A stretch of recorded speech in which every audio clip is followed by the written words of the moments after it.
Chapter 1901. Gondif lives it up but never seems to get into trouble. These years, he's been brewing his revenge plan.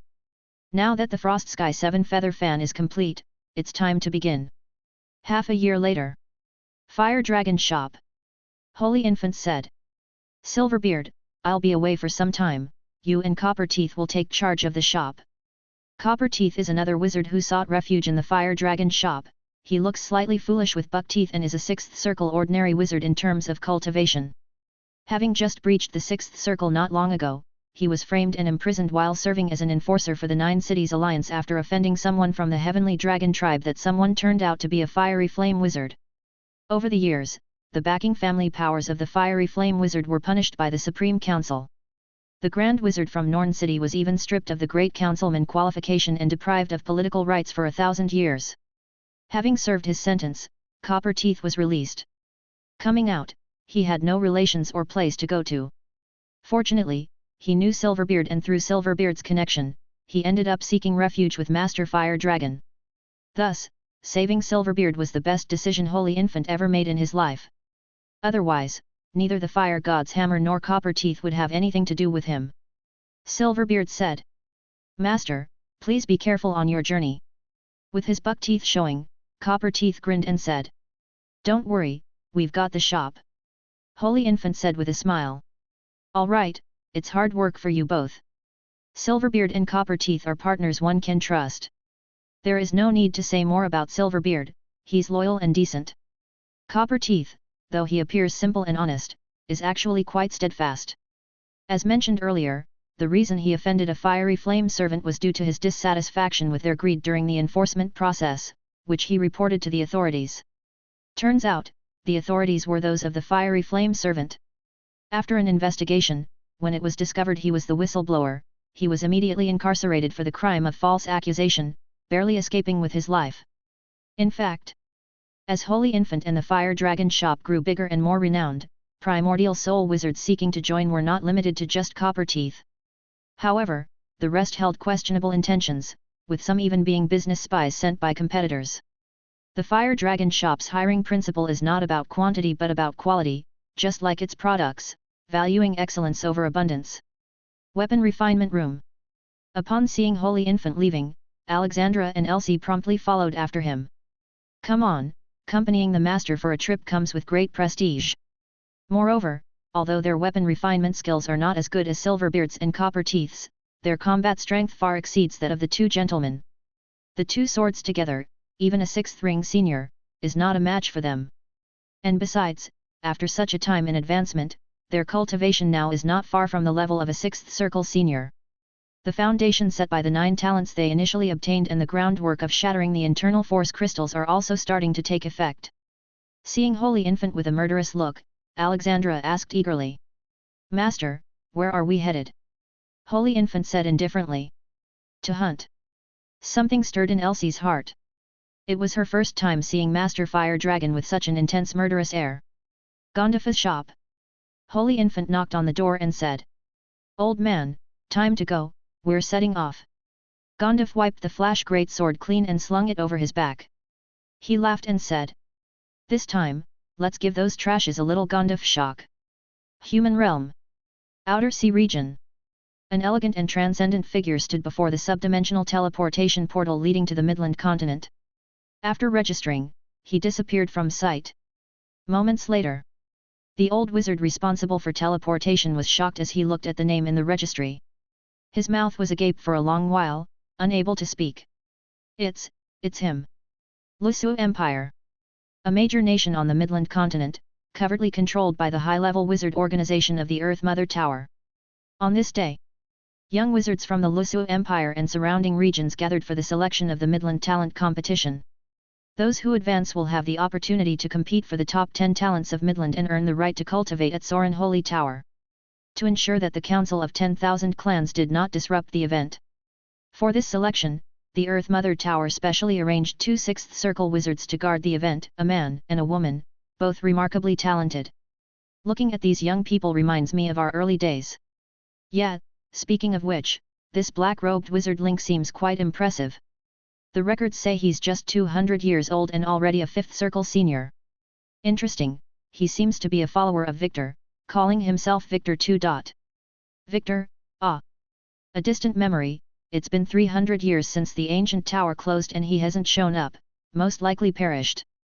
Indeed, the Council of 10,000 Clans has always been causing trouble, they definitely want to eliminate a genius like Victor. It's a pity, even though his name was celebrated far and wide and he greatly promoted the secret sword flow, that could not withstand the mercilessness of the world. On the field, a black-robed wizard with flowing long hair moved agilely across the area. A black secret sword, acting like a startled dragon soaring through the skies, could advance to attack or retreat to defend. If the secret sword flow cannot gather momentum, its power is just so-so. In a competition like this, opponents simply do not give you the chance to build up force. But this black-robed wizard, with a wave of his hand, conjured sword after sword swirling around. A total of 8 secret swords formed an array like octograms. Interesting, using secret swords as array items, arranging swords into an array, it's a good idea, but it consumes too much energy. Without being a genius, it's hard to sustain, this kid indeed has some tricks up his sleeve. Indeed, it looks like he's also a 5th circle array wizard. Chapter 1902. Can it be true that he doesn't belong to any organization? Such a talent, a nomadic wizard? I don't buy it. Who knows? With his talent, joining the Soren Holy Tower shouldn't be a problem. Maybe he's just competing to make a name for himself. After all, his idol is Lord Victor. Link said. Octagonal sword formation annihilate. The octogram array radiated a sky-piercing brilliance, and the elemental sword energy formed a cage, sealing the opponent. I've lost. He readily conceded. Link calmly dissolved the sword array, and confidently said. He who defeated you is Link. I hope you remember this title, and you're welcome to challenge me anytime to regain your honor. Link stepped down from the stage, closed his eyes to recuperate, preparing for the next match.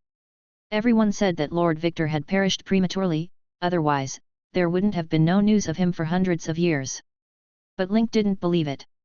After he had the chance to witness Lord Victor slaying the enemy chief amidst a sea of soldiers, he became obsessed and took this as his goal for cultivation. With his child of gold element talent, it was effortless for him to join any organization, but he declined them all. He believed that none of those people were qualified to teach him. In the way of the secret sword, he only believed in himself and admired only Lord Victor. Boom! An unexpected change occurred. Above the competition, the sky dome suddenly split open, and 3 powerful presences descended abruptly. The 2 primordial souls guarding the place had a slight change in their expressions. They've indeed come. They activated the arrays of the field, leaped into the air, and looked up at the sky. 3 figures appeared, each one an alien race of strange appearance. Among them was a member of the Amethyst race, exuding a level 6 peak aura. Without a word, each launched their terrifying attacks. The Amethyst race transformed into a purplish streak of light, shooting straight down, with Link as the target. His recent battle had left a deep impression on him. If allowed to grow, Link would surely become disastrous. He must be eliminated. Link's figure retreated rapidly, as 8 secret swords ascended into the heavens, rushing towards the Amethyst race member who was an entire major realm higher than himself. The outcome was foreseeable. The Amethyst race was unscathed, the secret swords turned into dust. The 2 primordial souls guarding the place were intercepted by the alien races. The Amethyst race, like a fierce tiger, was invincible. In the midst of Link's despair, a tall and imposing figure in a white robe appeared out of nowhere. His right arm swelled, runes flickered, emanating waves of divine light. Boom! Amethyst light collided with the divine light. Gondifa's figure was sent flying backward, the sound of his bones cracking could be heard, and blood oozed out as he exhaled a breath and said, "Indeed tough." In the heavens, a series of familiar figures emerged in an orderly fashion, the Dragon Knight Wizard Group. Captain Yabek said, "First squad, form up and protect the contestants. Other squads, encircle all alien races, try to capture them alive. Gondif and Lord Ace, this Amethyst race member is your responsibility. After the event, its war trophies are yours." Loud roars of dragons resonated through the 9 heavens. Aeong! A 500-meter-long purple extreme holy dragon emerged, coiling and spiraling through the sky. The holy infant, dressed in a purple robe and holding the Frost Sky 7 feather fan, descended gracefully. Above his head hovered the Purgatory 9 dragon umbrella, casting down flames like an emperor's regalia. With a carefree laugh, he said, "Captain Yabek, rest assured, the task of slaying the amethyst race is my righteous duty." Through Gondafa's mediation, the Holy Infant had also reached a cooperation with the Dragon Knight Wizard group. Provided with intelligence information by the officials, the Holy Infant and Gondaf assisted the authorities in eliminating the alien races. The authorities claimed none of the spoils from their kills. With this arrangement, the officials were relieved of much of their manpower pressure, and the Holy Infant was able to earn extra profit while seeking revenge on the side. Seeing the officials' ambush, the faces of the alien races changed dramatically. They did not understand how their movements had been leaked. The Amethyst race member, looking at Gondaf and the Holy Infant who had surrounded him, was unfazed and sneered. "Good, I was just worrying about not having a chance to deal with you two talents. Since you've come to me, I won't hesitate to take your heads. Remember my name, Rock." In the void, two distinct six-ring auras arrived, Alexandra and Elsie. Along with them emerged the projections of two giant dragons, one blue and one red, casting this world into an ice and fire double heaven. Which minister cold dragon lying river? Which prime minister dragon queen? Both were renowned wizard forms on the list. Alexandra said with emotion. "The last time I hunted down the amethyst race with the master was over 300 years ago." Elsie said. "This time, with the prestige of the master and Gondaf, we will also meet this level 6 peak amethyst race." At this moment, Rock was somewhat panicked. These four individuals were geniuses of the wizard world. Even though their realms were not as high as his, sheer numbers were overwhelming. Especially that Master Fire Dragon, radiating with luxurious top-grade wizard tools, an obvious wealthy powerhouse of the wizard world. Below, the contestants who had been protected and evacuated, surviving the crisis, were excited. "My goodness, it's the illustrious Dragon Knight Wizard group. And there's Gondaf, Master Fire Dragon, the Red Dragon Queen, and the Blue Dragon Lady, all of them are names that resonate like thunder. The enemy is the Amethyst race, this battle is bound to be spectacular. It's a pity we're too weak to watch it unfold here." Link, witnessing this scene, was filled with surging passion, cursing his lack of six-ring strength to participate in such a battle. "I must reach six-ring soon, make a name for myself and then challenge Lord Victor." On the battlefield, the demon-suppressing Ming King, Purple Extreme Holy Dragon, and the other four great wizard forms surrounded Rock. Rock did not dare to be careless, unleashing his full firepower right from the start. Chapter 1903. The purple strength within him ignited, transforming into ascending purple flames. His dazzling fist aimed to kill the Blue Dragon Lady. "Take down the weak first, defeat them one by one, then deal with the tough ones." The ice blue giant dragon roared, followed by various frost talent spells barraging the field, icebergs, ice arrows, ice dragons, splendid and colorful. Alexandra snorted coldly. "Humph, underestimating us sisters, that calls for death." The molten giant dragon lunged forward, unfolding a domain of magma. The skies split open. A giant palm, glittering with 3 million body-refining runes, descended from the heavens. Radiant King Shocking God Palm. Boom! Rocked as if struck by lightning, Rock's majestic purple crystal body was slammed into the earth, creating a massive crater. The might of the thousand-handed ancient god was evident. Within the great crater, Rock's eyes blazed with rage, and his body swelled. Holy Skill 7 stars continuous explosion. Whoosh! Whoosh! Like an arrow released from its bow, he dodged the spells of the two women with movements swift as the Baidu 7 stars, suddenly appearing before Gondaf and throwing a terrifying punch. Radiant King World Suppressing Fist. Gondaf remained calm and unafraid, the thousand-handed ancient god behind him threw punches in unison, clashing head-on with the Purple Crystal Clan member. The horrific impact made the top-grade wizard tool, Radiant King Armor, tremble ceaselessly. But it lived up to its reputation as top-grade. Ultimately, most of the force was deflected away. Gondaf calmly looked at his bloodied fists, and after the divine light passed, they healed anew. The body of an ancient god is robust in every aspect, impervious to fire and water, immune to all poisons, and also boasts magic resistance, which can be described as untouchable by all spells. After exchanging a punch with Gondaf, Rock also swiftly retreated. He seized the opportunity to blink in front of the Holy Infant, clearly this was his intended target. Die! He pushed forward with both hands, launching a purple spiral pill-shaped energy cannon. Boom! Purple light burst forth, illuminating the battlefield and astonishing everyone in the Dragon Knight Wizard group. Is everything alright over there? A level 6 peak purple crystal clan member is just too monstrous, even our whole battle group can't take them down with certainty, someone commented. Yabek stated. Don't worry about that side, none of them are ordinary. Even if a level 7 purple crystal clan came, they could still preserve their lives. The amethyst light engulfed the Holy Infant. After the brilliance subsided, the Holy Infant stood unscathed, the Purgatory 9 dragon umbrella spinning, deflecting most of the attacks. The remaining ripples were effortlessly swept away with a wave of his feather fan. Snow King, go! In the Holy Infant's mind, a snowball grew rapidly with the wind and instantly turned into an ice-blue mini-planet with a diameter of 1 kilometer, exploding right above Rock's head. Boom! The terrifying shockwave blasted Rock away like a ball, only to be hammered back by the demon-suppressing Ming King. Enraged and humiliated, Rock roared as he attacked once more, his momentum terrifying. The Holy Infant waved his feather fan. 7 horrifying ice flames morphed into 7 ice phoenixes with wingspans of hundreds of meters, blocking Rock's movements. From the Purgatory 9 dragon umbrella, 9 red flame fire dragons roared and flew out, joining the ice phoenixes to trap Rhoda in a world of extreme ice and fire double heaven. Explode! The Holy Infant flicked his fan. The 7 ice phoenixes and 9 fire dragons collided with each other, bursting into an explosion. The blue cold flames and red flames fused into a majestic and luxurious purple flame, expanding into a purple sun with a diameter of 1 kilometer. Boom!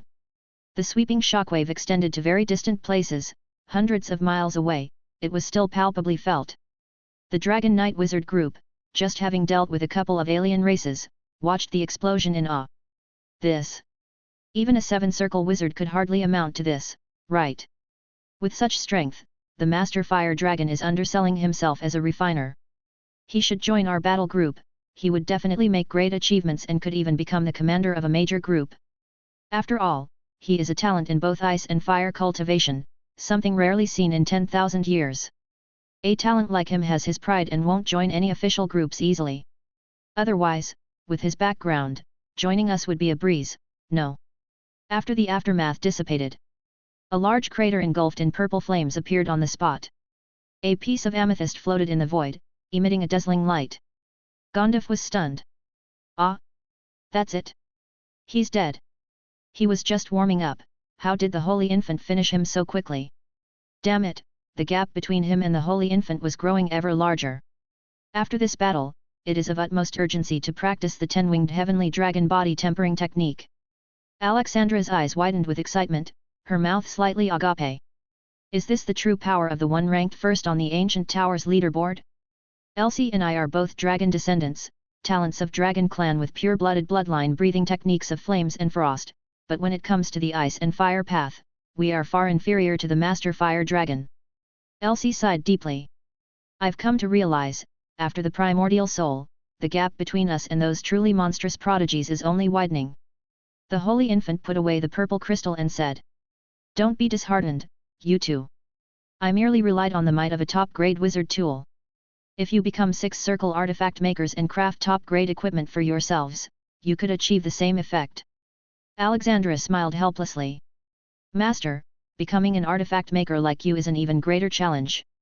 For other 6-circle artifact makers, even crafting a single top-grade wizard tool would be worth boasting for 100 years. But our master here makes them so frequently, how can anyone keep up? No wonder Soren Holy Tower has invited the master to be a guest lecturer at their artifact department to guide a group of 6-circle artifact makers, the master truly possesses such strength. Frankly, even the Holy Infant did not expect to instantly defeat a level 6 peak purple crystal clan member like that. With the Purgatory 9 dragon umbrella and Frost Sky 7 feather fan, indeed, I fear no enemy below the 7 circle. Of course, to simultaneously wield these two top-grade wizard tools at their maximum power demands significant spiritual force and spell power consumption. That purple sun move could only be used as a last resort. Chapter 1904. Boom! A loud explosion in the sky. An ethereal creature emanating a terrifying aura, draped in rainbow luminescence, descended from the void. Master Fire Dragon, come with me. The massive hand of the ethereal creature seemed capable of folding space, appearing directly in front of the Holy Infant. The Holy Infant's body was surrounded by fiery flame iron armor, automatically protecting its master. Crack! Accompanied by the eruption of rainbow light, the fiery flame iron armor shattered and turned into fragments. This treasure that had been with the Holy Infant for hundreds of years, saving his life on numerous occasions, was actually broken. Gandalf let out a thunderous shout, his arms wrapped in divine light, launching an attack at the giant hand. The Holy Infant exploded, scattering into a sky filled with flames and ice fragments, splattering everywhere. Moments later, he reassembled himself in the distance, his face pale. As a primordial soul wizard, he was also innately an ice and fire elemental body. Elementalization was a basic skill for him. But the opponent's attack still caused him considerable injury. A level 7 ethereal creature? This wasn't part of the plan, was it? Their action this time was because they had advanced intelligence on the 3 alien races they targeted. The unexpected situation caused even the faces of the Dragon Knight Wizard group to turn pale with shock. They quickly arranged their formation, transforming into knights riding dragons, wielding spears, and charging at the ethereal creature. The level 7 ethereal creature named Mogus was not operating alongside those 3 individuals. It was under the orders of Emperor Dagon to capture the Holy Infant and bring him back to the Pangong world. Yet the Holy Infant had always been holed up in Gondor City, a place filled with strong individuals, so it did not dare to act recklessly.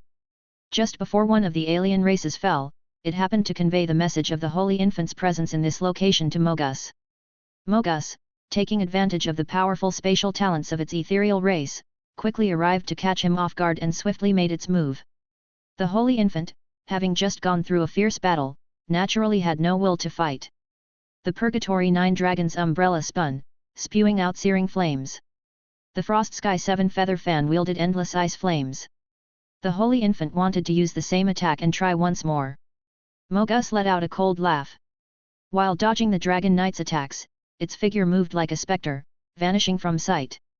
With the target lost, the Holy Infant switched to a defensive stance. Gandalf tore at the air with both hands, attempting to shatter the void and escape with the Holy Infant temporarily, but he failed. This region of heaven and earth had also been blockaded by the ethereal creature with its powerful spatial abilities. The direct combat strength of the ethereal creatures was far inferior to that of the Amethyst race, but their level of difficulty was no less. They were innately masters of space, and void travel was but child's play to them. Every ethereal creature was adept at assassination. Had it not been for the Holy Infant's fiery flame iron armor affording him the chance to elementalize just now, he might have already been captured. With the ethereal creature vanishing before everyone's eyes, the atmosphere became oppressively tense, with a sense of danger spreading. Yabek said. Adopt defensive formations, beware of sneak attacks, hold on. He had already contacted the nearest 7-circle wizard from the Congress. They just needed to hold on for a while. Once that 7-circle wizard arrived, the ethereal creature would surely retreat, or it would be trapped here. He hadn't anticipated that the enemy would even deploy level 7 experts just to capture the Master Fire Dragon. What exactly had Master Fire Dragon done to the Council of 10,000 Clans? Boom! Space distorted. Mogus appeared behind the Holy Infant. In its hand, a void blade emitting a ghostly glow materialized. If there's no need to capture alive, why bother with such trouble? The void blade pierced into the Holy Infant's body and exploded violently. Crack! The Holy Infant's figure shattered like glass, turning into flickers of extinguished flames. Mogus sneered. Ha! I want to see how many times you can elementalize. Elementalization was not invincible. It was only because this individual's physique was special and he had numerous treasures that he was still holding out. An ordinary primordial soul wizard would have already been incapacitated. In the sky. With one raise of his hand, the Holy Infant threw out more than 20 Fire Dragon Tribulation Divine Talismans without hesitation. His heart distressed, the collection that he had painstakingly accumulated was being used up again. When would he manage to gather 100? The skies filled with fire dragons, cramming the horizon, then exploded thunderously. Under the force of this explosion, the sealed void shattered inch by inch. The binding power dissipates. Alexandra and Elsie clashed using their wizard forms, only to be shredded by Mogus with the void blade. Ice and fire sky slash. Seizing the opportunity, the two women combined their 2 swords, launching the ice and fire secret sword straight into the sky before slashing down. Mogus disappeared again, evading the ice and fire sword chi, leaving nothing but the earth torn open, spewing forth red and blue lights that soared to the sky. seeking your own death. Its target was originally the Holy Infant, not wanting to make more trouble. But these two women were truly bothersome. The enemy vanished. The scales on Alexandra's forehead began to warn her frantically. It's here. She grabbed Elsie, with scales flickering, accompanied by a dragon roar, a red magma barrier emerged. Ding! After a crisp collision sound, the barrier shattered, and the figures of Alexandra and Elsie dissipated into the void, reappearing in the distance. Clearly, it was yet another trump card bestowed by the lava dragon that saved the two women's lives. The assault by the phantom of the Dragon Knight swept across, with Mogus darting around. Most attacks were easily evaded by it. The battlefield was tense. The Holy Infant said, "Yabek, do you have a way to trap the Void Spirit clan for a moment? I have a friend nearby who might be able to kill this person." Yabek said, "No problem, but please keep this member of the Void Spirit clan occupied for a moment with Gondaf." Gondaf's form expanded, with the power of the ancient gods aroused to the extreme. The demon-suppressing Ming King sat atop the cloud summit, with 1,000 hands pressing down from above. Ming King 1,000 Realms Palm. This was the strongest strike from the path of the Radiant King faction, Gondaf's ultimate trump card intended to shock the world. As the Ming King ruled over 3,000 worlds, he unleashed a sky full of punch shadows, impossible to escape. Void Profound Meaning Stab. Mogus's body shone with rainbow lights, transforming into a sharp spike. Whoosh! All punch shadows were shattered. The demon-suppressing Ming King in the clouds was cleanly cut in half and slowly dissipated. The spike continued toward Gondaf. Ice and Fire Hell. The purple extreme holy dragon emerged, bringing with it a world of ice and fire, the 9-dragon umbrella spinning, the 7-feather fan waving. The spike, penetrating all, actually drilled through the top-grade wizard tool. The Holy Infant's complexion turned pale. This was his sole artifact, but fortunately, the damage wasn't severe, and for him, it wasn't a significant problem. Mogus launched the spike once more. Seal. The binding spell of the Dragon Knight wizard group was also ready. In an instant, chains emerged from the void, one end connected to the knight's phantom, the other wrapping around Mogus. At this moment, the Holy Infant and Gondaf both looked towards the distance. 3,000 li away. A small mortal city. At dawn, wisps of cooking smoke rose. Suddenly, a rumbling sound came from the sky. "Mommy, look at the sky, there's a wizard lord casting a spell." On the streets, passers-by and some secluded wizards all stopped to gaze up at the sky. A white-robed wizard of striking poise and handsome features sat atop the cloud summit. Within a 20 li radius, swirling vortexes of the power of metal element formed, bowing around him. A beam of light, crossing 3,000 li in but a few breaths. It covered distances that many mortals wouldn't leave in a lifetime. On the battlefield, Mogus had just broken free from the chains. Only to see a dazzling purple light, approaching with the dawn's early light. The amethyst light split heaven and earth, pushing aside the clouds, fiercely descending. Zzzt. Mogus's spectre was torn in two. In an instant, countless streams of elemental sword energy exploded, tumbling, spinning, shredding the Void Spirit clan to pieces. Chapter 1905. Sword chi crisscrosses, ravaging all around. An endless glory of interweaving swords. The surrounding void has been shattered countless times, reassembled, and then shattered again, unable to heal for a long time. A single strike killed a level 7 Void Spirit clan member. Who is this divine entity? Terrifying as such. Master Fire Dragon's friend here must be a 7-ring secret sword flow wizard, right? Most certainly, I've been with the Dragon Knight wizard group for many years and have seen plenty of first-rate powerful practitioners of the secret sword flow at the 6th ring level, but I have never seen such might. Indeed, over the years the military has also produced several self-proclaimed godly swords among the secret sword flow wizards, like Cold Ice Divine Sword, Corruption Divine Sword, Red King Divine Sword, and the like. None seem to be as formidable as Master's friend here. And those more powerful than these godly swords are those elusive 7th Circle and 8th Circle wizards of the Divine Dragon. Alexandra and Elsie are also marveling with fascinating expressions. So strong, incredibly strong. Being practitioners of the secret sword flow, they feel as different as heaven and earth compared to the one who just took action. Only by joining forces, relying on the trump card of Alexandra's father, could they ensure their survival in front of the Void Spirit clan. Yet this person, unseen, directly annihilates the enemy. When that soaring sword fell, the whole world seemed to lose its color, turning into mere background. Alexandra exclaimed sincerely. Beyond the mountains, there are mountains higher, amongst the strong, there are stronger still, one must always remember this. Elsie said with her face slightly red. I didn't expect Master to know such an expert, and for some reason, I feel like our combined two-sword move was somewhat embarrassing. In the distance, contestants who were evacuating also saw the recent battle through the battle group's projection. At the fall of that sword, everyone held their breath. Link's pupils dilated, and he was incredibly excited. Lord Victor has returned. An adjacent contestant asked. Lord Victor, isn't he supposed to be dead? Link shook his head. Just a rumor, someone like the genius Victor would have inevitably broken through to the 6th ring level by now. How could he die? He couldn't help but burst into laughter. Ha ha ha. I am the correct one. He had always known that one day Victor would re-emerge, not in the manner that outsiders referred to as a fallen genius or a fading star. Based on just one sword strike, you assert that it's Victor. Link spoke earnestly. I've studied Victor's projections countless times, mastering every detail of his style and techniques. I am confident that in this world, no one understands Victor better than I do. The group is skeptical. They dismiss Link as a madman who studied the secret sword flow until he lost his wits. Within the Victor Divine sect, there are quite a few such sword maniacs. The two primordial soul wizards guarding the arena also felt a mix of surprise and doubt upon hearing Link's words. Could this person really be Victor? Impossible, don't get misled by that, Link. Firstly, Victor has not appeared for 300 years. Secondly, even if Victor is alive and has successfully advanced to the 6th ring level, he couldn't possibly slay a level 7 Void Spirit clan member with a single sword strike.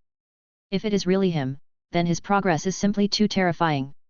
Don't forget, even Master Fire Dragon, the former top ranker of the Ancient Tower list, and Gonduf, a top 10 contender, are not a match for the Void Spirit clan. You're right, though this person managed to kill a member of the Void Spirit clan, it was also related to the assistance of the battle group and people like Master Fire Dragon. Without their aid, a level 7 Void Spirit clan member should have been able to dodge that fatal strike. Everyone's minds are shaken, speculating about this mysterious figure. Yabek commanded loudly. All squads, continue to be on guard. The Void Spirit clan doesn't die that easily. Search carefully to prevent the opposing side's dying counterattack. In reality, Yabek himself was also extremely shocked, eager to witness this strong figure's true appearance. But he knew that now was not the time to relax.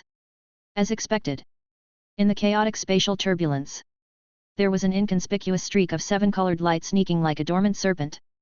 It belonged to Mogus's Void Soul, the core of the Void Spirit clan, similar to a wizard's primordial soul. Its specter's body, completely shattered by the sword chi, no longer had any chance of restoration. With its level 7 strength, it failed to sense the presence of other strong beings nearby, which must mean a 7-ring wizard using the secret sword flow had made a covered attack. Wizards are too despicable, I was too careless. After the initial strike failed, I should have temporarily retreated. As an assassin, one must not be greedy in pursuit. You destroyed my specter's body, this vengeance must be avenged, don't let me find out who ambushed me in the shadows. Guided by the chaos of the void, Mogus's Void Soul did not hesitate to escape into the void, vanishing into the land of darkness. The Void Spirit clan's ability to survive is top-notch, it wanted to leave, and no one present could hold it back. However, the first attempt to capture the Fire Dragon Wizard has ended in failure, and now it must face the wrath of Emperor Dagon. A lesson is learned through failure. Once it regains strength, the next attempt will surely be successful. For now, the priority is to find a member of the Void Spirit clan to possess, as the Void Soul state cannot last too long. Elsewhere, after searching for a long time, the battle group did not find any trace of Mogus. Yabek said. It seems that either the Void Soul has also been erased, or it has fled. Either way, the danger is temporarily lifted. In mid-air, all the sword chi slowly dissipated, and the void gradually healed. The 7-colored light emitted from the disintegrating body of Mogus formed a 7-colored treasure pearl, radiating pure void energy. Chapter 1906. The Holy Infant's crimson dragon ring flew out, retrieving the 7-colored treasure pearl.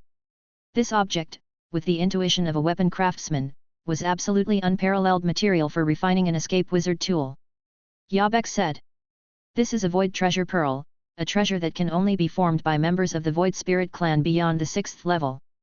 The void spirit clan are beings born from the void, similar to elemental spirits. Thus, this clan naturally possesses the ability of void travel, which is more formidable than that of us primordial soul wizards since they specialize in it. The Dragon Knight wizard group often dealt with alien races and was well informed.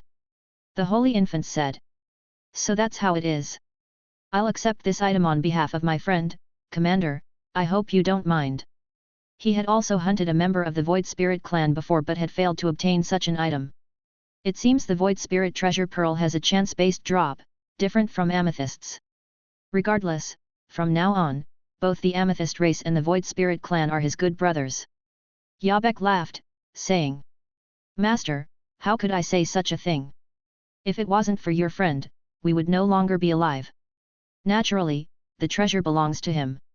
But where is he now? Amidst the conversation, a powerful presence suddenly descended, a middle-aged witch dressed in an earthy yellow wizard robe arrived. Her bust was prominent, thighs voluptuous, and calves shapely, with shoulder-length silver curly hair, captivating eyes, still conveying a certain charm. She asked. Yabek, where is that level 7 Void Spirit clan member? Yabek said. Soraya Sr., that level 7 Void Spirit was just slain. Of course, it's possible that its true soul escaped, but at any rate, its body is gone. Soraya looked over the battlefield. Mountains collapsed, the earth split open, and sword chi created ravines tens of thousands of times over. She asked. The contestants involved are safe, right? Yabek said. Those people have already been moved to a safe area. During this battle, including that member of the Amethyst race, 3 alien races were subdued. Right, the Amethyst race member was killed by Master Fire Dragon and Gondaf among a few other helpers. Soraya glanced at Gondaf, then smiled towards Master Fire Dragon. The Holy Infant said. Junior greets Senior Soraya. Soraya smiled and said. You're too polite, Master. I've also attended your weapon-making class, and it left a deep impression on me, you truly are a young talent. For this enforcement operation, thanks a lot for your help. I will report this to the Congress, and the rewards you deserve will not be lacking. Gondaf laughed heartily. It's good to have any reward at all, we aren't picky, ha ha ha, Soraya, you're looking very well these days. The Holy Infant said. You old thing, is this how you speak to your senior? Gondaf shrugged his shoulders, he patted the Holy Infant's shoulder, saying proudly. Lord Ace, Soraya and I share a bond thicker than blood, you wouldn't understand. Soraya simply looked at Gondaf before saying. I've just heard that it was your friend who killed the member of the Void Spirit clan. Could we possibly meet him? I would like to thank him in person on behalf of the Congress. When she had just arrived, she had used her perception, and within 1,000 miles, there seemed to be nobody else around. Which means that friend, across at least 1,000 miles, managed to slay a level 7 member of the Void Spirit clan with his secret sword. As a 7-circle senior wizard and cousin to Laplace, Soraya had a high status and had seen many practitioners of the secret sword flow. Yet, not many could achieve such a feat, except perhaps through the advantage of realm suppression. And someone who could be called a friend by Ace, that expert, was naturally of a young age and wouldn't have a much higher cultivation than that Void Spirit clan member. The Holy Infant said. My friend was just passing by, heard there was trouble from alien races here, and helped out of righteousness. He has already left, but if fate allows, we shall meet again. Both Yabek and Soraya felt a great pity in their hearts. Soraya said. That, all right, may I know the name of this friend? Would you be able to tell me? The Holy Infant said. Victor. Victor. As soon as the name was uttered, a silence fell over the world. Gondaf exclaimed in shock. Oh damn it, Ace, you actually know Victor? Why didn't you introduce us? The Holy Infant couldn't be bothered with Gondaf, the old man's reactions were too exaggerated. The most shocked were the 2 dragon descendants who had been constantly accompanying the Holy Infant. Alexandra, with her voluptuous fiery red lips, was left agape, unable to close them, her bosom trembling with excitement. Master, you know Victor, is that true? Even Elsie, who usually had a cold demeanor like an iceberg, felt waves stir in her mental state. Perhaps distance lends enchantment, they had become desensitized to Master Fire Dragon's strength. Yet Victor, who appeared only briefly in the ancient tower, could still excite them. The reason being nothing else but the fact that he is the pinnacle of the secret sword flow, likened to the forefather, a legendary character. In the past, Victor, amidst tens of thousands, could decapitate an enemy from 100 miles away, leaving a lasting impression on them. Soraya hesitated before saying. Wait, Master, are you saying Death's Blade, Victor? The Holy Infant smiled and answered. Exactly, albeit my friend doesn't quite favor this nickname. However, since that's what everyone calls him, he doesn't really mind. His true title is Dawn Divine Sword. Yabek exclaimed in shock. Master, you actually know Victor? How come you've never mentioned such a big thing before? The Holy Infant said. Victor has an aloof nature and isn't fond of socializing. He has been in seclusion and cultivating these years. Now having achieved some success, he chose to reveal himself. Chapter 1907. Yabek muttered to himself. Is this what they call a minor accomplishment? He has slain a level 7 Void Spirit clan member, and you call this minor? The Dragon Knight Wizard group collectively gasped in astonishment. That person just now, was he really Lord Victor? Impossible, right? Doesn't that mean Victor has become a 7-circle wizard? It's only been a little over 300 years since we saw him last. Ordinary people like us can't even begin to imagine the cultivation speed of a genius. After all, Victor secured his position in the top 10 with just a few bouts. Yet, geniuses and us live in completely different realms. Not to mention a master like Victor who has founded his own school. This mission is so worth it.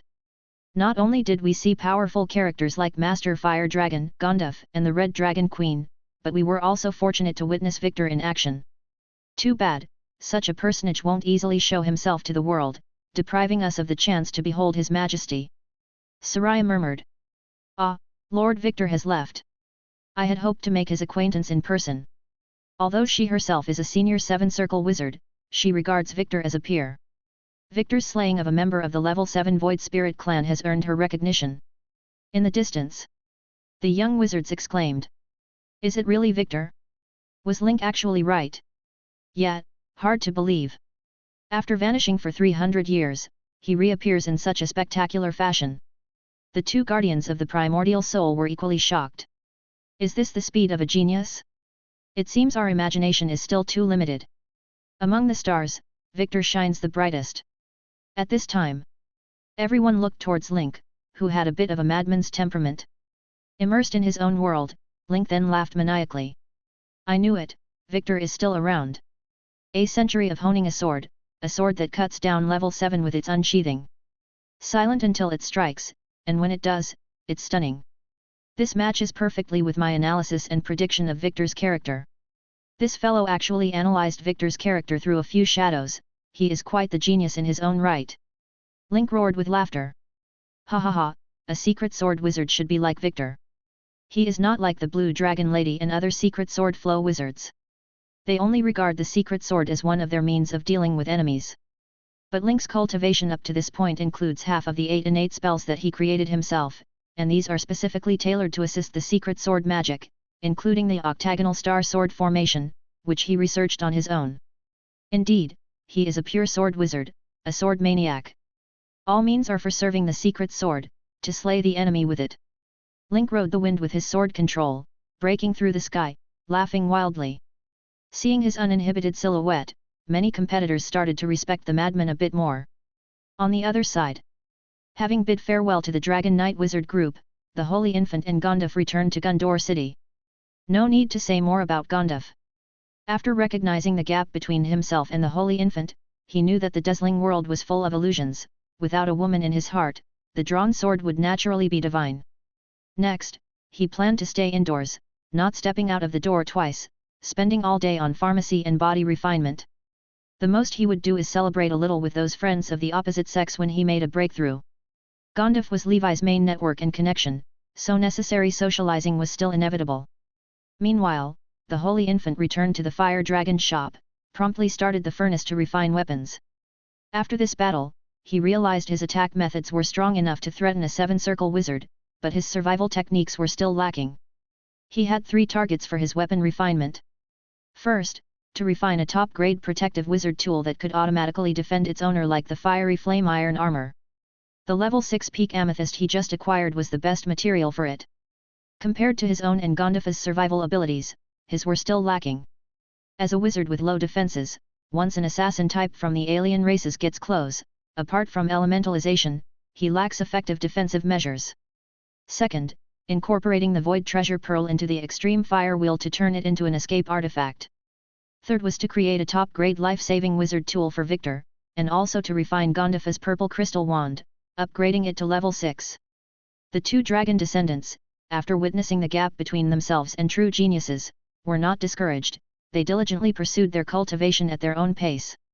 Cultivation, after all, is not just about overcoming the enemy, but overcoming oneself. Soren Holy Tower. Laplace, who had just returned from a mission, looked pale, obviously sustaining serious injuries. Soraya initially looked excited, but her expression darkened upon seeing his injuries. "Who did this?"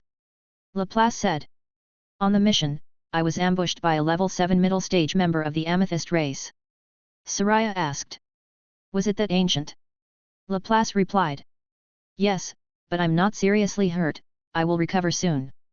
Soraya said. "Don't push yourself too hard. There are so many wizards in the Congress, yet you always rush to the front. How many times has your father told you?" Laplace responded. "I know, by the way, why were you so excited just now? I haven't seen you with such an expression in a long time." Soraya said. "Guess who I encountered during my mission?" "Never mind, you will never guess. It was Victor, Death's Blade, oh no, Dawn Divine Sword Victor." Laplace's eyes widened in surprise. "The Congress has been looking for him for a long time with no trace. Is it true?" Soraya then recounted the mission to him. Laplace muttered. "Dawn Divine Sword Victor. After 300 years out of sight, has he grown to such extent? A level 7 Void Spirit clan member, slashed down with a single sword strike." Chapter 1908. Soraya said. "For us, this is great news. A powerful being like this willing to emerge at this juncture must surely be in response to the blood battle." Laplace said. "Indeed, Victor's followers surpass even those of Master Fire Dragon, the Star of Tomorrow. If he can play a good leading role, it will benefit us in uniting various powers." Several days later. Gundor City. A young wizard practicing secret swords at home trembled uncontrollably as he read the news in his hands. "Victor! Is this for real?" Midland Legal News. Recently, the Dragon Knight Wizard Group joined forces with Master Fire Dragon, Gandalf, the Red Dragon Queen, the Blue Dragon Lady, and others, capturing 3 unlawful members of alien races, including killing a level 6 peak member of the Purple Crystal Clan. Furthermore, Dawn Divine Sword Victor, with a secret sword, struck down a level 7 Void Spirit clan member from 1,000 miles away. The 300-year period has come to pass. The once known as Death's Blade, now under the name of the Dawn Divine Sword, returns to the peak, challenging all demons. It's Victor. Is it really that Victor? Official news, could it be fake? Unfortunately, Victor himself did not make an appearance.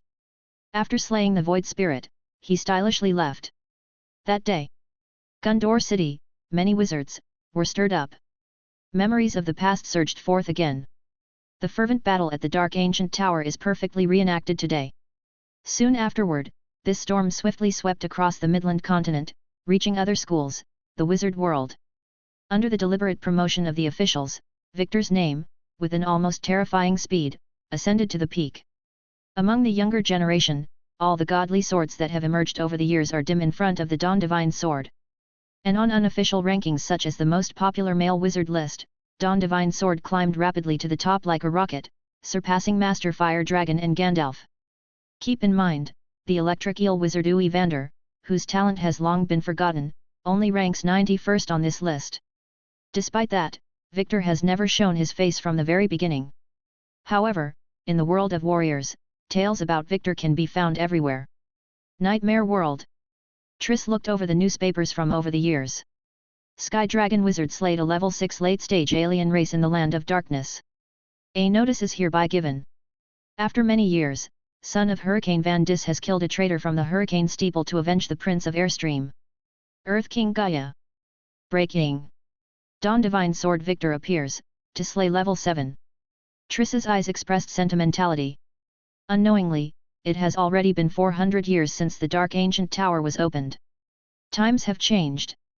Those once illustrious geniuses, those who have lived up to this day, have now become the brightest stars of the new era in wizard civilization. If they can survive the blood battle, tempered by blood and fire, they're bound to hold places amongst the grand wizards of the future wizard world, and someone like Victor will become the leader of these supernovas. North Sea Secret Realm.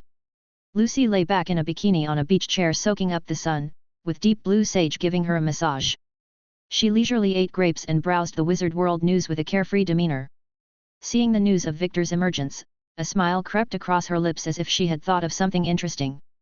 How intriguing! Metal School. Platinum Steeple. Victor has appeared. When will the steeple invite this senior for a lecture? Yes, in recent years, as the secret sword flow has become popular, more young people have joined our metal school. I have a feeling that after the blood battle, our metal school will regain its past glory. The platinum wind everlasting, Roger's brilliance shines for eternity. Land of Darkness. Pangong Empire. Emperor Dagon's face turned ashen as he looked at the projection in front of him. What? Mogus, you failed. This man, like a powder keg ready to explode at the slightest touch. Mogus said. I was about to succeed when, all of a sudden, a master emerged and annihilated my spiritual body, leaving only my soul to escape. Your Majesty, it was sheer bad luck on my part. Emperor Dagon's heart darkened. At this moment, the snake envoy's projection appeared, inopportunely, wearing a half-smile as he watched the dwarven tyrant. Oh, my respected Emperor Dagon, I heard that your mission failed. Sigh, what a pity. Emperor Dagon knew the snake envoy was mocking him. Yet he couldn't be bothered to quarrel over a dead man. The snake envoy said. Emperor, why not consider joining forces with me? The conditions I mentioned before still stand. Emperor Dagon coldly replied. Cut to the chase. Ancient Banyan Fairyland. Golden Light Cave. Inside the Sword of Victory, with the White Emperor Holy Sword removed, the embryonic form of the Sword of Dust people began to nurture again. Atop the golden stone gourd, Levi sat cross-legged, meditating in quietude. He opened his eyes. A magnificent man in white robes appeared out of the void. He had a jade-like face, handsome and extraordinary, with a hint of feminine beauty. Yet, he looked valiant and pure, like an exiled celestial being, not at all effeminate or delicate. This man in white robes, indeed, was the pseudonym Levi had used years ago in the ancient tower, Victor. Victor said. Indeed, as you predicted, the Council of 10,000 Clans also attempted to set a trap, but I was there in time. The level 7 void spirit has been slain by me. Levi pondered and said. Chapter 1909. Given the difficulty of a level 7 void spirit clan, it should be just that the body was slashed, the true soul likely escaped. But it doesn't matter now, it would be ages before it could recover its strength. After witnessing the might of Lord Victor, Levi's heart was thrilled beyond measure. No wonder it was a top-grade bright moon artifact that gave birth to a spirit embryo avatar. Upon birth, it possessed such combat power. The former Gandalf and Victor were not even on the same level. Even the Holy Infant, who had refined 2 Morning Star artifacts and evolved multiple times, was no match for Victor. Victor, naturally, was his newly created avatar. He is the most special and the most powerful among Levi's 3 major avatars. All this, thanks to the White Emperor Holy Sword. The White Emperor Holy Sword is not just any bright moon-level artifact. Its shaping depended partly on the metal elemental slurry accumulated over tens of thousands of years in the Golden Stone Gourd, but that alone did not make the White Emperor Holy Sword so unique. Levi had not expected it. Before dying, the White Emperor's son had actually hidden all his creation in the Golden Stone Gourd. This included part of his cultivation, insights, and many martial arts, absolute skills, and secret teachings of the Goldstone Chi sect and White Emperor Sword sect. This creation, like the Mark of Truth, fused indistinguishably with the metal elemental slurry in the Golden Stone Gourd over the eons, acting as a melting pot.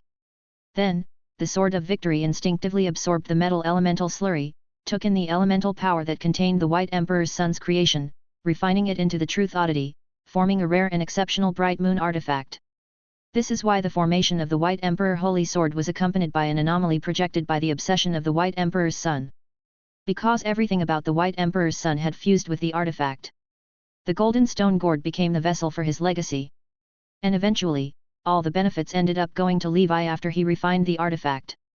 The most crucial thing was, inside the golden stone gourd, which had previously given birth to the mystic sky spirit embryo, there was still a vine-like umbilical cord. This was the residual power of the mystic sky spirit embryo.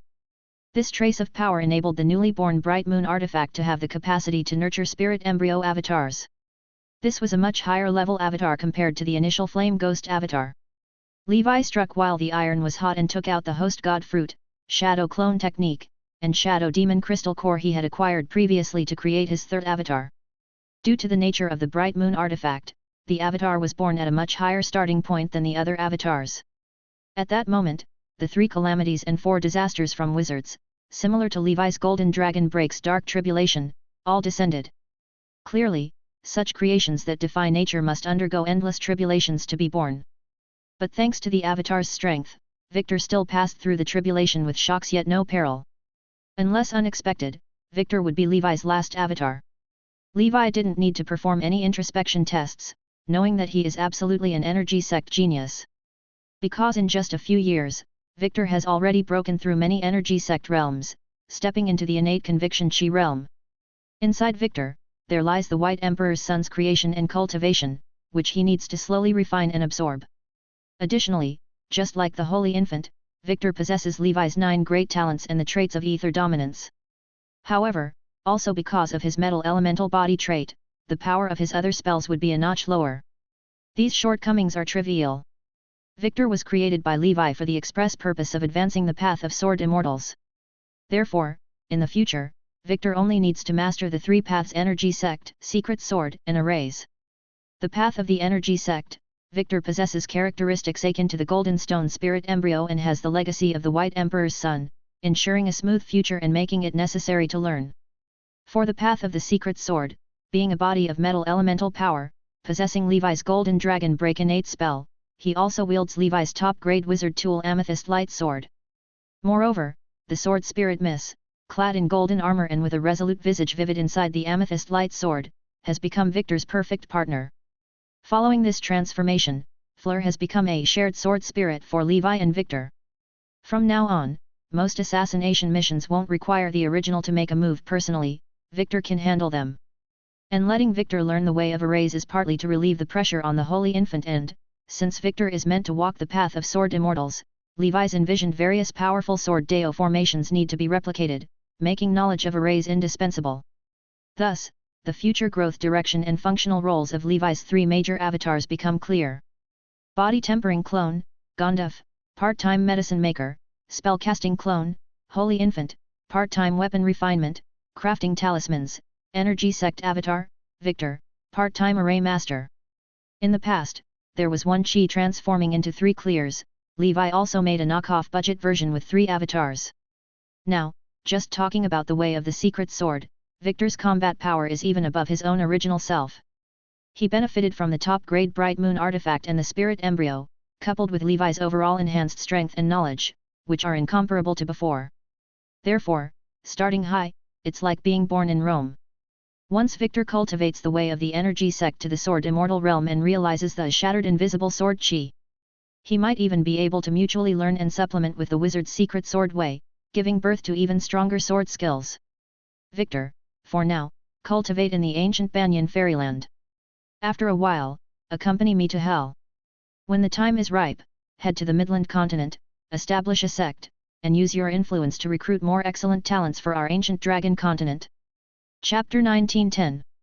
Since the decision has been made to introduce Victor to the world, he must be fully utilized. The 3 duplications, all in the Midland continent, branching out and spreading.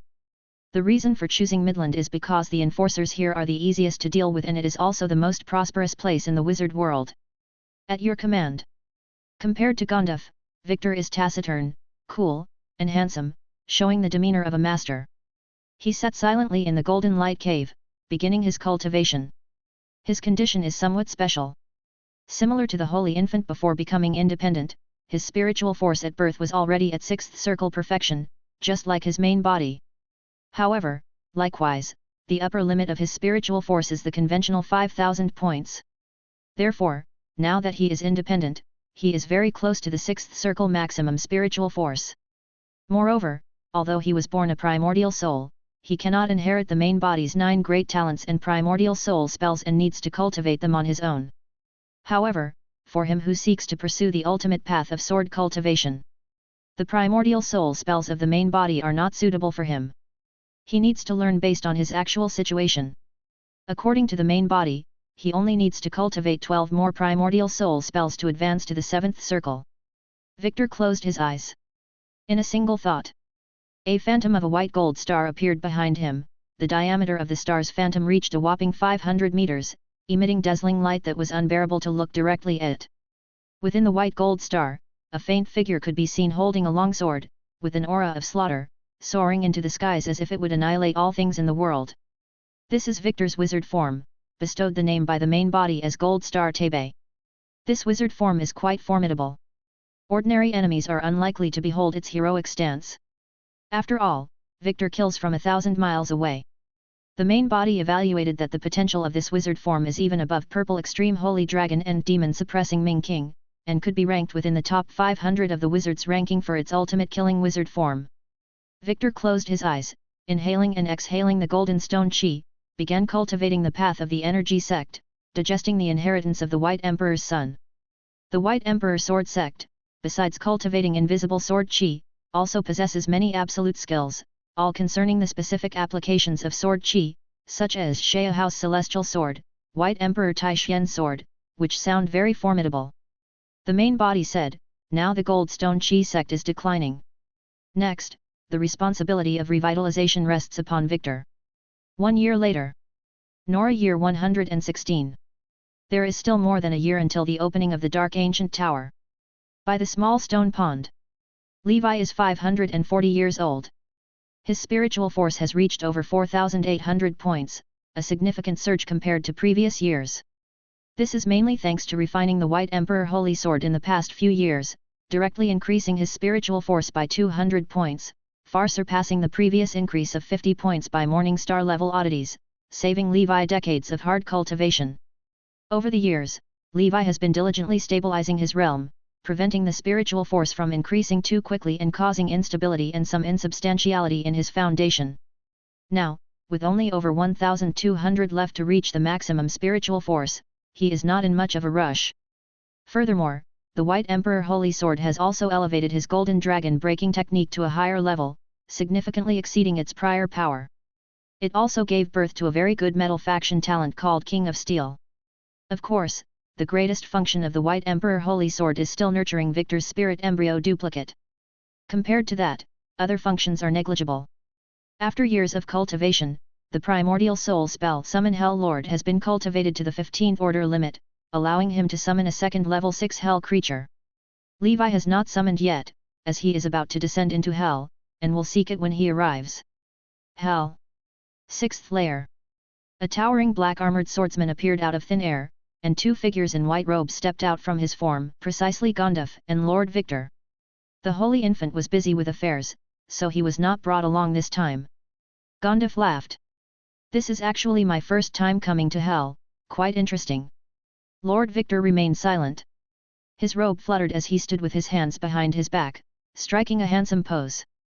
After arriving in hell, the first thing Levi did was to contact his younger brother Purgatory Demon Sword Sodaros, but there was no response. This made Levi tense up, wondering if something had happened to him. Before parting ways in the old days, they each had a soul token, and since the soul tokens were intact, their lives should not be in danger. Let's go, first make a tour around the major cities and inquire about someone. Southern Region. Rogel City. 100 years ago, Prince Tusk, with absolute strength, defeated the other princes and unified the south, his level 7 middle stage power shaking all directions. But, Prince Tusk is most famous for his audacious move some years ago. For some unknown reasons, he married the Desire Realm Witch. It should be known, the Desire Realm Witch was the former fiancée of his son, the Wild Boar Duke. Such an act, even in hell, is extremely explosive. Some even suspect that the Wild Boar Duke was killed by Prince Tusk himself, with the aim of obtaining his son's fiancée. Given Prince Tusk's formidable strength, no one dared to say anything. Love and marriage freedom, this is also not objectionable. Of course. Apart from Prince Tusk, In these 100 years, there is another person in the 6th layer, who is also well known like thunder, making countless devils lose their courage at the mere mention. That is the Purgatory Demon Sword with an 8 billion Joss paper bounty. This individual's strength is comparable to a level 6 late-stage devil, a despicable foreigner from the wizard world. There have been countless Hell Grand Dukes who have died at his hands, almost too many to count on both hands. Luckily, not long ago, the cunning Prince Tusk set a trap, lured the Purgatory Demon Sword into the jar, and captured him. Just when Prince Tusk was about to hand this person over to the enforcer to claim the bounty, his wife, the Desire Realm Witch, pulled another audacious move. She took in the Purgatory Demon Sword into her harem, holding him captive in the Deep Palace as a male concubine. In this situation, the usually overbearing Prince Tusk surprisingly did not say anything. It can only be said, the Demon Fox clan is indeed too chaotic. Devil City. In the tavern, hearing these messages, Levi was dumbfounded. He had only left for 100 years, and hell had become such a mess. His brother, being a descendant of the Black King Dragon, actually got captured by devils. Seems like he was too reckless. Levi originally wanted to make some money in hell first, in preparation for the upcoming netherworld market. But now, it seems he needs to figure out a way to rescue his brother first. Based on the information he had gathered, he already had a preliminary plan. I heard the taste of witches is not bad. Brother, you enjoy yourself there for a while, your big brother will come rescue you soon. Chapter 1911. Don't come any closer. Inside the bathroom, the sorceress of the sensual realm loosens her garments. She looks at the Purgatory Demon Sword tied up tightly in front of her, sealed with layers of restrictions, still unyielding, and can't help but chuckle. My lover, why resist so? In this 7-layered hell, there are devils lining up around Ale City, yearning to die under my pomegranate skirt. The Purgatory Demon Sword says. Lady Malian, you're already a married woman, and to none other than the tall and majestic, talented Prince Tusk. Why are you so fixated on me, an ugly and weak foreigner? The sorceress of the sensual realm pouted. Oh, you still know you're a foreigner? You scoundrel, had I not spent a great sum to redeem you, you'd have been sent to torture hell by now, experiencing the Blade Mountain, sea of fire, and ice tortures. Shouldn't such a grand favor be repaid with your body? The Purgatory Demon Sword says. I will certainly not forget your kindness, madam, but I have devoted my life to the sword skill and have no interest in the affairs of men and women. The sorceress of the sensual realm laughs. Tisk tisk tisk, that's because you haven't cultivated with me. Just open your heart and have a taste, I assure you, you'll forget all about sword skills and truth, and only wish to spend day and night entwined with me, lost in a world of soft pleasures. The Purgatory Demon Sword speaks again. I am a descendant of the Dragon Clan, my bloodline has powerful erosive traits. Madam, you wouldn't want your child to become a dragon descendant demon with low intelligence and overdeveloped limbs, right? The sorceress of the sensual realm laughs. What good luck! Shall we create a few hundred of them then? Now, with plain convergence and the chaos of the Great War era upon us, hell is in need of more hands. The 72 pillars have even rolled out a fertility policy, we could earn rewards with our children. The Purgatory Demon Sword. He felt numb. Although he was several hundred years older than Levi, he remained chaste, a pure male. My little lover, don't be ungrateful. My patience is running thin, don't force me to take it by force. The sorceress of the sensual realm's face turned cold, her voice deepened, black gas surged skywards, morphing into myriad terrifying scenes, revealing the frightful and ferocious true form of a fox demon. 7 tails wildly swaying, like the tentacles of a demon, the long, narrow fox mouth opened, drooling saliva on the face of the Purgatory Demon Sword, emitting a restlessness-inducing, exotic fragrance. The secret technique cultivated by the sorceress of the sensual realm must be willingly accepted by the other party for optimal results. But this damned Purgatory Demon Sword seemed immune to her powerful charms and remained unmoved. To think, she had tried 108 types of charm spells, like submission charm, wet body charm. If it weren't for this, she would have long forced the Purgatory Demon Sword. The Purgatory Demon Sword hesitated. The Demon Fox clan are adept at absorbing yang to supplement yin. If relations indeed occurred, it would surely be detrimental to him. But in the current situation, refusal seemed to endanger his life. He still sought revenge from the Emperor of Torture, he could not die here. The sorceress of the sensual realm saw the purgatory demon sword's resolve weakening. Her demeanor softened, transforming from a furious witch to the girl next door. How about it? The purgatory demon sword. Fine, I agree to it. Enduring humiliation and bearing heavy burdens. This was a necessary path before achieving great things. The purgatory demon sword was prepared. The witch waved her hand and embraced the purgatory demon sword. The surroundings changed, with seductive demon foxes dancing at the edge of the bathroom. The heart of the purgatory demon sword. What a sin! From now on, he could no longer enter the realm where he was naturally adept at swordsmanship without thought of women, and his advancement in cultivation would surely not be as rapid as before. The next day, the sorceress of the sensual realm looked contently at the purgatory demon sword in her arms. You must have an accomplice, right? Why don't you call him over to join us? The three of us together, wouldn't that be splendid? The purgatory demon sword weakly said. Forget it, he's already in the wizard world. The situation of this battle turned out much better than expected, his cultivation hadn't plummeted. It's just that he felt hollowed out and his spiritual force somewhat depleted. In fact, for a high-quality cauldron like the purgatory demon sword, the sorceress of the sensual realm adhered to the path of sustainable development and would not drain him all at once. To some extent, this was similar to Levi nurturing the dragon clan to extract bloodline essence. The sorceress of the sensual realm stood up, and the sky realm witch, looking at the imprisoned purgatory demon sword, drooled with desire. Sister, when will it be my turn? The sorceress of the sensual realm said. Wait until I'm finished with him. By the way, where's Magris? Magris is the sorceress of the sensual realm, her second sister, equally remarkable with level 6 peak strength. The sky realm witch said. I think she went to Rogel City. The sorceress of the sensual realm smiled. This little glutton always sneaks snacks behind my back. When she returns, I'll have to teach her a good lesson. 6th level of hell. Rogel City. The estate of Prince Tusk. The sorceress of the sensual realm giggled, stepping away from Prince Tusk's embrace. Prince, do I look more beautiful, or is my sister? Prince Tusk with a pig-like smile said. You're beautiful, very beautiful indeed. The sorceress of the sensual realm laughed provocatively.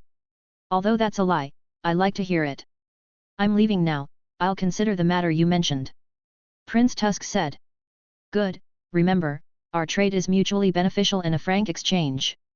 The sorceress of the sensual realm dressed herself, turned into a beam of light, and flew out of Rogel City. Prince Tusk looked on vacantly. Overworked, a feeling of emptiness after excessive exertion.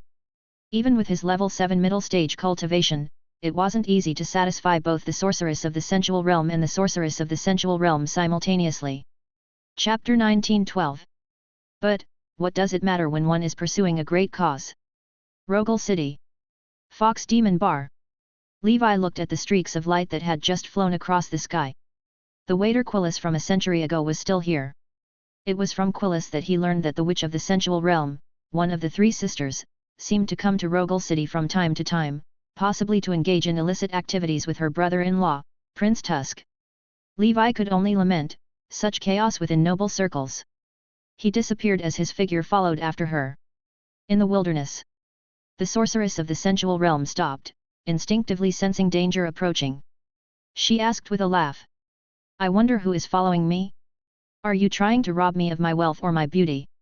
There's no wealth to rob, but in terms of beauty, if you're decent looking, I might not necessarily refuse.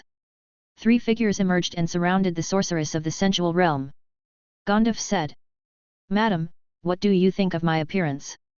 The sorceress of the sensual realm looked at this charming and manly old man and gave him a thumbs up. Handsome old man, you're my favorite type, but with your level of cultivation, I'm afraid you're not quite up to snuff if you wish to possess me, she teased. She looked towards Lord Victor, clothed in a white robe, who also appeared to be at the peak of level 6. His untainted appearance seemed out of place in this world, giving her a fresh feeling. And the black-armored swordsman standing in the center with his arms crossed, the most burly and tall with muscles that seemed filled with explosive power, had a rugged face that was also top-grade and in line with her sister's preference. Levi indifferently said. Lady, best to surrender peacefully to avoid any rough handling. The sorceress of the sensual realm said with a laugh. You 3 think you are capable of capturing me? Don't you think you're a bit overconfident?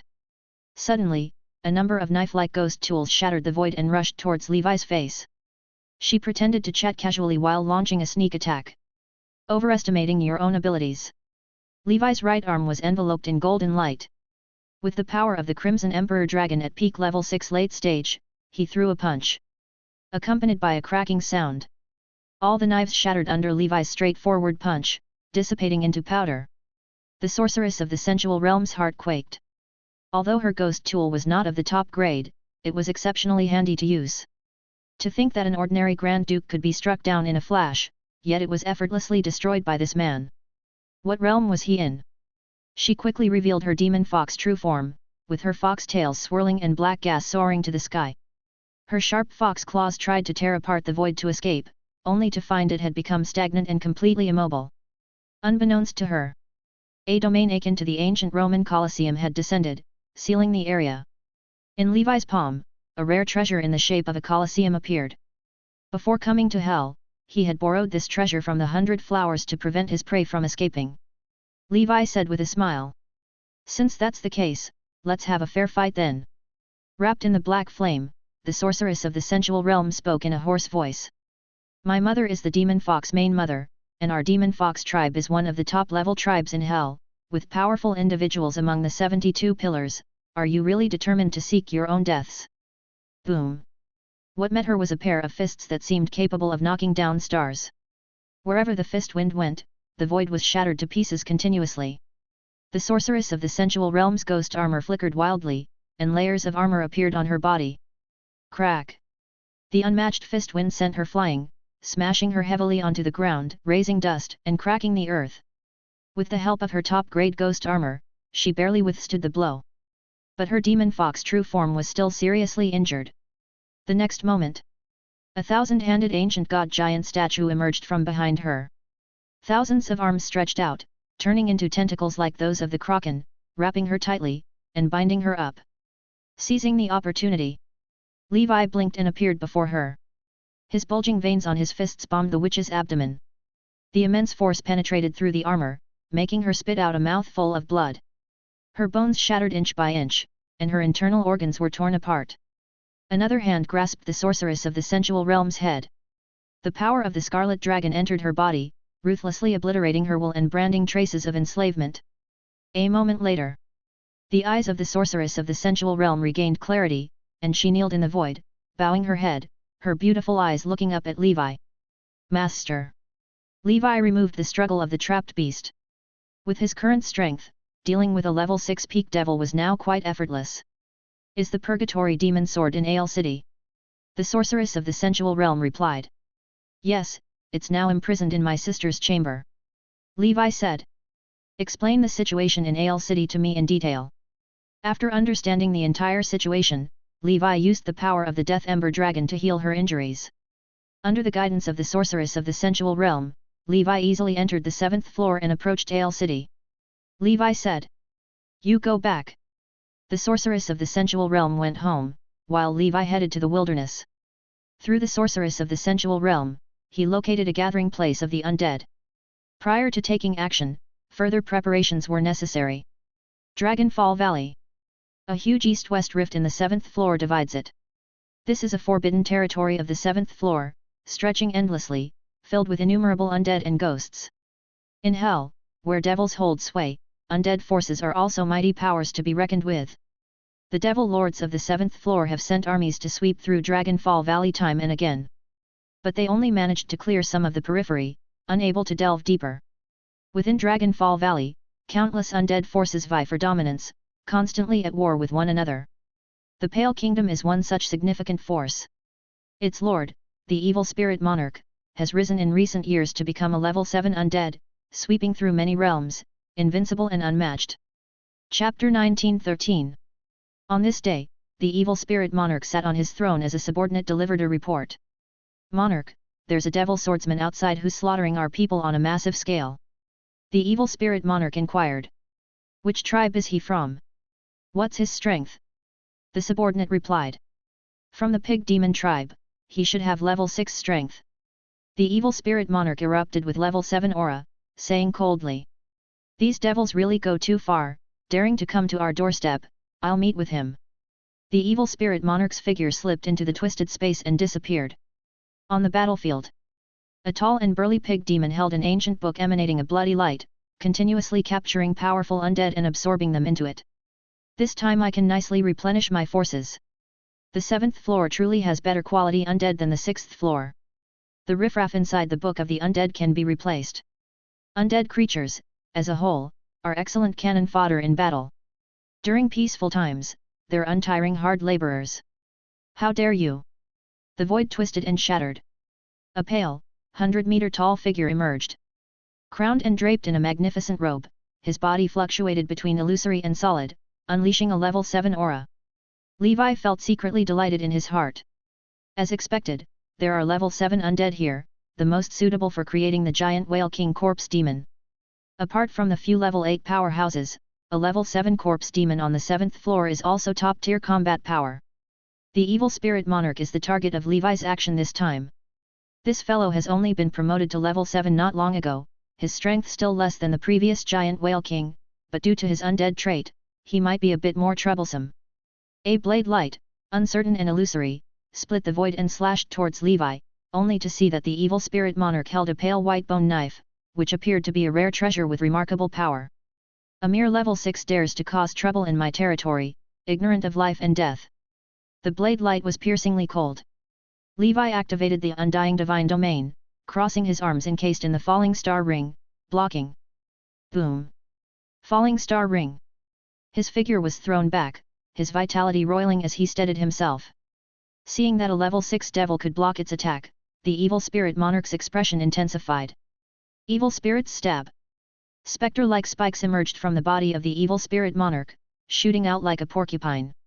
These spikes, condensed from the death energy of level 7 undead, would have inconceivable consequences if hit.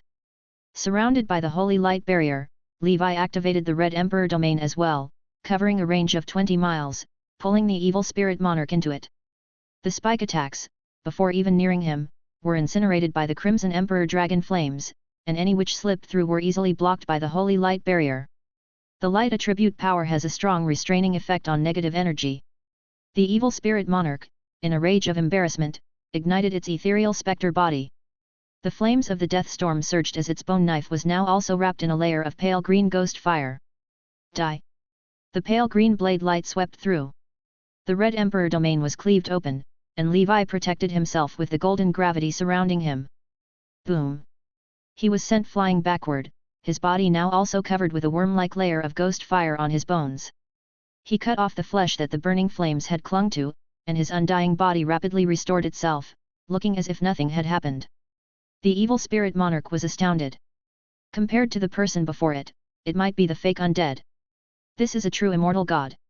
Even its ghost fire has no effect.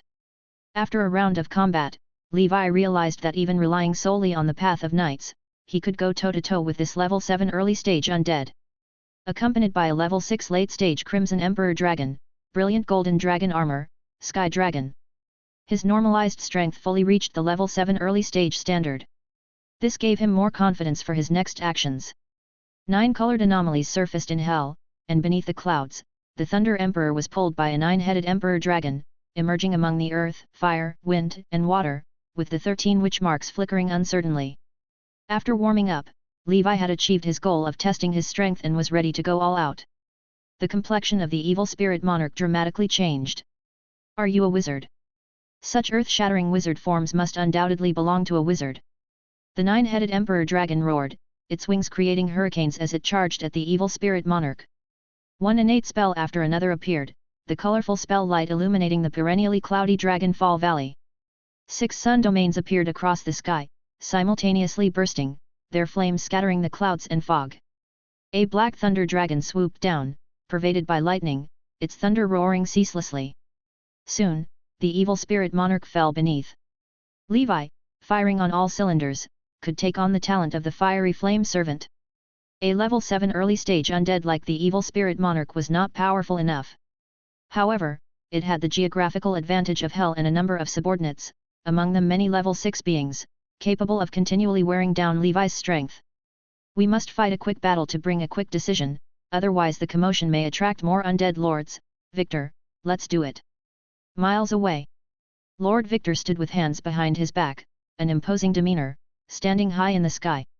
The skies were dyed golden, with countless gold element particles converging into a river that flowed beneath the sky dome.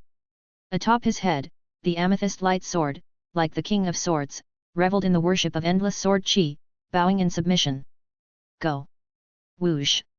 A distance of 1,000 miles, traversed in an instant. That day, 1,000-mile-long rift was torn in the clouds of Dragonfall Valley, and the earth was gouged with trenches for thousands of miles by the swift-moving air currents.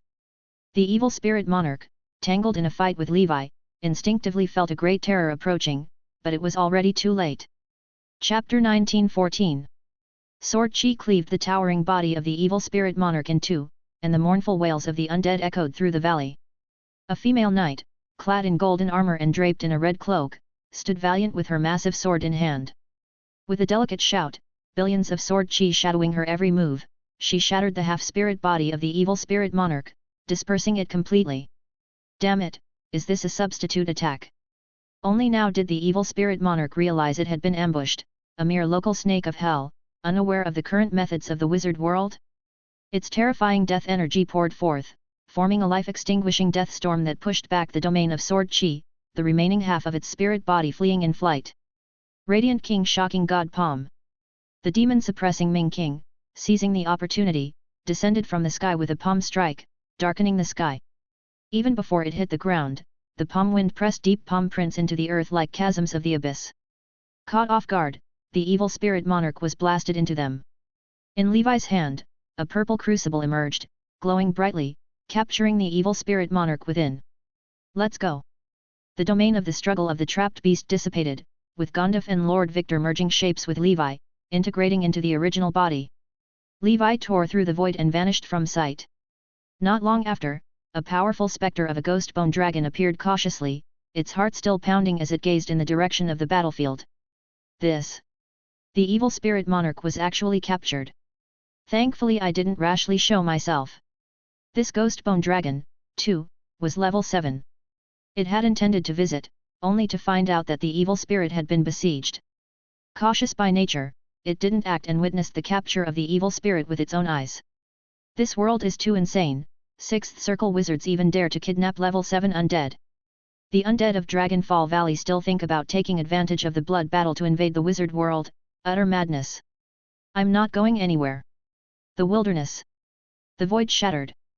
Levi descended from the sky, and from within the purple crucible came rumbling noises as if it was about to burst. He released the weakened evil spirit monarch, its spirit body fractured and even more ethereal. The evil spirit monarch was puzzled. Why have you captured me? I have no grudge against you. I was just home, eating hot pot and singing songs, and I got kidnapped by a wizard. Is there no justice in the world? No law of the land? Without another word, Levi conjured the 9-headed emperor dragon to press the evil spirit monarch to the ground. Standing on the dragon head, his blood chi danced wildly, his momentum soaring to the heavens. Just be secretly pleased because I am about to gift you an enormous opportunity, a chance to rise swiftly through the ranks, to shoot up to heaven. Were it not for Levi being pressed for time, he might not have even bothered with the evil spirit monarch. After tormenting his catch, the scarlet power successfully branded itself inside the evil spirit monarch. After contracting the sorceress of the sensual realm, he had 3 slots for enslavement left.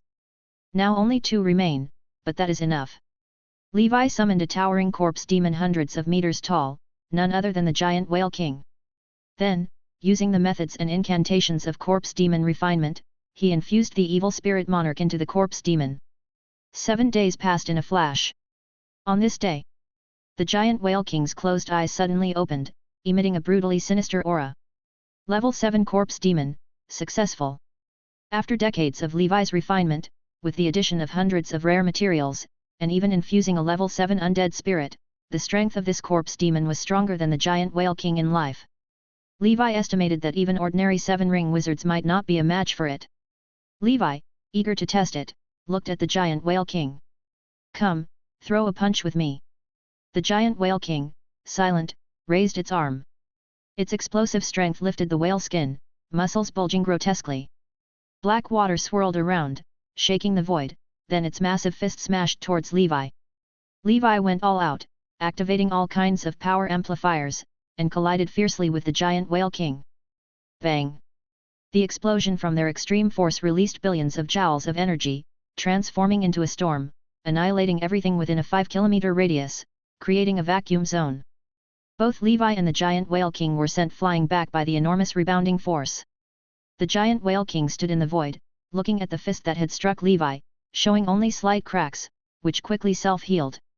Levi's arm split open, displaying flesh and bone. Ha ha ha, tough enough, not wasting my efforts over the years. According to the report from the sorceress of the sensual realm, next month the strongest person in Ale City, the level 8 demon fox main mother, is to go to the 9th layer for a report, to meet the big shots. That will be the time to act. Ale City. Purgatory demon sword followed behind the desire realm witch, looking utterly dispirited. Seeing her younger sister return, the desire realm witch smiled and said, "Oh, my dear sister, what brings you back from Rogel City?" The sorceress of the sensual realm replied with a smile. "My brother-in-law had important business to discuss with me." "What's this, sister, are you jealous?" The desire realm witch snorted coldly. "Of course not, but I do hope you remember that Prince Tusk is my husband. Without my permission, I would not want anyone to be sneaking around." The sorceress of the sensual realm hugged the desire realm witch's arm, coquettishly saying, "I know, sister. I bring you good news." "Oh? Let's hear it. I recently discovered a very good prey, pity he is quite cunning, I didn't catch him." "Who is it?" "Gonduf, a very charming and handsome old man. He is said to also be a top-tier talent from the wizard world, a body-refining wizard like your little lover. He's even ranked within the top 10 of the Ancient Towers leaderboard." The Purgatory Demon Sword's expression changed. "What? Gonduf also came to hell?" He had heard stories about Gonduf from his brother and had long wanted to make his acquaintance. Chapter 1915. The Desire Realm Witch pinched the chin of the Purgatory Demon Sword and revealed a smile. "It seems Gonduf tastes pretty good too." As a seductive witch, her spirits were rising. "Call the third sister, let's go hunting together." The sorceress of the sensual realm said teasingly. "What about your little lover? Do you want me to look after him for you?" "Don't worry, I won't sneak a taste." The desire realm witch scoffed. "You think I don't know your little schemes? Follow me. Someone will naturally watch over this purgatory demon sword." As her words fell, a figure emerged, stout as a barrel, exuding the aura of a level 6 peak. "Iron Slave, lock up the purgatory demon sword in my chambers and guard it well." With the restrictions she placed on the purgatory demon sword, preventing it from unleashing its power, plus Iron Slave's vigilance, escape would surely be impossible. Moreover, there were numerous formidable beings in Ale City, including several level 7 experts. The brawny man said, "Go at ease, but when will you visit my place?" The desire realm witch giggled. "Don't worry, I'm always fair with my favors, just patiently wait for your turn." The three sisters soared into the sky, heading out to hunt Gonduf. Iron Slave looked at the purgatory demon sword with sorrowful eyes, his face filled with murderous intent. "It's all because of you that the witch has forgotten about her old lover." The purgatory demon sword quickly said. "Buddy, I was forced to, you've been deceived by a bad woman and don't even know it. We should join forces and rebel against this woman." Iron Slave gave the purgatory demon sword a fierce slap. "Shut up! Do not speak ill of the witch." Several days later. On the wilderness. Gonduf's figure took flight, with 2 archdevils of hell behind him. "Why are you chasing me?" The Grand Dukes were seething with anger. "You've stolen our cities, who else should we chase if not you?" Gonduf said. "You devils commit all kinds of evil in the wizard world, I'm just reclaiming a bit of interest." The Grand Dukes roared furiously. "And you dare make excuses? Catch him, this Gonduf, there's a reward of 2 billion joss paper for him. Sell his head, and we'll break even." Boom! Gonduf's expression changed, he came to an abrupt stop, protected by divine light. In the void. A level 7 aura tore through the sky and earth, suddenly descending. A pair of colossal hands reached skywards towards Gonduf, who narrowly dodged them. The desire realm witch said with a chuckle. "Tisk tisk tisk, worthy of being a genius of the wizard world. Just a few days and already a reward of 2 billion, such a first-rate troublemaker, just like my little lover." The sorceress of the sensual realm said. "Sister, that's Gonduf." Be careful, he's very sly. The two Grand Dukes said. We've seen Lady Malian. This Gondef. The Desire Realm Witch said indifferently. The two of you may leave, I'll take this one. The two Grand Dukes were dissatisfied but dared not say anything. As they were about to leave, Gondef's figure split apart, and a black armored swordsman emerged, throwing out a terrifying sword chi that shocked the heavens and moved spirits. Boom! One of the Grand Dukes was killed on the spot, turning into a blood fog. A web-like chaotic flow in the void snatched him up and quickly disappeared.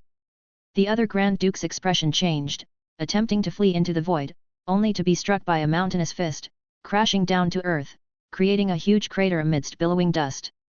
The towering giant Whale King landed, with countless runes flickering around it, its skin shining with a black gold luster like an unbreakable iron wall.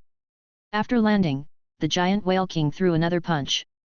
Centered on him, the ground within 10 miles was lifted by the shockwave into the sky, floating mountains turned to dust amid the upheaval. After 2 solid punches, the Archdevil of Hell hadn't even grasped the situation before dying on the spot. All of this happened in the blink of an eye, causing the Desire Realm Witch's complexion to drastically change. Spurt! The Sky Realm Witch next to her looked in disbelief at the magic fox claw piercing her chest from behind, murmuring. Second sister, you betrayed us. The sorceress of the sensual realm extracted the third sister's heart, swallowing it whole. The critically injured sorceress of the sensual realm turned pale, her aura waning. For her, the loss of her heart was not enough to be fatal, but severe injury was inevitable. From all sides, the water elemental power surged, coalescing into a wall of sea, and a colossal colosseum stood erect on the wilderness. The Desire Realm Witch slapped her second sister away, and the latter returned to Levi's side. The Desire Realm Witch, with a gloomy complexion, asked in a hoarse voice. Magres! Why did you do this? Levi, the giant Whale King, and Gondef surrounded the Desire Realm Witch, their fearsome auras rising to the heavens. Don't ask her any more, you'll soon find out why yourself. Below the 9-colored clouds, the Emperor Dragon and the Emperor appeared simultaneously, pairs of icy and merciless pupils looking at the witch. The demon-suppressing Ming King sat upon the clouds, sacred like the 1,000-armed Avalokiteshvara. The giant Whale King's black water faintly morphed into a titanic black whale that could devour the heavens and earth. Behind the Desire Realm Witch, several fox tails rose to the sky, 7 in total, shading the sun. Demon flames surged, as countless black demon foxes darted among them, like a host of ghost fire lanterns. The demon fox spoke grimly. I'm going to tear you apart. The giant Whale King stomped, shattering the void, leaping upwards, and a pale monarch's bone knife slashed through the air with a mournful gleam. The 9-headed Emperor Dragon roared heavenward, the earth trembled furiously, and 4 mountains stood up, sprouting limbs, turning into 4 level 6 mid-stage mighty tigers. As his realm ascended to perfection, the spiritual weapon's power rose in tandem. Leading the way, the giant Whale King, the mighty tigers charged into the demon fox's domain, fiercely attacking. Chapter 1916. The demon-suppressing Ming King unleashed his earth-shattering palm technique, unwilling to show weakness. Even the sorceress of the sensual realm manifested her true form of the demon fox, launching an assault on the severely wounded Sky Realm Witch. The younger sister had never been her match, and now, struck by a sneak attack causing severe injuries, defeating her was only a matter of time. The Thunder Emperor stepped on a rainbow bridge formed by the anomaly of earth, fire, wind, and water, channeling the immense chi of the sun, moon, and stars through the Emperor's sword in his hand, unleashing chaos sword energy that could reshape the world. Levi himself stayed in the back, muttering incantations, beginning to cast the primordial soul spell. The Desire Realm Witch was not a weakling like the evil spirit monarch. Being a genius, she was not easy to defeat, and caution was paramount. 3 powerhouses were battling the witch simultaneously. Thousands of miles away, Lord Victor emerged from the void, seated amongst the clouds. With a wave of his hand, he summoned the power of Metal Elemental, which buzzed as it flowed into the amethyst light sword. Fleur, it's our turn. In the sword world, the sword spirit misthrust her long sword into the void, her aura continuously soaring, with metal elements forging a golden armor on her, and her red cloak fluttering loudly in the wind. On another front, the fight intensified, truly worthy of the Desire Realm Witch's genius reputation. Her 7 foxtails acted independently, each unleashing different innate abilities, with tens of thousands of foxes surging around her, concealed within black flame, swiftly engulfing and devouring the giant whale king's steel body. The giant whale king exploded with chi, obliterating groups of foxes, but these foxes were endless and inexhaustible. The Thunder Emperor's sword chi swept across, aiding in breaking the encirclement. The glare from the 9 rust dragon wizards' witch marks blazed brilliantly as crimson fire dragons burst forth, exploding on the battlefield. In the chaotic battle, the Sky Realm Witch was swiftly defeated. Spare her life for now. Levi still had 2 spots available, so he simply made another contract. To avoid death and any suspicions from the old fox, he wanted to turn all 3 sisters into his own allies. The Desire Realm Witch was besieged by brawny men, her expression fiercely determined.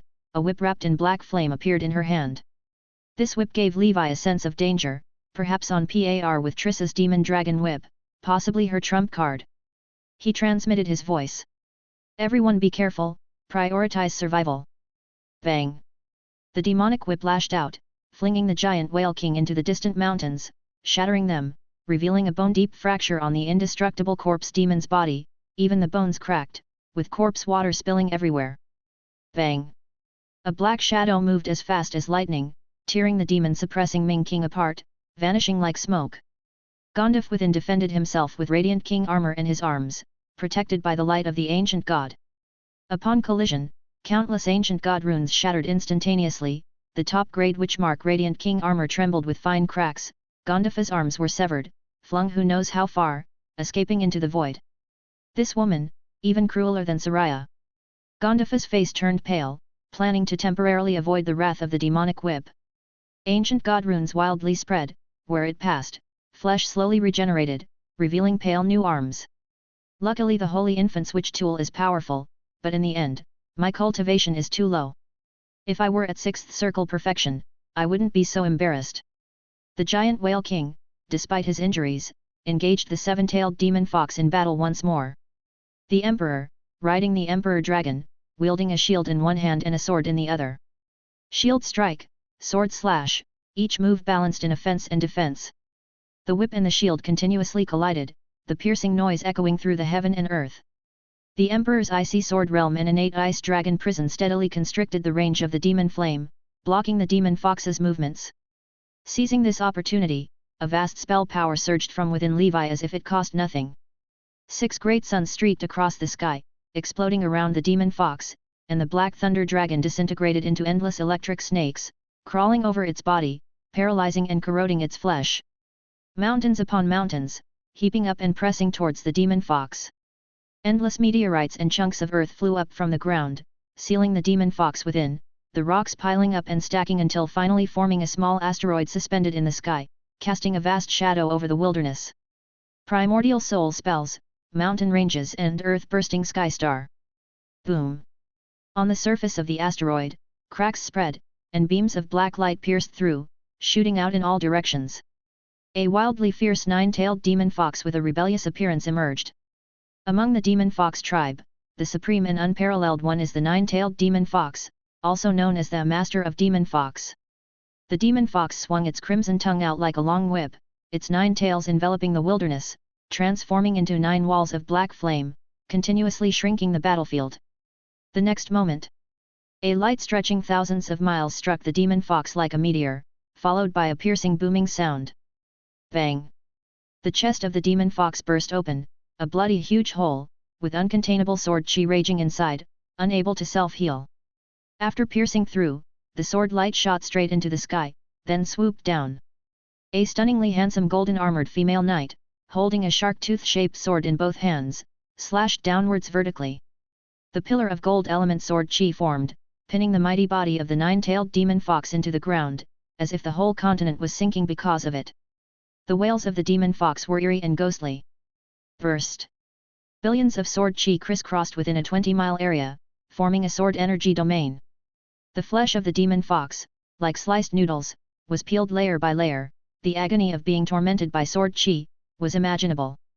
The giant whale king burst forth, smashing down with both fists. Boom! Within the demon fox's body, its indestructible bones shattered inch by inch under the dual pressures, and black flame burst out in all directions. The sky full of firelight blew the giant whale king away, its body nearly disintegrating. A slightly smaller seven-tailed demon fox slipped out but was intercepted by Levi. The eyes of the demon fox, pitiful, pleaded. I bear you no grudge or grievance, are you, truly ruthless? The falling star ring collided, and the fist-wind Levi charged blasted into the demon fox's face, slamming it back into the sword energy domain. After the sword chi dissipated, the demon fox was covered in scars, its aura weakened. After taking 10 million tons of damage, the similarly battered giant whale king pinned the demon fox to the ground to prevent any desperate struggles. Levi, with the power of Scarlet Dragon in his hands, poured it into the demon fox's head, spending a great deal of effort to subdue it finally. The eyes of the demon fox cleared, head lowered in submission, kneeling before Levi. Levi repeated his technique, enslaving the Sky Realm Witch as well. A family, complete and orderly, now only the level 8 old fox is missing. The demon fox tribe will be Levi's bridgehead and headquarters in hell. Responsible for gathering resources, covertly nurturing his cultivation. The Desire Realm Witch, reverting to human form, her nose swollen and face bruised, naked, her beautiful body covered in sword chi scars. Levi healed some of her injuries and asked, "How is the purgatory demon sword?" Trembling, the demon fox said, "He's fine. I've only cultivated with him a few times." Knowing his younger brother was okay, Levi felt reassured. "Continue to keep him in Ale City in the future. I won't interfere with your joint cultivation, but you must not drain his cultivation. Which, I want you to aid his cultivation." Since this demon fox knew the art of absorbing yang to supplement yin, presumably it wouldn't have a problem with absorbing yin to supplement yang either. As an elder brother, Levi could only help his younger brother this far. Chapter 1917. Hell. The seventh layer. The Desire Realm Witch promised. "Master, no problem, I truly fancy my little lover. Otherwise, he would have been drained dry by me long ago. Since Master wants me to assist him in his cultivation, then I will do as told. Not just me, my two sisters can also do so. You agree, don't you?" She turned to the other two. The sorceress of the sensual realm and the sky realm Witch said. "Indeed, we will cultivate together with him." The way of cultivation of the Desire Realm Witch involves robbing Peter to pay Paul. Since she has to make contributions to the Purgatory Demon Sword, she needs to extract more from Prince Tusk, the Iron Slave, and others. Levi nodded, praising. "Not bad, high awareness. With my second brother's talent, as long as he does not die prematurely, it's not impossible for him to become a level 9 expert in the future. Serve him well, with his personality, he will certainly not treat you unfairly. Next, I will talk to him so that he cooperates with you, and stop causing troubles in hell. Although the Purgatory Demon Sword is powerful, the deeper you go into hell, the more experts there are. Before he has grown, it is indeed not suitable for him to continue slaughtering. Otherwise, sooner or later he will capsize in the gutter." Frankly, Levi is really thankful to the Desire Realm Witch. If not for her, his second brother might have been sent into the real torture hell and tortured to death. Next, the three sisters healed their wounds on Levi's side. Once they all recovered, Levi took some joss paper, soul stones, and useful resources from them and let them go. This way, combined with the joss paper Gondaf robbed from others, Levi had about 800 million, enough for the upcoming expenses in the netherworld market. With the soul stones for cultivation, if all are refined, he should be able to raise his spiritual force to around 5,000 points. Together with the gains from the netherworld market, saving Levi decades of cultivation time is not a problem. Once he cultivates his spiritual force to its maximum, he will also get some soul stones for 100 flowers to help her ascend to the 7 circle. Soul stones are indeed cherished. Although not as elusive as oddities, they are definitely scarce resources. Ale City. The Iron Slave was still dutifully guarding the Purgatory Demon Sword, his gaze always placid, until a graceful silhouette appeared before him. The Desire Realm Witch, a goddess. She smiled, saying, "Iron Slave, I will visit you tonight." A smile that Iron Slave could not hide spread across his face, his heart warmed. "Indeed, Lady Witch still has me in her heart." All the grievances and dissatisfaction from before were swept away. After sending away the Iron Slave, the Desire Realm Witch, accompanied by her two sisters, came to the room where the Purgatory Demon Sword was imprisoned. The eyes of the Purgatory Demon Sword could not hide his panic as he exclaimed. "What are you trying to do? Not all three of you? Madams, if you wish for my death, simply kill me directly, why humiliate me like this? The sorceress of the sensual realm said. Brother-in-law, what are you talking about? We are merely fulfilling Master's task. The Sky Realm Witch said. Master said that he wanted to help you in your cultivation. The Desire Realm Witch laughed and said. Little lover, just enjoy your luck. Cultivating with the three of us is a great joy indeed. The Purgatory Demon Sword closed his eyes, ready to meet his death with dignity. From the witches, came the voice of his older brother. Second brother, don't panic. These three women have been subdued by me through special means. They are on our side now.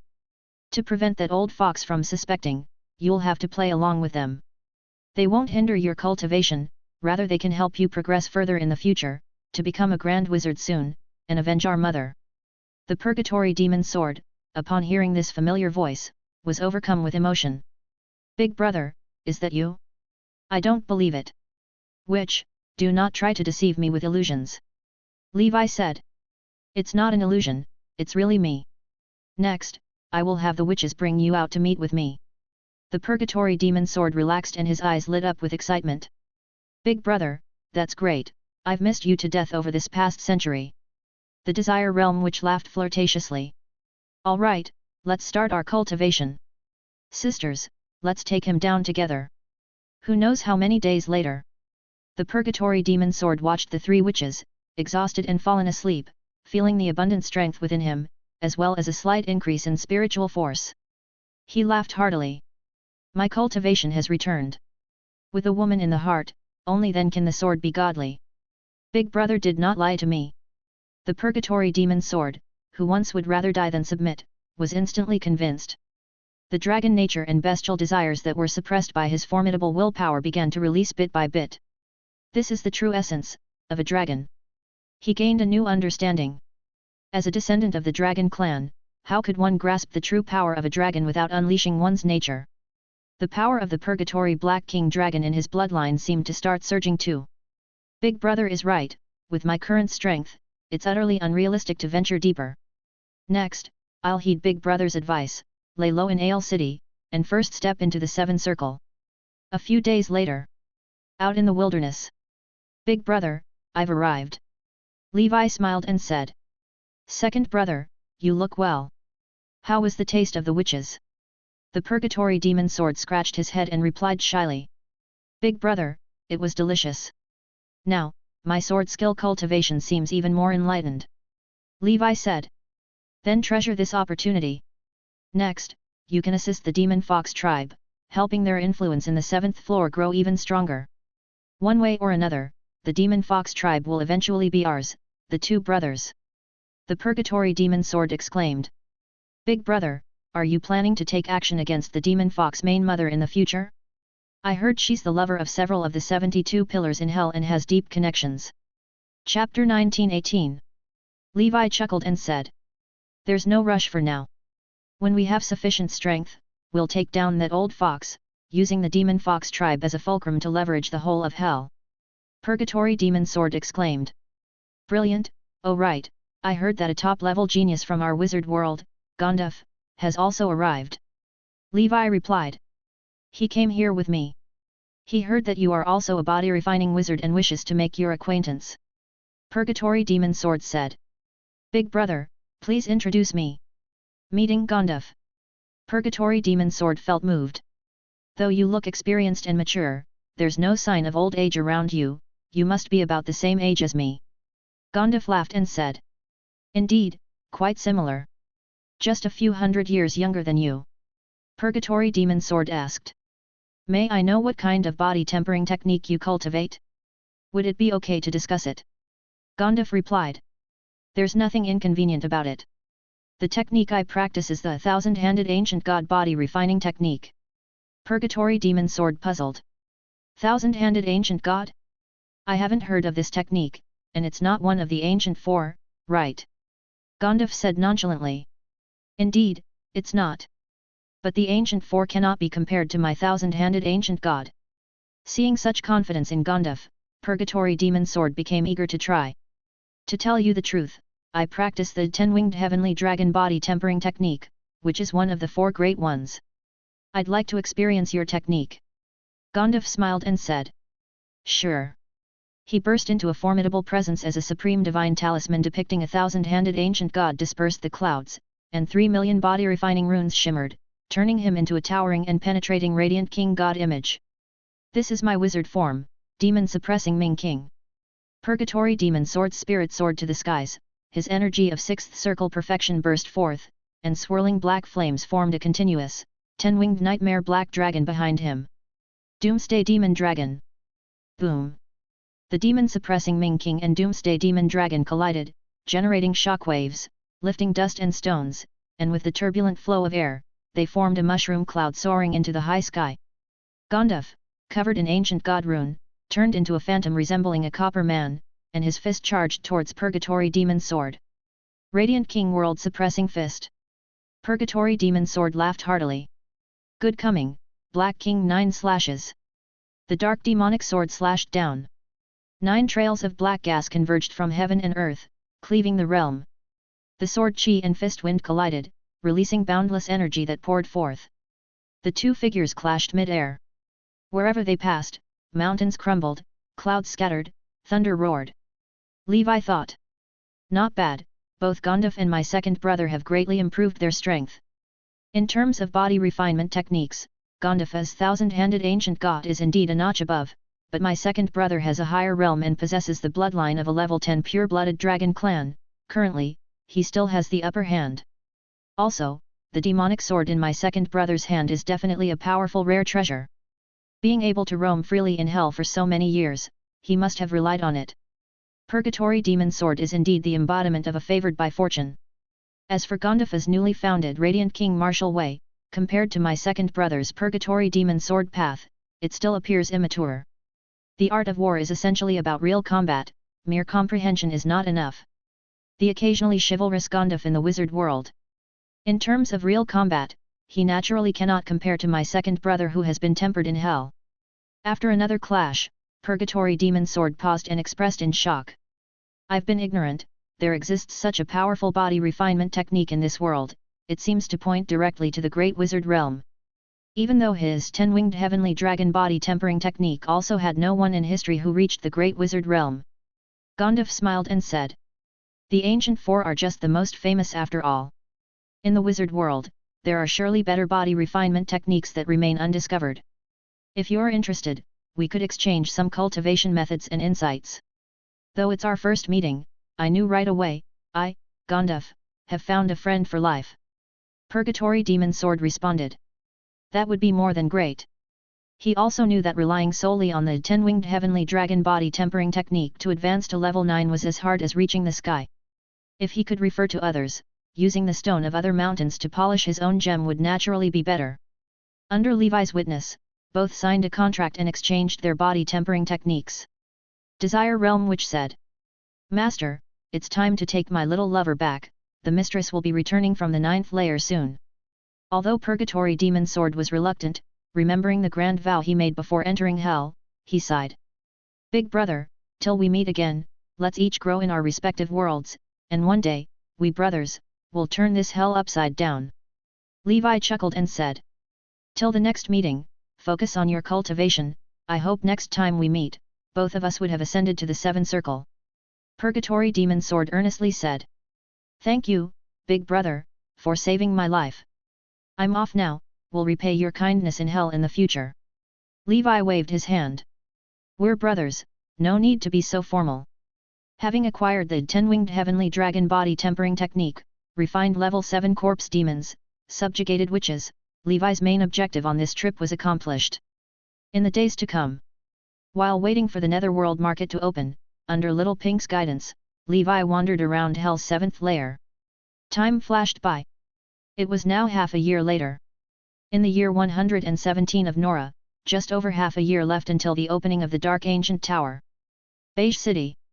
Within the city, there was an undead prison, detaining the undead prisoners captured from Dragonfall Valley over the years.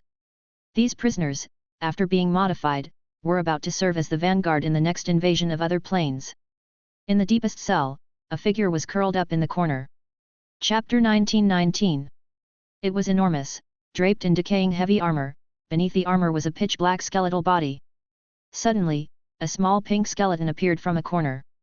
"Blackie, I'm here to save you," the dark skeleton said. "It's too dangerous here. Don't do anything foolish. Prince Unicorn is inside the castle." Prince Unicorn was a powerful level 7 devil. It was he who captured the dark skeleton from Dragonfall Valley and imprisoned it here. The small pink skeleton spun around joyfully, then dispersed into pieces. "Don't worry, someone will rescue you." That day, a light suddenly emerged from the skyline above Beige City and, in the blink of an eye, crashed into the city. A beam of amethyst light ruthlessly shattered the city walls into dust alongside the buildings in its path. Boom! Boom! Boom! The towering and majestic unicorn castle took a heavy hit and trembled non-stop, as a large hole emerged. The dark skeleton's ghost fire burned fiercely, the eyes showing a shocked gaze witnessing everything before it. The supposedly impregnable prison was broken, and the prisoners began to riot. "Blackie, come with me." The pink skeleton appeared, grabbed the dark skeleton, and prepared to flee. A thunderous roar of fury came from inside the castle. "Die!" A devil prince with a horn on his forehead and a face similar to a rhinoceros soared into the air, his hands were entwined with chains. With a swing of his arm, the chains reached out towards the fleeing pink and black skeletons. Clang! Accompanied by the sound of clashing metals, a figure with the presence of a mountainous giant caught one end of the chains with his bare hands, the giant Whale King himself. Ha! Caught off guard, the strength-renowned Prince Unicorn was pulled over. His hands controlled by the chains, unable to exert force, he directed his head towards the enemy, his black horn shining with a metallic luster, and an aura of destruction filling the air. Die! Clang! Another muffled collision sound followed, and a figure in black armor, carrying a shark tooth-shaped sword, appeared out of the void. His right fist clenched, covered in golden light and wrapped in red flames. Bang! The falling star ring struck, an enormous force exploding. Levi Lion King Battle Technique, Whale Emperor Power Book, Holy Image Law, all powers were unleashed. Throwing the most powerful punch ever at Prince Unicorn. Boom! Prince Unicorn's horn was incredibly hard, taking a punch from Levi without major damage, but it pierced through Levi's fist instead. However, the Devil Prince's head was forced down into his neck by the tremendous force, and the horn bent out of shape slightly. The Devil Prince stood in the void like a turtle retracting its head, his hands raising the heavens. "I will have your life!" He erupted with divine power, battling the giant Whale King with the chains, forcing the giant Whale King into a lower position. Nobody knew what material the chains were made of, as they were incredibly sturdy, with both strong men unable to snap them. "Victor!" Levi thought to himself. But he saw the terrifying sword light emerging once more. This time, Prince Unicorn was prepared, he blasted away the giant Whale King, his chains whirl around, blocking the sword light. Another collision. Prince Unicorn was blasted into the castle, toppling half of the city. Amidst the swirling dust, his massive figure emerged, looking ahead with murderous intent. The chains in his hands were cut off significantly and now appeared in the hands of the black-armored swordsman. "Nice piece, thank you." Levi threw a Six Suns continuous explosion as a cover, with soaring firelight inflating as if to destroy the city. With a punch, Prince Unicorn blasted the flames apart, extinguishing them. Unforgivable. He was furiously impotent. The figures that he was after had already disappeared from sight. Soon after, a 1,000-meter-tall, earth-shattering giant devil, emanating boundless demon flames, descended upon Beige City. Its head resembled a giant elephant, with a pair of pitch-black tusks. In front of it, the giant Whale King, along with a tiny speck, were both smaller than the elephant's whip beneath it. This was one of the strongest level 7 devils of the 7th floor. If it came to sheer strength and power in direct combat, the one of could be omitted. The leader of the elephant demon tribe, Ghost Elephant Master, Alex. "Lord, this foreigner is truly too arrogant, daring to rob my city, you must defend my rights." Ghost Elephant Master delivered a backhand slap that sent Prince Unicorn flying, disappearing without a trace. "Trash, can't even hold onto a level 6 and still dare to come complaining to me." After a while, Prince Unicorn, his cheek a bloody, scale armor-cracked mess, bowed his head in apology. "I'm sorry, it was my incompetence, if there's a next time, I will capture them for sure." Ghost Elephant Master stood with his hands behind his back, looking into the distance, and spoke lightly. He's like a locust after autumn, he won't be hopping around for long. We're about to launch a campaign against Nora. After speaking, Ghost Elephant Master turned and left. Straightening your broken horn for you, truly a disgrace to the Rhino Demon clan, letting someone bend it. Prince Unicorn touched his horn, his face lighting up with surprise, and he promptly thanked him. Thank you greatly, Lord. That damned foreigner, making him lose face in front of the whole city. When they reach the wizard world, he must regain his standing. Thousands of miles away. In the wilderness. Levi's figure appeared. Moments later, Little Pink, tugging the dark skeleton along, also showed up. Thank you, Master. Levi said. You're welcome. He looked at the heavy armored skeleton. You must be Little Black. The skeleton said. Lord, my name is Hans. I am a Black Knight, and also a friend of Little Pink. Levi said. Little Pink recommended you to me, saying that your combat techniques are not bad. Hans quickly replied. I've only learned some shallow martial arts, which are insignificant in front of you, Lord. Levi said. Right now, I still lack a summoned creature, would you like to establish a contract with me? Hans replied. Lord, I am willing. Chapter 1920. This Black Knight gives Levi a rather extraordinary feeling. Little Pink calls him the strongest undead swordsman she has ever seen. Little Pink also said that alien race powerhouses once came to Hell seeking Hans. They claimed Hans was the reincarnation of the undead of their royal lineage, wanting to take Hans back to inherit the throne. Hans refused, regardless of whether his past life was that of the said ruler. In this life, he has no connection to his former self. He shows no interest in the throne or wealth, only wishing to quietly cultivate and hone his sword skill. Levi released the Snowflake Warrior and Swordsman Jerry, these powerful undead swordsmen, allowing them to recognize each other. Hans has met quite a few powerful undead, but few have sword skills as exquisite as these two. The trio became friends through their swords, engaging in delightful conversation. Inside ancient Banyan fairyland. Levi took out that broken piece of chain. So heavy, I'll have Gandalf create a knockoff version of the falling star ring when I get back. In the sky. Alongside that mighty, rushing river, the phantom image of the underworld source river emerged again. A boat settled in front of the nether capital, with Levi, who is well acquainted with its ways, stepping aboard to start his purchases. This time, the netherworld market merchant is a minotaur, with an aura as strong as the Great Sunday. Levi estimated that it was not far from level 9, much stronger than Digao. Hell truly is a place with a cloud of strong ones, such beings becoming merchants. As one descends the levels, the merchant's strength grows incrementally. The goods they offer improve as well. Among those who come and go, there are archdevils of hell of level 6. Levi now has 800 million Joss paper currency, all of which must be spent cleanly, as his next visit to hell will be in 100 years. Forget-me-not, 7 days soul returning grass, 5 million Joss paper currency. Buy. Black soul fruit, which I remember has a nurturing and promoting effect on the primordial soul, normally an ingredient for 7 circle breakthrough potions, only 10 million Joss paper currency. Buy. 6th level treasure, golden apple armor. Not bad, it's an automatically protective treasure. It's a steal for Lord Victor, only 200 million Joss paper currency. People who can't afford it are simply not trying hard enough. The devils watching the pig demon's frenzied sweep were all stupefied. But its strong aura deterred them from acting rashly. The 7th floor is rich in resources. Levi spent 700 million Joss paper currency and still couldn't finish shopping. The rest were items of little use. He turned his gaze to the memory blind boxes once again, buying 100,000 blind boxes to try his luck back home.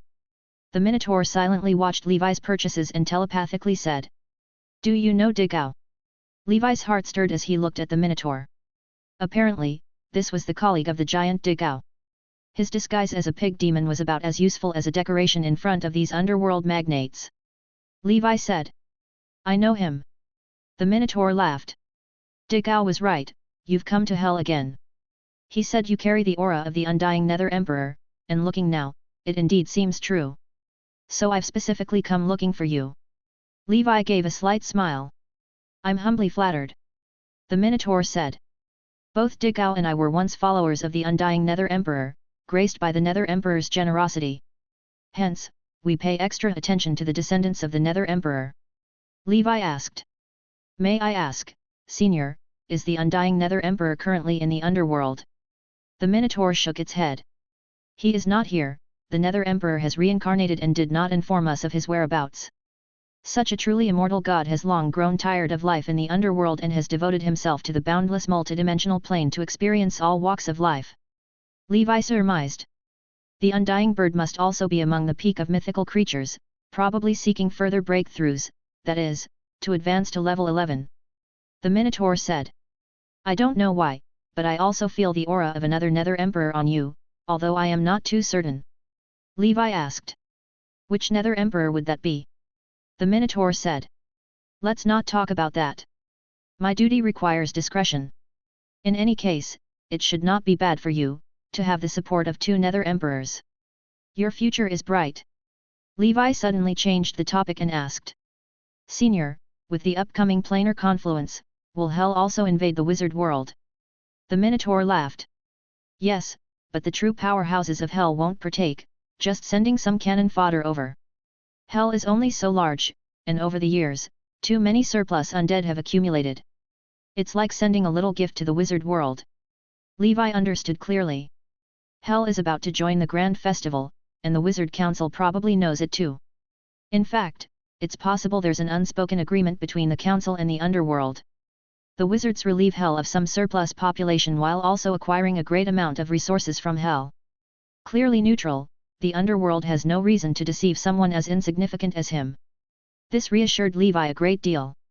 He had learned from the 3 sisters that various devils and undead lords in Hell were amassing forces, preparing to invade Nora. But as long as they don't deploy forces like the 72 Pillars, it's essentially resource delivery for the council. The underworld. Always maintaining such an aloof stance, truly unfathomable.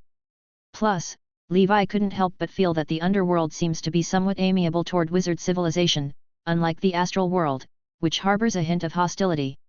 This could relate to Sauron's travels in the underworld, who knows what the ancestor of wizards did there. Before leaving, the Minotaur said. Oh, by the way, my name is Mosi. If you come to the underworld in the future, you can look for me or Digao. We have a good relationship. Levi laughed. Chapter 1921. Certainly. Watching the boat fly into the Nether River and slowly disappear, Levi thought to himself. This identity of the Undying Nether Emperor really comes in handy. But who could the other Nether Emperor be? Among those around me, only Leon seems likely. Saint scorpions are the sacred insects of the underworld in human legends, divine-like creatures.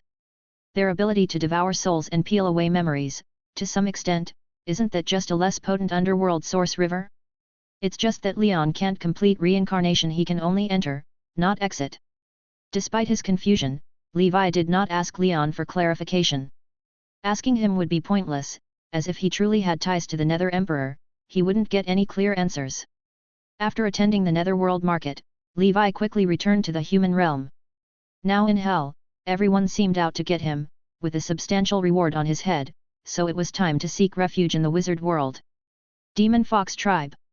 The journey of the Purgatory Demon Sword and the 3 sisters had begun. This certainly pleased the matriarch of the Demon Fox Tribe. Human Realm. Gondif returned to the Midland continent and began cultivating the 10-winged heavenly dragon body tempering technique. He aimed to integrate it soon with his own 1,000-handed ancient god body tempering technique. Due to the 8-armed demon god body tempering technique, the primary attribute of the 1,000-handed ancient god is water, while the 10-winged sky dragon is of the wind element affinity. Moreover, the 9-headed prison snake has the fire attribute, and the strongest, the 1,000-eyed titan, possesses the earth attribute. From this, it's evident that the ancient 4-body refining techniques encompass earth, fire, wind, and water. Gondif thought to himself. If one day, I can synthesize the ancient 4-body refining techniques to create a chaos attribute body refining technique like my original self, perhaps I would then be able to create a body refining technique that directly reaches the legendary realm? However, there has been no word from the 1,000-eyed titan, and the known 9-headed prison snake are all fakes used for fishing, their unknown existences. Regardless, just having the 1,000-handed ancient god technique is enough to step into the great wizard realm, adding the 10-winged sky dragon will keep him cultivating for a long time. Ancient Banyan Fairyland. Lord Victor donned the golden apple armor, shining with a golden luster. With a thought, the armor retracted into his body, ready to emerge and protect him at any moment. "Thank you, my original self," Levi said. "You're welcome. In half a year, I want you to enter the ancient tower with me." Among Levi's duplications, only Victor was able to assist him against the Snow Mountain Dragon King. The power of that Dragon King was nearing the middle stage of level 7. No, in 100 years, it is likely to be at mid-stage already. Levi thought of subduing it, which would be quite difficult. However, taking some dragon scales, seizing some treasures shouldn't be a problem. Time flies. Half a year later. It was another day when the dark ancient tower opened. Levi opened his eyes from meditation and accessed the proficiency panel. The Lover's Rune has been cultivated to level 10, with a luck boost of 90%. Hopefully, this trip will go smoothly. Dark Ancient Tower. 5th level. Million Mountains. Underground World. Levi's fungus breeding grounds, all is well. The arrays and alchemical creatures he had set up in this area played a significant role, with many black beast carcasses visible in the vicinity. After inspecting and repairing the arrays and alchemical creatures, he gathered all the matured bomb fungus. 200 years of growth have produced a large batch of rank 5 bomb mushrooms, enough to supply various battle groups for a while. Levi casually threw a bomb mushroom, setting it off. Boom! The explosion swept through the area, and Levi effortlessly obliterated the invisible shockwaves. The power is decent, slightly weaker than the Fire Dragon Tribulation Divine Talismans, but still a genuine level 5 power, and moreover, it can be mass-produced. Beyond that, there was also a batch of freshly produced music fungus. Let Herman research it when I get back. If it's feasible to install these in the extreme battle armor, it might slightly enhance the combat effectiveness of the battle groups. Suddenly, Levi noticed a cluster of particularly unusual mushrooms, vaguely humanoid in shape yet hollow. This is the fungus breeding gear. Finally, this type of fungus has emerged. His heart filled with joy.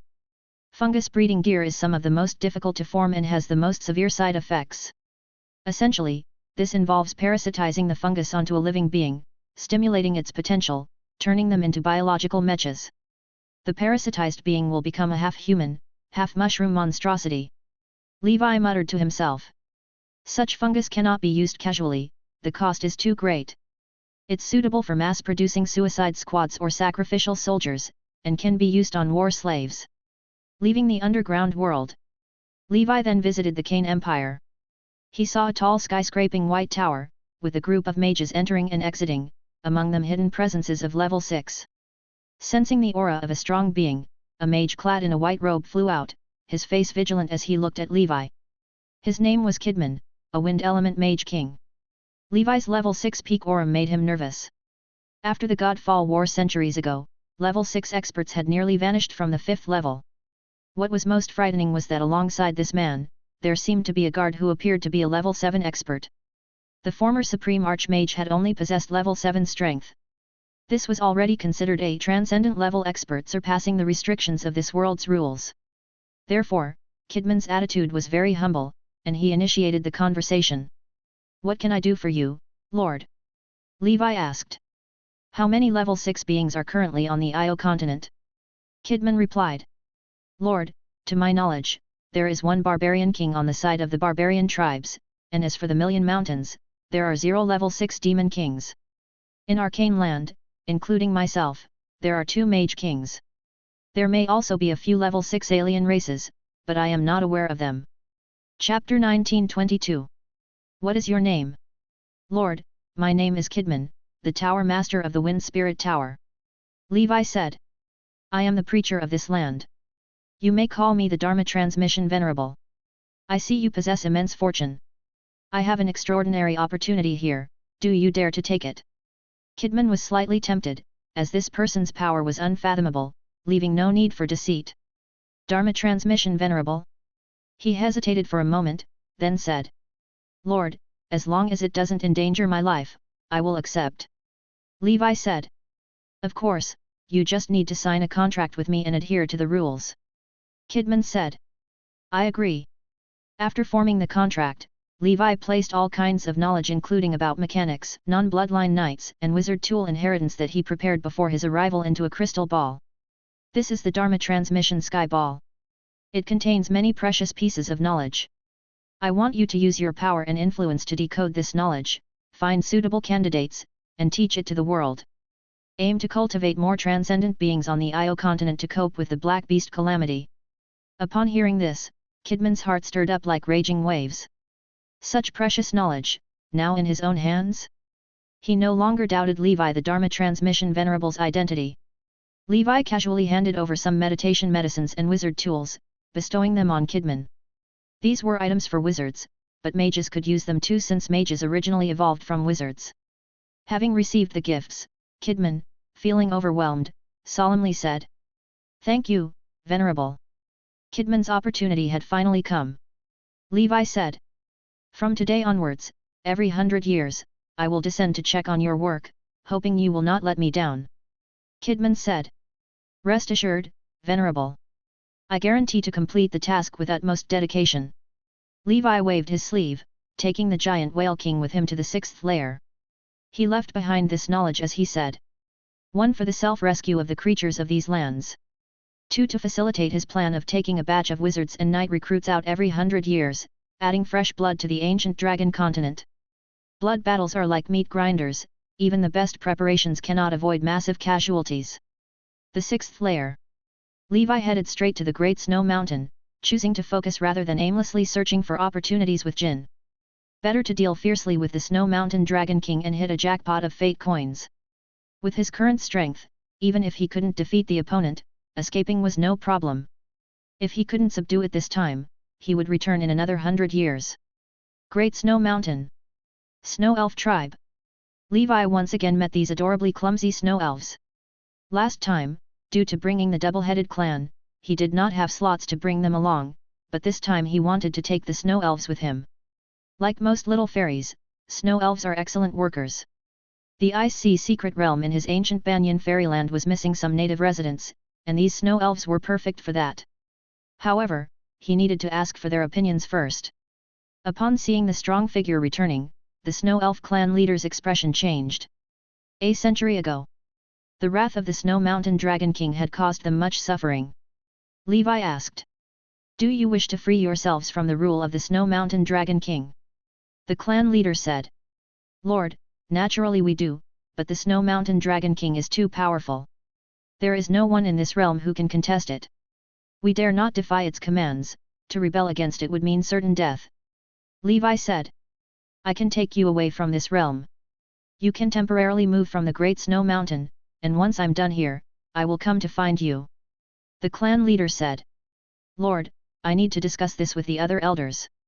Levi said, "As you wish, I'll give you a 7-day deadline. This opportunity only comes once." 7 days later, the clan leader led the snow elves to quietly leave the Great Snow Mountain.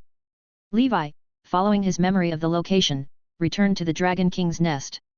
His hermit rune flashed, revealing that the Dragon King was still asleep. However, this time it had learned its lesson. The treasures of gold and silver were no longer under its body but hidden away. No need to guess, definitely swallowed into its Chien-kun.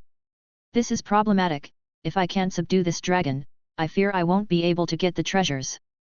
Well, let's give it a try. If it doesn't work, I'll just take a few of the highest quality scales to let the holy infant refine them. He has all the time in the world. If he doesn't defeat it this time, in 100 years, he surely will. The growth rate of the Dragon King can't keep up with his own. Chapter 1923. Dark Ancient Tower, 6th Layer. Great Snow Mountain, Dragon God Temple. Snow Mountain Dragon King Andreas's snoring is like thunder. Ever since breaking through to the level 7 middle stage. In this realm, it has few adversaries and rests unbothered. Although 100 years have passed, the Dragon King has never forgotten that little thief who stole from it. In all the years of its existence in this world, it has always been the one to take the beloved treasures of others, hoarding them as its own dragon's treasure. It's the first time it has been robbed. It opens its eyes, a tyrannical aura sweeping out, spreading across the Great Snow Mountain, subjugating countless lives. The Dragon King has awakened. I feel the Dragon King's rage. Who has provoked the Dragon King again? Such a sin! A huge fist squeezes out from the void, with the explosion of colossal strength surging through its bulging veins, the airflow distorting, fist wind ravaging the space, shattering it. The Snow Mountain Dragon King lifts its dragon claw, Countless icebergs materialize in the void only to be shattered by the fist wind, as if they were nothing. But the icebergs are endless, whittling away the fist wind to nothing more than a remnant breeze that vanishes in front of the dragon claw. Who are you? How dare you disturb the great slumber of Andreas? The Dragon King is familiar with the powerhouses of this realm and its peers. This person before its eyes, however, was unheard of, and though they seemed a notch weaker, they still posed a threat. The giant Whale King silently vanishes, reappearing with a pale monarch bone knife in hand, slicing it towards the Dragon King. You're seeking your own death. The Dragon King says its domineering and somewhat childish lines, its wings like shields, protecting the space above its head, layer upon layer of frost condensing into armor. Crack! The bone knife collides with the dragon wing and is sent flying, its edge nicked with small cracks. The power of frost spreads along the bone knife, swiftly encasing the arms of the giant Whale King in ice. Bear the fury of Andreas. The thick dragon tail slaps on the giant Whale King, shattering the ice. The body of the giant Whale King flickers with runes, vanishing. Crack crack! Again, there are who knows how many fractures. But the corpse demon feels no pain, and the giant Whale King seizes this chance, gripping the dragon tail of the Snow Mountain Dragon King, clamping it down. Its nail-like fingers pierce into the relatively fragile scale armor. The Snow Mountain Dragon King is uncontrollably furious. It lowers its flying altitude, transforming into a streak of light, moving at an incredible speed, dragging its tail along the ground, scraping the giant Whale King over the surface, demolishing mountains along the path. The giant Whale King is covered in wounds but does not let go. It exerts all its strength, forcefully prying off several dragon scales and swallowing them into its belly. The Snow Mountain Dragon King roars in agony. It turns its head and bites the giant Whale King's shoulder, the immense pressure of its jaws crushing the protective layer on the surface, nearly shattering the shoulder blade. Andreas grants you death. After all, the Snow Mountain Dragon King is a level 7 middle stage sub-dragon species, superior in strength and all aspects of attributes compared to the giant Whale King. It spouts out frost from its mouth, freezing the giant Whale King again. Under the heavens, no one is my match. No sooner has it spoken these words. A terrifying sense of danger descends. In the distance, a beam of light flashes into existence and then disappears in an instant. An inconspicuous stream of amethyst light suddenly appears, then pierces into that small wound inflicted by the giant Whale King, who risked serious injury to create it. Without the obstruction of the frost armor and the thick dragon scales, the light sword smoothly penetrates the flesh, and then it seems as if it's pushing a steel needle into an asphalt rubber compound penetrable, but with great difficulty. Thousands of miles away. Lord Victor is drenched in sweat, his handsome face marked by bulging veins. The spell power and spiritual force within him drain away like flowing water. Fortunately, with his 6th ring perfect level spiritual force and the physique of his golden elemental body, he can sustain this for a while. Levi watches as Lord Victor struggles and remarks. As expected of a level 7 middle stage sub-dragon species, its body is incredibly powerful. Upon reflection, Levi feels that to take down the Snow Mountain Dragon King in a fair fight, even with the assistance of the giant Whale King and Lord Victor, would be quite challenging. Hence, he plays his hand off the conventional path, finding a way to let the giant Whale King desperately create a wound, then takes that opportunity to thrust the amethyst light sword into it.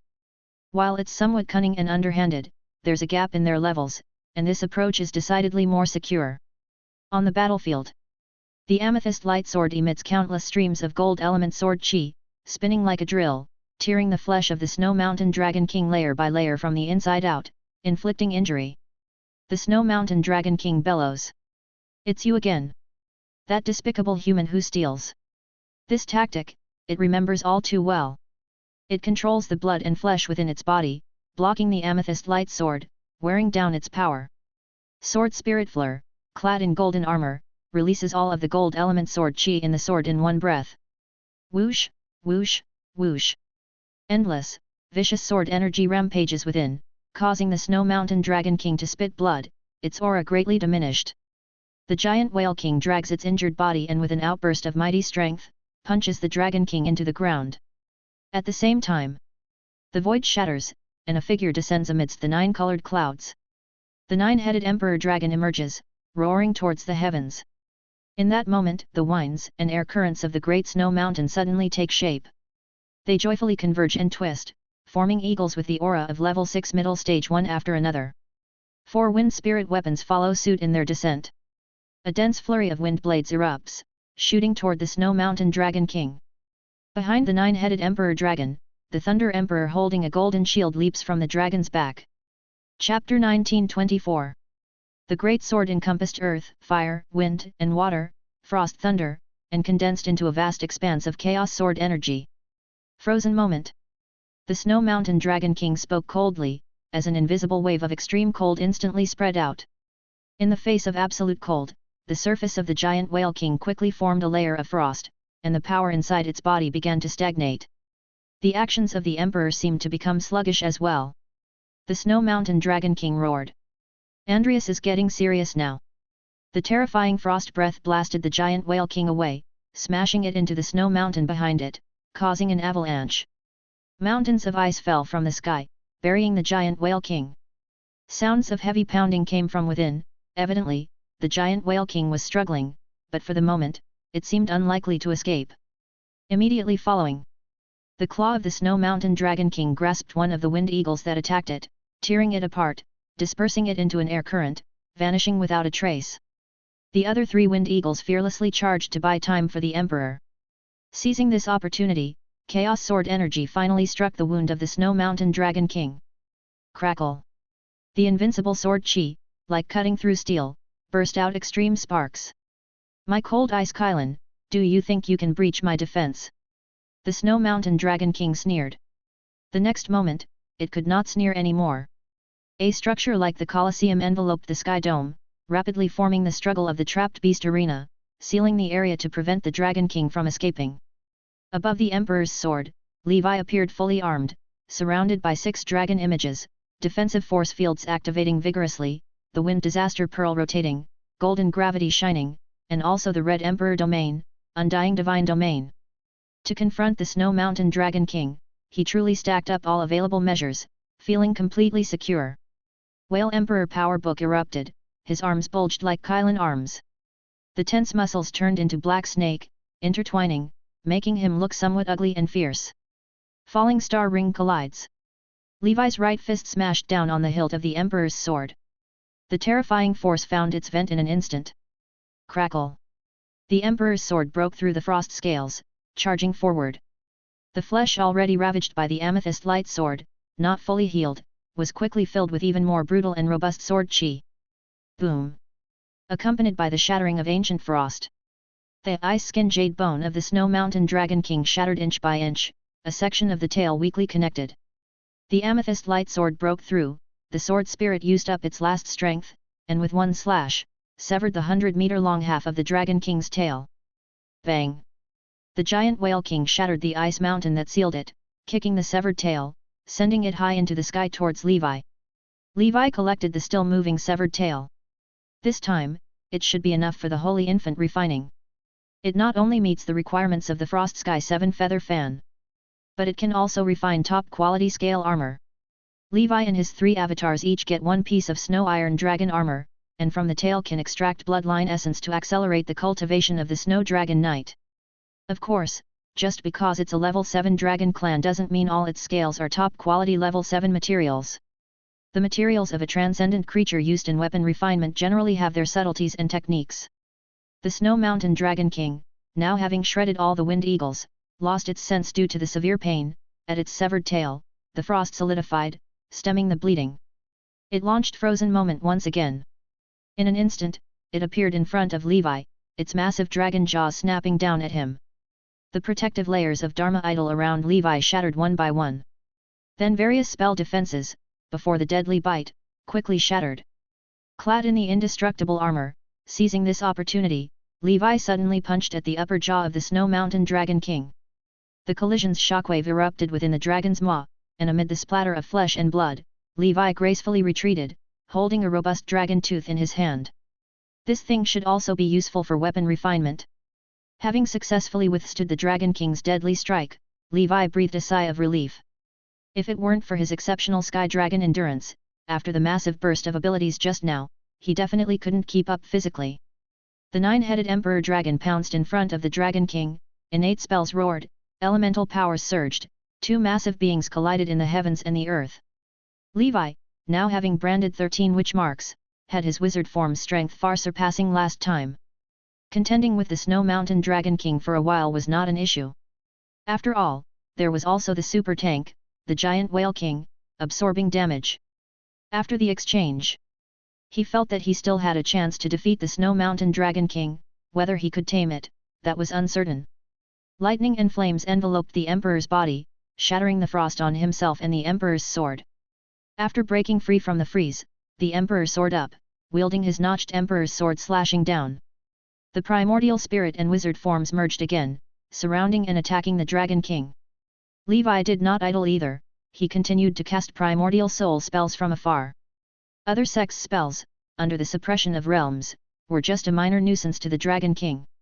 To deal with the Ice Dragon clan, undoubtedly, fire was the choice. He exerted all his might, and rounds of great sun appeared in the sky.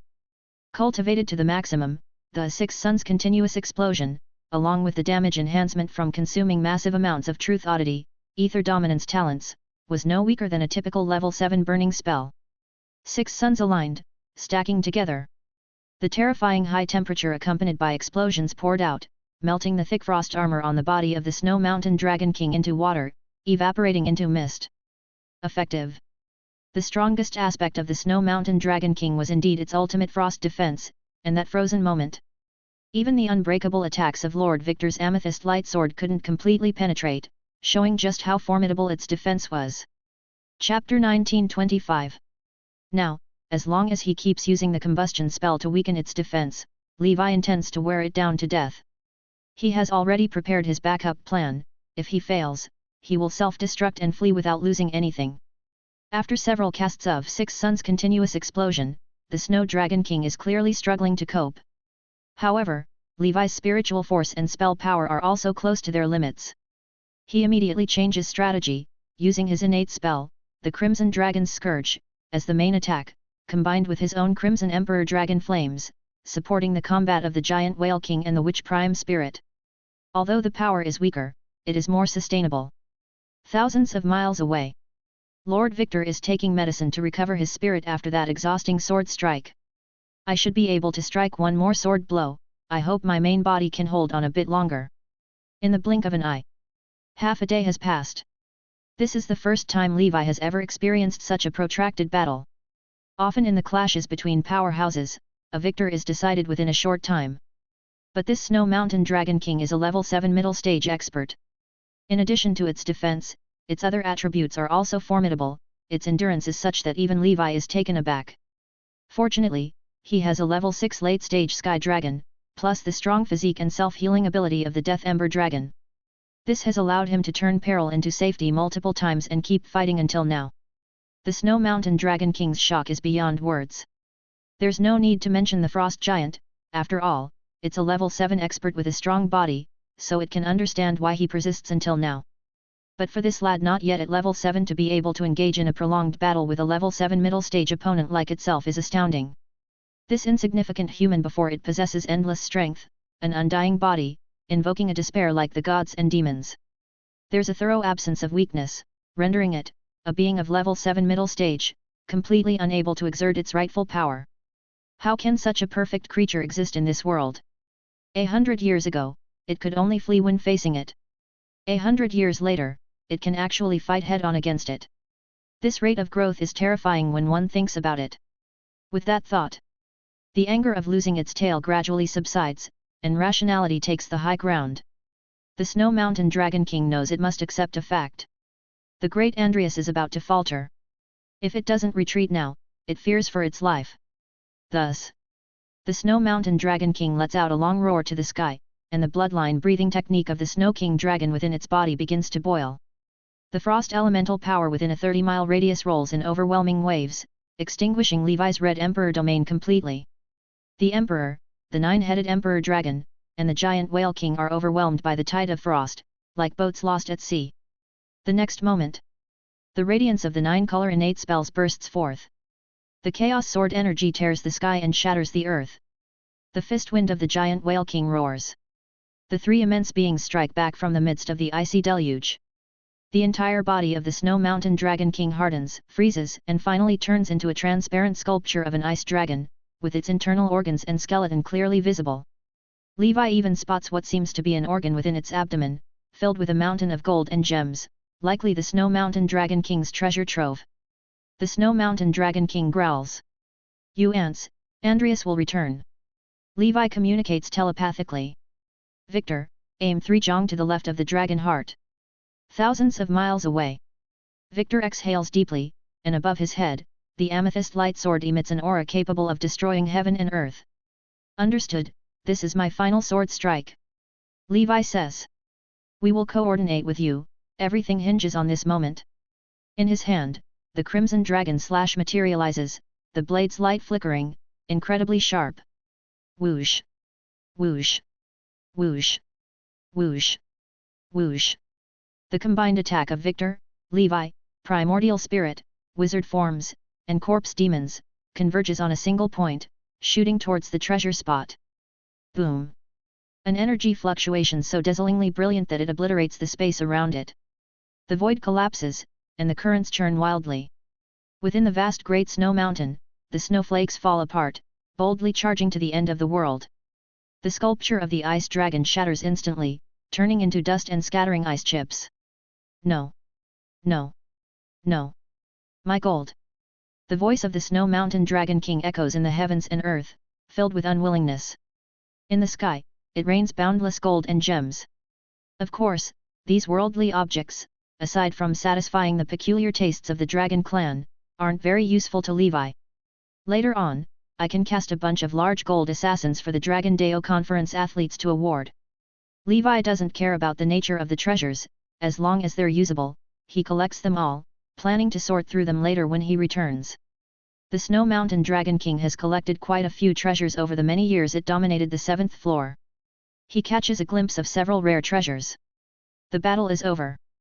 The endlessly robust body of the giant Whale King finally falls and cannot rise again. Riddled all over, not a single part of it remains intact. Levi estimates it'll cost a fortune to repair. The giant Whale King was the main force restraining the Dragon King, having taken 1 billion tons of damage. Otherwise, Levi's wizard forms and primordial spirit wouldn't have lasted long before being torn to shreds. Thankfully, it's a Sea Clan corpse that was refined, it's durable. If it had been a 7-circle wizard's creation, it would have been torn to pieces long ago. In the sky, the rare treasure struggle of the trapped beast falls, with a faint crack visible on it. That last strike was too powerful. It forcibly broke through the restrictions of struggle of the trapped beast. "It seems catching a level 7 middle stage is still beyond me, so see you in 100 years. Levi picks up the treasure with some distress, he doesn't know how to repair it. Rare treasures fall into 2 categories. One is those crafted by wizards, and the second includes alien races' treasures, generally referred to as oddities. Regardless of the kind, only those above level 6 are worthy of being called oddities. Chapter 1926.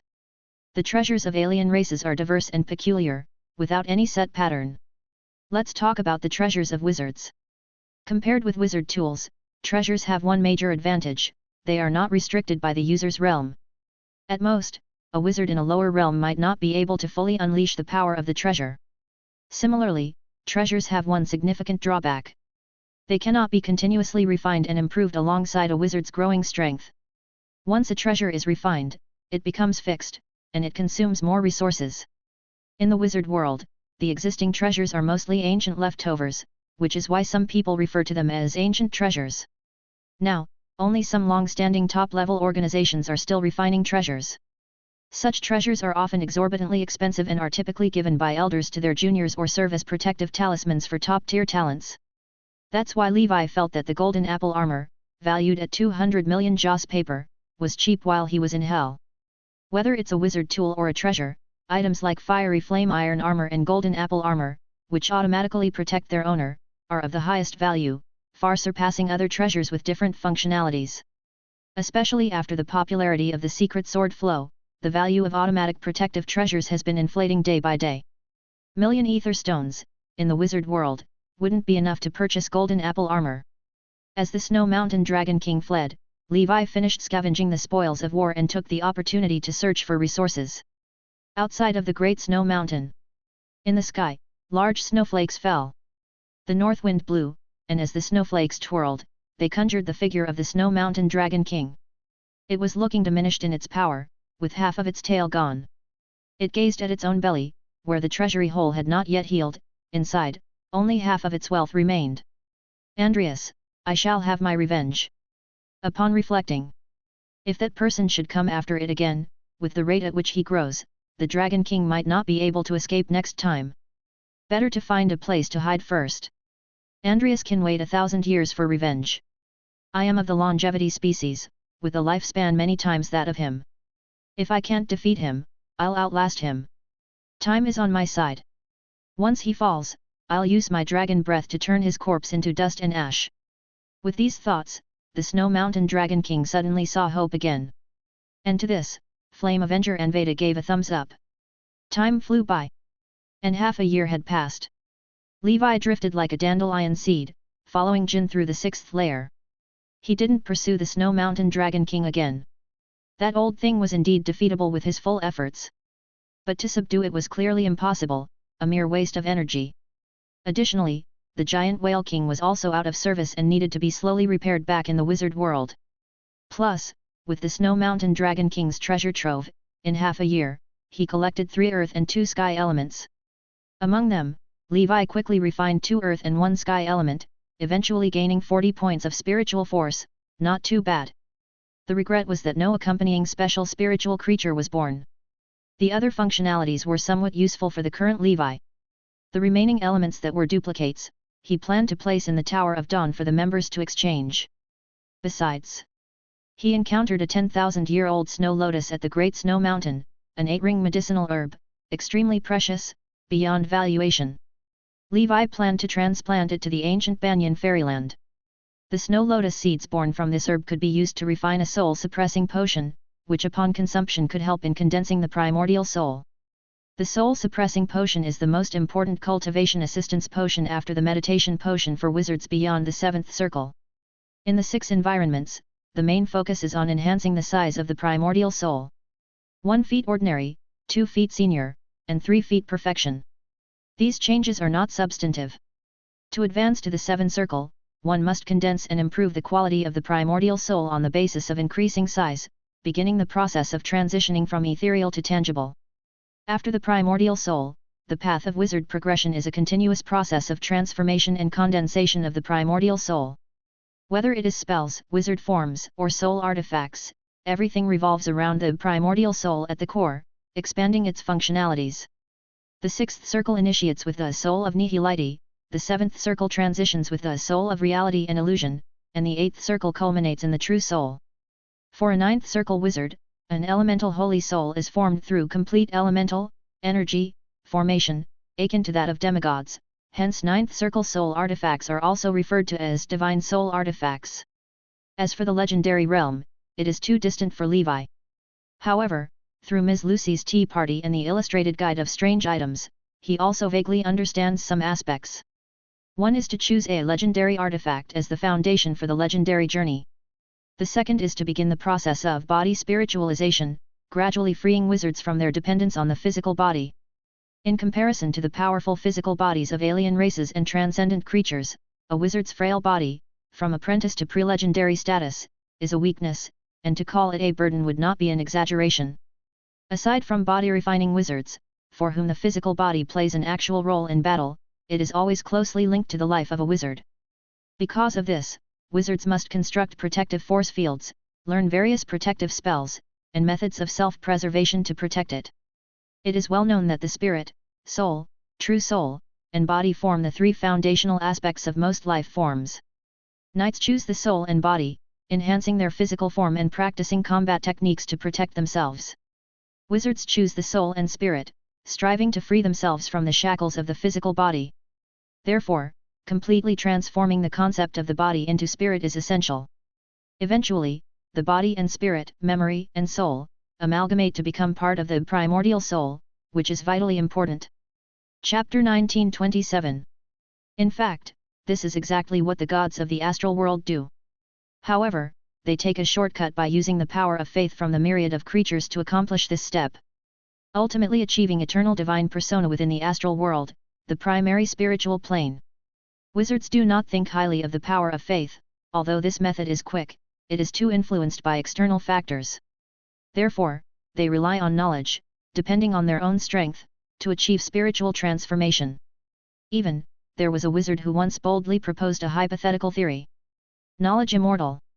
What is true eternal life? To live long without death, to be immortal and undying, immune to reincarnation? Yes, but not only that. True eternal life, even if the planes collapse, the universe explodes, cannot affect oneself. A true eternal being. Watching with amusement as gods fall due to the depletion of faith. Watching with amusement as plain sovereigns and worlds come to an end. What in this world can achieve this? Knowledge is everlasting, truth is undying. A legendary wizard once said. Everything will be destroyed, only the elemental particles that form the foundation of matter, as well as the veins and trajectory governing the operation of all things in the universe, are immortal and undying. Truth is the collection of veins and trajectories, only a wizard's wisdom can penetrate the operating laws of the veins and trajectories, gain knowledge from them, master spells, transform oneself, and control immense power. Therefore, every most fundamental spell model is constructed with spell runes, connected at different nodes, according to specific veins and trajectories.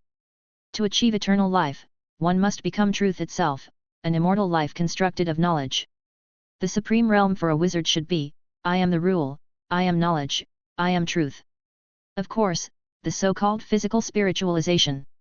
Legendary wizards have not yet realized it, but have only begun initial attempts. After learning this knowledge, Levi also became perplexed.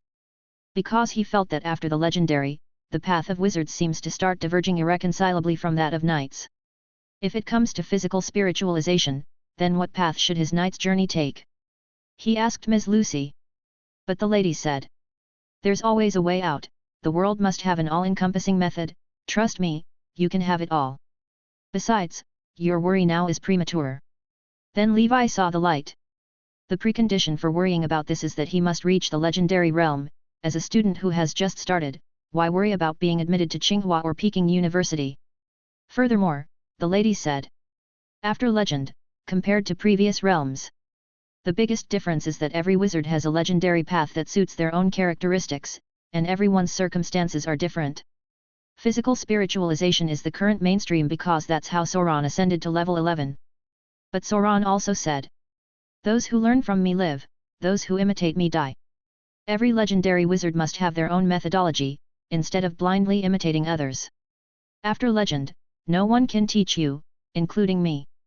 So, truly at that realm, Levi might be able to carve out his own legendary path. Levi has always believed that since the body is deemed necessary by the universe for life, it must have its significance. Sauron left the ancient Saint Plain as a testing ground and laid these plans, perhaps because he saw the meaning of the body and wanted later generations to try more paths. Several days later, following Jin, Levi came to a very hidden entrance to a secret realm, emanating a subtle sense of danger. Levi's protective force field flickered as he stepped inside. Within the secret realm, there was only a majestic and grandiose white tower, similar to a wizard tower, adorned with spell runes commonly used by spellcasters, glittering, with Levi finding the wizard runes quite similar. The white tower soared into the clouds, about a kilometer high. Intruder detected, extermination protocol initiated. Orin, activated. A mechanical voice rang out, surprisingly in the common language of wizards. Levi's expression changed slightly as the nine-headed Emperor Dragon witch form materialized, with the Emperor wielding shields, guarding in front. Boom! From within the White Tower, a beam of light shot out, mighty in strength, directly blasting the Emperor away, deforming the shield. The nine-headed Emperor Dragon summoned 4 Earth Spirit soldiers to charge at the White Tower. Out of the White Tower flew puppets resembling alchemical creatures, holding swords, spears, and halberds, attacking. Levi's figure flashed. A terrifying column of light descended from the sky, landing where he was originally, instantly melting the ground and leaving a deep pit with a diameter of about a mile. The nine-headed Emperor Dragon and the Emperor coordinated with each other, withstanding the firepower of the White Tower, approaching it closely, the Emperor swinging his sword down. Sword chi from the heavens swept across, as a protective shield lit up around the White Tower, withstanding the attack and then dissipating into the invisible. The necks and dragon claws of the nine-headed Emperor Dragon twisted around the White Tower, flapping dragon wings, shaking it, the ground trembling, the White Tower tilting. Figures in white robes flew out, among them not lacking the presence of 3 level 6 upper-level auras. The leader was a late-stage level 6 elderly man, face filled with shock. Who are you? Why are you trespassing in our secret realm without authorization? Their many arcanists, in conjunction with the Tower of Orin, were unable to subdue the intruder, who now had the upper hand. Levi frowned and said, I've entered this place unintentionally, and without a word, you attack, isn't that a bit excessive? The old man changed his expression and said, We thought you were an invader, please leave quickly, and we will not pursue this matter further. Levi smiled and retorted. If it weren't for my sufficient strength, that strike just now would have killed me. Without any compensation, I'm not leaving. The elderly man inquired. Chapter 1928. What compensation do you seek? Levi said. I want this caster's tower. He realized that this object was akin to a real wizard tower. If taken and modified, it could be used directly. He had long coveted the wizard tower of the fiery flame servants. The elder said. Could you consider another condition? This Tower of Orin is the foundational heritage passed down among us arcanists. A thought struck Levi. You are arcanists? The elder said. Yes. Levi said. You must be descendants of the Atharian Empire, then. Upon hearing this, the elder couldn't contain his sudden ecstatic joy. Has Lord been to the Atharian Empire? How is it now? Our ancestral home is indeed the Atharian Empire, which has a brilliant and splendid arcane civilization, and there was an astonishingly talented arcane emperor. Levi remained silent. It seemed that these folks were still unaware that the arcane civilization had been destroyed by the terror bugs, leaving only the bug luminist civilization struggling to survive. Speaking of which, he had sealed a golden aberration insect and purified it. It's still in deep slumber, and Levi had yet to investigate it. Seeing Levi's expression, the elder's face grew gloomy. The Atharian Empire has perished, hasn't it? No wonder our ancestors said we are the sparks of the arcane civilization. Levi said. That's correct. He surmised that before the fall of the arcane civilization, the arcane emperor had placed a group of people within Sauron's ancient tower, hoping to preserve a seed of their culture, while the others continued to fight against the terror bugs. Compared to the outside world, although the ancient tower was isolated, its dangers and uncertainties were minimal. It was in the 5th level that Saint Emperor Zhou found the secret realm of the energy sex heritage, which allowed him to break through to the 6th circle. At that moment, Levi understood. The dark ancient tower was not only a trial ground for wizards but also a paradise and a sanctuary of seeds Sauron created for some civilizations. Perhaps, within the ancient tower, there are other fellow civilizations' heritages waiting to be unearthed. Levi said. You should also be aware that this place is the inner space of an extremely powerful supreme treasure, right? The elder replied. We have some understanding of it. Levi said. As the enforcer of this supreme treasure, I mean no harm to you. How about we sit down and talk it over? The elder looked back at the group of young arcanists behind him and said. Thank you, Lord. Several days later, Levi patiently listened to the stories of these arcanists. It was much as he had guessed, except that when their ancestors were sent away from their ancestral land, the group included level 8 and level 7 experts among them. But times change, and without exchanges with others, by now, there are only 3 6th circle arcanists left, along with a bunch of their disciples and grandchildren.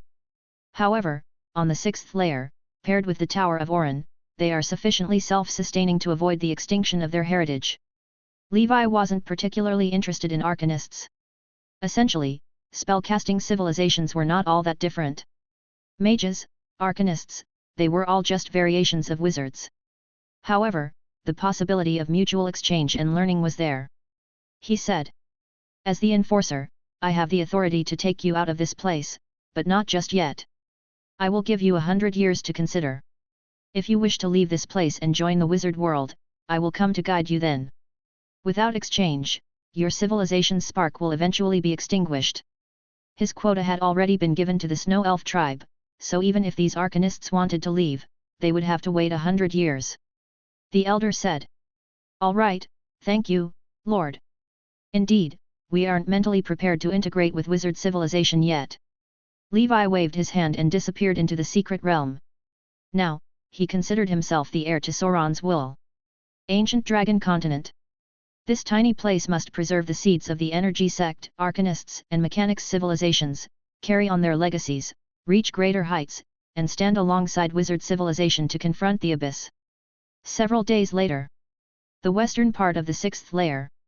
On a desolate grassland ravaged by black beasts. Levi, wielding the crimson dragon slash, galloped freely, slaughtering. Behind him, a dense horde of the Black Shadow army and the undead calamity swept through the life of the black beasts like a tide. It was time for Levi's favorite regular episode of persecuting the black beasts. High above in the sky, Lord Victor sat amidst the clouds, wielding his sword in slaughter, skewering a group with a single strike. Suddenly, Levi spotted a group of black beasts resembling giant elephants. Each one exuded the strength of level 4, and even rank 5, with not a few level 6 lords among them. Kill! He let out a long howl, as an incomparable sword chi ripped through the earth, crushing the giant elephants. The number and strength of the black beasts in the 6th layer surpassed those in the 5th level, also densely packed, requiring no need to waste 9-leaf blood datura to lure them. Levi chased and slaughtered the giant elephants, half a day passing without him realizing. Corpses lay strewn across the land in his wake. Leon had already gone on strike. Except for occasionally collecting souls from level 6 black beast lords. Other than that, it did not even glance at them, overwhelmed with busyness.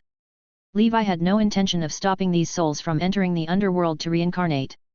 As night fell, Levi suddenly felt a heart-palpitating aura approaching. On the plain ahead, a giant elephant king towering hundreds of meters at the shoulder and spanning kilometers in length descended from the sky, its trunk smashing the void, causing the earth to tremble. A level 7 early stage black beast? Excellent! Well met! Levi laughed out loud, his body enshrouded in the Red Emperor domain, swelling in size. Barehanded, he leaped up and struck at the giant elephant king with a punch. Victor provided protection for Levi, prowling the battlefield. He knew his master possessed boundless strength that needed a worthy opponent for a proper fight. A earth-shattering battle erupted on the grassland. The land was torn up, and the sky seemed to be ripped apart. The strength of the giant elephant king was on par with the giant whale king. Moreover, it was covered in long hair, with a layer of defensive crystals resembling scales underneath. A man and an elephant dueled throughout the night until dawn. The giant elephant king realized a problem: this little fellow in front of it wasn't just tough and strong, but also unkillable like a cockroach. A war of attrition was extremely disadvantageous for it. Although the black beasts lacked intelligence, it instinctively began to flee. Levi naturally couldn't let go of such an opportunity. Killing or subduing the giant elephant would both yield immeasurable value. Chasing the giant elephant, he arrived before a massive rift valley filled with miasma and fog. The giant elephant ducked into it and vanished. Levi's hermit rune flashed, his danger perception and destiny coin confirming multiple times before he delved into it. After an unknown amount of time, Levi discovered a shocking scene at the center of the Great Rift. What came into view were the skeletal remains of various giant elephants from different eras. And all their skulls were facing the center. There lay the remains of a giant elephant king, dead for who knows how many tens of thousands of years, turned to bone, nearly a kilometer tall. Inside the rotting mountain-like giant elephant skull, a miniature elephant was playfully blowing dust around with its trunk, carefree and entertained. Truth runes flickered on it. A morning star artifact, the elephant god's proof, one of the rare body refining artifacts, finally a big catch. Chapter 1929. Elephant God's Proof. The Illustrated Guide of Strange Items records that such oddities might appear in the giant elephant graveyard, similar to the scythe breath previously acquired by Levi. The older and larger the graveyard, the stronger the buried giant elephants, the higher the probability of the birth of the elephant God's Proof. This place seems to have been formed over tens of thousands of years. There are numerous fallen giant elephants, including level 6 upper level ones. Especially the largest elephant bones, which might have been level 8 beings during their lifetimes.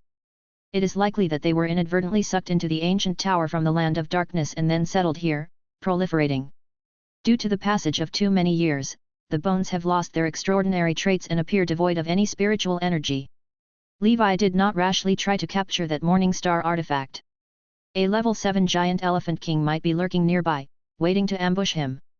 After arranging his backup plans outside the Great Rift and settling the dead ash dragon palace and horse carriage, Levi then fully armed himself, his figure shuttling through the void, and blinked in front of the baby elephant. The struggle of the trapped beast emanated a brilliant light, sealing the void surrounding the graveyard. The baby elephant instinctively sensed danger, its trunk striking violently, attempting to shatter the void and flee, but it was to no avail. After all, it was just an oddity. Even though it was Morning Star level, how could it be a match for Levi? A pair of red flames hands reached towards the baby elephant, which could not escape. It let out a pitiful cry and was caught by Levi. Suddenly, an angry elephant roar, as if coming through the ages from the depths of nothingness, echoed through the heavens and earth. Thump! Thump! Thump! The beating of a war drum resounded in the great rift. Subsequently, it seemed as if countless lives were chanting. O Elephant God! The God that bears the heavens! O Elephant God! The God that carries the earth! O Elephant God! The God of courage! O Elephant God! May I have your strength, the sovereign of Ghana! The Elephant God's song, like the ceremonial chants of a primitive tribe worshipping a totem, was soul-stirring. Boom! Dust flew, toxic gases dispersed, and a towering Elephant God's phantom emerged hazily. Its trunk held up the heavens, its shoulders carried the clouds, and its feet stomped the earth. In its presence, Levi appeared as trivial as dust. Such a powerful Morning Star artifact! Such uproar and grandeur are second only to the White Emperor Holy Sword, which is a bright moon artifact among the oddities I possess, remarked Levi. According to the guide, the Elephant God's proof is the ultimate form of such an oddity. Otherwise, if it would only advance to bright moon level in a few hundred or 1,000 years, Levi wouldn't mind waiting. But now, there was no need. The Elephant God's song spread throughout the rift. Countless giant elephant skeletons, like the undead, rose to their feet, roaring and charging towards Levi with their tusks raised. Levi put on the music fungus, his gaze seemingly calm, but his heart was filled with a fighting spirit. Kill! In a thought. 9-colored divine light illuminated the universe. The Emperor Dragon, burning with ferocity, pulled the Emperor's void into existence. Boom! Where the Chaos Sword energy passed, thousands of giant elephant bones turned to ash. These bones, already decayed, even if resurrected, could no longer match their former strength, and only their might was formidable. Levi fought across the eons of space-time, battling the once mighty giant elephants in the cosmos. The Crimson Emperor Dragon flames that burn everything in their path swept through, incinerating all enemies. Rumble! The Chaos Sword energy and the giant elephant phantom collided, with a horrific impact sweeping out, and white waves of air rippled outwards. The giant elephant phantom was split in half by the sword energy, its form gradually fading, and the sound of the Elephant God's song slowly diminished. The battle did not last long. On the battlefield, only Levi remained. He stood atop the Emperor Dragon's head, behind him stood the indifferent figure of the Thunder Emperor. As far as the eye could see, countless giant elephant phantoms looked peacefully at Levi, then scattered and entered the land of Nihility. The Elephant God's song was gone. A baby elephant stood quietly in the center, then kneeled down its forelimbs, bowing towards Levi. Interesting, to obtain this oddity, I need to first conquer it, hey! Said Levi. Levi grabbed the baby elephant with his giant hand and placed it into a specially made container. Next, let Gondif refine this oddity. To advance his body refining technique further, he contemplated. According to the illustrated guide of strange items, the Elephant God's proof mainly provides the following functions. First, it can significantly enhance a wizard's physical condition and grant a naturally extraordinary physique known as the Elephant King body. This physical condition does not refer to a body altered by body refining runes, but its inherent quality. In other words, even if one discards their body refining cultivation, they would possess an extraordinary physique. Theoretically, if a mortal could refine it, they could tear apart transcendent creatures in an instant. Second, it can awaken the Elephant God body, a cultivation talent unique to body refining wizards.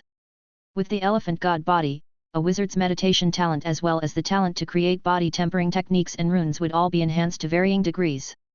Third, like Levi's scythe breath, after refining, it bestows the ability to command herds, giving rise to an aura called Elephant God Power. This aura is similar to the dragon's might of the pure-blooded dragon clan.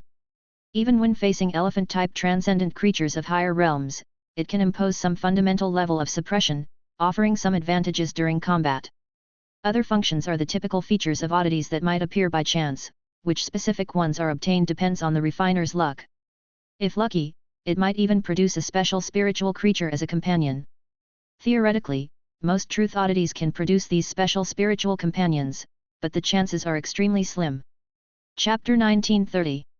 Just the functions of Elephant King Body, Elephant God Body, and Elephant God Power alone place the Elephant God's proof at the pinnacle of Morningstar level oddities. Throughout history, the Illustrated Guide of Strange Items has recorded many oddities, but few are suitable for body-refining wizards. Such an oddity, if placed in the wizard world, would compel even 7-circle and 8-circle body-refining wizards to spend their entire fortunes to purchase it. Speaking of which, that level 7 giant elephant hasn't come looking for trouble. Levi suddenly recalled the escaping giant elephant king. In the Great Rift, apart from the truth oddity, there isn't much else of value, just corrupt bone powder scattered all over. After another inspection, he found a few 6th circle medicinal herbs, which were an unexpected joy. Next, he continued to search for the giant elephant king. The strength of this giant elephant king pales in comparison to the Snow Mountain Dragon King. Levi could defeat it on his own. Therefore, he still wanted to subdue it and slowly purify it after returning home. Whether for guarding doors or serving as a mount later on, it would be very impressive. Moreover, this giant elephant herd most likely carries the bloodline of some powerful legendary level giant elephant. Capturing more and breeding them could build a specialized knights, trained in giant elephant kind breathing techniques. Several days later, in the wilderness, Levi once again saw the figure of that giant elephant. Vic, seriously injure it. I want to subdue it, Levi said. This time, Levi did not intend to fight the elephant head-on, catching it that way would be impossible. He resorted to an unscrupulous sneak attack, aiming to deal a heavy blow. Miles away, Vic was already prepared. With a wave of his hand, the amethyst light sword became a dazzling golden light, instantly reaching near the nostrils of the giant elephant. PHWT. Inside the nostrils of the giant elephant were dense forests of needle-like hairs. The amethyst light sword hacked its way through the obstacles, rampaging inside the nostrils. The breath and hairs inside the nostrils formed a natural barrier.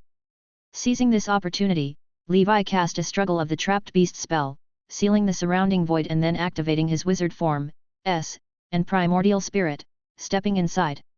Within the 9-colored divine light, a familiar figure reappeared before the eyes of the giant elephant king. Seeing it was this troublesome enemy again, the giant elephant king felt numb inside. It did not even try to fight, fleeing as soon as it could. This enemy could not be killed, even if smashed into a pulp, it could resurrect. Its immense strength was useless. You can't escape. The 9-headed emperor dragon roared.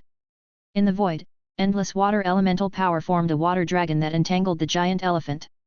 The giant elephant broke free from the restraint and continued to flee, but Levi leaped suddenly, the falling star ring shining brightly, and punched the side of the giant elephant. An unrivaled force burst forth, toppling the giant elephant's form like a collapsing mountain. The monarch shouted, and with a sword technique descending from the heavens, sliced through the giant elephant's impenetrable skin and into the solid flesh. Slice! The sound of a blade cutting through leather sparked violently.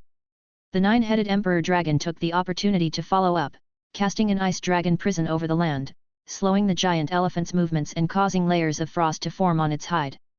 Two mighty creatures fought with the giant elephant. Levi exited the fray, chanting, and a pitch-black curtain of water emerged from all sides of the giant elephant, closing in to form a giant water sphere, from which corrosive black water emerged. Primordial Soul Technique Netherworld Water Prison.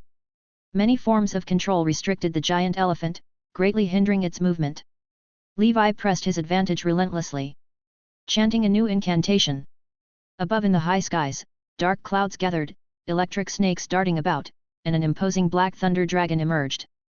Go!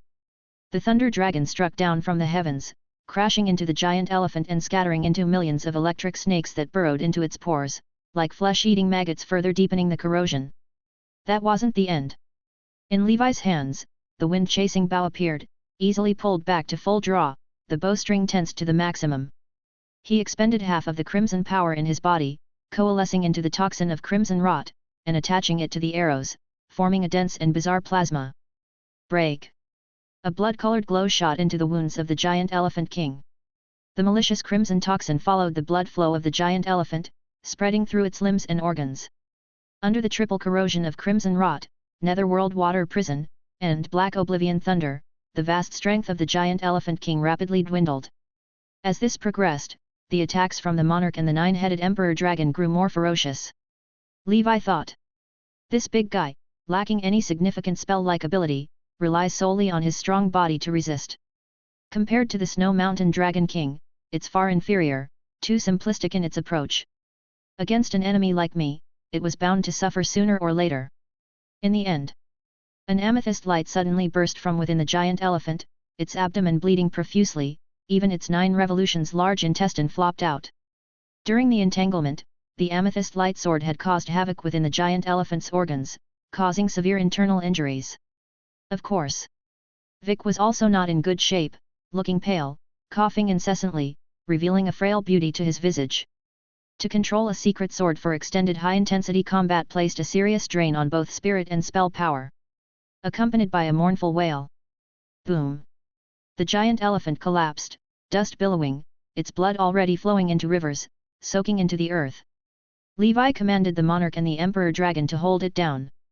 He approached, fully armed, and placed a series of spell restrictions inside the giant elephant's body, sealing its strength completely.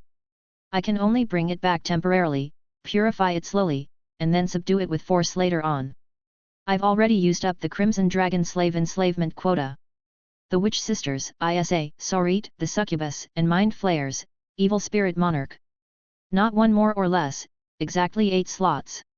Other sub-dragons and transcendent creatures have already been subdued by Levi using conventional methods. Chapter 1931. Next, on one hand, Levi needs to focus on promoting the Scarlet Dragon to obtain more slots. On the other hand, Levi has to find a way to release some slots. The Evil Spirit Monarch is easy to handle. After Levi reaches the 7-circle level, he can use the School of Death's contract magic to enslave it. When Levi returns, he plans to replace Isa's Crimson Enslavement with Excalibur. In plain terms, Levi is simply worried that Isa might accidentally spill the beans about the bad deeds he did previously, affecting his personal image. However, more than 300 years have passed, and those times are long gone. Levi himself is not the same as he once was. This concern, compared to the value of the slots of Crimson Enslavement, is hardly worth mentioning. Besides, with the binding of the Oath Sword, unless Isa wishes to die, she likely wouldn't spill the beans. I am still too kind. Some wizards would just kill and be done with it. Why bother with all this trouble? The Mind Flayers and the Succubus have already reached the peak level 5, not far from level 6. Levi has grown quite emotionally attached to these 2 demons. After their promotion to level 6, he plans to install them in the demon camp's blood battle as spies. The trio of Witch Sisters are tied to the grand cause of hell, and are temporarily retained as well. For Levi, having 1 or 2 vacant enslavement slots is nearly enough. A month later, Levi led a large contingent of snow elves, carrying the fruits of their journey, and awaited their return. Before leaving, Levi visited the land of Roman's Fall on the 5th level again and found that the truth oddity was still in Genesis. He couldn't help but reflect on how difficult the birth of an oddity truly is. That day, staring at the ancient tower's sky, Levi murmured, "Andreas, see you in 100 years. Time is always on my side." Not because he lived longer, but because he was quicker than all other beings in this world. Emperor's Palace. Levi's figure appeared. "You're back." 100 flowers leaped forward, hugging Levi non-stop, wriggling like a worm. After warming up, Levi led the snow elves to the Icy Secret Realm. The clan leader was shockingly impressed. This truly is a real fairyland. Martha looked at the group of snow elves, her face filled with joy. "Such cute, chubby white creatures," Levi said. "From now on, these snow elves will be the indigenous people of the Icy Secret Realm. They are skilled in taking care of cold-based herbs and transcendent creatures. Martha, please take good care of them, it's a lot of work." Martha replied. "No problem." Thus, the snow elves settled in, replacing Levi's various battle groups, embarking on pioneering work, and managing the area. He came in front of Isa. "Isa, come with me." Emperor's Palace. Levi and Isa sat opposite each other. In a moment, Levi dismissed Isa's Crimson Enslavement. Inside Isa, a red dragon mark slowly faded away. Everything that happened during the centuries of her enslavement surged into her mind like a tide. She said bitterly, "Am I going to die?" Levi shook his head. I'm not that kind of person. Next, I need you to swear as I require, and you can live. Of course, if you prefer death, I won't stop you. Isa replied. Master, I am willing to swear. Levi said. A wise choice. If you can reach level 6 within 100 years, I will allow you to return to the Heavenhorn tribe and become the queen of the tribe. Isa said bitterly. I will try my best, to do my humanly duties and leave the rest to fate. Her lifespan is longer than that of humans, but also limited. If she couldn't break through to level 6 within a century, then an old age death awaits her. Such matters are likely to frequently occur in Levi's domain going forward. Level 6 is indeed the first major hurdle on the transcendent path. Levi encouraged. You do your best. As long as you're alive, anything is possible. He enlisted Isa into the Valkyrie Sword Battle Group, training together with them. As for the level 7 giant elephant, it is subdued by spell restriction and arrays in the ancient Banyan fairyland, starting to undergo Levi's purification healing. Just to be safe, Levi still temporarily keeps it under crimson enslavement. Apart from the level 7 giant elephant, Levi also captured a group of level 4 and level 5 creatures. After purification, these giant beasts start breeding in the giant beast paradise, forming a population that can also be sold for money, an excellent prospect. The 10,000-year-old snow lotus was transplanted to Little Cold Mountain, supervised personally by the Heaven Crystal Dragon ants. This item is a priceless treasure, and must be carefully guarded. At the edge of the small stone pond, Gandalf hurried over, his face filled with excitement as he looked at the obedient little elephant in front of his true self. Levi said. This is a top-tier Morning Star artifact. After you refine it, strive hard to reach the 7-circle level within 200 years. Gandalf replied. Thank you, my true self. I will definitely work hard and live up to your expectations. The elephant god's proof is his opportunity. After Gandalf leaves, the holy infant elegantly arrives. He looked at the huge ice-blue dragon tail on the ground, his eyes brimming with joy. Level 7 Dragon King Whale's tail material, every part is a treasure. My Frost Sky 7 feather fan can reach perfection. Levi said. Given the size of this dragon tail, the materials extracted should be enough to craft some top-grade protective wizard tools. Make 4 pieces when you have time. If the material is not enough, purchase others to supplement. This dragon tooth might be turned into dagger-type wizard tools, handle it as you see fit. The holy infant replied. No problem. 4 brilliant golden dragon armors, 1 for Levi and 1 for each of his 3 avatars. As for 100 Flowers, she has the level 7 treasure, Yogmir armor, bestowed by the Frost Witch, which is far superior to the brilliant golden dragon armor. Chapter 1932. The bloodline essence from the dragon's tail had already been extracted by Levi and placed in the exchange shop of the Dusk Holy Temple, for the knights in need to exchange. There was no particular requirement for the Frost-type dragon clan in the breathing technique that Levi himself cultivated. After making the arrangements, Levi took out the treasure he obtained from the Snow Mountain Dragon King. Setting aside mundane treasures and worthless transcendent items, in the end, it was mainly 3 items that caught Levi's attention. The first one was a golden yellow gauntlet emitting a brilliant light. On its back, there were 5 slots which, according to the experience of refining fans by the Holy Infant, were to embed energy cores, assisting the gauntlet in charging and unleashing its power. The gauntlet, rugged in design and with protruding spikes that gleamed with a cold light, was definitely a lethal weapon for killing. After studying it for a while, Levi's face lit up with surprise. It's actually a level 7 treasure. Doomsday Fist. Previously, Levi had acquired a number of advanced exotic treasures, but most of them were auxiliary civilization treasures. There were not many directly used for combat. Of course, in terms of value, civilization treasures were still higher. He frequently used Annihilation of the 8 Desolations, but it broke because it couldn't keep up with the increase in Levi's strength. Afterwards, other than using his own divine weapons, Levi would fight barehanded. Now, at last, he had a new exotic treasure. The Doomsday Fist was not a wizard's treasure but belonged to a level 7 expert from a mid-sized civilization called the Iron Fist clan.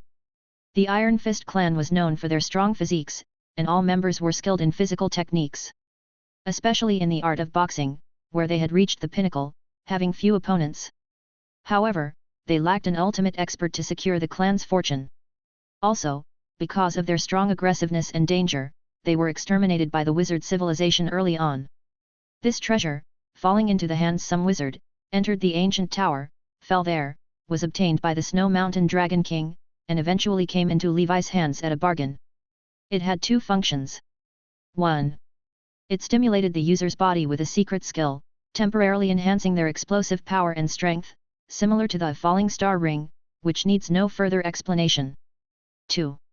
Swinging downwards with full power while releasing the energy of one energy core, it can deliver an attack equal to a full force strike of a level 7 early stage expert. The impact can lift the strata, creating a wide-ranging earthquake wave, truly groundbreaking. This is the Iron Fist clan's profound technique, Underhook Earth-Shattering Fist. At level 2, swinging upwards with full power and releasing the energy of 2 energy cores, it can deliver an attack equal to a full force strike of a level 7 middle stage expert, producing terrifying shockwaves, blasting enemies away, and tearing the heavens apart. This is the Iron Fist clan's profound technique, Upper Hook Sky-Splitting Fist. At level 3, by burning blood essence and all energy within the body, one achieves a brief burst of offensive power, unleashing the full energy of 5 energy cores, to deliver an attack comparable to a strike from a level 7 late-stage expert. This is the ultimate profound technique of the Iron Fist clan, Heaven and Earth Destruction Fist. The might of one punch, earth-shaking, annihilating all things, creating a doomsday. Thus, this treasure is named Doomsday Fist. There are several important conditions for executing Underhook Earth-Shattering Fist, Upper Hook Sky-Splitting Fist, and Heaven and Earth Destruction Fist. 1. It must be inlaid with energy cores of the 7th level. It can be natural elemental gems, or artificial energy crystals refined from the material of a level 7 extraordinary creature, or even biological organs such as shell pearls. For the factions of energy cores, there is also a requirement. There must be at least one earth element core, to unleash the Underhook Earth-Shattering Fist. At least 2 wind element cores, for unleashing the Upper Hook Sky-Splitting Fist. The remaining 2 cores can be of any faction. Besides, to execute these 3 great Iron Fist clan profound techniques, one must have a sufficiently strong body, otherwise, the intense recoil alone would be enough to shatter the user, a method of killing 1,000 enemies at the cost of self-injury. And if the user themselves does not possess great strength, having only the fists without the ability to bring out their power would be in vain. Isn't this tailor-made for me? Even setting aside those 3 profound techniques, just the defensive and strength enhancements the gauntlet provided to Levi would allow him to fight physically without any concerns. An injury like the one inflicted on his palm by Prince Unicorn's Horn would never happen again. Because the gauntlet is made entirely of Stone of Destruction, a special produce from the world of the Iron Fist clan. This is a material of the 8th level, and if not for the Iron Fist clan's inferior crafting skills, the Doomsday Fist could have been a level 8 exotic treasure in its own right. Levi tried putting on the gauntlet. This gauntlet may look small, but it weighs millions of pounds, over 10 times heavier than my pair of falling star rings combined. Of course, millions of pounds might seem heavy, but it's actually relatively light.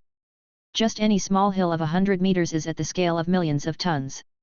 But don't forget, this is just a gauntlet. Moreover, it is a transcendent item refined through a special secret technique.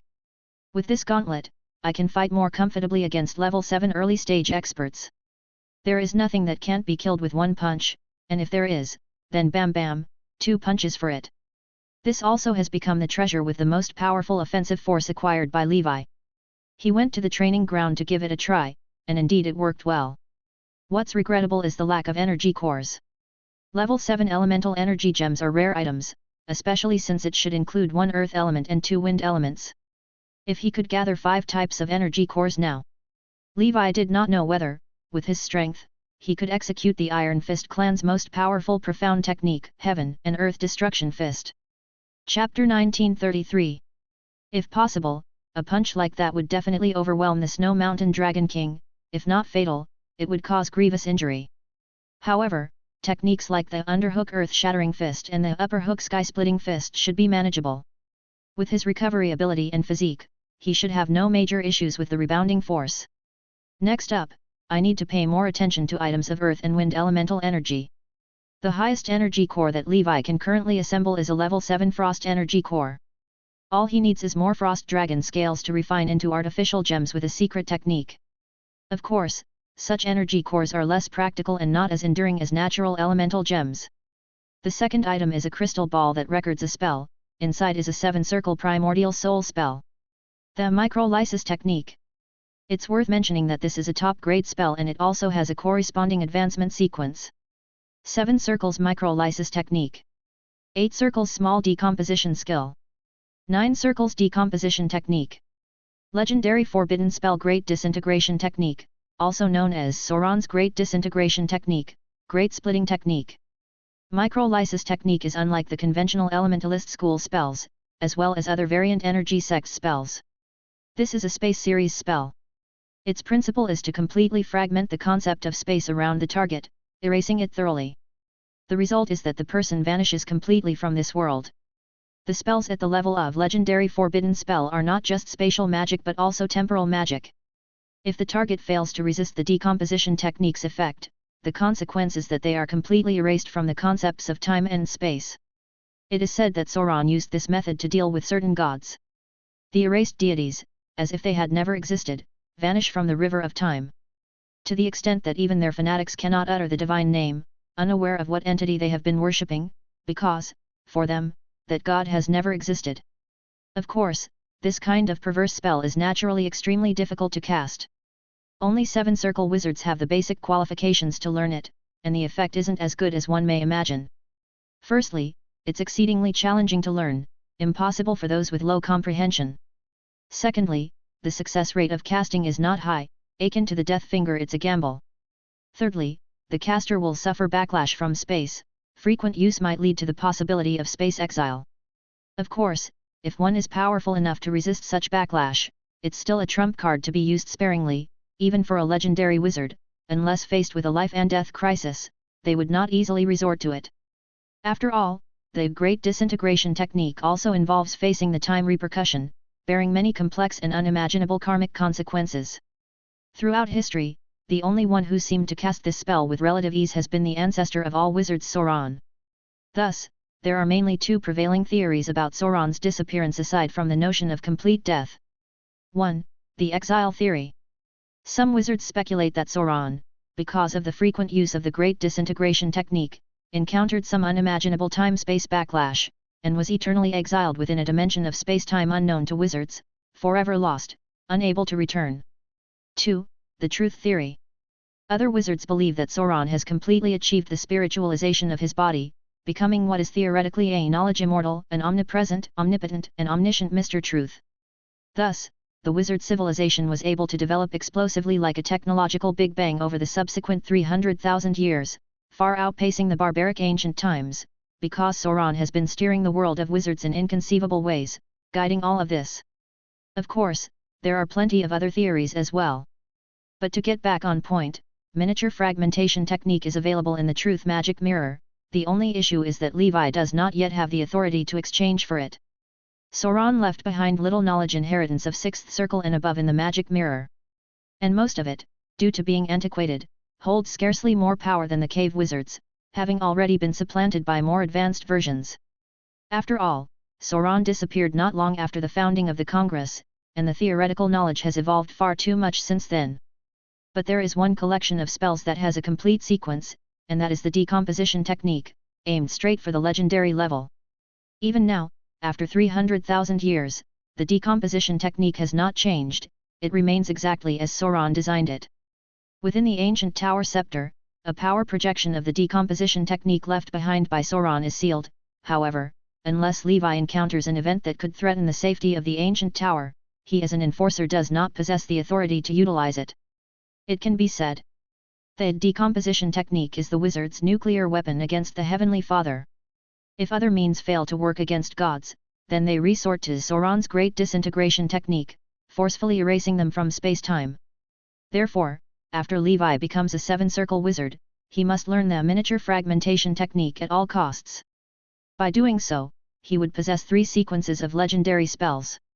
The lightning faction's Thunder God, the burning faction's Eamon's Eternal Blazing Sun, and the time-space faction's Sauron's Great Disintegration Technique. The last item holds much intrigue. In Levi's palm appeared a section of a thick root, radiating a vibrant, multicolored treasure-like glow. Pandora's root, or should it be called the original root? This root, compared to what he had previously received from Mistress Rose, was many times thicker. Levi surmised this must have been obtained by the Snow Mountain Dragon King from killing a level 7 Dark Elf mistress. If the original root is stimulated by a secret technique, it can be made to grow, eventually sprouting into a Pandora's sapling. In several 100,000 years, it may grow into a towering tree like that of the witch's family. Chapter 1934. However, Levi already has mana. With this root, Mana's strength can also improve further.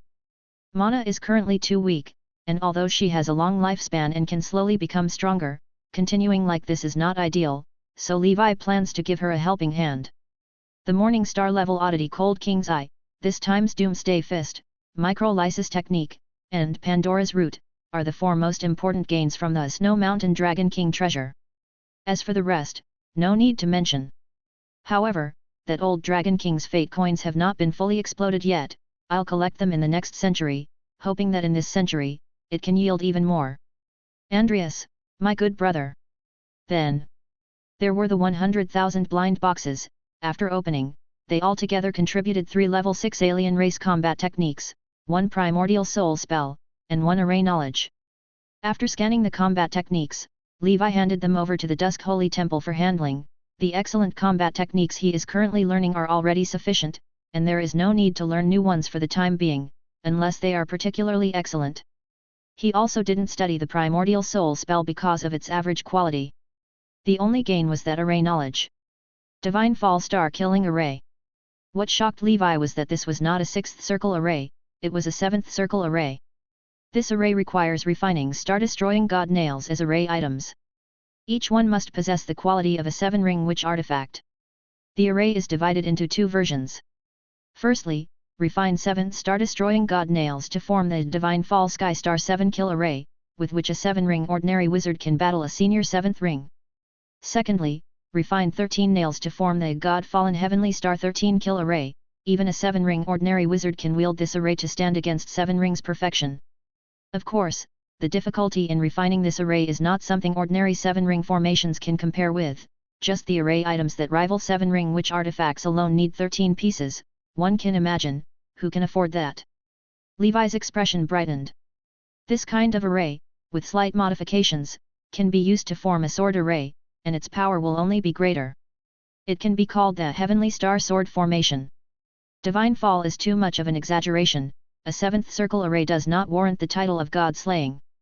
At the very least, one must possess a 9-ring array to qualify for such a name.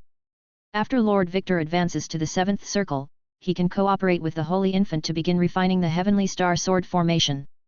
The first level, refine 7 swords, the secret sword materials, Levi has already prepared. He spreads his hands out, not more or less, exactly 13 blood scale flakes floating in the void. These were the scales of a Blood Clan strongman from the first time the ancient tower was opened, which he got from the Blood Demon Tower Master, who seemed to call himself Venerable Blood Scales. Levi later checked the information and, surprisingly, this person was a level 8 being. These scales, now that he is with 6th rank cultivation, are hard for him to refine. After advancing to the 7th circle, it should be about right. In Levi's view, the blood scales are completely prepared for the Heavenly Star Sword Formation. After taking stock of the gains and handling some trivial matters, Levi made an inspection of the major organizations and then began his seclusion. He obtained quite a few soul stones from Hell, and if he can refine them, he can boost his spiritual force to over 5,000 points in one fell swoop. Of course, because he has just increased his spiritual force by more than 200 points sharply through the White Emperor Holy Sword, he needs to digest for a while, and advance step by step. 3 years later. Nora year 120. Midland Continent. Gundor City. In the secret room, Gondorf was shirtless, his body refining runes covering him like intricate scales. Streams of pitch-black blood oozed from his pores, falling to the ground and forming a layer of filth. After an unknown length of time, Gondorf opened his eyes, a divine light piercing the heavens. In his mind, there was an image of a figure with an elephant's head and a human body, sitting cross-legged like Buddha, with a halo shining behind, full of divinity. This is the true rebirth. I never realized my body had so many imperfections and deficiencies. Just now, Gondorf had refined the elephant god's proof. Now possessing the Elephant King body, he had achieved some form of life ascension. Even if his spiritual force was exhausted, his spell power depleted, and all body refining runes extinguished, his physical body alone was enough to shake a sixth circle wizard. After all, his initial form was made up of a constantly growing cluster of poisonous insects, and he later refined the body refining sacred relic, the power god fruit, achieving his first evolution. This second evolution allowed Gandalf to transcend the human category and become a truly unique species. The elephant god body also granted him an outstanding body refining talent. He could clearly feel that the speed of his meditation, the construction of body refining runes, and the casting of spells had all significantly improved. From now on, I won't be left behind by Ace, he. As for elephant god power, he had tested it on Midland Continent's native elephant transcendent creatures and found it very effective. Those below the sixth circle could be directly controlled by him for combat, those above required subduing before they could be controlled by divine power. He joked. I am dragon god, and I am elephant god, I might as well establish an elephant god temple. In addition, because the elephant god's proof is an earth-type truth oddity, it also bestowed Gandalf with a special earth element talent called Elephant King's Heart. This meant his future cultivation of earth-type body tempering techniques would be twice as effective with half the effort. Gandalf's spiritual force also increased by 80 points in one go. Although it's not comparable to his primordial soul's bright moon artifact, it's second to none among the morning star level. Today, Gandalf's spiritual force level has reached 3,300 points, swiftly catching up with Holy Infant. Advancing to the seventh circle within 200 years was still hopeful. The most absurd part is, this refinement gave birth to a special spiritual creature as well. It was as if all the possible features had exploded out at once. Gandalf guessed that this might be because it was his first time refining an oddity, and he was still within the newbie protection period mentioned by his primordial soul. It might not be the same next time. With just a thought, a white giant elephant, almost filling the secret room, materialized beneath Gandalf. This spiritual creature, which Gandalf called White Elephant. White Elephant is a pure combat spirit item, immensely strong, groundbreaking, capable of fighting with a sixth circle wizard. Besides, it can also serve as a mount, and it's quite fast at running. Days later, Gandalf developed a new trick, which was fusion. With just a thought, White Elephant transformed into a beam of light and entered his body. His body began to grow massively, swelling up, becoming like the true elephant god, towering and imposing. On his body appeared a white battle armor, layered atop the radiant king armor. Behind the elephant god, a shadow of the ancient god with 1,000 arms emerged. This is my strongest form, the White Elephant Ancient God. Chapter 1935. White Elephant Ancient God. Under this form, Gandalf's strength and defensive capabilities once again greatly increased. The Ancient God body at 6th ring senior level, the protective force field of divine light protection, the top-grade wizard tool, Radiant King armor, combined with the newly birthed Elephant King armor after fusion, and the Snow Iron Dragon armor that the Holy Infant will forge in the future. With these 5 layers of defense, even against a 7-circle wizard's attack, they should be capable of holding out for a while, ensuring survival is not an issue. I must keep up the hard work. Having acquired such a remarkable oddity, it would be embarrassing if I were to advance to 7-circle significantly later than Ace. Resolved, Gandalf further compressed unnecessary leisure time, immersing himself wholeheartedly in cultivation. 30 years pass in the blink of an eye. Nora 150th year. During these 30 years, the most sensational news among the common folk of the Midland continent was undoubtedly the establishment of Dawn Tower by Dawn Divine Sword Victor in Gondor City. Upon the establishment of Dawn Tower, figures like Laplace from Sorin Holy Tower and Soraya, alongside other primordial soul-level powerhouses, came to convey their congratulations and blessings. Dawn Tower primarily imparts the knowledge of secret sword flow spells and arrays. Its recruitment threshold and tuition fees are comparatively higher than other high-level wizard organizations. Yet, applicants flocked in endlessly, although only 1 in 10 managed to pass the interviews. Over 30 years, Dawn Tower adhered to a high-quality driven growth strategy, steadily expanding. Relying on Victor's tremendous popularity, it gradually became a wizard organization on par with Fire Dragon Shop and Gandalf Pharmacy. Just like this, Levi's 3 avatars set up roots in Gondor City. With the 3 avatars supporting each other, they used this stronghold as a springboard to gradually spread their influence across the Midland continent and the wizard world. In 30 years, the Holy Infant's weapon refinement skill has reached its peak within the 6 environments realm. After the fall of the Fire God's hammer, he became the undisputed number 1 in Gondor City. Utilizing Snow Mountain Dragon King scales with a level 7 base, in conjunction with rare materials such as amethyst, he forged 4 top-grade items of the Snow Iron Dragon armor, ensuring that at least one self-activating wizard tool is at hand for everyone. If the future brings secret sword assassinations from the Council of 10,000 clans or other enemies, the likelihood of survival greatly increases. In addition, he used the chains of Prince Unicorn, amethyst, white dwarf gold, and other rare materials to refine a top-quality wizard tool for Gandalf.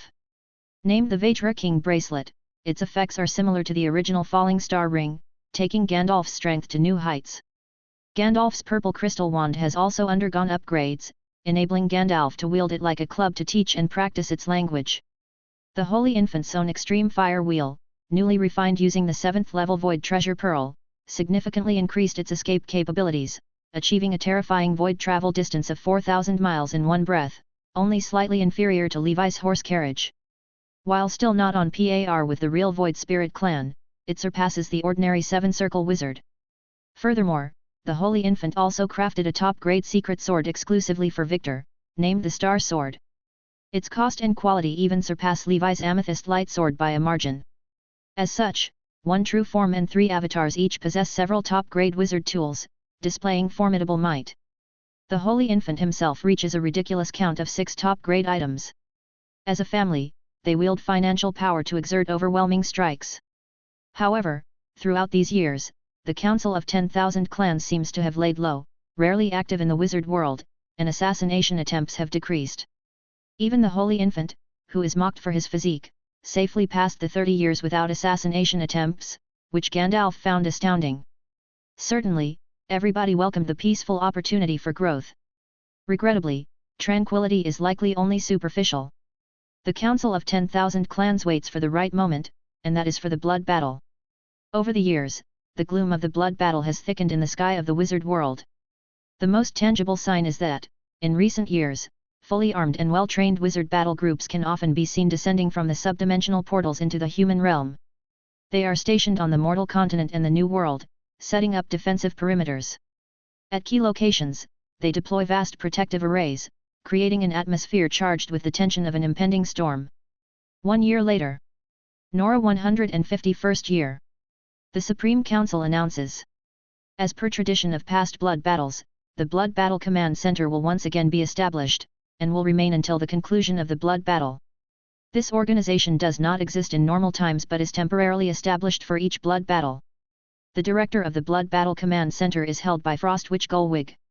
The deputy directors are held by Thousand Mountains Immortal Alexander and Thunder Lady Lunia. Frost Witch, the absolute leader of the Frost School, is also the only legendary witch with immense popularity in the wizard world.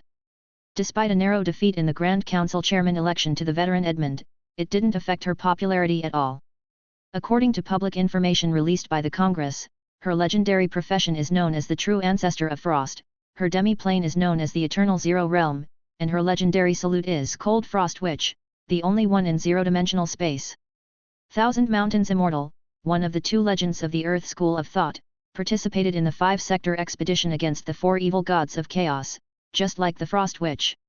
His legendary profession is the Lord of Thousand Mountains, his demi-plane is the palmed Middle Earth, thought to be a shrunken version of the Midland continent, and his legendary salute is King seated upon the mountains, a sage of great virtue bearing all. Thunder Lady, one of the legends of the Lightning School of Thought, possesses immense strength. Her legendary profession is the Lord of Thunder Realm, her demi-plane is the Infinite Thunder Realm, and her legendary salute is Maiden Chasing Lightning, the eternally undying bolt of electric light. Rarely seen in public, she lives in her own Thunder Realm, resting upon her unique oddity, the Thunder God Throne, enwreathed by divine lightning, a relic from a god of the astral world. Chapter 1936. Aside from these 3 legendary ministers, the Blood Battle Command Center also has dozens of high-level Grand Wizards, including the mysterious backer of Levi from the Shadows, Black Abyss Walker, listed among them. The lists of 8th Circle and 7th Circle Wizards have also been made public. Following the announcement of the lists, the giants who once stayed behind the scenes, seated high upon Cloud Summit, rarely seen by the public, began to gradually unveil their mystery. The Blood Battle Command Center announced that a grand speech would soon be held on the mortal continent, at which time the 3 legendary ministers, along with the high-ranking Grand Wizards, will all descend in their true forms to the human realm. This move is mainly to promote the latest version of the Blood Battle Bill and prepare all wizards for the imminent war. The wizard world is abuzz with countless wizards eagerly anticipating the day of the speech, desperately wanting to witness the elegance of the legendary wizards. Let alone ordinary wizards, most primordial soul wizards would never have the chance to see the legendary wizards in the flesh in their lifetimes, at most catching a glimpse on the news. Midland Continent. Upon hearing this news, Gondef, Ace, and Lord Victor, who were gathering at the Fire Dragon shop, were also excited. Gondef said, "Legendary, shall we go have a look?" Ace said, "No need, what's there to see?" Lord Victor nodded. "My spiritual force is about to reach 5,000 points. Next, I'm going into seclusion to refine it to perfection, then I will devote myself to learning primordial soul spells, while also preparing the promotion potion, getting ready for the breakthrough to the 7th circle." Gondef looked at Lord Victor with envy. The disparity between them was huge. Despite being born of the same father, from birth Lord Victor was out of reach for Gondef. He patted Lord Victor on the shoulder. "Work hard and advance to the 7th circle as soon as possible. Have you got any leads on the breakthrough potion yet?" Lord Victor said. "Not yet, but I have already arranged for people to inquire about auction information worldwide." The Holy Infant seriously said. "For the 7th circle breakthrough potion, you should prepare at least 1 billion ether stones, otherwise, you can forget about the auction." Gondef joked. "The three of us, with our current strength, united we could slay the 7th circle without the need for avatars. It's a pity that in recent years, the Council of 10,000 Clans no longer offers up any heads. Ace, why don't you lure a few fish out? We could make a fortune from that." Ace laughed and said, "Old thing, I think you are better suited." As the three avatars were chatting within ancient Banyan fairyland, Levi also opened his profound eyes, coming out of the meditation state, and exhaled deeply. Just by opening and closing these eyes, over 30 years have passed. There is no concept of years in cultivation. He placed his hand on the Klein crystal ball. Spiritual force, 5400/6029. Spell power, 2.7 million. In 30 years, he had increased his spiritual force by over 500 points. The greatest contributor to this were the soul stones acquired from Hell. His spell power had reached as much as 2.7 million. He then opened his proficiency panel. The 3 primordial soul spells Holy Light Barrier, Mountain Ranges, Earth-Splitting Sky Star had all been trained to the 15th order limit, reaching their endpoint. Skills such as Crow Banquet, Shifting Shadow Technique, and Wind King Cloak were all at level 14, striving to reach level 15. In comparison, it was more difficult to practice School of Death's Death Finger, Death One Strike, and the Astrology Magic Destiny Coin. There was still some distance from reaching level 15. All things considered, the 13 primordial soul spells he currently mastered were all genuinely at the 6th circle standard, with only the fine-tuning left. Having digested the current spells, Levi could continue to learn new spells. He now deeply felt that imprinting more witch marks indeed requires patience, and the amount of time needed is so extensive that ordinary primordial soul wizards simply cannot withstand it, because they cannot afford the loss of lifespan. Luckily, Levi was not lacking in lifespan. He was just 575 years old.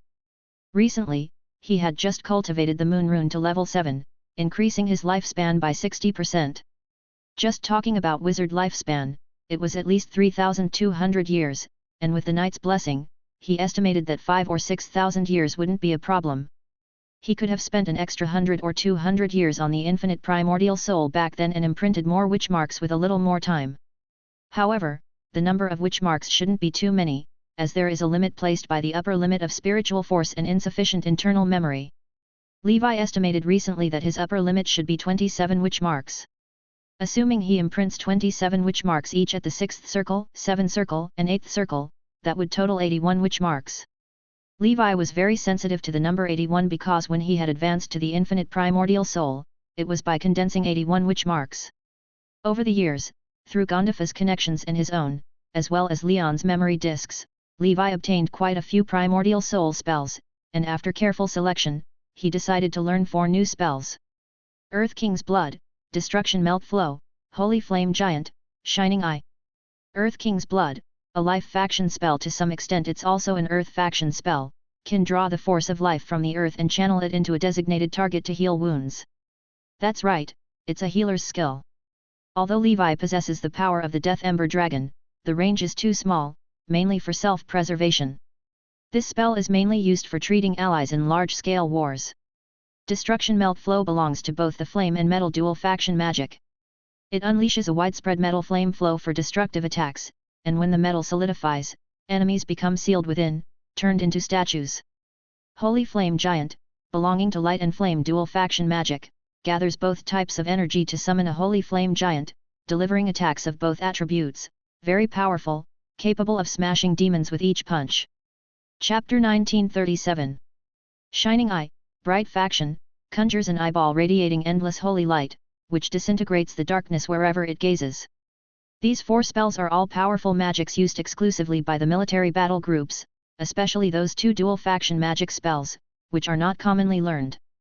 They require the collective power of a battle group to be activated. However, Levi is unruffled, as the ether dominance, he can learn anything. Clearly, these spells were prepared specifically for the upcoming blood battle by Levi, especially those of the Bright Faction, targeting demons. Today's Ancient Dragon Continent is an official cooperative test zone. Levi got quite a deal purchasing a good number of spells from the military. These are just a part of what he acquired.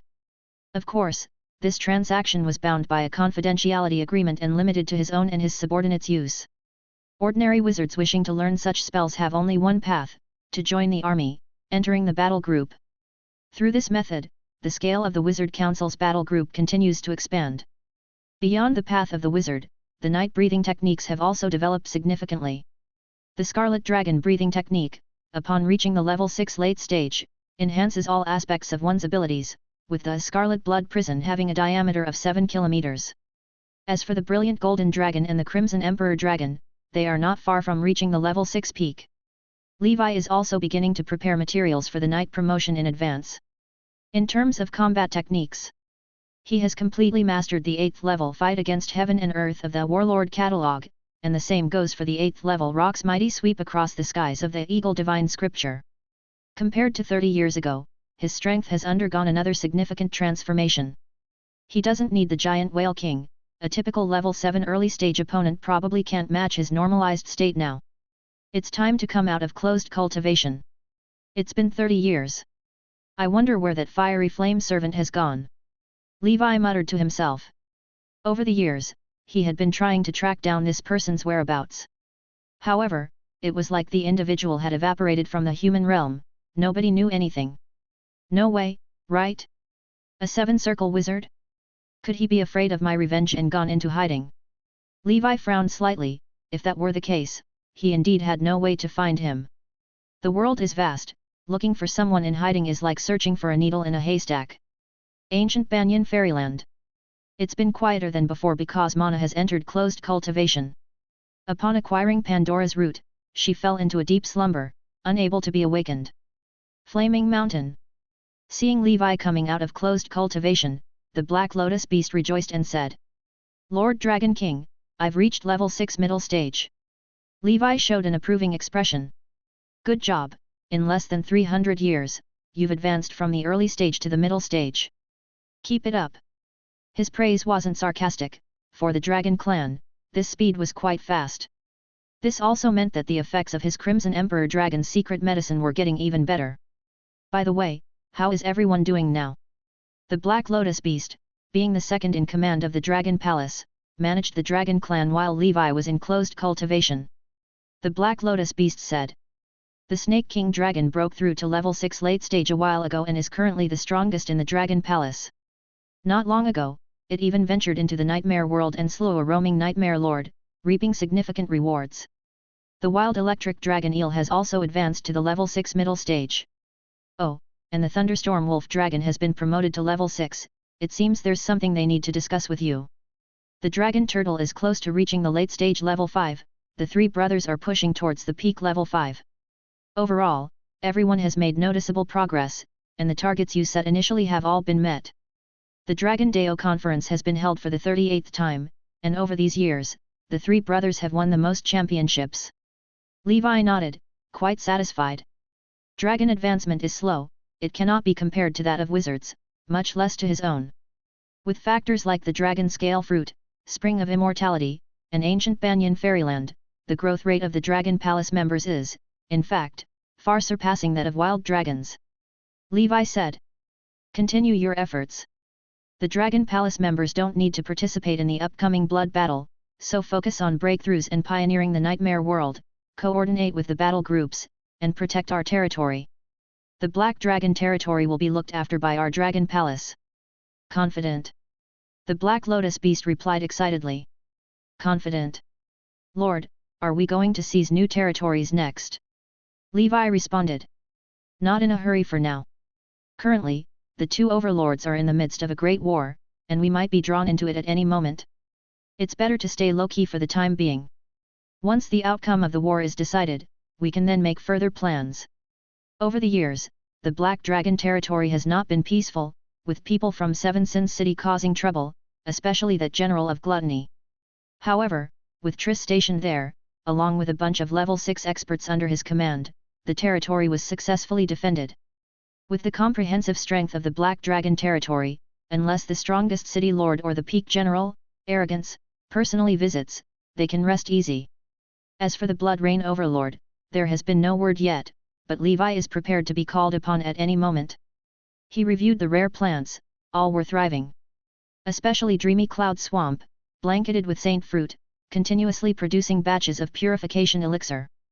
The iron tree has grown 10 meters tall, a great achievement in 400 years, considering it naturally takes 1,000.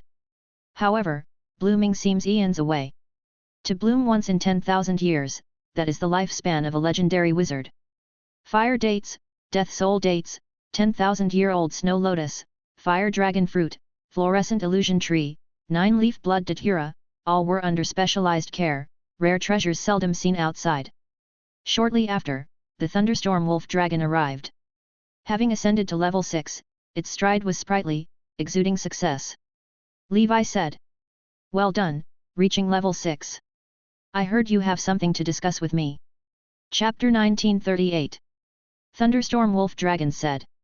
Lord, can I continue with my blood test treatment? Levi was stunned. This dragon is addicted to having its blood drawn? A masochist, hey? But it's understandable. We can't just keep plucking the wild electric dragon eel endlessly, it needs time to recover. Yes, you can. After drawing blood, Thunderstorm Wolf Dragon said earnestly. Lord, I'll take my leave now, please summon me for anything. This Thunderstorm Wolf Dragon sure knows how to curry favor. The next day. Ancient Dragon Continent. From within a volcano, billowing smoke arose, accompanied by a resounding phoenix cry, a magnificent figure flew out. With a wingspan of over 300 meters, trailing flames for tens of miles, it truly looked extraordinary, like a divine bird descending to the world. Passing knights exclaimed. Is that the undying bird? No, this is Fire Phoenix Phoenix, supposedly the commander's most important pet from before. Looking at it now, it has advanced to level 6, just a single pet of the commander is countless times stronger than us. Feeling inwardly proud upon hearing others compliment its appearance, Phoenix circled around the ancient dragon continent. Suddenly, in front of Phoenix, a black armored figure appeared. It was Levi. Now that you're level 6, go to the Tower of Dawn and become a guardian. This guy did well, he didn't waste those fire element crystal cores I gave him.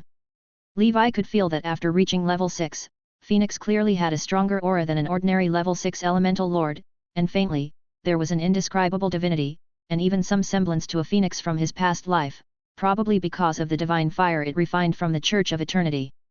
This guy's future might go further than Levi had imagined. Phoenix expressed in human speech. All right.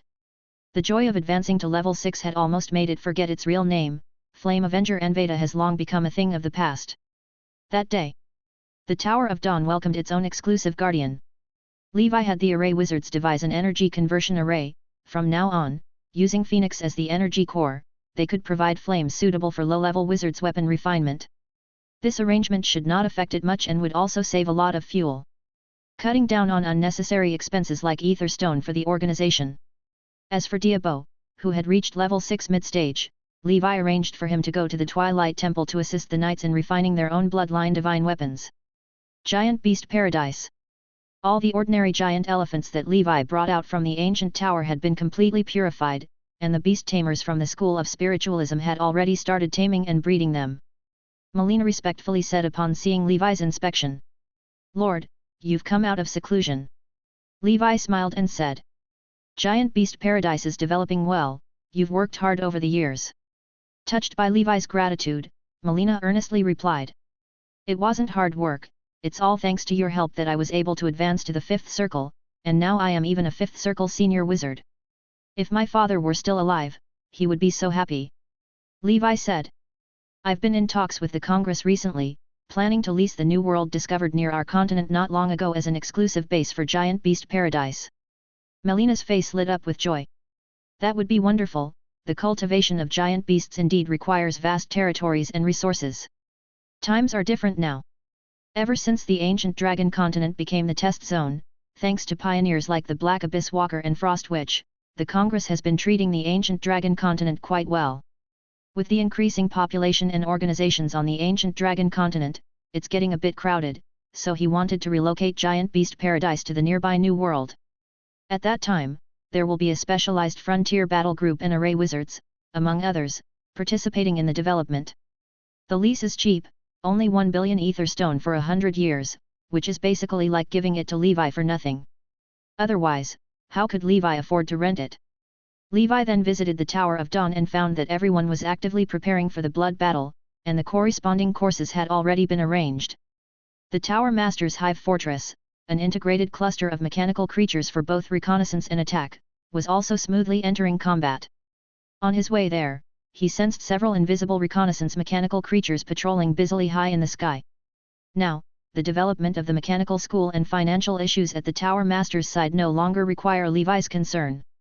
Just recently, under the direction of the Congress, the School of Alchemy's headquarters, the Alchemy Hall, and the Tower of Dawn entered into strategic cooperation. The School of Alchemy provided the funds, sent specialized talents over to Herman to study the basics of mechanical knowledge. In fact, the School of Alchemy has always been researching the mechanical Dao, often sending specific wizards to the myriad machine plane to search for heritage and learn from it. However, lacking the core heritage of the machine sage, their development has been rather slow. Overall, while maintaining the Tower of Dawn's advantageous position, providing some technical support in exchange for a large amount of money and resources is indeed a win-win situation. Now, the authorities have even granted the Tower of Dawn the qualification of Mechanical School Research Pilot Institution. With enough funds, the Tower Master's research also proceeded smoothly. After all, he himself was a genius in this field. After over 300 years of development, the Tower of Dawn is no longer what it once was. The 6th Circle wizards include the Tower Master, Anya, Sarit, and Stella. Besides them, there are others who are already at 5th Circle perfection and planning to advance. Among them, the most outstanding is Aya, a wizard of 5th Circle perfection with 9 shadow talents. This made Levi reflect that he always subconsciously thought of Aya as a little girl, but in reality, she was nearly 400 years old. Chapter 1939. Another Thunder Wizard, Sta, who was brought out 200 years ago, is now a perfection level 4 ringed wizard with 6 talents. Being a favored disciple of Sarit, Sta has grown rapidly. Even little Toby, now 80 years old, is also a 3rd Circle wizard and is dual faction. He has now been taken to the Fire Dragon shop to further study weapon-making knowledge under the guidance of the Holy Infant. The other veteran members, such as Coral Witch, Ice Phoenix, and others, have also achieved 5th Circle perfection, but whether they can advance to the 6th Circle will depend on their own fortunes. The old friends from Great Tower, under Levi's special care, like Marlene, Winnie, Leah, and others, have also reached the 5th Circle, at least, and can enjoy a lifespan of 1,000 years. As for the 6th Circle, Levi is helpless to assist. With their talents, reaching the 6th Circle is almost impossible. However, Ms. Marlene has already accepted this. If not for Levi, she would have been bones in a tomb by now. Being able to witness a few hundred more years of the world and meet her teacher Herman once more, she has no regrets in life. When Levi arrived at Dusk Holy Temple, the knights were sparring with Amazon female warriors. He watched with interest. Upon noticing the commander's arrival, everyone exclaimed in unison. "Welcome, Commander!" Levi said. "You all have worked hard these years." He hadn't participated in a round-table meeting for a long time due to his retreat. So, he called a temporary meeting to assess the current situation. All battle group leaders, including 18 apostle groups, 3 kings team, Song of the Sirens, Doomsday Valkyrie and Giant Soldier Roar, arrived. Among the 18 Twilight Cavalry, after the Blood Knight's promotion to level 6 100 years later, Ash Knight, Divine Light Knight, and Black Knight have all become level 6 experts in succession, truly becoming formidable figures in their own rights. The remaining older generation of knights who haven't been promoted are also peak level 5, not too far behind. The middle generation has all reached late stage. Steel Dragon Knight is still a 5th circle perfection wizard, now striving for perfection in 9 talents. In the near future, another 6th circle wizard will rise. Levi also noticed that a familiar figure from among the new generation knights was missing. Snapping Turtle Knight. It turns out that within these 30 years, a Holy Temple member soared to prominence, reaching late stage level 5, surpassing Snapping Turtle Knight who had been stuck in the mid stage for a long time, and also taking over the battle group. This newcomer is called the Jade Elephant Knight, with quite remarkable talent and born with divine power, although not as exaggerated as the Fire Dragon Knight. Coupled with the giant elephant secret medicine brought by Levi, his cultivation progressed rapidly, outpacing Snapping Turtle. This put increased pressure on the other new generation knights who had not yet reached the late stage level 5. Of course, the Fire Dragon Knight, a freak already at peak level 5, was not included. Snapping Turtle Knight returned to a regular position and continued to work hard, hoping to one day return to the ranks of the 18 riders. The warlord of the Barbarian Ancestor Battle Group, White Wolf Girl, has broken through to level 6 and can transform into a gigantic white wolf. In her transformation, with the silver moon hanging high, she is both beautiful and dashing. Every time she pioneers in the nightmare world, she is a beautiful sight to behold. Levi, looking at the members full of zeal, said. According to current intelligence, a blood battle may come within 100 years. I hope that in this century, our organization can give birth to more level 6 experts. I also hope that everyone will hone their actual combat abilities in the nightmare world, and show off the style of ancient dragon continent in our battle group in the blood battle. Tell me loudly, are you ready? Waves of voices surged in response. Giant Soldier Roar is ready. Blood Mission is ready. Levi said loudly. Good, everyone is spirited. He is now also brimming with the desire to engage in battle. As the saying goes, train soldiers for 1,000 days, and use them for a moment. The ancient dragon continent has been lying dormant for hundreds of years and has produced so many native level 5 and 6 experts, with an even larger base of middle and low-level combat power. Besides top experts and heritage, it is already not inferior to those down-and-out top wizard organizations. As long as the top echelons of wizard world can hold on, he has the confidence to lead ancient dragon continent through this catastrophe. He believes in legendary wizards and believes in Sauron. Speech Day. Many wizards from the human realm and subdimensional portal came to see the 3 legendary figures. Levi didn't go but watched the live broadcast at home. He saw those 3 towering figures, like gods, hard to look at directly. One of them, with an oval face, long, shiny purple hair, and a high bosom, arms crossed over her chest, seated high upon the Thunder God throne, a long, beautiful white leg extending from beneath her purple split wizard robe, undoubtedly the Lady of Thunder. Her presence was too overwhelming, just like a Lady Thunder God. Even watching the projection, Levi felt breathless, exclaiming at her terrifying aura. Another, with a majestic appearance and a composed demeanor, as immovable as mountains, with white hair and a white robe, holding a scepter, surrounded by the phantoms of 1,000 mountains. This is the 1,000 Mountains Immortal, a typical image of a powerful wizard. At the center, the one he had already met once and who had treated him well, Lady Gullwig, whose beauty and otherworldly demeanor made her the center of the universe where she stood. True ancestor of Frost, Lord of 1,000 Mountains, Lord of Thunder Realm, every legendary wizard must have their own legendary profession. I wonder what my legendary profession will be? It's truly exciting. Levi couldn't help but wonder. The speeches of the 3 legendary wizards were passionate and inspiring, bringing the tension and excitement of the eve of war to a peak. Having seen the power of legendary wizards firsthand, the lower-ranking wizards felt much reassured. Chapter 1940. Blood Battle Command Center mentioned that the Abyss would not only invade the wizard world, their invasion is indiscriminate, so it's only a segment of their forces that comes to Nora. This blood battle, as long as we unite and cooperate, the wizard world will inevitably pull through. Endless Sea. A certain island. A terrifying aura surged skyward. The figure of the Golden Prince emerged, feeling the power of the 7th circle, muttering to himself. Seventh circle now, some people must pay the price for the death of my son. Over these years, the law enforcement department has already closed the case of the electric eel wizard, and the molten gold wizard king has gradually moved on from this matter, no longer obsessed with finding the murderer. However, as the biological father of the electric eel wizard, the golden prince was not content. Lord Victor, Fire Dragon Ace, although I have no evidence, you two are the most suspicious of causing my son's death. This matter must not be left unsettled. As Lord Victor's famed sword, the golden prince noticed that Victor's sword style, when he killed the Void Spirit clan and the similar sword that killed the electric eel and the Schubert family's primordial soul, were somewhat similar. Moreover, Victor and Ace are friends, and considering the relationship between the Fire Dragon shop and the Schubert family, it indeed seemed possible. Additionally, after his interrogation, the Schubert family master even said the electric eel wizard had once attempted to deal with Ace, but failed. Therefore, the death of the electric eel was most likely due to Ace enlisting Victor to act, naturally with the motive of revenge.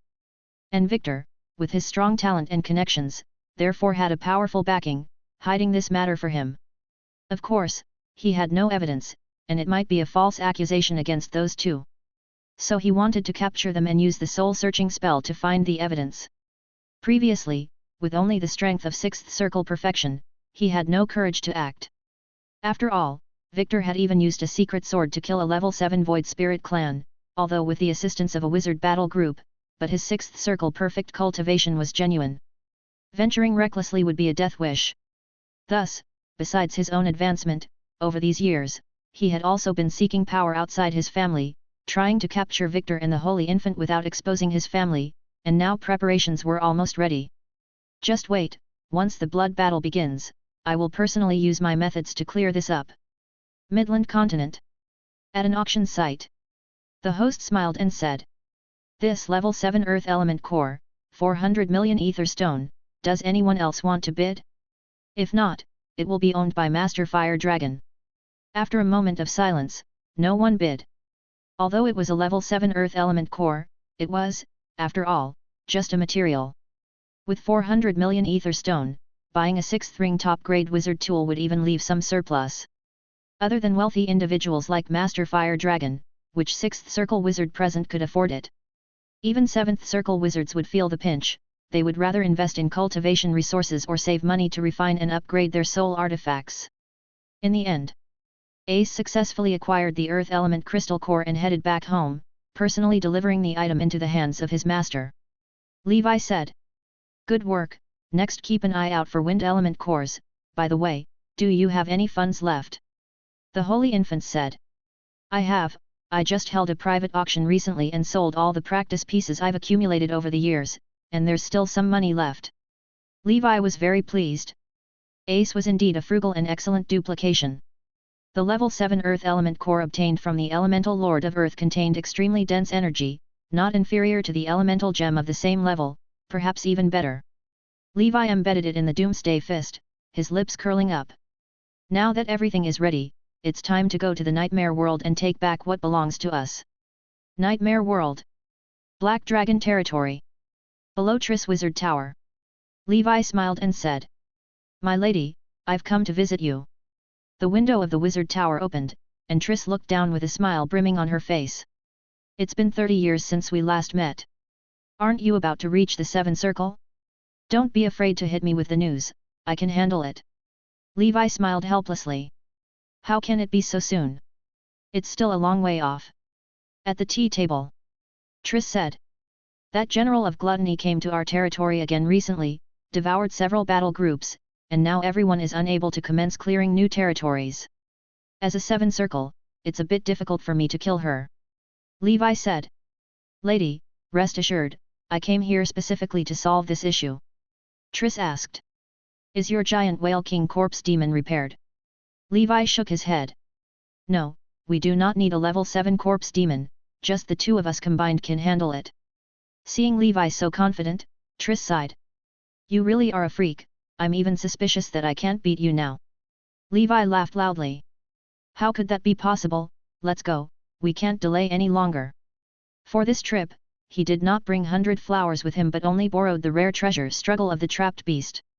Not long ago, 100 flowers reached the maximum of 6th circle in spiritual force, and 12 witch marks were branded on her as well. Levi had recently come out of seclusion, and she also underwent a long seclusion, hoping to refine her primordial soul spell to perfection before the blood battle began, preparing for the advance to the 7th circle. Looking back suddenly, 100 Flowers was also nearly 800 years old, having stayed at the 6 environments for 500 years, she should advance to Gluttony territory. Below 7 Sin City, the land of the General of Gluttony. A woman as large as a mountain sprawled on the ground, voraciously enjoying delicacies while listening to her subordinates report. General of Gluttony, I've heard that Arrogance General has been severely injured on the frontline battlefield recently and returned to his territory to recover in seclusion. The General of Gluttony devoured massive amounts of food, her crimson tongue licking the corners of her mouth. She sneered inwardly. Heaven helps me, in this 7 Sin City, aside from the City Lord and Arrogance, I fear no one else. The City Lord has been summoned away by the Tyrant of Horror to participate in a high-level battle, his life and death uncertain. Now, I am the strongest in 7 Sin City. Clap clap clap. The General of Gluttony stood up, happily slapping her belly. She planned to visit the Arrogance territory to check on that woman's condition. If she is really severely injured, she wouldn't mind devouring Arrogance, using her as nourishment to advance to the mid-stage of level 7. Once she reaches the mid-stage, she'll go to the Black Dragon territory and devour that woman Triss and the Black Dragon Lord. She had barely left the Gluttony territory when suddenly, a terrifying aura descended from the sky, a gigantic colosseum enveloping the area. Triss pulled the demon dragon whip from her slender waist, casually striking it against her palm. Fat woman, prepare to die. Chapter 1941. Nightmare World. Wilderness. The fat on General of Gluttony's body bounced up layer by layer. She exuded an aura close to that of a level 7 middle stage and sneered. Triss, I did not expect, that you would dare to come knocking. Who gave you the courage? Is it that elusive Black Dragon Lord of the Dragon Clan? Stop hiding, come out now, Black Dragon Lord. Triss laughed and said. Fat lady, you guessed quite accurately. Lord, take action. A giant hand swept through the void, rippling waves of space. Following that, a figure clad in black armor, carrying a shark-tooth-shaped sword on his back, stepped out.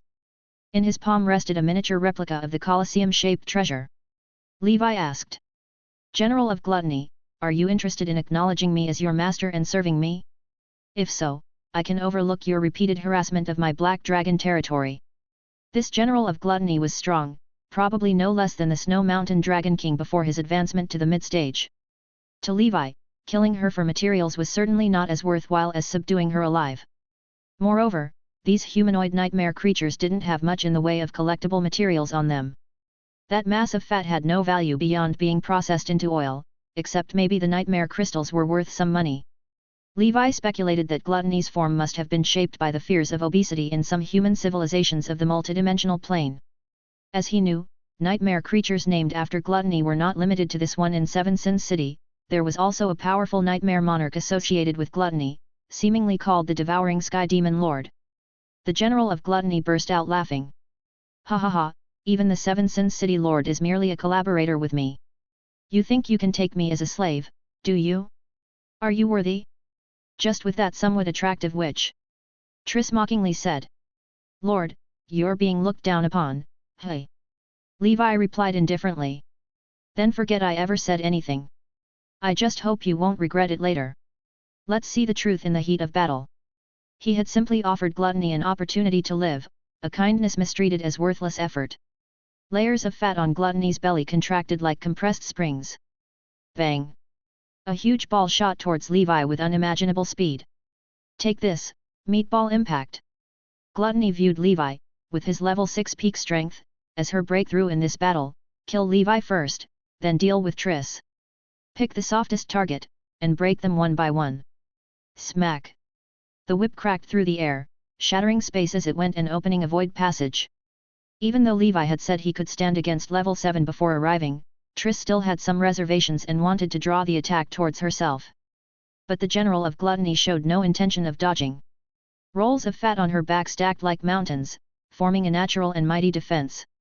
She actually intended to face Triss's whip attack head-on and forcefully kill Levi. Countless pieces of fat exploded, turning into lustrous blobs of oil and fat, which upon contact with air, ignited into towering flames, resulting in an explosive shockwave. Triss, having witnessed this move from Gluttony before, activated her protective force field and quickly retreated. That oil, if splashed on one's skin, could burn for a long time. A 7-circle protective force field would not hold for too long. Of course, Gluttony was not having an easy time either, for she had taken a blow from the dragon abomination whip straight on. Beneath the fat, her bones showed black tracking marks, and she was in agony. As long as I kill the Black Dragon Lord first, I can then face that woman with ease.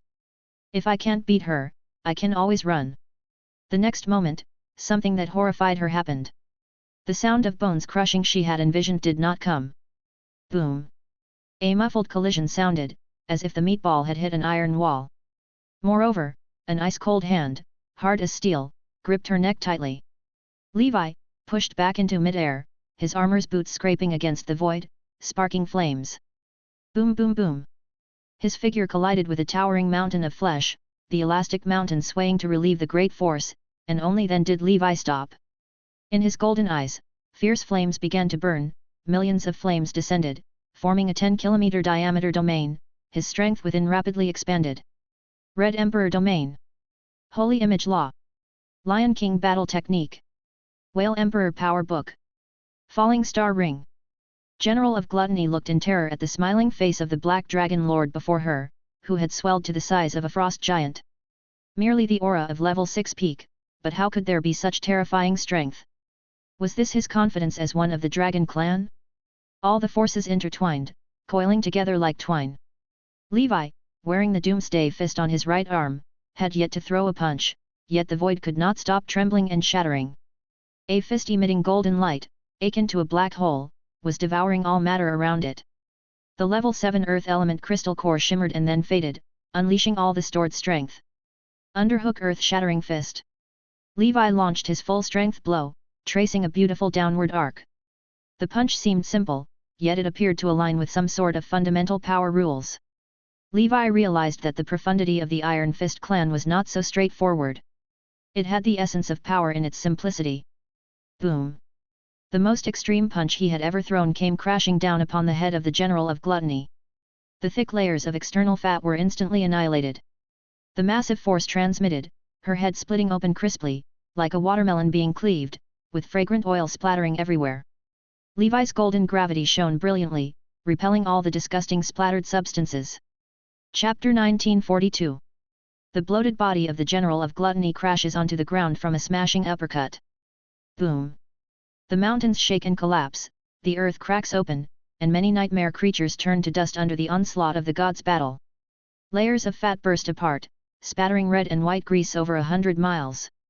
Witnessing this scene, Triss's mouth gapes open, her breathing heavy and her chest heaving. Even as a 7-circle wizard, her emotions surge uncontrollably with excitement. The battle has just begun, and she's only lashed out with her whip once. Then she sees the General of Gluttony suddenly explode into billions of pieces of flesh. Wasn't I called here to join the fight? As it turns out, it's just to watch your solo performance? Levi, this kid, is too crafty. To show off, he starts acting. Dust flies into the air, and shreds of flesh rain down, covering the earth. A gigantic pit with a diameter of 5 kilometers forms, its depths unseen. Inside, filled with still wriggling red and white substances, grease, chunks of intestines, digested materials, bone fragments, eyeballs, and a stomach that, despite the horrifying explosion, remained unharmed. Triss's expression tightens, her brow furrowed. Breathless, other organs have exploded, but the stomach remains. Is it dead or not? Levi senses the lingering ominous haze of danger. He raises his hand, and 6 great suns appear in the sky, smashing towards the vast pit below. Boom!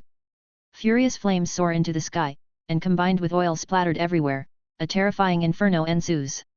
Over 100 miles where grease has splattered turns into a sea of fire, releasing immense energy, making Levi sigh with regret. He originally wanted to collect it to fuel those armors. All of a sudden, Levi's figure flickers as he scoops up Triss, teleporting frantically away. Within the sea of fire, the aura of a massive horror begins to surge. The entire Colosseum seems to tremble. A hoarse, unpleasant female voice rings out. Black Dragon Lord! You must die! The most perfect body that I toiled over for thousands of years to create, destroyed just like that by you. A red semicircular flesh ball with a diameter spanning hundreds of meters rises into the air, surrounded by boundless flames, its surface opening thousands of human eyes, all filled with immense resentment, staring at Levi. Levi sets down Triss, focusing his gaze. The lady's face flushes red, her voice questioning. Is this a stomach? Levi replies. Yes, this guy isn't dead, that punch just shattered its fabricated outer shell, its true form remains unharmed. I was wrong, gluttony is not a humanoid nightmare creature, it is truly just a stomach. He had thought that this stomach was rare material burst forth from the general of gluttony, and he almost collected it. However, upon second thought, he realizes he has not seen the monster's true soul yet. With the reminder from danger perception, he ultimately resisted the urge. Otherwise, he would have definitely fallen prey to the feigned death and subsequent sneak attack from the general of gluttony. Triss jokes. Goodness, that scared me.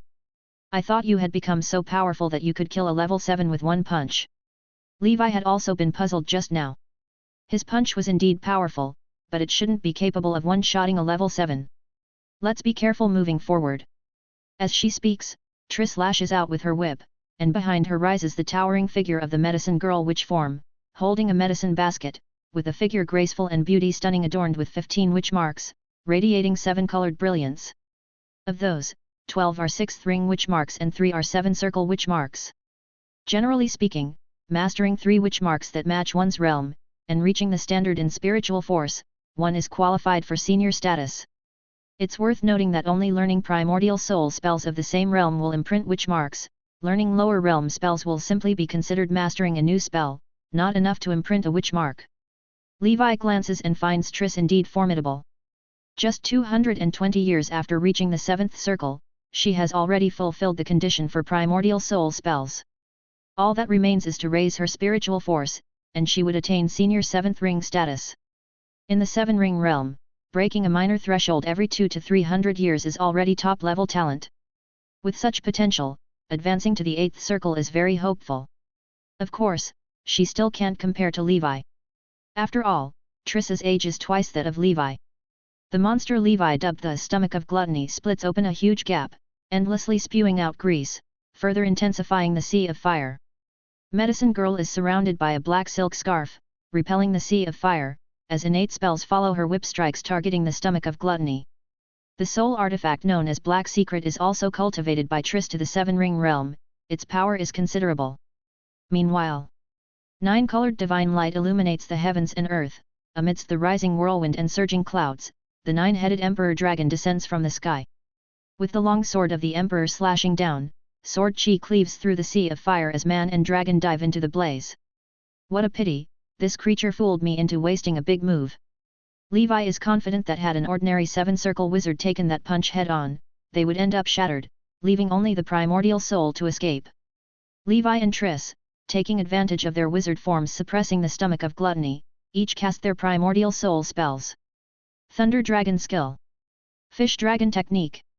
A pitch-black thunder dragon and a blue fish dragon plunge into the sea of fire, resulting in a deafening explosion. Electric light fills the air, with electric snakes writhing chaotically. The fish dragon transforms into a flood torrent, extinguishing the surrounding flames. Electric current intertwines with the torrent, the dual lethal attacks cling to the surface of the stomach of gluttony, causing it immense pain.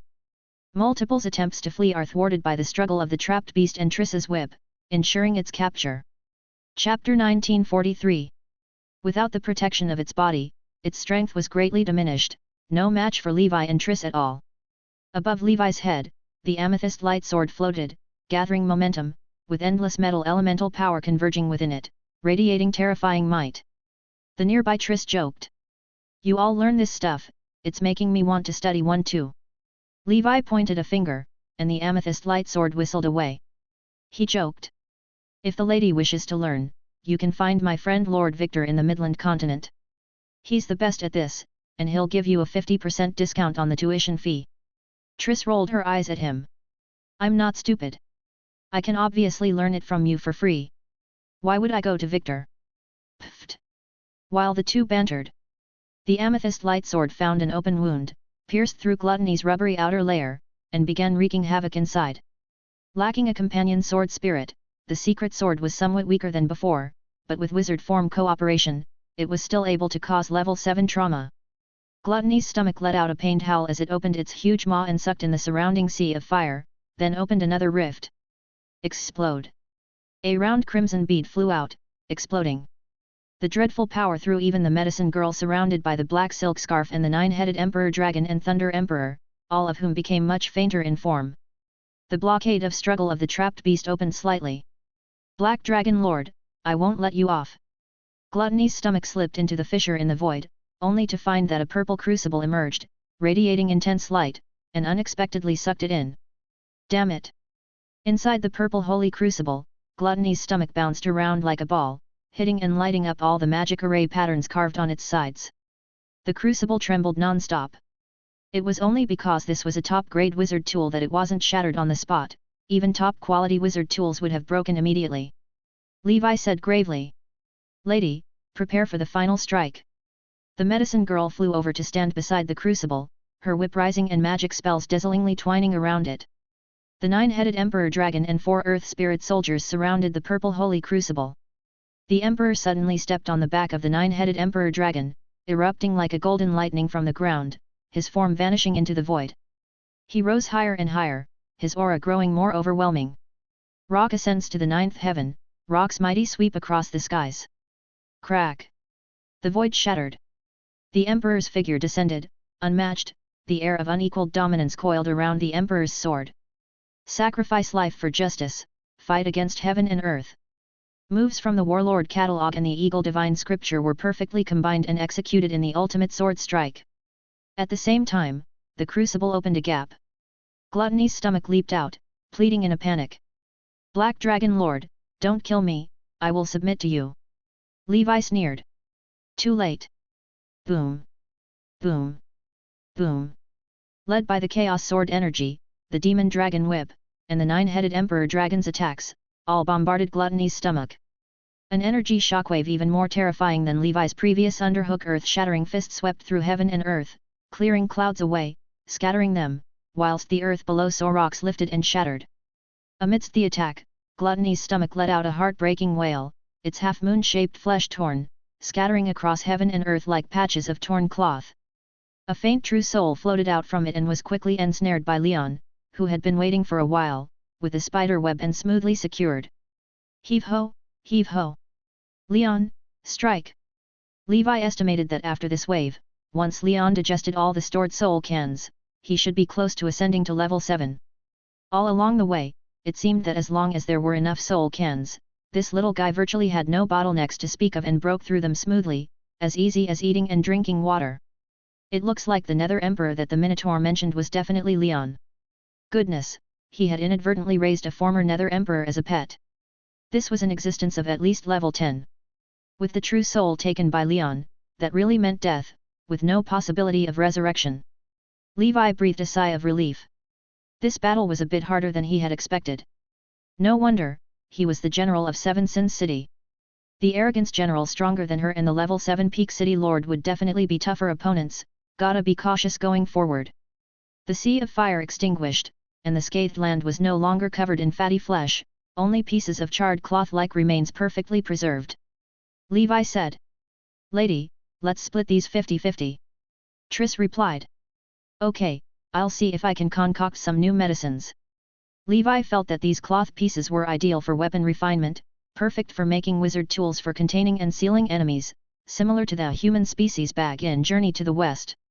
Or for refining protective clothing type wizard tools, in any case, infinitely useful. Let's go. Levi said to Triss, who seemed to be in a daze. The commotion of this battle was too great, it was not advisable to linger. Triss nodded. She had merely said it offhandedly.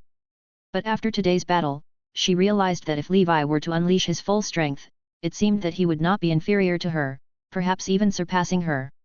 Scenes of their first meeting hundreds of years ago, when she saw that cautious third circle wizard, still flickered in her mind. Looking back unexpectedly, the gap between third circle and sixth circle was about to be closed by him, henceforth, it would be a one-sided crush. The scariest part was that she herself was a genius, Her cultivation not slow at all, otherwise, she would not have been noticed by the Black Abyss Walker and taken in as a student. Chapter 1944. Ah, it's truly like a dream. Triss sighed softly. Levi asked. What's wrong, my lady? Triss shook her head, remaining silent. After a long silence, she finally said. Nothing much, just feeling that time is a butcher's knife, I am getting old. Levi laughed and said. What are you talking about, my lady? By the standards of mortals, we are all old fossils, by the standards of wizards, we are in our prime. Moreover, as long as we are not nearing the end of our lifespans, with the accumulation of knowledge and increase of spells, wizards grow stronger with age, not weaker. Why would you even speak of growing old? Triss hummed. Forget it, a freak genius like you wouldn't understand. Levi defended. I'm not a freak. Several days later. Nightmare World. Outside the Black Dragon territory, chaotic wilderness. Kill them. Exterminate the insects. Protect the Black Dragon territory.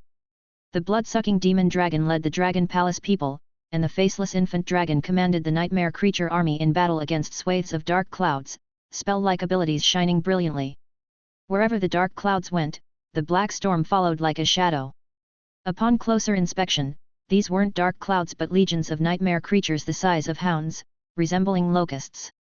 Their bodies were gaunt, with sharp teeth, and their heads were bizarrely varied, including emaciated human faces and various animal forms.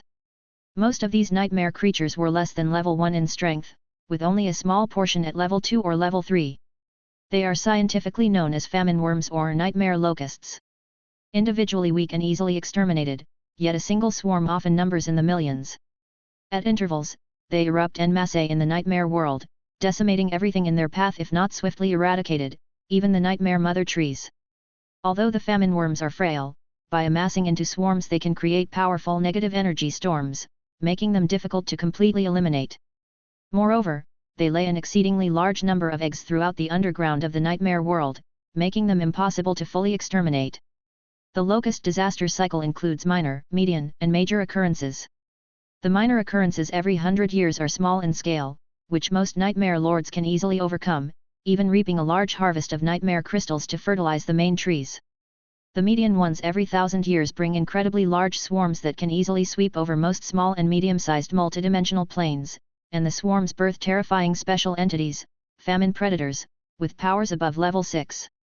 The major ones every 10,000 years bring enormous upheavals to the nightmare world, forming ultimate locust disasters capable of ravaging large plains, possibly even spawning famine tyrants and famine queens rivaling level 9 or even level 10 strongmen. With each major occurrence, territories of nightmare overlords are swallowed by the locust disaster. For the original inhabitants of the nightmare world, this is no longer strange. It's only because the nightmare is sufficiently powerful, otherwise, other civilizations would have long perished. Yet, the locust disasters come hurriedly and leave just as swiftly. Their lifespan is extremely short, even for special entities such as the famine tyrants and famine queens, they do not live long. All locusts, the queen included, live no longer than a year, with the stronger entities living proportionally longer. Survive this year, and every territory gains substantial benefits.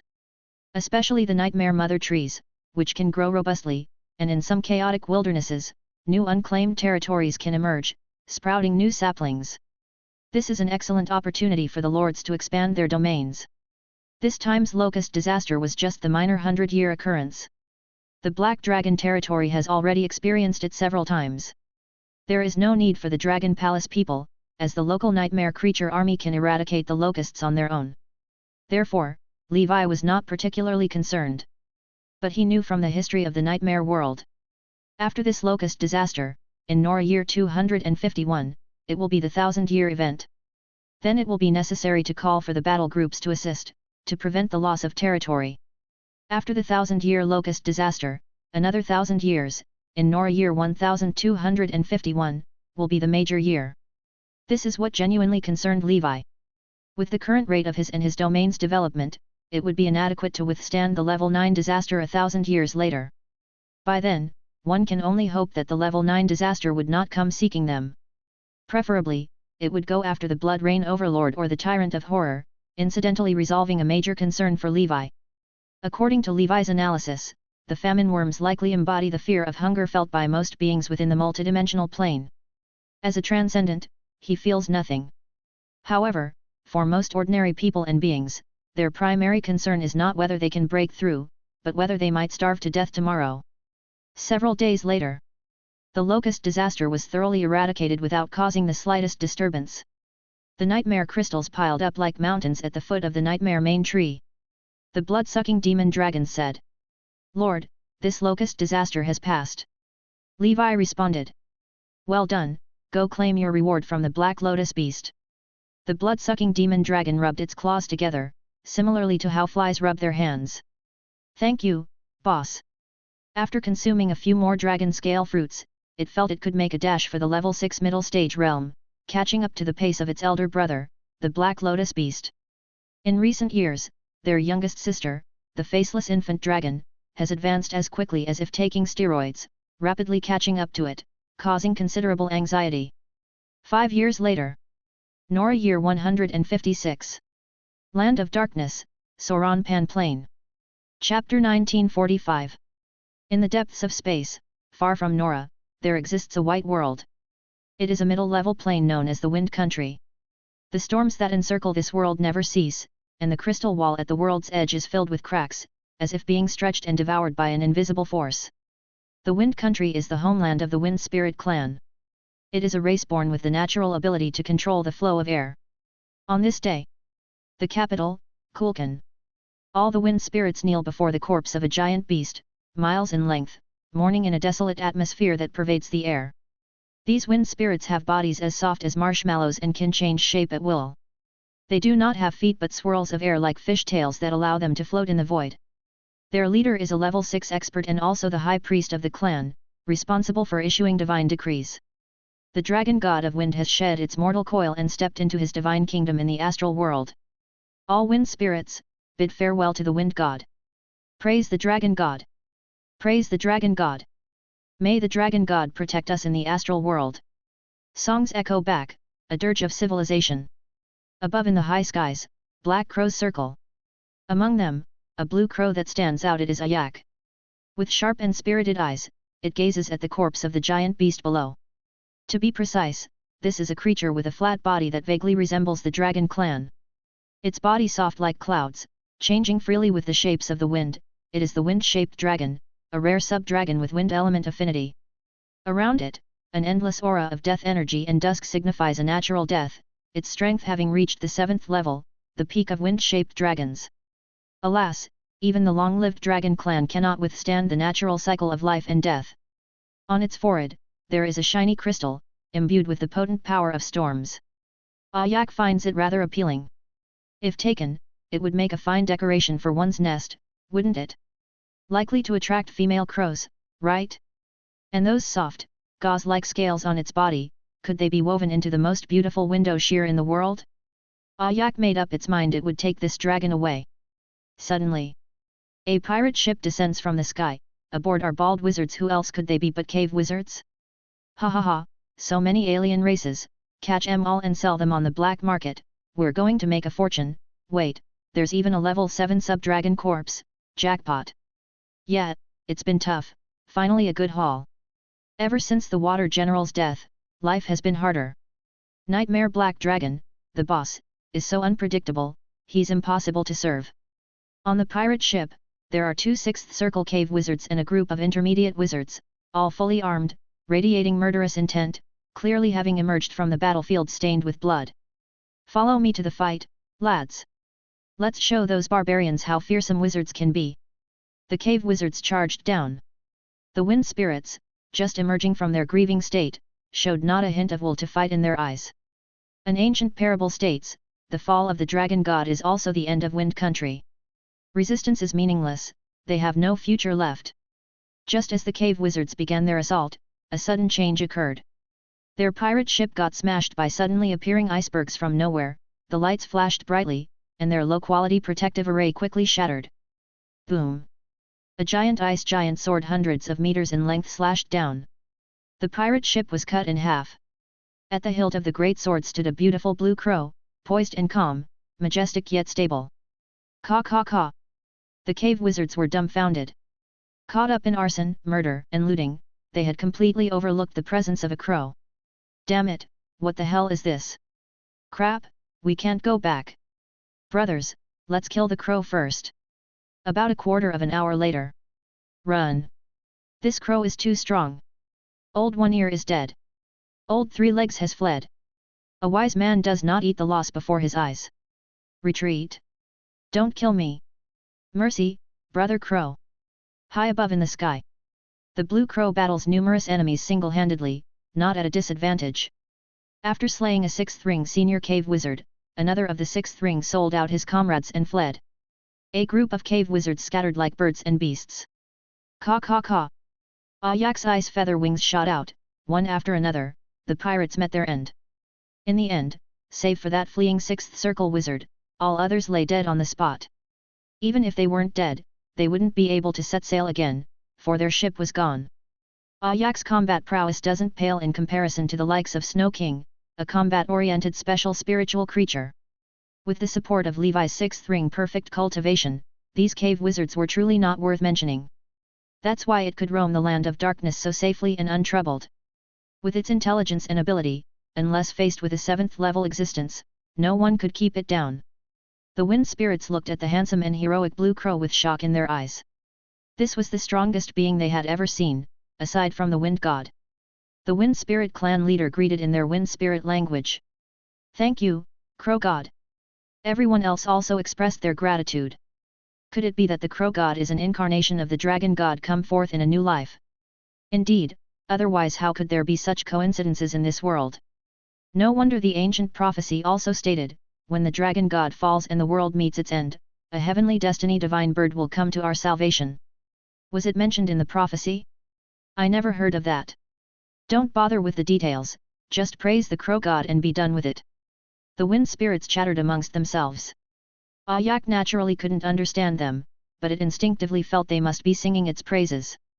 Chapter 1946. In fact, it simply did not want the body of the level 7 dragon clan to fall into the hands of the cave wizard. This item belongs to me, Ayak. It recalled its master's instructions, and spat out a miniature airship. At the prow, a projection of Gandalf with a kind and benevolent face emerged, speaking in the common language of wizards. I am Gandalf, from the wizard world. Due to the irresistible force of the interplane confluence, your civilization may be heading towards destruction. Those who wish to survive, please board this ship. The airship's automatic navigation system will lead you to the new worlds. There, shall be the new home for the Sauron Panplane all clans. This speech was already pre-recorded, convenient for rescuing some innocent small and medium civilizations.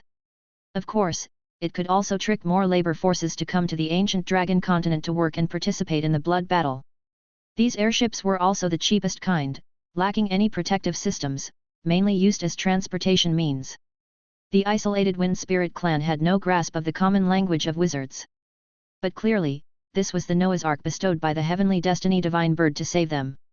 Ayak opened its mouth, its belly resembling Doraemon's dimensional pocket, and took the enormous body of the giant dragon into it, slowly departing. God has taken away its past life. The dragon god has reincarnated as the crow god. Praise the crow god. The Wind Spirit clan hurriedly boarded the ship. Clan leader, it seems the airship can't fit everyone.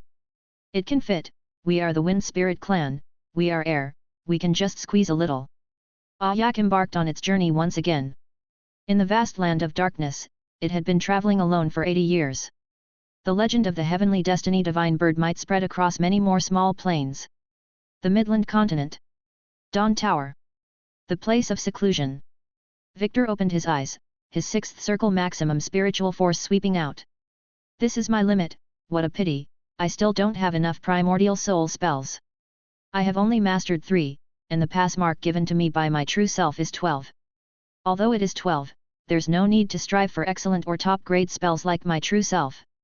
Any spell that can enhance the power of the secret sword is acceptable. The 3 spells he now masters are all supportive of the 6th circle. For example, 6th level metal enhancement, advanced sharpness, metal uprising and the like. These spells are mainly to drastically enhance the power of the secret sword, continuously stacking and strengthening attack power. If you can slay the enemy with one sword strike, there's no need for defense, this is the sword sex ideology and confidence.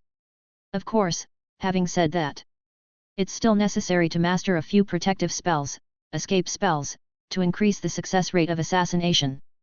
In addition, to increase the killing power against demons, Levi has also arranged a light sex spell for Victor, called Holy Light Wrap. As the name suggests, it means to enshroud the blade with holy light attributes, so that stabbing demons would result in critical hits, each strike a blazing fire. Gandalf came to visit. He said with a beaming face. Victor, the once-in-a-millennium Roger banquet is coming up, you must have received an invitation, right? Are you going to attend? After the banquet, there will be a grand auction, maybe there will be something good. The Roger banquet is a traditional festivity passed down by the legendary wizard Platinum Wind Roger. On this day, Roger's legacy organization Platinum Steeple would invite many well-known persons from the wizard world to gather. They would exchange cultivation insights, foster friendships, and progress together. Victor asked. Are there any breakthrough potions? If not, I won't go. Gandalf said. I'm not sure about the potions, but there will definitely be formulas for 7 circle breakthrough potions. Although formulas are typically reserved for the true self by Madame Triss, collecting multiple formulas is also beneficial. Let's go together, after all, it's held at the Metal School's dojo, you might gain something. It's a once-in-a-thousand-years event. Besides, the true self will also attend. As a 5th circle pharmacist, Gandalf was also striving hard to reach the 6th circle, thus collecting potion formulas was of great importance to him. All right. Lord Victor pondered for a moment and decided to take a look, perhaps to collect some more useful primordial soul spells. Over the years, the Metal School often invited Lord Victor to give lectures. However, he disliked high-profile appearances and was too busy, so he never went. Fire Dragon Shop. Gandalf called out. Ace, let's go to the auction. Even Victor is attending. Standing with his hands behind his back, Victor saw a plain black bag tied to the waist of the Holy Infant and asked. It's been a few years, what new wizard tool have you refined? The Holy Infant chuckled. This is the Bag of Gluttony. It's very powerful, refined for myself. The very first storage item that the Holy Infant used at the beginning of his wizard journey was called Bag of Gluttony, it sort of represents a kind of remembrance and sentimentality. The Holy Infant continued. I happen to be short on some weapon refinement materials, so let's go together. With more people, if we encounter an assassination attempt by the Council of 10,000 Clans, we'll have someone to look out for each other. By the way, Gandalf, how's your 10-winged heavenly dragon body tempering technique coming along? Gandalf sighed. This body tempering technique is indeed much harder than the 8-armed demon god. I've been cultivating for over 30 years and only reached the 4th circle realm. To fully master it, I'm afraid it won't happen until the 7-ring realm. Listen to that boast, vintage Gandalf. Before departure, Yali and Elsie hurried to follow. Master, we also received an invitation, heh. The Holy Infant smiled. Then let's go together. Both women had recently advanced to the senior realm of the 6th circle, with greatly enhanced strength. With their 2 swords combined, they could fight at the level of 6th circle perfection, and they also make good bodyguards. Every time the Holy Infant sets out, he is mentally prepared to be targeted. The group of 5 boarded Gandalf's leading airship, the Phantom 60, and quickly set off towards the Bronze Realm. At this grand gathering, the invited primordial soul wizards are basically all geniuses. It might be quite lively when the time comes. Ancient Dragon Continent. Training Ground. Levi muttered an incantation, and with a palm strike, a pillar of fire infused with searing flames and a metal melt flow shot into the sky, dissolving everything in its path or casting it into a river of molten metal. Not bad, the power is commendable. As a dual faction, it's even stronger than 6 Suns' continuous explosion at the same level. Moreover, for me, the difficulty of cultivating dual faction magic isn't much higher than single sect. In the future, I should collect more of these spells. In the past years, he managed to grasp the Earth King's Blood, Destruction Melt Flow, Holy Flame Giant, and Shining Eye, these 4 grand spells, refining all of them to level 13 standard, just shy of breaking through to the 6th circle with some more refining work. Besides that, the Nightmare Dragon breathing technique also broke through to the level 6 mid-stage, with the diameter of the Nightmare domain reaching 6 kilometers. This means that the duplication of the Nightmare has a wider range of activity.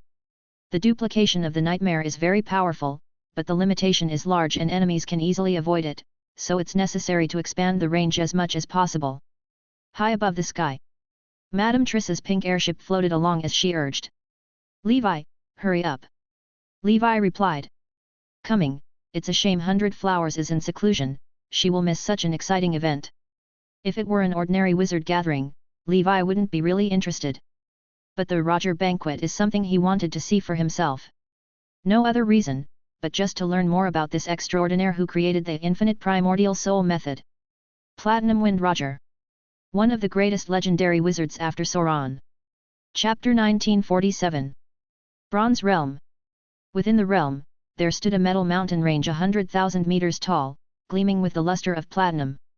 This is Roger Mountain, one of the spectacular wonders left by Roger. It is said to be a treasure. However, from the ancient times to the present, no one has taken it away. At the foot of the mountain, the once Millennium Roger banquet is underway. The banquet site is enveloped in an unbreakable primordial soul level array.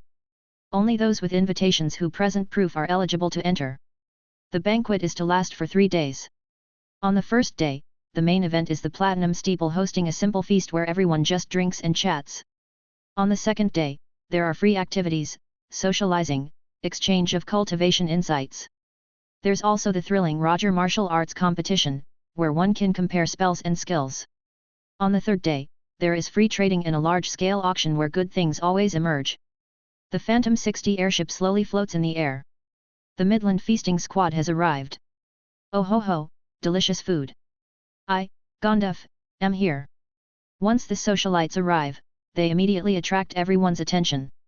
Because of the achievements of the 3 avatars over the years, as well as the influence of the Ancient Tower ranking and Wizards ranking, Victor, Gonduf, and Master Fire Dragon are called by some the 3 heroes of Gondor City. The arrival of all 3 heroes, especially Victor, gives the organizers from Platinum Steeple some inward satisfaction. The light of the nomadic wizards, Gonduf, Fire Dragon Ace, Dawn Divine Sword Victor. Tisk tisk tisk, this Roger banquet is indeed a rare gathering of wizards in the wizard world, all 3 of them are here. Isn't it? I have a nephew who begs me daily to find Victor, wanting me to pull strings to get him into Dawn Tower for studies. Sigh, he doesn't understand, even among 6th Circle wizards, there are levels. How could Victor possibly consider my face? That's nothing, I have a cousin with only 2nd ring cultivation obsessed with Master Fire Dragon, just to get close to him, she especially runs to the Fire Dragon shop to buy things. You all have nothing on this, my grandma, nearing her end and knowing breakthroughs are hopeless, intensely follows Gondifa's news every day, claiming she wants to pursue true love. Anyone who makes it to the level of primordial soul is no ordinary person, but those like them are freaks. Ha! Temporary glory proves nothing. From the past to present, looking across the multidimensional plane, figures like the 3 heroes of Gondor City are aplenty, like fish crossing the river. But in the end, how many have become grand wizards and legends? Acquainted wizards communicate through their spiritual force, privately chatting and gossiping.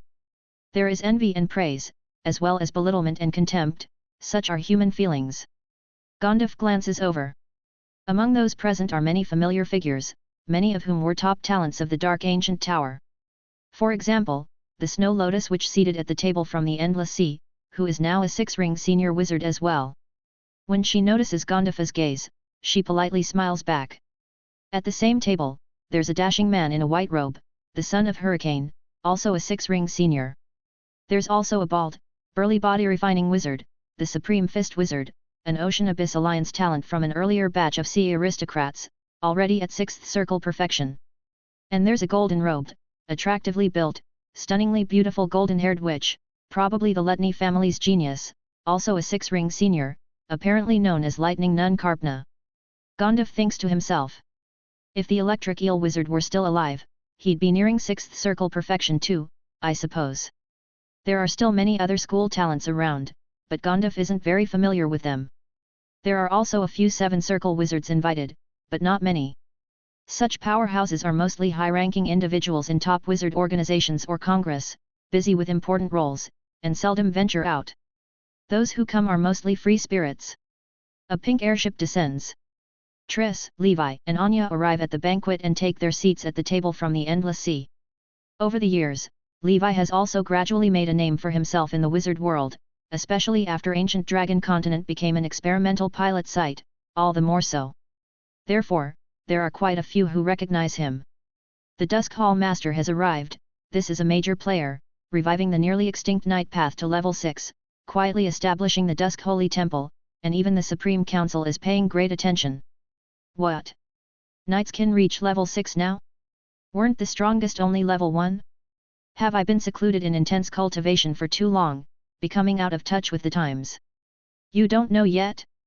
Now the Ancient Dragon Continent is designated by the Congress as the Night Talent Training Pilot Site, it's even been formally recognized. Oh, and the Ancient Dragon Continent is also a mechanic pilot base, Chi-Sec Talent Incubation Base. Impressive, isn't it? Such a small Ancient Dragon Continent has 3 completely different extraordinary paths, and all are quite promising. SHH, this young man is rather formidable. My impression of knights is still stuck on those low-level wizard escorts. Moreover, this Levi, although he seems to rarely take the lead, is actually close with some of the top talents like Gondef, Ace, Victor, Alexandra. These young elites of Midland have a good relationship with him. He's also a VIP alongside Triss. Some of the more traditionally secluded old practitioners can't help but look toward Levi.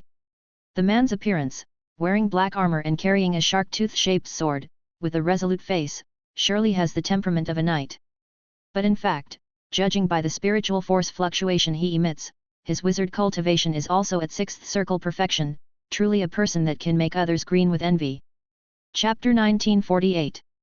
At the center of the banquet, a 7-circle wizard from the Platinum Steeple clapped his hands and smiled. My name is Furs, the Deputy Tower Master of the Platinum Steeple. Welcome to all who have traveled from afar to attend Roger's banquet. It's rare for us to gather like this, so let's enjoy good food, good drinks, and friendly exchanges. With an 8th circle wizard stationed here, I hope no displeasing incidents will occur. Levi looked around and saw that there were at least 100 primordial soul wizards present. He had been worried that the Council of 10,000 clans might take this opportunity to cause trouble. But now, it seemed unlikely. Unless they sent a large force, it was a futile effort.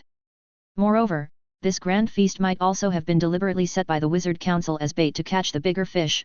There could be powerful beings watching secretly. During the meal, several primordial soul wizards took this opportunity to get to know and interact with other guests. Everyone elegantly raised their glasses to toast one another. And the most popular attractions were the seats of those senior 7-circle wizards, as well as Levi and the Gundor 3 heroes.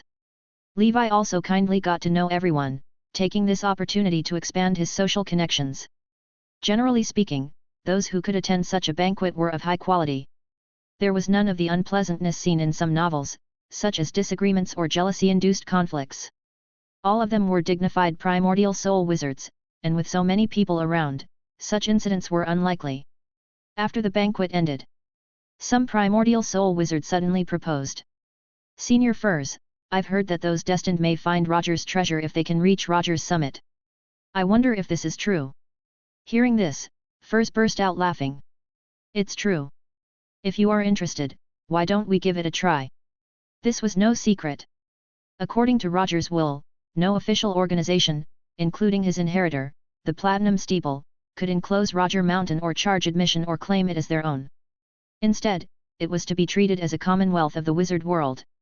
His mighty strength was also matched by his interesting character, and he left some unexpected treasures for wizards in Roger Mountain.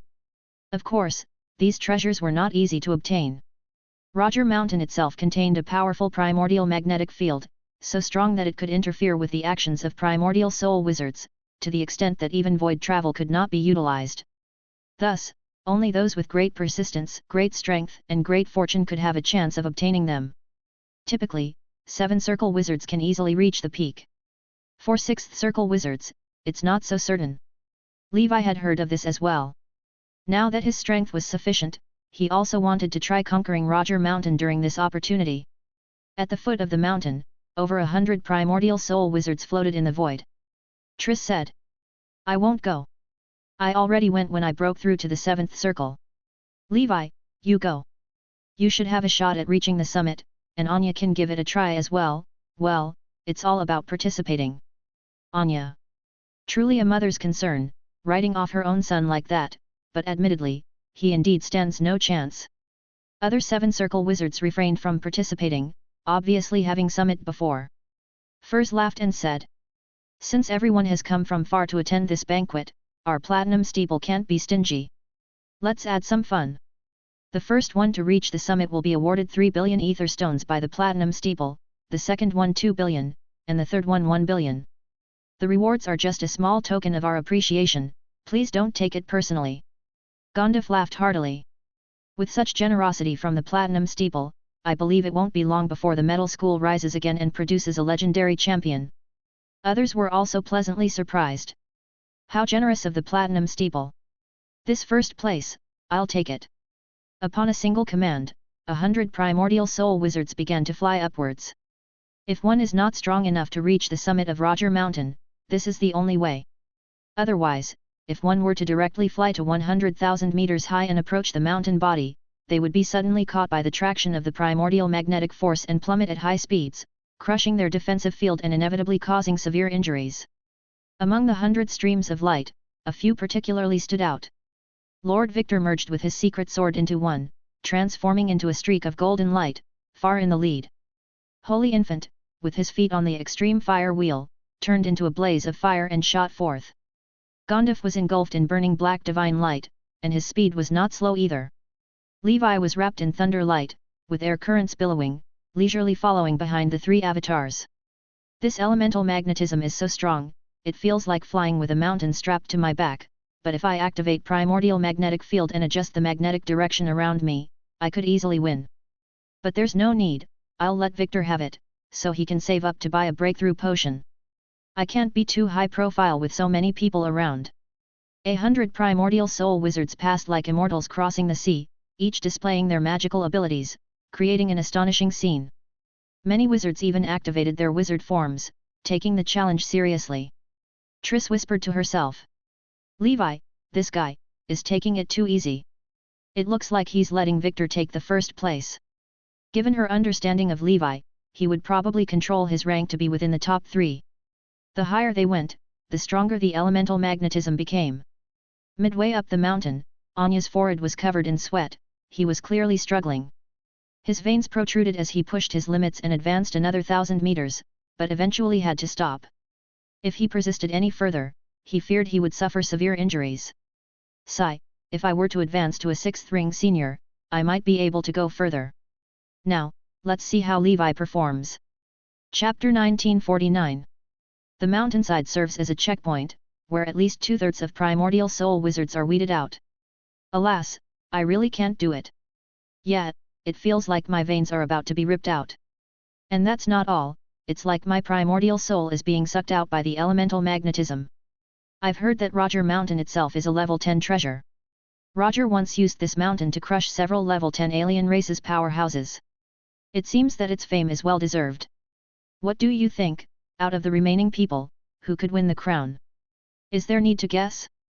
It's certainly Lord Victor.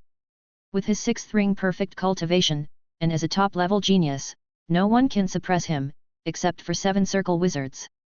I have a feeling that the Dusk Palace Master seems pretty relaxed, maybe he's conserving strength for a final sprint. The knight's body is strong, it might be of help.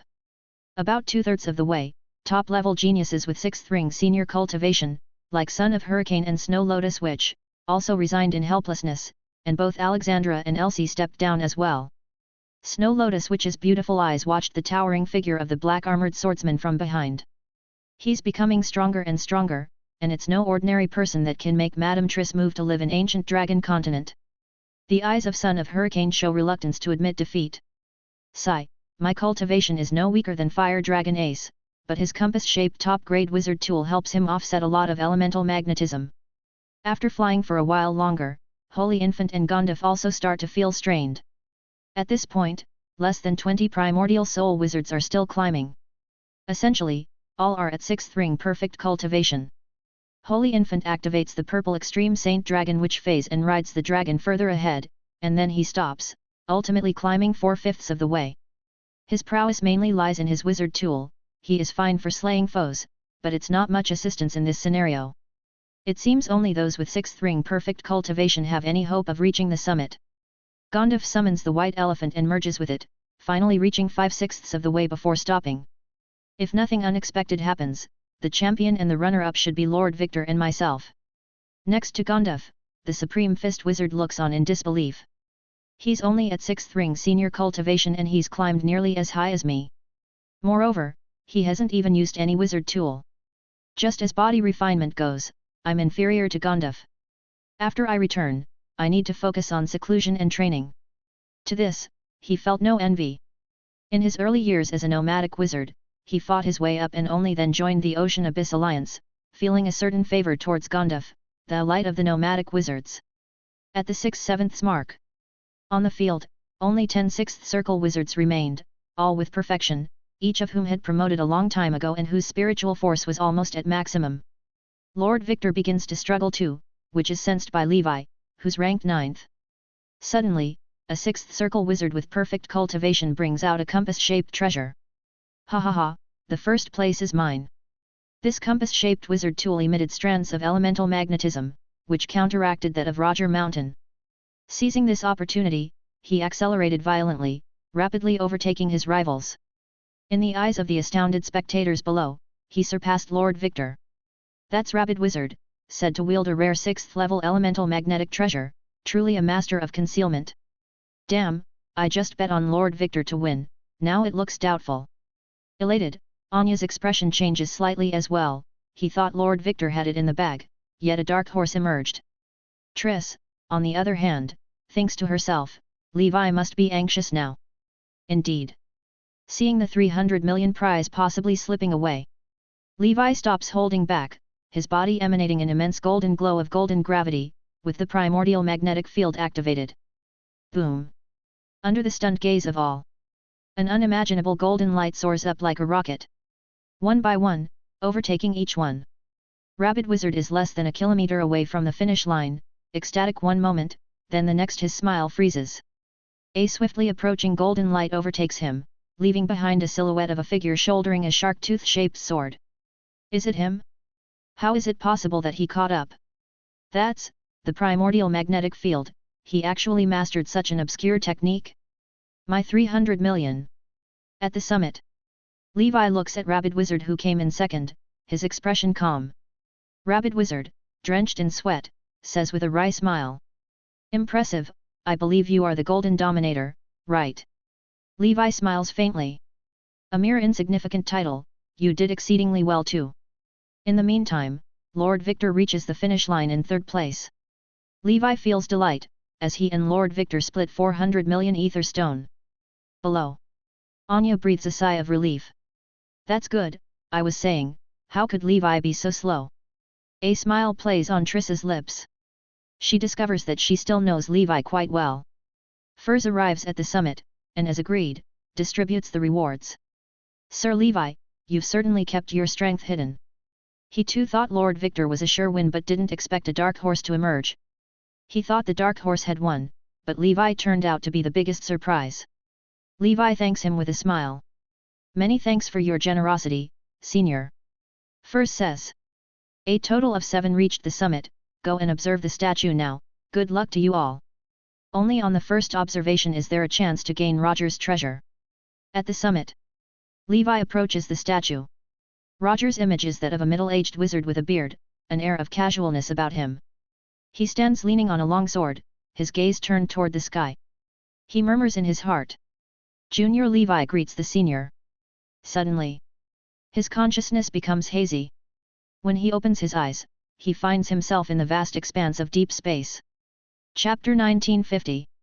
The resplendent colors formed ripples, spreading out like the vast ocean, with stars within it, as if a solitary boat.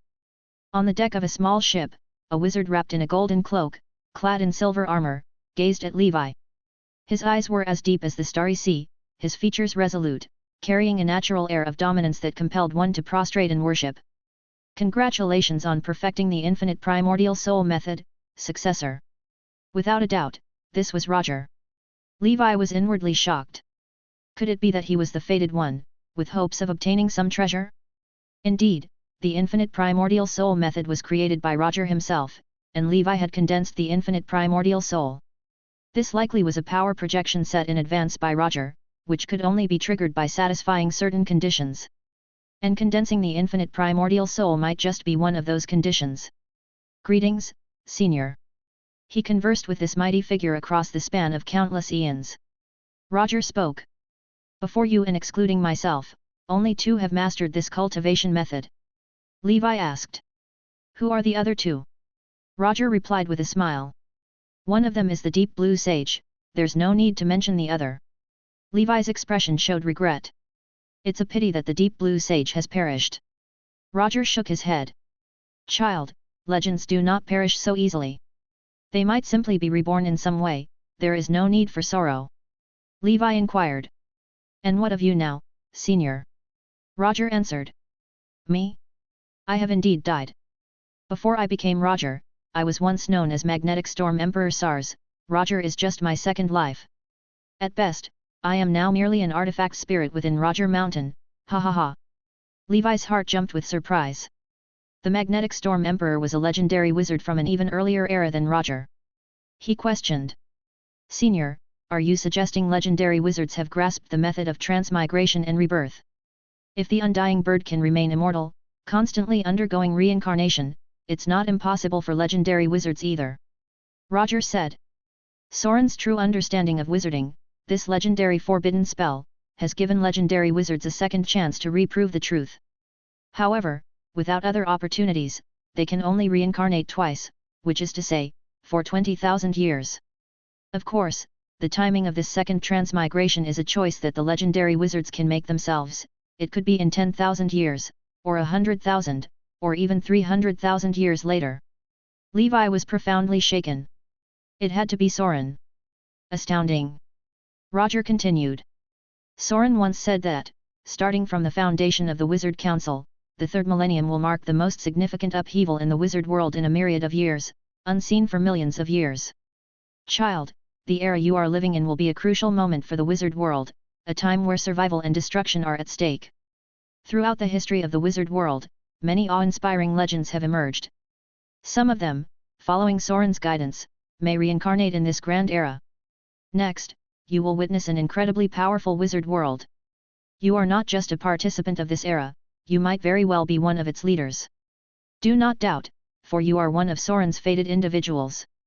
In his words, you and he are the only 2 foreigners across the multidimensional plane. Do you understand? Levi's heart surged with emotion. He had already preliminarily concluded that Soren was a transmigrator. Now, it seems his speculation was correct. Neither he nor Soren were born in any world of the multidimensional plane. They came from the same universe and homeland. Earth. After calming his emotions, Levi asked. Senior, why did you not save your second transmigration for this golden era? Perhaps, you could have had the chance to reach level 11 in this age. Roger sat down. He spoke with undisguised envy. I wish I could have. But the era I lived in faced the greatest crisis in wizard civilization. The threat of the blood battle and many Federation wars of independence, the rise of the Amethyst Saint. If I didn't seize the chance to reincarnate and become a legend, the great ship of wizard civilization might have sunk. Endless respect rose within Levi's heart. Roger's boldness and spirit were not something ordinary people could achieve. He said. In the current era, wizard civilization already boasts over a dozen legends, and the Great Council President Amun is one of the foremost powers in the Pan Plane. We are now stronger than we ever were, so, Senior, you can rest at ease. Roger replied cheerfully. I am quite at ease. I have seen the deep blue sage, and I can feel the great ambitions in his heart and his care for wizard civilization. A civilization is inherently imperfect, and you might see plenty of darkness and imperfection as well as witness much decay. However, in this multidimensional plane, every insignificant individual cannot do without civilization. I once believed that if I were strong enough, I could dominate the universe and single-handedly determine the fate of ages. During the era of Roger, in my prime, I came closer to level 11 than any predecessors, save Soren. Until I saw higher vistas, I didn't realize my thinking was wrong. The multidimensional plane is like an ocean, civilization is the ship within it. Without a captain, there can be no sailors, and without sailors, one cannot set sail. Nora is our ship, and every life within it is a sailor. Levi nodded in agreement. I understand now. Seeing you today has resolved many of the doubts in my heart. Roger laughed. Ha ha ha, you're welcome. Who would have thought that the salvation of Nora would be in the hands of two foreigners? Levi inquired further. Senior, what is Soren's current status? Chapter 1951. Roger shook his head. I really don't know, my level is still far from that of the ancestor of wizards. Only he has the influence to grant us legendary wizards a second life. When you ascend to legendary status in the future, you can seek out the answers yourself. Levi said. I understand. Do you have any other instructions, Elder? Roger said. Do you see the colorful sea beneath me? Levi nodded. Roger said. This is a magical place I encountered when I was traveling beyond the Pan Plane, which I call the Rainbow Sea. There, I witnessed the creation of a legendary artifact of the metal faction, which I named the Dusk Spear. Before I left, I used legendary spells to hide the Dusk Spear within the Rainbow Sea. According to my estimation, it might come into being during your era. You may take it if you have the chance. But remember, it's best to refine legendary artifacts after reaching the realm of a Grand Wizard. By then, you should have understood which path you will take. Levi let out a sigh. The conversation with Roger today was full of shocking revelations. Elder, I'll do my best to retrieve it, but the prospect of venturing into the Pan Plane is still a distant matter for me. Roger said. No rush, I have nothing else on this end. Sigh, in death, all is indeed void. With these words, his figure vanished into the Rainbow Sea aboard a lonely boat. It was like a dream, waking up still filled with emotion. Levi opened his eyes to find Victor standing beside him. Furs and Rabid Wizard looked at Levi with envy. Congratulations, Sir Levi, on acquiring Roger's treasure. Levi laughed and said. Thank you. Through his senses, he knew Victor had not gained anything. Among the others, it seemed there was another lucky one who had found something. But Levi believed that what they found could not compare with his treasure. Because his was the location and message of a legendary artifact. After I reach the 9th circle, I will be able to retrieve it. It is of no use going there too early. The journey is too dangerous and unexpected accidents can occur. During the banquet, Levi naturally became the new center of attention, with people coming over to congratulate him, whether sincerely or not. In any case, the first day passed calmly without any twists or the council of 10,000 clans causing trouble. The next day, the Roger martial arts competition began early. Levi was not very interested in it. The reward for first place was merely a 6-circle high-grade witch artifact. The rules of the competition were numerous, for instance, only spells were allowed, and no use of any wizard tools or treasures. Neither he nor his 3 avatars had any interest in participating. Their bodies were equipped with top-grade wizard tools, so naturally, they were not interested. However, other wizards remained quite interested. Anya also participated but did not place. There was no helping it. All those who could come were geniuses, many with higher cultivation than him. Triss comforted her son again. It's okay, participation is what matters, not the rest. For Levi, the biggest gain of this journey was his conversation with Roger. The third day, the auction began as scheduled. Including the recent rewards, Levi now had 1.5 billion ether stones on him. All 3 avatars also had a lot, and altogether, they could easily gather about 3 billion. If necessary, Levi could also borrow from Triss. Overall, as long as there was something he needed, he was confident he could win the bid. It was likely that none of the 6-circle or even 7-circle wizards present had more wealth than him. I wonder if there will be breakthrough potions. In fact, Levi, after much persuasion and pestering on his side, spent 1 billion ether stones to acquire a breakthrough potion formula from Triss, named Flame Demon's Furious Roar, another delightful recipe requiring exploitation of demons, which could increase the breakthrough success rate by 16%. Levi also asked Triss why her potions were always related to demons. She explained that it was taught to her by the Black Abyss Walker, which comprised a series of demon potions, handed down from her teacher, the Deep Blue Sage. In short, this group of master and disciples was determined to fight against demons to the end. Flame Demon Potion, its most core material, is the fresh heart of a level 7 Flame Demon, a crystal core. A Flame Demon heart and a crystal core are only enough to refine 1 dose of medicine. Then there are the rare plants like Fire Dragon Fruit and Demon Dragon Grass Medicine Powder. Levi had Fire Dragon Fruit, just waiting for it to bear fruit. Triss had some remaining Demon Dragon Grass Medicine Powder on her side. In essence, All that was missing was a level 7 flame demon for Triss to refine. So, regarding the 7 circle breakthrough potion, if it was available at the auction, it would be great to get it in advance for precautions.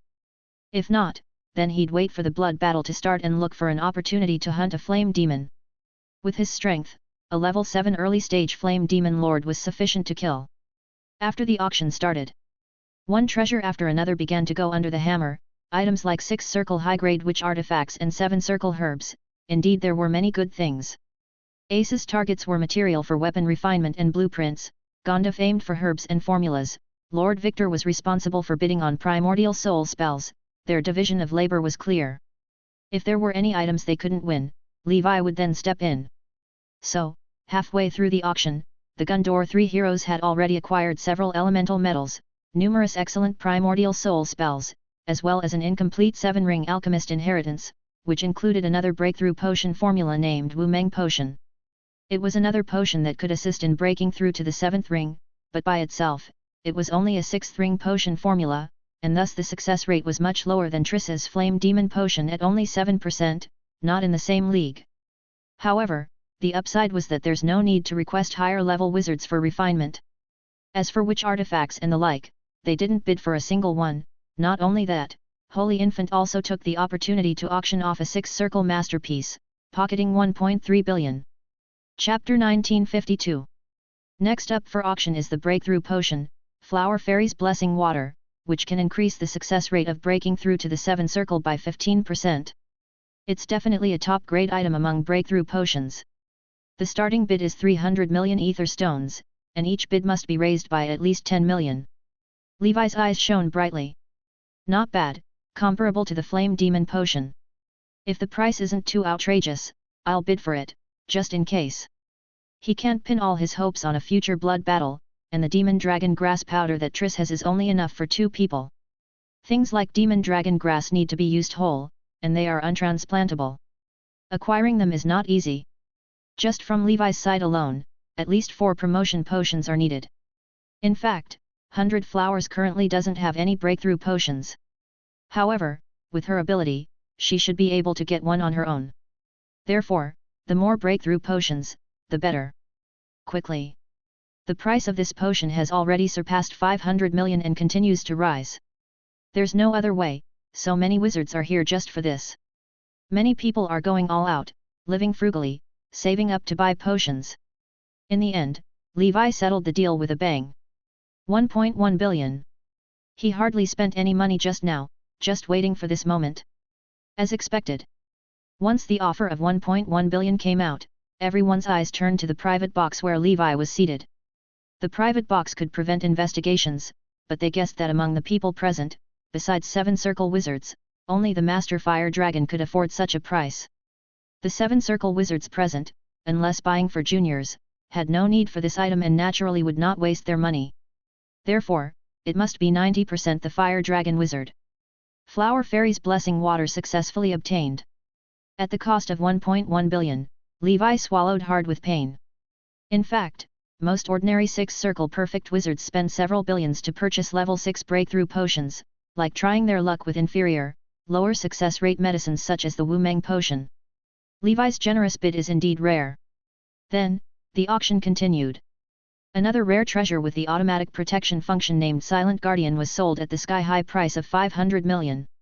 From this, it is evident how much of a steal the Golden Apple armor was for only 200 million Joss paper. Levi and his 3 avatars, already having saturated defense, capable of withstanding 7 circles attacks, did not participate in the bid. Companions like Triss, Anya, and Alexandra also reaped their rewards. Everyone in attendance bled heavily in their expenditures. The Platinum Steeple made a killing from the service fee for hosting the auction. Roger's banquet ended smoothly, without any incidents or hiccups.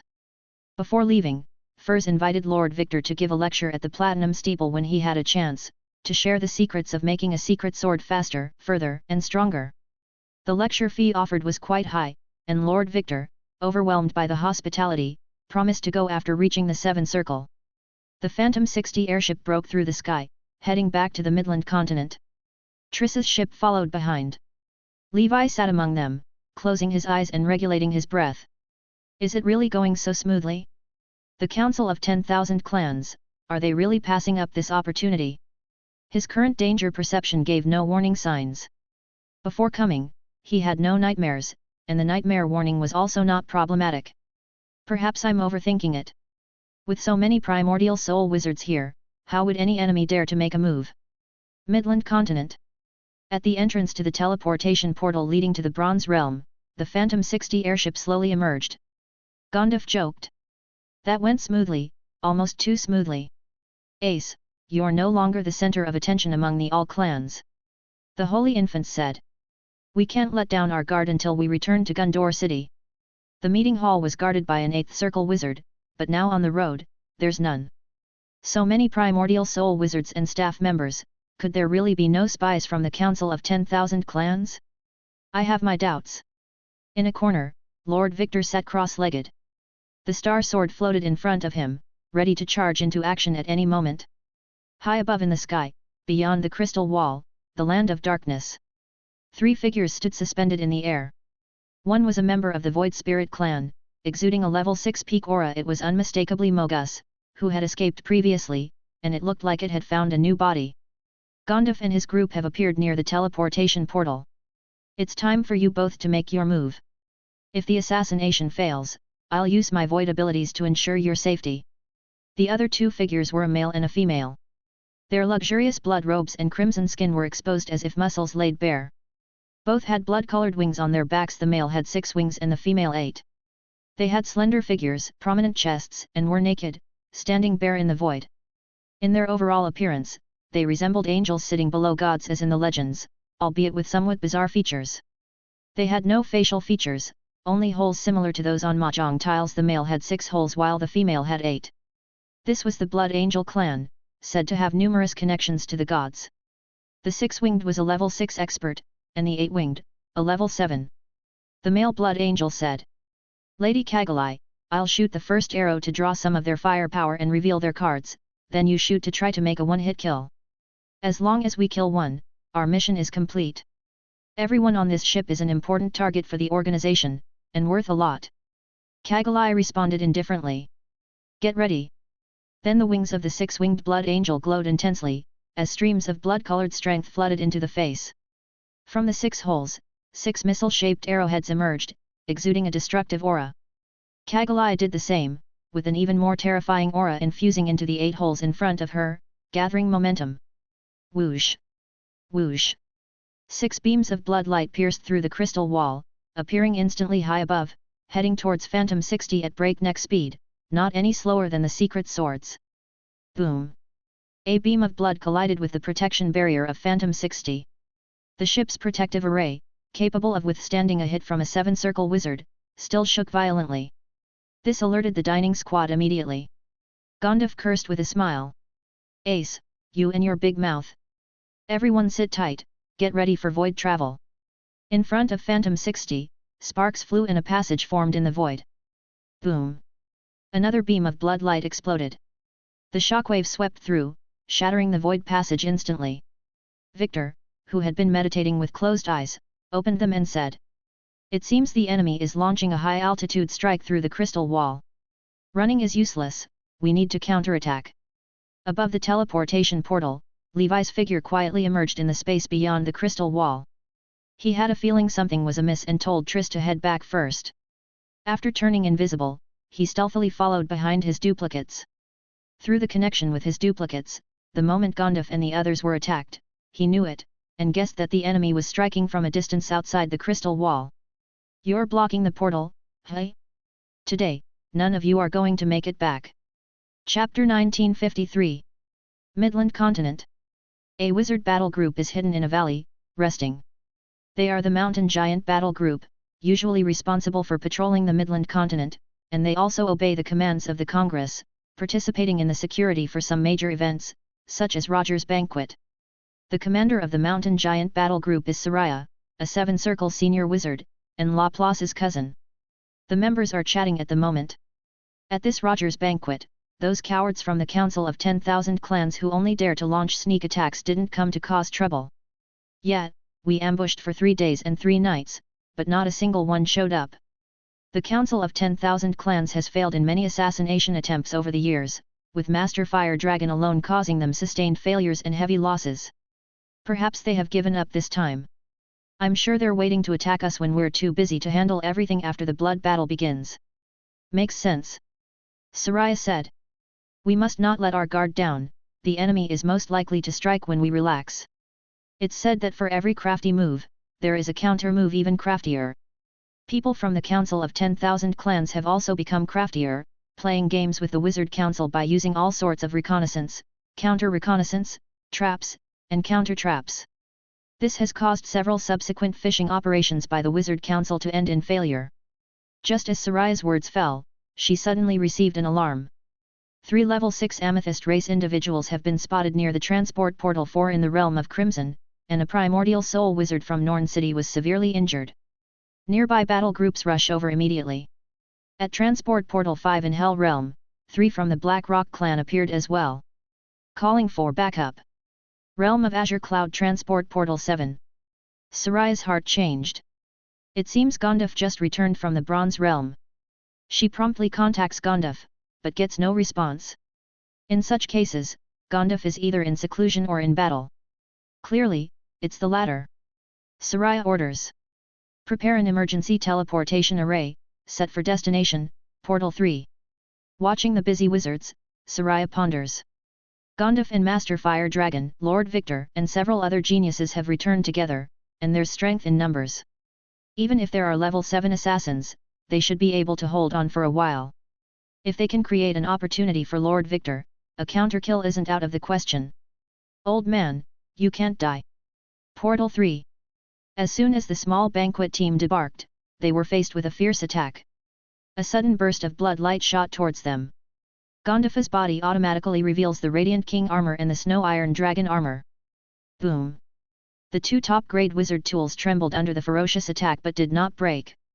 However, some unsurmountable residual force still blasted Gondaf tens of miles away, and upon falling to the ground, he roared. White Elephant Ancient God. Accompanied by the roar of the Ancient Elephant God, a phantom of the White Elephant descends from the heavens, merging with Gondaf. On his body, a layer of Elephant King armor surfaces, as rubbery as it is mysterious, exuding a wild and ancient aura. Gondafa's aura as a 6th ring senior wizard bursts forth, as his figure blinks out of sight. With one punch from the ancient god, a blood light is shattered. That blood light was targeting Lord Victor. Lord Victor sits in the void, surrounded by a 6-ring protection array flashing with hexagrams. Streams of golden light surge to the heavens, forming a golden barrier to protect him. This is his specially purchased mini barrier, the Golden Guardian Barrier, convenient for quickly spell casting and counter-attacking in emergencies. Gondaf says. Focus on accumulating power, we'll protect you. Lord Victor replies. You all be careful too. There is a level 7 expert among the enemies, and they seem formidable. The Holy Infant, holding a feather fan, descends from above, and the Purgatory 9 Dragon umbrella transforms into a sky-covering umbrella, adding another layer of protection. The 2 sword-wielding dragon descendant witches combine their powers, creating a river of ice and fire, annihilating several blood lights. Alexandra sighs. As expected, you're still a hot target for the Council of 10,000 Clans, Master. Elsie is also helplessly annoyed. She thought this time would be trouble-free, but it seems joy came too soon. Boom boom boom. Suddenly, the Purgatory 9 Dragon umbrella trembles violently as a level 7 blood light assault from Kagalai strikes instantly. Boom! The blood light explodes, directly flipping the ancient umbrella away. Next, another blood light strikes, too fast to react to. Bang! Even the Holy Infant guarding Lord Victor's side is blasted away. Fortunately, with Snow Iron Dragon armor and Snow King protection, he is unharmed. Indeed, these blood lights are the Blood Angel's kill moves, more powerful than the spells of ordinary 7-ring wizards. Whoosh, whoosh, whoosh. 6 more blood lights viciously strike. The wizards are all using everything they have to form a defensive perimeter around Lord Victor, with layers of barriers surfacing. Boom boom boom. Explosions that shake the earth cast huge blood-colored fireballs into the wilderness, where various spells spectacularly intertwine. In an instant, a gold star Tebe reminiscent of the great sun sweeps across the sky, prying open and shattering the blood-colored fireball. Within a 20-mile radius, metal elemental power begins to churn, flowing into the great sun gold star. Primordial soul which image Tai Bai Jinxing. And beneath this imposing Tai Bai Jinxing, 4 distinct and enormous wizard forms are entrenched, thoroughly awe-inspiring. The demon-suppressing Ming King, Purple Extreme Holy Dragon, Cold Dragon Lying River, Radiant Dragon Queen. All are renowned wizard forms listed on the wizard's ranking. Yet they seem to pale in comparison to Tai Bai Jinxing. This is the first time Lord Victor has used wizard forms to fight the enemy. The Holy Infant and Gondaf, being allies, are in the know and understanding. For Alexandra and Elsie, who have never seen such a sight before, their eyes are wide and their hearts shocked. Chapter 1954. Alexandra marveled. Assuming the star as the wizard form, majestic and grand. In the midst of the cold dragon, Elsie calmed her emotions. This is not just any star, take a closer look. In the dazzling star full of intense light, a faint figure in blue robes, ethereal as if from another realm, could be seen. His face was indiscernible, but he emitted a terrifying aura of slaughter that pierced the heavens. Lord Victor looked at these companions who served as protectors and declared, "Everyone, the counterattack begins now. The main body is ready as well, just waiting for everyone to strike simultaneously to encircle those 3 alien races and deliver the fatal blow. My fists can't wait any longer." Gondaf rubbed his palms eagerly, Holy Infant's gaze was stern, and the 2 women had solemn expressions. The star sword above Victor's head merged with the gold star Tebe into one. In that moment, the blue-robed figure practicing swordsmanship within the star seemed to possess a soul. His profound gaze looked towards the deep space, his arm raised, long sword pointing to the heavens, he spat out a command. "Kill!" One after another, shadowy figures practicing sword control emerged from the gold star Tebe, each holding a green blade sword, radiating an extremely sharp murderous aura, even sword intent. They whisked Gondaf and others away, disappearing from the battlefield in an instant. This marks the dispatch of the Sword Immortals. Land of Darkness. The concealed Levi opened his eyes. "Let's start. Shut the door and beat the dog." Struggle of the trapped beast traced a graceful arc, accompanied by the imposing virtual shadow of the Colosseum descending. Those 3 figures still ambushing Gondaf and his group suddenly felt uneasy. Mogus said, "Damn it, someone's ambushing us from behind. Let's go, no time for prolonged battle." Those guys have at least 1 top-grade wizard tool each, some even have several, and they're all damn self-protecting types, even level 7 beings can't kill them, we can't fight this battle. Top-grade wizard tools, aren't they supposed to be rare? How come these guys have at least 1 each, some even more, even top talents can't afford such luxury? He hadn't realized that even the renowned Blood Angels for their attacking and killing prowess had failed. The 2 Blood Angels were reluctant to give up. If not for the ambush, with another attack, those people with top-grade wizard tools might not have been able to withstand. On Mogus, multicolored radiance flared, and he began to resist the sealing power of the struggle of the trapped beast. Holding on to the 2 Blood Angels, he prepared to forcibly retreat using his own talents. Levi threw out a black bag without any hesitation. This was the Bag of Gluttony, a freshly forged top-grade wizard tool. The Bag of Gluttony split open a pitch-black slit, and a tremendous suction force arose, holding Mogus and his companions trying to leave in place. Meanwhile, in the void, suddenly, 5 figures appeared. All of them followed behind the virtual shadows of the Sword Immortals with murderous aura engulfing them. Gondaf sneered. "Thinking of running? No chance." Demon-suppressing Ming King soared into the high skies, as a massive shattering void hand seal descended from the sky. Radiant King shocking God Palm. Before the hand seal landed, a sword light had already pierced through Mogus' body, unleashing thousands of sword chi. Strike twice. Mogus's body was effortlessly ripped apart by the sword chi. In the chaotic flow of the void, Mogus's true soul, with a shocked expression, trembled mentally. How is this possible? No. Amid his cries, a white spider web fell down, snatching the true soul of Mogus trying to sneak away again. Hehe, no food can escape Leon's perception. Leon, like playing tug-of-war, dragged the true soul of Mogus over. Mogus truly was like a slippery loach. If it were another wizard, maybe Mogus would have slipped away again. But Leon, to souls, to true souls, was practically a godlike being. After all, to him, these were food. Mogus, perished. The 2 Blood Angels who were initially counting on Mogus to lead them away panicked. Radiant King Shocking God Palm targeted the six-winged angel. Boom! Pairs of blood wings opened like blooming lotuses, blocking the sky and forming a bloody barrier, which stood against this fatal blow. The next moment, 7 ice flames-shaped phoenixes and 9 high-temperature permeating crimson fire dragons surrounded them, attacking from all sides. Phoenix cries and dragon roars thundered, followed by a tremendous explosion, turning into a purple sun, illuminating the land of darkness. After the explosion, the six-winged blood angel was reduced to nothing but a horrified skull with 6 hollows, dying with eyes wide open. Kagalai's 8 wings formed a bloody star, protecting her within it, the surface battered and drenched in blood. She shook off the purple flames adhering to the surface, facing the 6 people surrounding her, none of which were level 7. Although they were all freaks and geniuses, as a level 7 being, she thought she should still have a chance to escape. After all, the Blood Angels were a noble race of the multidimensional plane god race. Boom! A golden light shining fist emerged behind Kagalai. Levi took advantage of her distraction with the duplications to launch a sneak attack. Kagalai was blown away by a punch, vomiting blood, her robust Blood Angel body displaying crack after crack. At the same time, the attacks from 3 duplications and 2 dragon descendants came striking again. Blood God Azura! Kagalai roared, her 8 wings transforming into 8 blood-bladed scythes, spinning like a drawdle. The combined ice and fire secret swords were chopped off, the demon-suppressing Ming King's palm was sliced off, the Holy Infant's ice flames were torn apart, but those sword immortal shadows that flew out from the gold star Tebe plunged into the blood light like moths to a flame. Kagalai's heart-wrenching scream echoed. On the 8 wings, shocking cracks appeared, some even becoming severed. Chapter 1955. These sword immortal phantasms are a special technique of the Pale Monarch's wizard form. Generally speaking, aside from innate spells and primordial soul spells, wizard forms do not have special techniques, they are just external projections and amplifications of a wizard's spiritual force.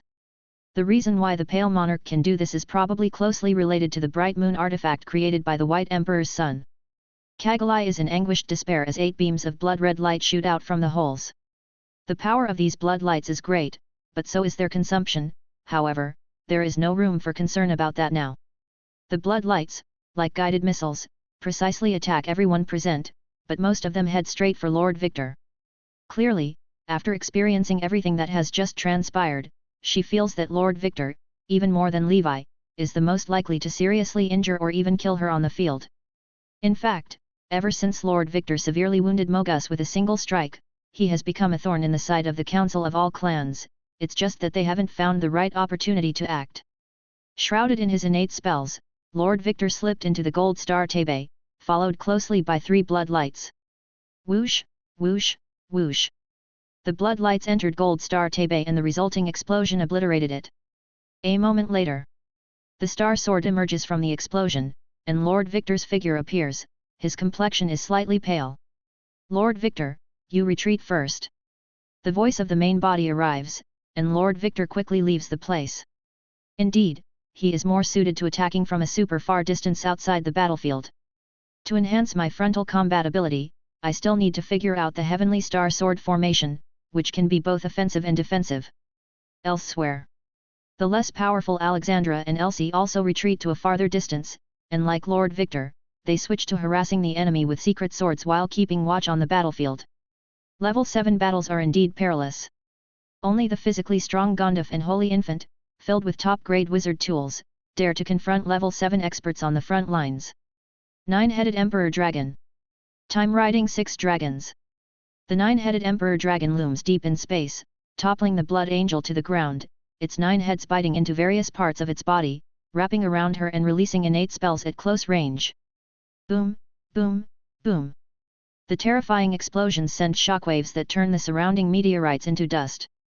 At the same time, the Emperor's sword slashes down, and the Chaos Sword energy surges like the Milky Way falling from the 9 heavens. Levi's 6 Sons' continuous explosion and Thunder Dragon skill follow closely behind. Facing a level 7 expert, saturating attacks are a must, especially against this unknown race and its unrevealed traits. After a barrage of attacks, the Blood Angel's protective blood light shatters into pieces. She stands up, battered and scared, clearly not expecting that among them, the black-armored swordsman is the most powerful, capable of suppressing her head-on when unleashing his full firepower. Her shattered body trembles non-stop, resolved in her heart. I have to resort to divine descent. With a look of resignation, her fervent prayers spread throughout heaven and earth. The end is also the beginning. Death is just a rebirth. With my blazing broken body, play the blood and fire song. Pray for the descent of my God. Boom. Countless attacks come her way, but she doesn't dodge anymore. Kagalai's body transforms into a cluster of indecisive blood-red flames, shooting straight into the sky. All the attacks are swallowed up as if sinking into the ocean. A tremendous presence descends, that of a 12-winged blood angel, an ancestor of the current blood angel clan and a true god's angel. Its face has 12 voids, emitting an aura of destruction. A true 12-winged blood angel is a level 9 being, but they cannot easily come to the multidimensional plane. Now, Kagalai invites the divine spirit into her body, borrowing the power of the angel, yet it is terrifying enough. Under the enhancement of demigod power, Kagalai ascends to the extreme, her strength rapidly increases, swelling from level 7 early stage to near level 7 late stage. Seeing this, Holy Infant and Gandalf quickly withdraw, and Levi also decides to temporarily avoid the edge. But then, from the faces of that 12-winged blood angel, 12 beams of light fly out, aiming to kill the three. Gandalf's body, filled with millions of body-refining runes, roars like a giant elephant, and howls of heavenly dragons are heard. Suddenly, he explodes into a torrent of black particles. This is the original form of the toxic swarm and essentially consists of the insects that formed Gandalf's flesh and cells. It's Gandalf's ultimate life-saving ace that is not easily used. As long as a portion of the toxic swarm escapes, he can have a resurrection and be reborn. The near level 7 late-stage bloodlight cannot be withstood, even with top-grade wizard tools on his body. On the other side, protection layers materialize around Holy Infant, with top-grade wizard tools orbiting his body. He enters elementalization state, ready to brace against the terrifying bloodlight. As for Levi, he is unharmed. He simply self-destructs, dispersing into heaven and earth. In truth, he believes that he could probably withstand such an attack. But there is no need to try, the enemy might have a connection to the gods, and can't be measured by common sense. Outside the battlefield, meteorites float, and within the Death Ember Divine Palace, Levi's figure emerges, his demeanor is calm as he looks into the distance. Gandalf and Holy Infant have so many top-grade wizard tools to protect themselves, they should be safe, but injuries are inevitable. In this line of work, who doesn't get hurt? Levi is quite confident in their ability to protect themselves. Investing a fortune to create a full set of top-grade equipment is for exactly these situations. However, in an instant, Levi's brows unfold and he says to himself, Holy Infant and Gandalf are unharmed, that's great. Thank you, Lady Soraya, and also thanks to Gandalf's old man charm. Chapter 1956. In the past, officials always arrived late, but this time they were quite punctual. On the battlefield, the bloodlight from the 12-winged blood angels was mostly blocked by the towering, kilometer-high phantom of a mountain giant. The giant spread its arms, extending infinitely, transforming into continuous mountain peaks, forming high walls around the enemy.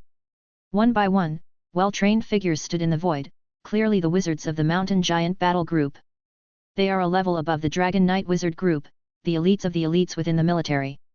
With their strength, coupled with the battle group array, under Soraya's leadership, they could easily confront and annihilate a projection of a 12-winged blood angel, even against level 8 alien races. Soraya's expression was grave. The Blood Angel clan? Seems like the Divine Race Alliance of the multidimensional plane has also joined the Council of 10,000 clans. The waters of the plane convergence are getting murkier. Gandalf exclaimed joyfully. Oh, Soraya, your timing is impeccable, I almost didn't get to see you. Soraya spoke coldly. Cut the pretense, don't think I didn't see those top-grade wizard tools of yours. Seeing those wizard tools, Soraya knew that she had been worrying over nothing. How could this old fellow possibly die? The Holy Infant said with a smile. Thank you, lady, we owe you a great deal this time.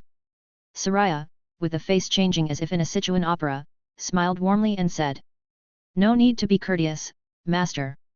If it wasn't for you guys holding those people back, we might not have been able to take down those 3 alien races. In the distance, Lord Victor and the 2 dragon descendant ladies also hurried over. Alexandra was still frightened, clearly not expecting the Blood Angel to be so terrifying. She asked. My lady, what is the origin of that angelic-looking alien race just now? Soraya said. This place is not safe to stay for long. Let's find a secure place to talk. By the way, wasn't there another friend at the scene just now? The Holy Infant said with a smile. It was the Dusk Palace Master, he came with us and has probably left by now. Soraya nodded and smiled. Ah, it was Sir Levi. It seems there is no need for us to take action, the Blood Angel is no match for you. As Laplace's cousin, she knew that Levi was the man who could tear apart members of the 6th level Peak Purple Crystal clan barehanded and was a key focus of the Congress's higher UPS. Elsewhere. Levi, having finished adjusting his breath on the meteorite. The void cracked and little Leon, carrying a bulging bag of things, spoke mysteriously. Master, I found some good stuff. Saying so, it produced a crystal clear blood feather, emanating a pure negative energy divine power. Levi asked. Did you get this from that 12-winged angel? Leon patted his belly, proudly declaring. I secretly took it, impressive, right? Levi praised Leon. The little guy was simply an automatic pickup robot, a little treasure to his master. Levi guessed that this blood feather was similar to the 13 primordial blood Kylan scales of the venerable blood scales he acquired before. The 12-winged angels, as the top-tier civil servants under the Heavenly Father, are demigod beings. So to speak, this was a genuine demigod relic, and Levi was inwardly excited. However, since the item involved the gods, Levi dared not rashly keep it on him, fearing it would draw the attention of the existences in the astral world using unimaginable methods. At the moment, he also didn't know what to do with it. When in doubt, use the purification elixir. Levi soaked the blood feather in the purification elixir, and upon returning to the human realm, he found a place in the outer sea of the ancient dragon continent, where he heavily sealed and restricted the container and hid it in the sea abyss, also setting up a hidden array to shield it. I'll come back to check on it from time to time to see if it's there. I'll carry it with me when my power is sufficient. Dealing with the existence of demigods, no amount of caution was too much. Just now, the alien race's dying counterattack would have proven fatal to other top-tier geniuses if it weren't for him and his duplication, each possessing unmatched abilities and treasures. While Levi had not truly encountered the beings of the astral world, he had come into contact with those from the nightmare world and the underworld. None of the powerhouses from these places were easy to deal with. And through Gondaf and Soraya's conversation, Levi also learned about the identity of the alien race from just now. Blood Angels, members of the Divine Race Alliance. The so-called God race, according to the Congress, is actually just a group of alien races that believe in the Heavenly Father. However, compared to weaker races like humans, those naturally strong alien races, if blessed with the power of the Heavenly Father, become incomparable to humans in strength. Likewise, for the Heavenly Father, 1 million mortal followers are not as valuable as a single 8-winged blood angel. The Blood Angel clan, even rarer than the Amethyst race, worships the blood fire dominator of the astral world.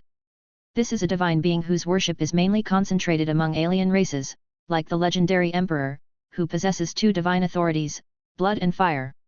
The Divine Race Alliance is a group of alien races worshipping the blood fire dominator from below the multidimensional plane, also known as the Blood and Fire Song.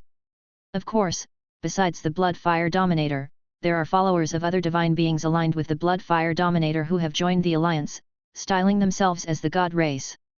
According to current intelligence, the leader of the God race is a level 10 strongman who is said to be eligible for divine enthronement to ascend to the astral world, but has not done so. Previously, the Congress did not include the Divine Race Alliance on the potential danger list, mainly because the headquarters of this group was not located within the Pan Plane. Chapter 1957. The interdimensional convergence didn't affect them, it seems they've actively entered the fray, wanting a piece of the action. This is not good news for wizard civilization. If all those alien races join the Council of 10,000 clans and become enemies of wizards, we'd be universally opposed. Even the strongest civilization couldn't bear that. As Roger said, this is the golden age where many legendary wizards may choose to be reincarnated, to face this crisis together. If there are dozens of legendary wizards, then we're in a stable position. Several days later, Levi finished tallying up the spoils inside Leon's small package, unable to hide his delight. Aside from some regular materials, there are 2 particularly noteworthy items. One is the Void Treasure Pearl dropped by a member of the Void Spirit clan after death, which is great for weapon refinement. The other is a piece of rank 7 energy metal, emanating strands of negative energy. This is blood tears metal, perfect for recasting Levi's crimson cloak. He couldn't help but joke. In the past when I was weak, dark wizards sent me treasures. Now that I'm strong, it's time to fleece the alien races. Flower Hall. Elena is still in seclusion. As for the potion from the auction, Levi plans to wait and see before deciding who to allocate it to. The blood battle is about to start. If the number of level 7 flame demons is high, he and his 3 avatars will use the flame demon potion to advance, and give the flower fairy potion to the first among the 100 flowers to break through. Otherwise, it would be a waste of time for her to seek out potions on her own. Besides, 100 flowers is family, and her advancement to rank 7 would also strengthen both Levi and the ancient dragon continent. There's nothing to hesitate about. The flame demons are one of the most prosperous demon tribes of the abyss, with members generally having strong abilities.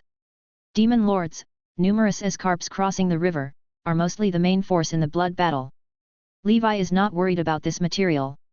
As for the demon dragon grass, the current powder stash is enough to refine 2 potions, and he and Lord Victor should advance after 100 flowers, each getting 1. The Holy Infant and Gondif might need another 200 years to advance. By then, it would coincide with the next opening of the Dragon Ruins mysterious realm. Finding another demon dragon grass shouldn't be a problem. If that doesn't work, there's another method: shamelessly approach the Black Abyss Walker or Ms. Lucy. After all, as long as he pays the corresponding price, it wouldn't be considered too abrupt. A month later, Levi opened the newspaper. Security Daily. Recently, the forces of evil led by the Council of 10,000 Clans have made numerous assassination attempts on the attendees of Roger's banquet. Thanks to the Wizard Council's preemptive arrangements, the brave frontline fight of the Warband Wizards, and the efforts of all sectors of society, we have countered and eliminated 14 elite members of alien races of level 6 and above, dealing a heavy blow to the Council of 10,000 Clans. The Congress habitually reports only the good news, not the bad. According to inside information from Gondif, it's true that we lost 14 6th level alien races members, but on the Wizards side, we also lost 3 geniuses. One from Norn City, who faced off against a squad from the Amethyst race and was hammered to death without even his primordial soul escaping. One from the Death Sect. And the last one is an old acquaintance of Levi's. A member of the Letny family, the golden-haired witch who encountered an assassin from the Void Spirit clan and was completely annihilated. The Letny family is really pitiful, losing 2 geniuses. Levi thought with schadenfreude. However, for such giants, this is indeed a serious hit but not enough to lead to their decline. Come to think of it, the mount of that electric eel wizard father was the wind dust dragon if I remember correctly. Now I happen to be lacking a 6th circle wind element dragon. Levi's sky dragon secret medicine is mainly supported by the lightning type thunderstorm wolf dragon and wild electric dragon eel. For the wind element, he's still using the lower level one from Raja, so it's indeed time for an upgrade. Continue cultivating, and once I've developed my spiritual force to its maximum, I can concentrate on practicing primordial soul spells. Midland Continent. The Gundor 3 heroes have returned to their peaceful lives. Dawn Tower. Lord Victor spends his days studying primordial soul spells and learning arrays, with the long road ahead and only his sword for company. As for the path of the energy sect, perhaps due to the White Emperor's son inheritance and spiritual fetus physique, he feels no difficulty in cultivation. In 40 years, he has advanced to the mid-stage of the Heaven-Man connection, which is the universal standard of level 4. At this rate, when he reaches the 7th ring, he should also reach the Shattering Void Realm, and with a breath of shattered invisible sword chi, he can slay enemies. Fire Dragon Shop. The Holy Infant has gradually reduced their weapon refinement work, delving more into cultivation, striving for the 6th circle perfection realm. Nowadays, with Alexandra and Elsie both as exceptional 5th circle weapon craftsmen, along with Silverbeard and Steel Teeth, the Fire Dragon Shop's daily operations don't require his oversight. Pharmacy. Apart from contacting Witch Soraya, Gondif has little interaction with other friends of the opposite sex. Everyone is working hard, and he doesn't dare to slack off. The 1,000-handed ancient god, 10-winged sky dragon, and his studies in pharmacy are enough to keep him busy. At the edge of the Pan Plane. Deep in space, in the Dark Temple. Aboard the star, several leaders are in discussion. This assassination attempt was a massive failure. None of the key figures died. Why are Fire Dragon Ace, Gondif, and Victor still alive? In contrast, we sent out blood angels who died. Aren't God race supposed to be the strongest race? Of course, our God race is powerful. We failed because we picked the hardest nuts to crack. We, the God race, lost a level 7 fanatic and said nothing, so why are you being so sarcastic? Chapter 1958. Enough, let's call off this matter. For now, halt all assassination operations. Before the blood battle begins, all emissaries and walkers are to cease their activities. Understood, but that Levi, he requires special attention. His performance on Roger Mountain was quite unexpected. This person is even more difficult to deal with. Quite a few of the old fogies are watching him, unless we send out a real powerhouse, it's no use. But this also shows his importance. Suddenly, another star lit up. A vortex akin to a black hole emerged. A figure in a black robe, leaning on a staff, with an indiscernible face and profound gaze, appeared. Beside the stars, a titan spoke. Dark Sun Sovereign, I heard that in the past, in the wizard world, you once obtained Roger's treasure. Tell me, what do you think the two lucky ones who found Roger's treasure this time will gain? The black-robed wizard seemed not to have spoken for a long time, and he hoarsely said. I do not know. When the time is right, perhaps I can let my duplicate go and test the waters. Roger, that's a very distant memory. In a blink of an eye. 6 years swiftly passed by. Year 162 of Nora. There are 55 years left until the next opening of the Dark Ancient Tower. There are 200 years left until the next opening of the Dragon Ruins Mysterious Realm. Ancient Dragon Continent. Feather King Hall. With the rise of a level 6 aura piercing the heaven, and a hearty laughter echoing in the skies. The lizardmen of the battle group looked towards that formidable figure. The Feather King has reached level 6. Yes, our lizardmen, we have finally birthed a level 6 expert. It hasn't been easy. The hearts of the lizardmen were filled with hope. Over the years, they witnessed the Blood Knights, Black Knights, and others from the Dusk Holy Temple successively reaching level 6. On the other hand, the ancient kings who originally held the lead had struggled to break through. At one point, they feared the lizardmen might never reach level 6. The Feather King's ascension was like a shot of confidence for them. The lizardmen, with their ancient Saint Dharmic formulation, could indeed reach level 6. Upon hearing of the Feather King's rise to level 6, the 18 Twilight Cavalry arrived, one after another, to offer their congratulations. As one of the earliest organizations to share both good times and bad, the growth of the lizardmen and the knights had been mutually witnessed. Ancient Banyan Fairyland. Levi also learned of this good news. Not bad, worth all the effort Sauron had put in back then. 3 years later. Year 165 of Nora. A majestic golden lion, vast as a mountain, lay above the skies of the ancient dragon continent. That day, the Golden Lion Knight finally stepped into the early stages of the level 6 realm. Even earlier than his teacher, Emperor Mu. The old Golden Lion on the Yellow Earth continent, upon hearing this news, wept with joy. Ancestors, our family has always taken pride in you, and now, your descendants have become your glory. The once radiant legendary knights would finally once again ascend the stage of history, in a new form. In the dome of the wizard world, the dark clouds of the blood battle grew denser. Endless sea. A certain secret realm. This was the stronghold of the boiling beast blood. The top-level dark wizard organization which once caused an uproar in the endless sea with the black sun steeple has lain dormant for hundreds of years. This day, figures of bloodline modification wizards of odd shapes and forms all looked on with terror at the center. In the sky above, elemental power surged within 1,000 miles around, casting terrifying anomalies.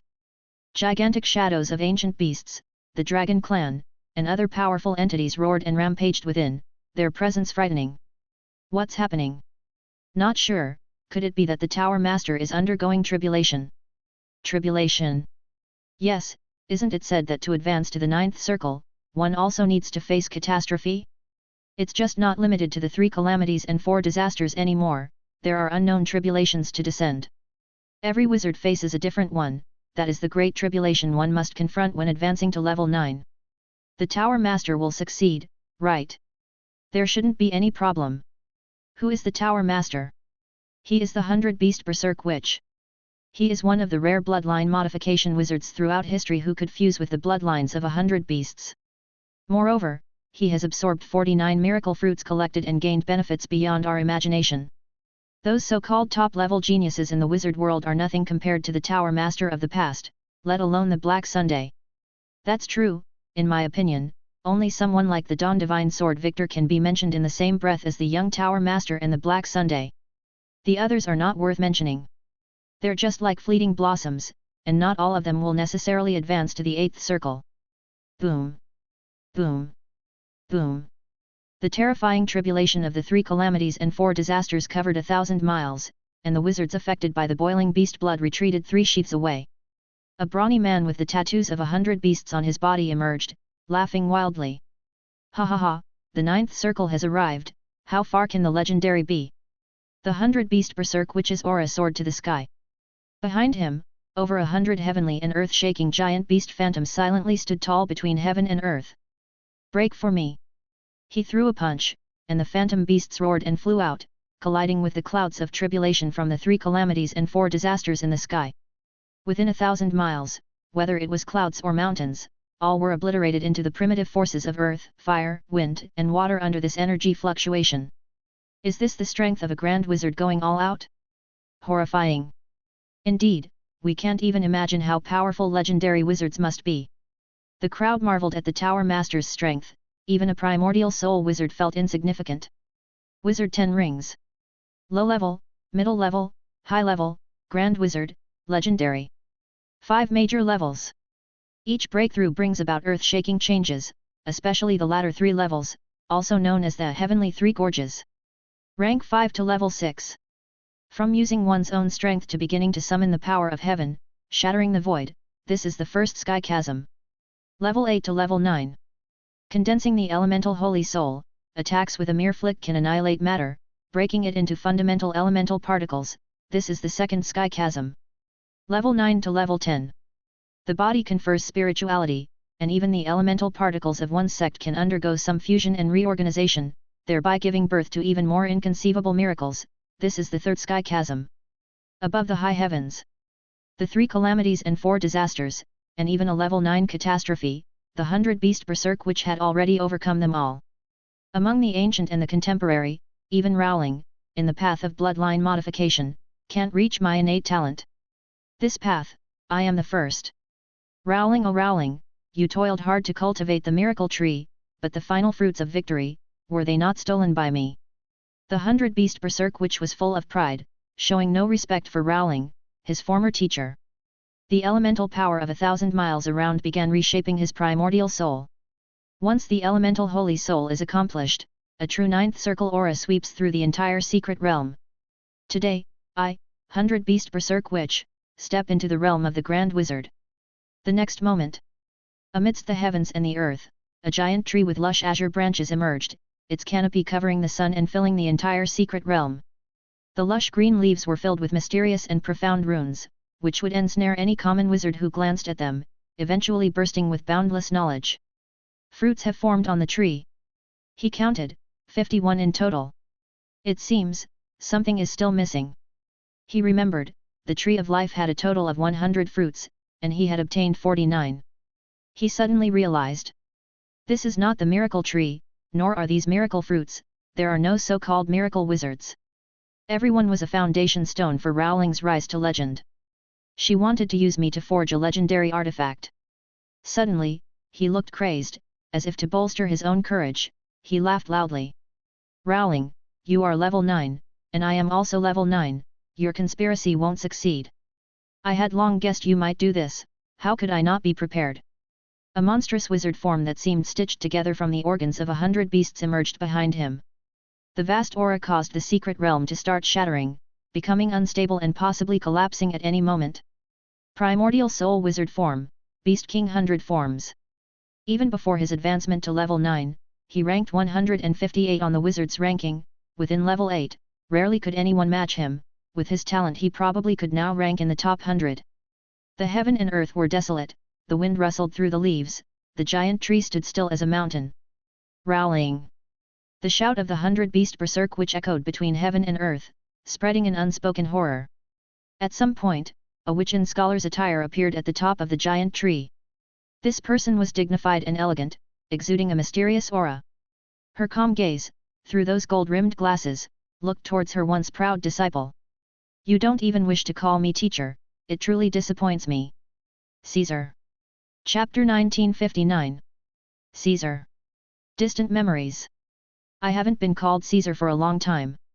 Further talk is useless, let's see the truth in battle.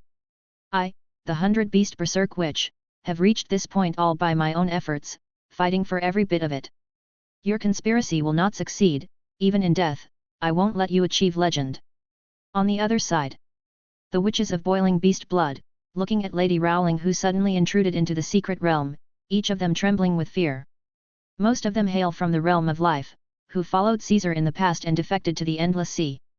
But the fear of Lady Rowling in their hearts has never dissipated. Compared to the elementalist school and the death sect, the life school of thought is a relatively new school. In history, no legendary wizard has ever emerged. And Rowling is historically the closest to reaching legend. In some ways, Monster Lady Rowling has become synonymous with the life school of thought. Rowling looked disappointed, as if lamenting the hardness of steel that won't become iron, and sighed softly. You are still so stubborn, just like when I first created you. Upon hearing this, all the witches of boiling beast blood were stunned, finding it hard to believe. What? The 100-beast berserk witch lord was created by Lady Rowling? Wasn't he the orphan taken in? It's over, it's all over, today's boiling beast blood is probably going to become history. Immediately, some dark wizards thought about fleeing, only to find that the entire entrance to the secret realm had been sealed by an insurmountable strength. The primordial soul wizards attempted to break the shattering void, but they couldn't do it either. This secret realm had been completely locked down. Above the high sky, formidable witch battle groups descended from the heavens. Like heavenly troops and generals, they surrounded the base of the boiling beast blood group.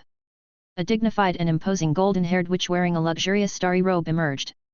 She is the Minister of the Security Department, the Grand Wizard Andrea, also known as the Chain Lady. She said coldly.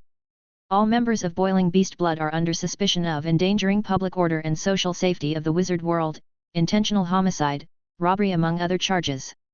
With an arrest warrant signed by the Security Department, the Surveillance Department, and the Tribunal, we shall arrest you all. Confess for leniency, resist for severity, everyone put down your wizard tools and cooperate with our enforcement, or you will be killed without mercy. With us here, you needn't worry about the loyalty oaths set by the organization of Boiling Beast Blood, the Congress will also give you a second chance to reform and start anew. At this moment, the color drained from the faces of all Boiling Beast Blood members, as an atmosphere of despair spread. There were a few who didn't believe in evil and tried to escape and resist. They were instantly turned to ash by the flames of a spear that struck from the heavens. Even the primordial soul wizards didn't last long. I surrender. I am willing to accept legal punishment. I was wrong. The psychological defense of the dark wizards crumbled instantaneously in front of the two grand wizards. They knew, the Congress had come to settle accounts after the fall. The reason they didn't come before and are coming now, is most likely related to the 100-beast berserk witch's advancement to the 9th circle. The Congress had the full ability to take them down during the ancient war between the dark and righteous wizards. However, the Congress did not do so. Looking at his former subordinates, one by one betraying him on the spot, the 100-beast berserk witch scoffed. Rowling, you and the people of the Congress are truly hypocritical. I want to find Grand Wizard Urges. Chain Lady looked at the 100-beast berserk witch as if staring at a pitiable insect. She said lightly. Urges is under suspicion of harboring crime, dereliction of duty and has been filed for investigation by the tribunal. The 100-beast berserk witch, his face a picture of misery, gave a wry smile. It seems you've made all preparations, just waiting to devour me and allow Rowling to ascend to legend. Chain Lady looked towards Rowling and asked softly. Madam, should I arrest him? Rowling replied. You deal with the rest, the monster I created, I will contain myself. The 100-beast berserk witch enunciated every word. Rowling. You are the monster. Behind him, the Beast King 100 forms let out a dull roar, and the claws stitched from the head of a pure-blood dragon reached for Rowling. Rowling stood still, not even using her wizard form. A pure white swan descended from the sky, spreading 12 supremely holy wings, radiating a divine light. Angela, take it down. This swan-like angelic creature responded with a clear, pleasant female voice. Of course, madam. Angela transformed, turning into a genuine angel, except with the head of a swan. She grew 6 arms, each wielding a holy sword. Brilliant white light streaked forth, piercing through the phantoms of those giant beasts. The 100-beast berserk witch, like a demon god, and Angela, like an angel, each became a beam of light, one black, one white. They collided and dueled high in the sky, their forms too fast for the other wizards to discern. Where they passed, all things were annihilated. If not for the battle group array reinforcing the secret realm, this place would have shattered long ago. Rowling said. Angela can't handle Caesar alone, Jerry and Williams, go give her a hand. The words had barely left her mouth. A creature resembling a toad, pock-marked all over but with an incredibly beautiful woman's face on its back, appeared. It was Jerry, who called herself Frog Princess. Ha ha ha, Angela can't defeat Caesar, let this princess show you how. Chapter 1960. Another charming-looking, 4-limbed red mushroom hopped out energetically. It's called Williams and self-proclaimed Mushroom Prince. Oh, Caesar is being disobedient. Milady, don't worry, this prince will discipline him. These 2 monsters, emitting the aura of level 9 beings, charged into the battlefield and overwhelmed the 100-beast berserk witch to the point of no retaliation. Surrounded by 3 monsters that had already reached level 9, the battle ended without suspense. The tongue of the Frog Princess was unfathomably long, enveloping the area for thousands of miles around the 100-beast berserk witch, both inside and out, in 3 layers. The witch struggled continuously within, but it was futile. The Mushroom Prince kept hurling all sorts of bizarre small mushrooms from his hands, blasting the wizard forms of the 100-beast berserk witch full of holes. The 6 holy swords from the 12-winged goose angel penetrated the body of the 100-beast berserk witch, nailing it to the void, rendering it motionless. Chain Lady couldn't help but feel emotional inside. Both at level 9, she found herself far from being comparable to Lady Rowling. Lady Rowling didn't even need to lift a finger, merely 3 monsters were sufficient to subdue the 100-beast berserk witch. The face of the 100-beast berserk witch paled like that of the dead, but she still looked coldly at Rowling, without pleading for mercy. Rowling said. Caesar, your power and ambition don't match. You've been blinded by desire. You could have become my best family, just like Angela, Green, and Williams. The 100-beast berserk witch laughed. I don't want to become your family, to be used as your tool and experiment subject. I just want to be myself. As the 100-beast berserk witch, I have no regrets in dying after having had my journey outside. After a moment of silence, Rowling said. Fine, I shall grant you that. In the world, the giant bluish-green tree grew wildly, extending countless branches that coiled around the 100-beast berserk witch and penetrated her body. The witch shrank continuously, and her aura kept plummeting. She watched, wide-eyed, as she plummeted from a 9th circle down to 8th circle, 7th circle, and in a blink of an eye, she fell to a 1st circle, then reduced to a mundane existence as an ordinary person, a naked, blonde man. But, this was not the end. The veins in the blonde man's body began to bulge, and terrifying roars echoed. His body started to hunch, wither away, diminishing in size, transforming into a child, then a baby, and finally into a fleshy orb, which ultimately became a fist-sized blood sphere. Inside the blood sphere, faintly visible were 100 differently shaped giant beast phantoms. Rowling, holding the blood sphere, sighed. Caesar, I gave you life and now I bestow upon you death. Next, you will accompany me in a different way, to witness our shared, legendary path. The blood sphere flew into the giant bluish-green tree that had already grown 100 fruits. The leaves began turning blood red, and the fruits transformed into blood fruits. Sounds of roaring, faint yet discernible, came from within the giant tree. The tree kept growing, breaking through the boundary of the secret realm's sky, still climbing, its branches and leaves forming a translucent bluish-green path stretching into the land of darkness.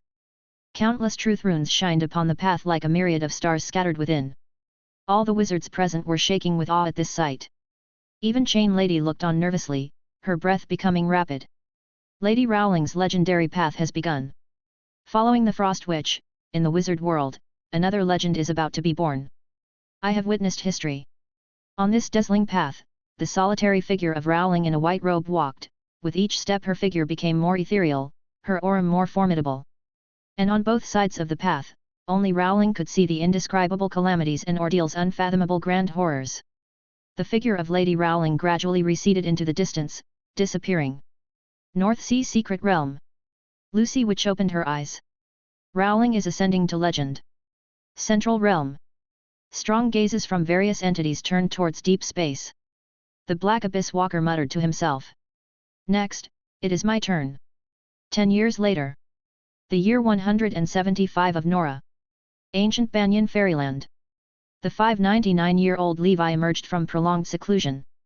His spiritual force and presence had grown far stronger than they were 10 years ago. He appeared more profound and reserved. He placed his hand on the Klein crystal ball. Spiritual force, 5,600. It's close. Only 429 points away from the maximum. Looking back, I am almost 600 years old. So it seems, there is hope for me to ascend to the Seven-Ring Realm before I turn 700. As his spiritual force expanded, through his relentless cultivation, the proficiency of his spells also rapidly improved. Earth King's Blood, Destruction Melt Flow, Holy Flame Giant, and Shining Eye had all been trained to the abilities of level 14 of a 6th circle and were ready to be utilized in battle. These spells would be his weapons against the demon army. He intended to cultivate them to perfection before the blood battle commenced. The special spell Death Finger had also been cultivated to its limit. Levi's method of cultivation involved constantly spellcasting against the nightmare creatures of the nightmare world. From the beginning, where he could only instantly kill nightmare creatures below rank 5, to now, even a level 6 nightmare lord stood a chance of being slain in one strike. Of course, the success rate wasn't very high. Even with a 90% luck boost from the Lover's Rune, Levi only had about a 1/3 success rate. The stronger the foe, the lower the rate.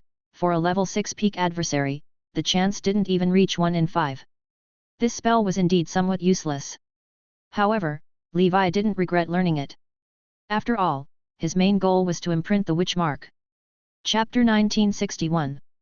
In addition, spells such as Death One Strike, Shifting Shadow, Crow Banquet, and Wind King Cloak are not far from their limits. Overall, the 17 6th circle spells he had learned were mostly mastered. All that remained was some fine-tuning, which could be polished gradually over the next 100 years. Just 10 more primordial soul spells, and it'll be perfection. Though these final 10 were primarily for completing the numbers, Levi still wanted to plan them carefully, aiming to distribute them evenly among the major schools, ensuring fair balance. Of the 17 spells he currently mastered, excluding the 2 dual-faction ones Destruction Melt Flow and Holy Flame Giant, the remaining 15 included 2 Earth, 1 Fire, 1 Ocean, 1 Storm, 1 Thunder, 3 Death, 1 Darkness, 1 Shadow, 1 Astrology, 1 Life, and 2 Light. I've already learned enough from the School of Death, no need to learn more. The School of Light is also sufficient. 1 each of Darkness and Shadow is enough. The School of Prophecy already has Destiny Coin, which is sufficient for now. I'll learn higher tier spells from it in the future. Next, it's time to focus on learning more from the 7 elemental schools and try to acquire more dual faction spells.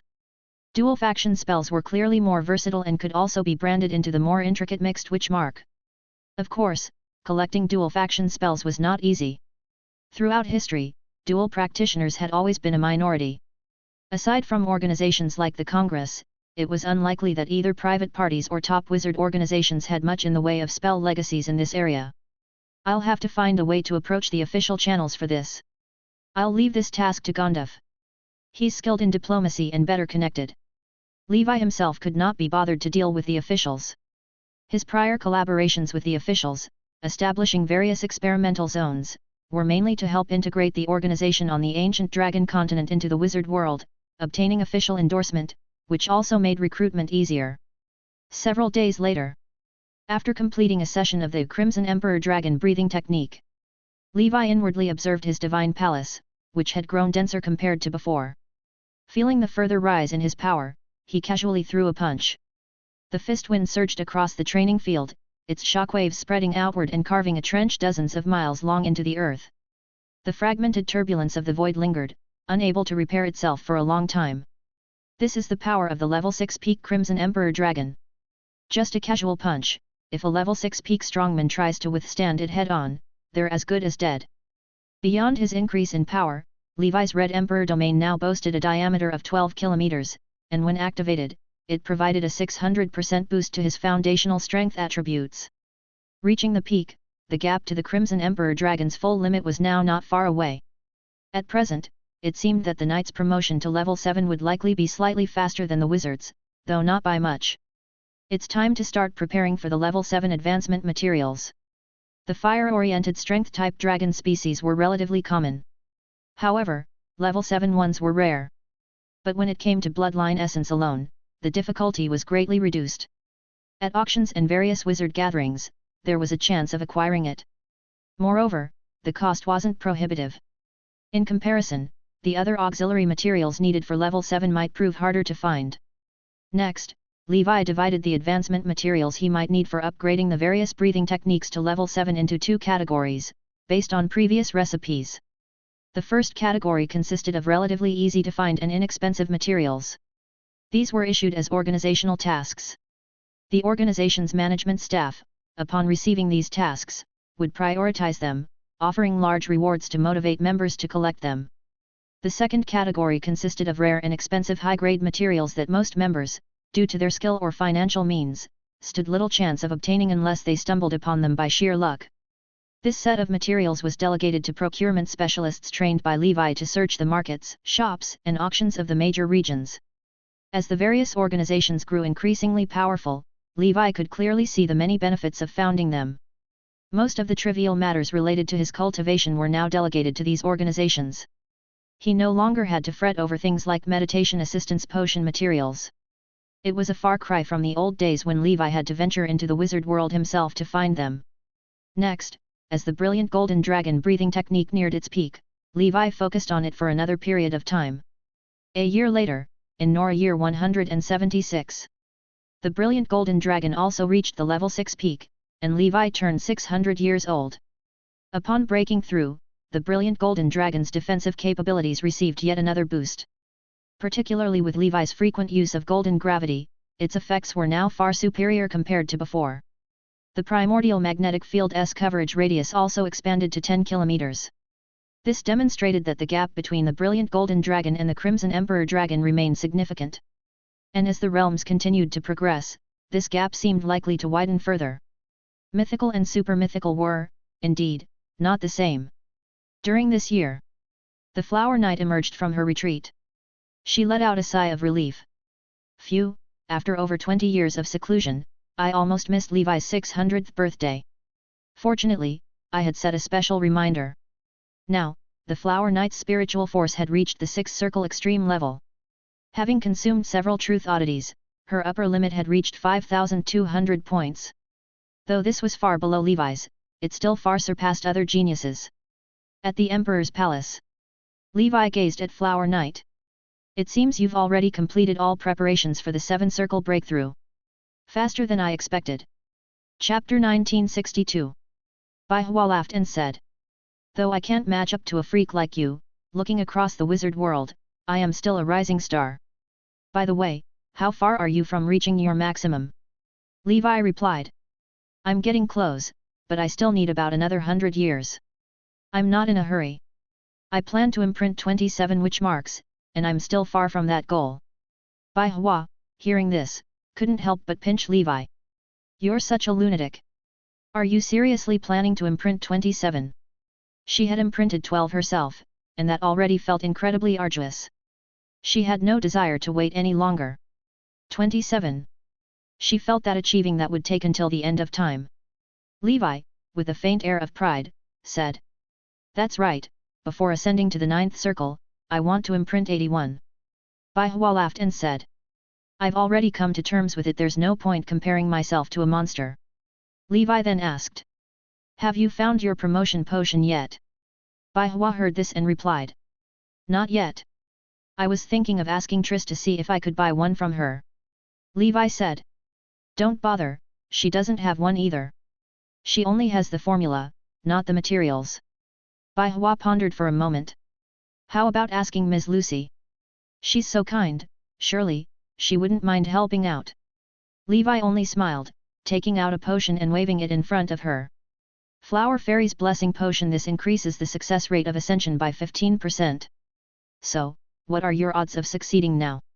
Bai Hua was overjoyed and exclaimed. You prepared this for me? Where did you get it? Levi recounted the events at Roger's banquet. Bai Hua, who hadn't attended the festivity, sighed deeply in regret. She remarked, I should have around a 70% success rate to ascend to the 7th circle. Levi thought for a moment. 70% is actually quite high, it's worth a shot. Compared to ascending from the 5th circle to the 6th circle. Moving from the 6th circle to the 7th circle doesn't require overcoming the 3 calamities and 4 disasters. Nor does it require something like crystal shattering. Even if you fail, it doesn't result in death or destruction. However, if one fails, their odds of breaking through on the next attempt plummet drastically. That's the nature of cultivation. One strike of effort leads to success, whereas subsequent attempts face diminishing returns. For this reason, one must ensure everything is at its absolute peak before attempting advancement. Luck alone cannot be relied upon. To Levi, a 70% success rate wasn't enough. He needed at least 90% to feel confident, ideally 99%, or even 100%, though that was obviously unrealistic.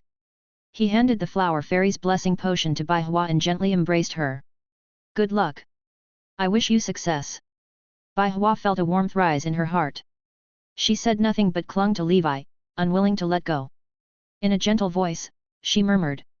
This is the first time in my life that anyone has gifted me a promotion potion. Levi responded. Don't mention it. This is also the first time in my life that I'm giving away such a precious potion.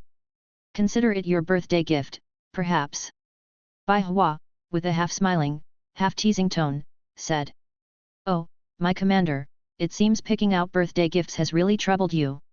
How about this, let's call it even for the next 100 years of birthdays, haha. Levi felt a wave of joy in his heart. This truly was the moment of bliss for a married old man.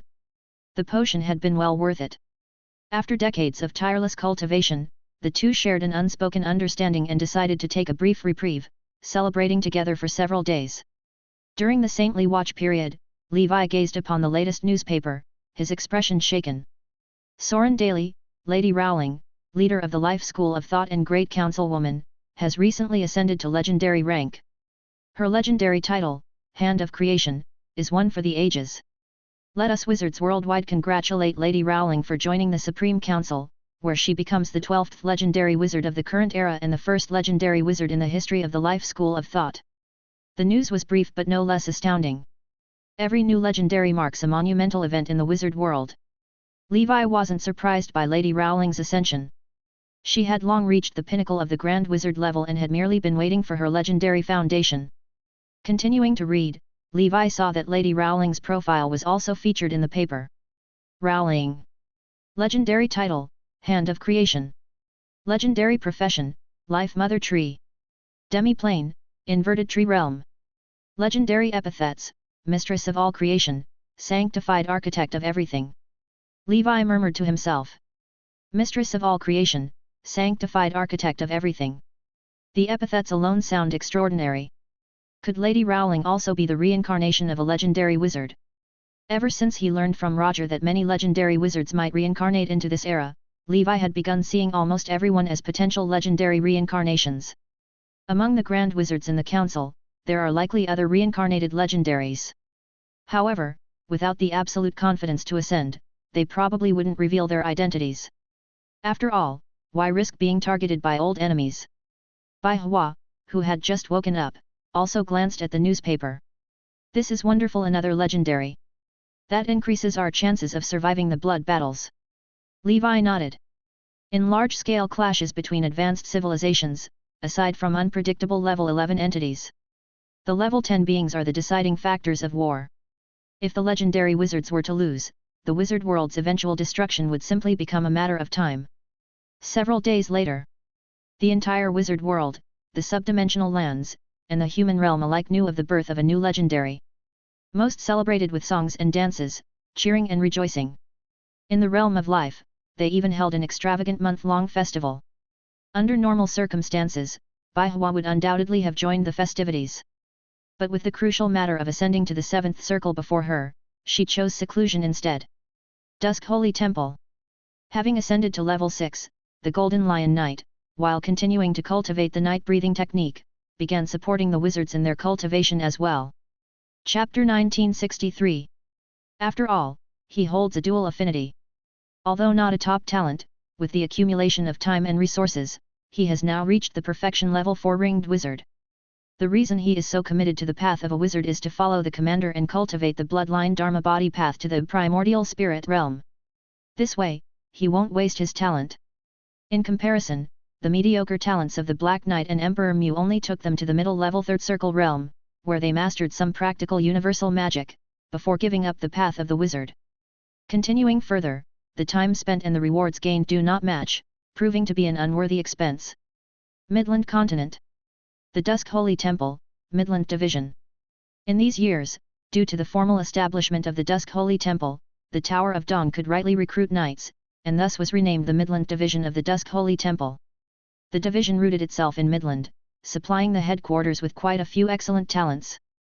At the same time, the division's location moved from the remote south to a prosperous empire in the central region, not too far from Gundor Witch City, conveniently allowing mutual support with the Gundor City Three Greats.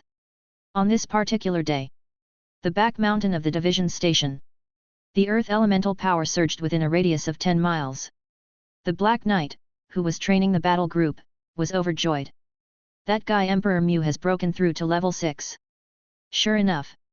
In the high skies, Emperor Mew wielded the Ruyi divine stick, with the Dharma idol of the northern giant ape appearing behind him, covered head to toe in the Ape King armor, and the scorching fighting spirit scattered the clouds with an aura of a true powerhouse. His opponent was naturally the mountain-like Saint Ape. There was no worry for the Black Knight regarding Emperor Mew's advancement. These veterans progressed step by step. Both in mental state and determination, they far surpassed ordinary people. Emperor Mew had been preparing for his level 6 advancement for decades. He studied the excellent content in the Warlord Catalog and Ape King Battle Manual, which are barbarian battle techniques, and, combining his insights and techniques, he created the Fighting God Map Knight battle skills, which are quite powerful. The divine weapon was also reforged with level 6 materials, making failure impossible. It wasn't long before, when Emperor Mew unleashed all of his fighting spirit, with a strike to the heavens, the wind from the stick shattered the illusion of the Saint Ape. Emperor Mew closed his eyes to comprehend the benefits brought by this advancement. For them, these breathing techniques did not require crossing the dark tribulation, making it significantly easier than it was for the commander. Congratulations, the 6th level 6 Knight of the Dusk Holy Temple has been born. The Black Knight clapped and said. Emperor Mew laughed heartily. What a thrill, so this is level 6. With a beckon of his hand, the earth elemental power gathered and coalesced on his divine weapon, gleaming with golden light. Boom! A swing of the stick shot out golden light, shattering the void. What a primordial soul wizard can achieve, we can also achieve. The Black Knight said. First, stabilize your realm. In the future, there might be a major group pioneering expedition, so be ready to enter the nightmare world at any moment. Emperor Mew rubbed his fists anxiously. I've been waiting long enough. He looked worriedly towards another closed-door cultivation area. The Black Knight reassured. Don't worry, Elsa will be fine. Once she reaches level 6, all of us old-timers will be at level 6. The year 180 of the Nora calendar. Ancient Banyan Fairyland. After 4 years in retreat, Levi emerged. His Inferno Dragon breathing technique had smoothly reached the late stage of level 6. The intensity of the Undying body increased once more, and the range of the Undying Divine Domain also reached 9 kilometers. As a mythical dragon species, the Death Ember Dragon and the Brilliant Golden Dragon are of the same level. Next, if conditions allow, I could evolve another breathing technique, striving to birth another mythical level. Ayak has been traveling for over 100 years now, who knows if there will be any gains. In the Flower Hall, Elena was still in seclusion. Aiming for a 7-circle advancement clearly could not be done in a short amount of time, and Levi was unable to help. Even if 100 flowers failed to advance, he was prepared to accept it with mental readiness. After emerging, and discovering that Emperor Mew had also reached level 6, Levi was sincerely happy for him. Thinking back years ago, it was he and Emperor Mew who first mentioned wanting to establish the Twilight Knights. Over 500 years have passed, and things are vastly different now. At the Tower of Dawn, the Tower Master's work was progressing smoothly, with an increasing number of excellent mechanics. Indeed, to develop rapidly, the support of official forces is needed. Anya also chose the path of a mechanic as her dual-class path. It's worth noting that just last year, Anya's ambiguous partner, Water Element Child, Phantom Witch Sierra, successfully advanced to 6th circle in the witch's family and then, moved to the ancient dragon continent to live with Anya, and they became a couple. This left the old witch somewhat helpless. The witch's family is about to take the shape of the ancient dragon continent. Of course, she was not angry, rather quite happy. In fact, among the 6 pagodas of the Endless Sea, it was the most poorly performing, mainly due to the rigid structure of the witch's family. Because of the witch's initial decision to accept only witches, this organization had missed out on many excellent members. The witch dared not defy ancestral teachings, wanting to maintain the unique nature of the witch's family. She could only find ways to increase the attraction for witches, and relax recruitment conditions. But the effects have been unsatisfactory. Now, improving relations with the ancient dragon continent ironically became a way to indirectly save the witch's family. The number of level 6 powerhouses in the ancient dragon continent now exceeds that of the witch's family. What they lack are the level 7 and 8 powerhouses and countless accumulated heritage of the witch's family. But sometimes, heritage is simply the fig leaf of a top-level organization, as those who understand know. Chapter 1964. So, in recent years, the witch's family has taken advantage of the situation and reached a preliminary framework agreement with the ancient dragon continent, engaging in mutually beneficial cooperation in talent cultivation, knowledge research, and the potion industry. Riding the wave of this partnership, Levi purchased usage rights for several primordial soul spells from the witch's family at a preferential price. These primordial soul spells were restricted for use only by himself and his core members. After careful selection, he chose 2 spells from the Ocean faction. Namely, Water Ghost Hand and Dry Hand. Water Ghost Hand belongs to the category of top-grade spells that combine elements of the ocean and shadow. This spell requires Levi to touch the enemy with his hand directly for successful casting. Once cast, the spell creates a water domain beneath the enemy's feet, summoning a shadow creature known as the Shadow River Ghost to drag the target into the legendary Shadow World, essentially an act of banishment. The Shadow World is far from simple. While not an extra-large plane, it remains enigmatic and extraordinarily dangerous. Although Shadow faction wizards often summon shadow creatures to the wizard world, few venture into the Shadow World itself due to its rules, which are starkly different from those of most prime material planes, almost antithetical. Apart from shadow beings, other entities struggle to exert their full power there. Thus, while this spell may appear deceptively straightforward, it is insidiously cruel. Of course, if the enemy is sufficiently powerful, they can resist the water ghost's traction. The strength of the water ghost depends on the spellcaster's spiritual force realm and spell proficiency. As for Dry Hand, it is a pure Ocean faction excellent level spell. This spell can completely desiccate an area, including draining moisture from the target's body. Should the target's cultivation be insufficient, they would immediately turn into a withered corpse. Levi found it particularly suitable for battlefield scenarios, and it sometimes produced miraculous effects in fights against formidable enemies. He reasoned that, with his night-breathing technique's inherent spell-like abilities, there was no need to learn too many conventional attack spells. If he did study spells, they should be unique ones, designed to complement his nightly capabilities and avoid redundancy. After a thorough inspection of his territory, Levi convened a simple round-table meeting, instructing all battle groups except those assigned to guard major organizations to enter the Nightmare World. According to intelligence from spies on the front lines, the 7 Sins City Lord had perished in the Overlord-level high-tier battlefield. Currently, 7 Sins City was left with only 2 level 7 individuals, Arrogance and Fury. Moreover, Arrogance was severely wounded and had yet to fully recover his level 7 middle stage strength. The other generals were in similarly dire straits, dead or injured, reduced to ragged remnants.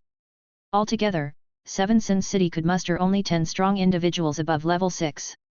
Their combined strength had been entirely crushed by Black Dragon territory. Meanwhile, the war between the Tyrant of Horror and Blood Rain Overlord had concluded with the crushing defeat and retreat of the Tyrant of Horror. The Blood Rain Overlord had not even sustained serious injuries and had long since restored his peak power. The Tyrant of Horror was no match for him and fell into his traps, ultimately fleeing in disgrace. Now the territories under his banner had begun to be devoured by forces loyal to Blood Rain Overlord. The Blood Rain Overlord himself had gone into seclusion to recover his energy, delegating matters to his subordinate Great Lords for management. Levi saw this as an opportunity to seize 7 Sins City and claim it as his own territory. This would allow the Black Dragon territory to expand while gathering more resources. It would also help prepare for the Millennium Locust Plague that was set to strike in 70 years, accumulating more strength in the process. On this day, in the nightmare world, at the training grounds of Black Dragon territory, brawny figures began to materialize one after another.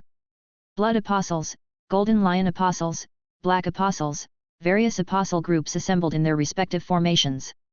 Each of them was clad in armor, with distinct emblem designs tailored to their groups. The styles of the apostle group's armor varied greatly, some rugged and barbaric, others eerie and flamboyant. The battle groups Song of the Sirens, Doomsday Valkyrie, Giant Soldier Roar, and Barbarian Ancestor also arrived one after the other. Gazing at the masses of elite battle groups and the powerful aura radiating from the level 6 leaders standing before them, Levi felt a surge of ambition. Full army deployment. Target: Seven Sin City. The Black Dragon territory, having lain dormant for so long while steadily gathering strength, was finally ready to strike back. Airships unfurled against the wind, filled with battle group members, transforming into streams of light as they vanished into the horizon. Seven Sin City. At this moment, it was far from peaceful. The General of Arrogance exuded the imposing presence of a level 7 middle stage, puffed up with a massive chest, head held high, glaring at the other generals through his nostrils. The City Lord is dead, Arrogance should ascend. I, Arrogance, will become the new City Lord, taking control of all the territories. Who here supports me, and who opposes me? A bald, fiery-tempered brawny man furiously retorted. I oppose. In terms of seniority, I've been around longer than you. I think I'm more suitable. Arrogance replied coldly. Fury, you should know that you're no match for me. The brawny man said. If it were before, I would have admitted as much. But your injuries should still be far from healed, right? Everyone, would you prefer Fury as City Lord, or that self-important, contemptuous bitch taking over? The other generals exchanged awkward glances. If given a choice, they wouldn't pick either contestant. It was like choosing between a pompous egomaniac and an unpredictable rage-filled brute, neither of whom inspired confidence. Still, given the current circumstances, the generals were forced to take sides. Yet, pledging allegiance was a delicate decision, choosing wrong would have dire consequences. For a moment, silence filled the air, as no one dared to speak up first. Then, a nebulous voice descended from the heavens. Since everyone is so indecisive and hesitant to cause discord, why not let me become the City Lord? Under the sky painted red and black, the void suddenly shattered. A black dragon with broken wings and menacing claws emerged, coiling in the air with a sardonic gaze. Arrogance's expression shifted. The Black Dragon Lord. Fury also showed a vigilant look. Are you the Black Dragon Lord? Did you kill Gluttony? The Black Dragon morphed instantly into a black armored swordsman, arms crossed and cloak billowing. Levi replied. It wasn't me, don't make baseless accusations. How could I, a mere level 6, kill a level 7? Lust unintentionally revealed a tantalizing allure, laughing seductively. Oh my, Black Dragon Lord, such audacity! To dare brazenly trespass into our Seven Sins City, this dragon pond and tiger cave. Surely, you don't intend to leave alive. Levi chuckled. Lady Lust, that depends on whether you have what it takes to make me stay. Besides, who said I came here alone? Before the words had fully landed. On the chaotic wilderness outside Seven Sins City, fissures tore through the void, forming black vortices. 20 airships simultaneously emerged, an awe-inspiring spectacle. From all directions came powerful level 6 auras, some humans, some from the Dragon Clan, with their presence like smoke signals surrounding Seven Sins City. Levi asked. Everyone, any objections to me taking over as City Lord now? Chapter 1965. Nightmare World. Outside Seven Sins City, the Black Dragon Territory army loomed large. In addition to the 20-plus elite battle groups akin to a fourth calamity, there was the native army the Black Dragon Territory had nurtured over the years. As far as the eye could see, all were nightmare creatures with black dragon heads. The generals stood dumbfounded. They were still embroiled in disputes over the position of City Lord. Who could have imagined that the Black Dragon Lord would proactively wage war against Seven Sins City? How dare it? Seven Sins City counted 13 territories beneath it, and while the old City Lord had died in battle, even a dying camel is larger than a horse. Who granted the Black Dragon Lord the audacity to besiege Seven Sins City? In truth, whether it was arrogance or fury, their original plan was to seize power before casually eliminating the Black Dragon Territory. Who would have thought this prey would deliver itself to their doorstep? Two waves of terrifying aura surged into the skies. Arrogance cast a disdainful gaze at the Black Dragon Lord. I don't care what sinister ploy you used to frame gluttony. Before absolute strength, everything is meaningless. Today, I shall rip you apart. Fury roared. Exactly. Fury's wrath transformed into tangible flames, erupting like magma from a volcano, cascading towards Levi in an unending torrent. Arrogance saw Lust and the others still hesitating and coldly said, "What are you waiting for? Do you think the Black Dragon Lord intends to spare any of you?" She opened her mouth and spat out a golden greatsword, dazzling like the sun. Arrogance's sun. A domain-like ripple spread outward, enveloping Seven Sins City. The warriors of Seven Sins City instantly displayed proud and fierce gazes. Their morale surged, each man filled with an inexplicable confidence, their arrogance reaching the heavens. Kill. Damn the Black Dragon Lord. Exactly, this is Seven Sins City. A massive nightmare army poured forth from the Mother Flesh Tree, underground caverns, and various buildings, sweeping outward like a tide. Sloth internally sighed. It seems Arrogance's strength has almost fully recovered. Enough of this, what am I even worrying about? The Black Dragon Lord could never contend with Arrogance. Like Sloth, the other Seven Sins City powerful figures who were content to observe finally decided to place their trust in Arrogance and Fury this once. After all, from the current circumstances, except for the two level 7 powers, their overall strength paled compared to the Black Dragon territory's meticulously honed forces. The enemy was clearly well prepared, while Seven Sins City was a chaotic mess. The centipede dies but never stiffens. Gazing upon the endless army of nightmare creatures ahead, the leaders of the battle groups shouted in unison. Kill. Whoever kills the most within the same realm will be heavily rewarded by the commander. Boom. Boom. Boom. Accompanied by earth-shaking roars, 100 giant twin-headed mechs, tens of meters tall, rumbled to life, spewing black smoke as they marched forward.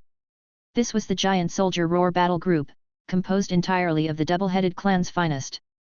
Their minimum strength was level 4. They boasted not only formidable bodies but were also dual-class ice and fire spell casters. One head spewed flames, while the other exhaled frost. Across the battlefield, rivers of ice and fire intertwined, claiming countless nightmare creatures in their steely flood. The group's commander, Vizita, piloted the specialized mech crafted by the Tower Master, the Ice and Fire Giant God. This armor stood a towering 100 meters tall, brandishing a great sword whose blade was entwined with ice and fire. When the great sword fell, it sent a level 6 Lord of Nightmare City flying with a thunderous crash. Ordinary attacks were repelled by the Ice and Fire Giant God's ice-fire defensive field and could not penetrate its defenses. By comparison, the Sea Demon Song battle group was more understated. This small but elite squad consisted entirely of warriors with level 5 cultivation, their killing techniques masterful. Each of them donned lightweight and agile silver armor. These mechs were crafted with the most advanced alloys, allowing them to transform freely like sirens growing larger or shrinking on command. Streams of silver light darted through the battlefield, leveraging terrain for camouflage and dispatching enemies like the God of Death. Elsewhere on the battlefield, the Fur Clan's barbarian ancestor battle group shone just as brightly. Each mech was uniquely designed, radiating a primal aura as they stampeded across the wilderness, resembling a menagerie of wild beasts. The roaring Tiger King armor, the intimidating Lion King armor, the valiant Giant Bear armor all stood out. Every time Levi saw this spectacle, it made him feel as though he had stumbled onto the set of Beast Brave. Yet the most striking was a single silver giant wolf racing across the plains. Moonlight bathed its form, crafting the most magnificent blood source armor, draped over its frame. The wolf slaughtered freely, rampaging as though in an uninhabited realm. A level 6 butcher from Seven Sins City wielded his butcher's blade and materialized in midair, aiming for the slender waist of the white wolf. Die! The giant wolf rolled on the ground and shifted its shape, transforming into a slender white wolf girl clad in silver armor. The curved blade in the white wolf girl's hand clashed with the butcher's blade, ricocheting it with immense force. Though newly ascended, her overall strength still fell short compared to the butcher. Still, she remained unfazed. She raised her arm, where her bracelet shone brilliantly. Boom! A humanoid mech descended with a thunderous crash, stirring up dust and sending a shockwave rolling outward, knocking the butcher aside. The girl performed an elegant backflip, seamlessly merging with the mech. This was the Grey Wolf armor, a custom-designed advanced armor exclusive to commanders of each battle group, its smooth metallic exterior gleaming brilliantly. The grey wolf armor unleashed a terrifying level 6 energy breath, dispatching wave after wave of mechanical cannon fire toward the butcher in a relentless bombardment. After the explosions shook the heavens, the butcher emerged battered and disheveled. The humanoid mech's form shifted effortlessly, transforming like a transformer into an iron-clad white wolf howling at the moon. As the white wolf battled the butcher, the earth suddenly trembled, revealing a 1,000-meter-long giant serpent that emerged from the underground, coiling around the butcher. Late-stage level 6 Snake King Dragon had arrived. Chapter 1966. The terrifying strangulation crushed the butcher into deformed pieces, his body erupted with explosive sounds as flesh and bone shattered. His cleaver, swung with all his might, struck the rocky surface of the Snake King Dragon's body, barely scratching its defense. The White Wolf Girl's curved blade swept through, killing the butcher. "Thanks a lot, Brother Snake." The butcher's true soul fled, and automatic pickup robot Leon flew over, huffing and puffing as he gathered everything up.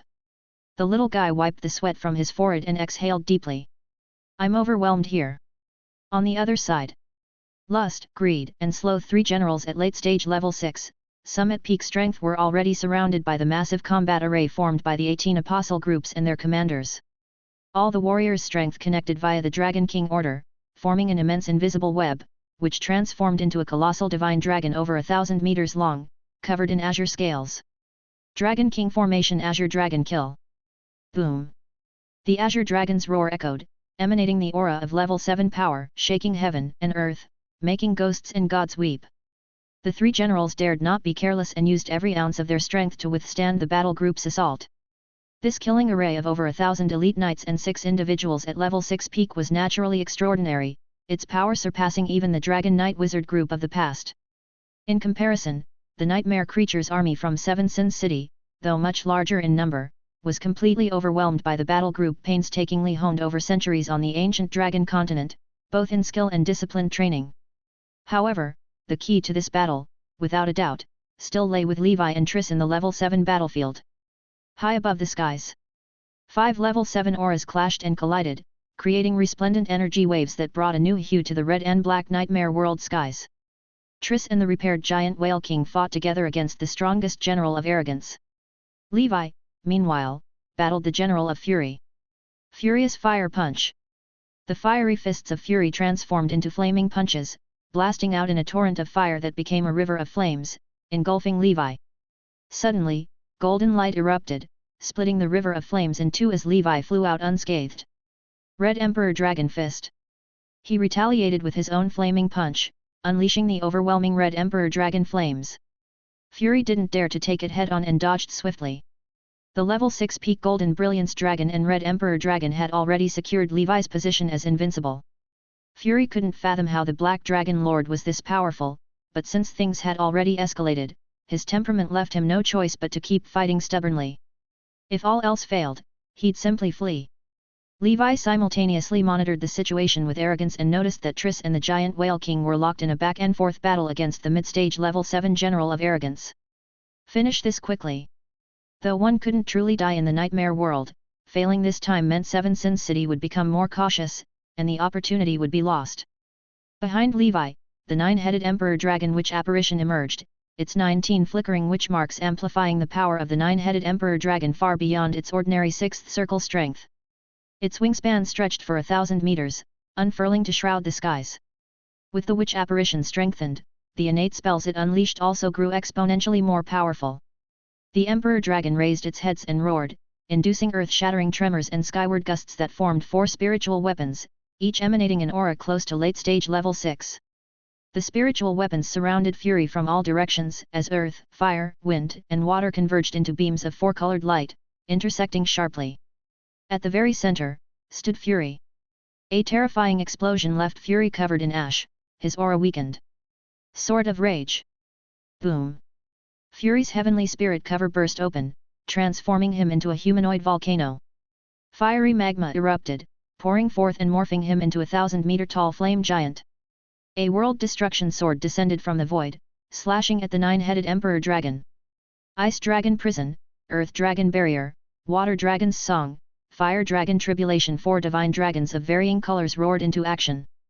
Some encircled the 9-headed Emperor Dragon, others rushed towards fury. Levi stood atop the Emperor Dragon, gripping the Doomsday Fist, and punched forward with unyielding force. The World Destruction Sword shattered into fragments. Both Levi and the Emperor Dragon plunged downwards, creating a bottomless pit in the earth upon impact. Through the veil of smoke, a ray of golden light burst forth. The flame giant, undeterred, charged once more at the nine-headed Emperor Dragon. Sea of Fury. An endless sea of flames rolled forward as Levi hid inside the Emperor Dragon, controlling it to brawl fiercely with the flame giant. The sky fissured, the void splintered. A blazing golden light descended in the blink of an eye, faster than thought, cutting straight down. The Emperor ascended to the ninth heaven, holding the Emperor's sword as he struck. Fight against heaven and earth. With ultimate precision, the sword shattered the armor plating of the flame giant and sliced into its body. Rib. Accompanied by the Emperor's furious roar. The flame giant was split in two, erupting into a violent explosion. The energy storm rolled outward, erasing the sea of flames entirely. Fury's aura vanished in an instant. But Levi, experienced in battles against gluttony, knew Fury hadn't perished. Sure enough, within the scorched earth hell, a cluster of erratic flames flickered. Mingling seamlessly with ordinary fire, it was nearly impossible to spot without paying close attention. The flames attempted to escape, but Levi had already prepared for this. The bag of gluttony flew out, transforming into the devouring sky demon bag. An irresistible suction pulled the flames inside. This is gluttony. Don't tell me it's not you. Fury's voice echoed. Levi ignored him, sealing the bag of gluttony and placing it into the purple holy crucible. Fury rampaged within, causing the crucible and the bag to tremble incessantly. The nine-headed Emperor Dragon and Emperor converged beside Levi. Get ready, I'm letting the dog loose. With a wave of his hand, the bag opened wide, releasing a cluster of flames radiating a menacing aura. Die. From childhood to adulthood, Fury had never known the meaning of restraint or reason. Chapter 1967. What greeted him were the Emperor Dragon, and Levi's all-out strike. Chaos Sword energy, Thunder Dragon skill, and the radiant Doomsday Fist. Boom! Boom! Boom! Accompanied by Fury's anguished screams. A true soul darted forth, and Levi slapped it over to Leon. Forget the level 6 one, capture this one. Leon immediately abandoned the level 6 true soul and, sweat streaming down his face, went to capture the level 7 true soul. Why is there food everywhere? Leon's current state was that of a rat falling into a rice jar, scurrying around frantically. After Fury's death, all that remained in place was a floating, burning hot flesh orb in the void. This is a liver. Looks like this guy was seriously inflamed. Levi stored it away in the bag of gluttony, intending to study it later. Meanwhile, Triss, the giant whale king, and Arrogance's battle was still locked in a deadlock. Arrogance, after all, had the realm advantage. Despite being injured, they were not so easily toppled. Levi rushed to assist Triss, only to find a figure blocking his path. Damn it! Why? We're both level 6. How are you so strong? I'm so jealous. There was no mistaking it, this was the General of Jealousy, a female in appearance. The toxic water named Jealousy flowed around her, distorting the surrounding space-time. Jealousy manipulated the toxic waters to surround Levi, sweeping toward him. Levi's expression remained indifferent. Golden gravity emanated from around him, forcing the toxic water apart. He raised his hand and began reciting an incantation. A seemingly inconspicuous negative energy ray shot forth. Jealousy suddenly felt an inexplicable sense of unease. She wanted to evade, but there was no time. The ray penetrated her body, and her movement froze, her expression fixed.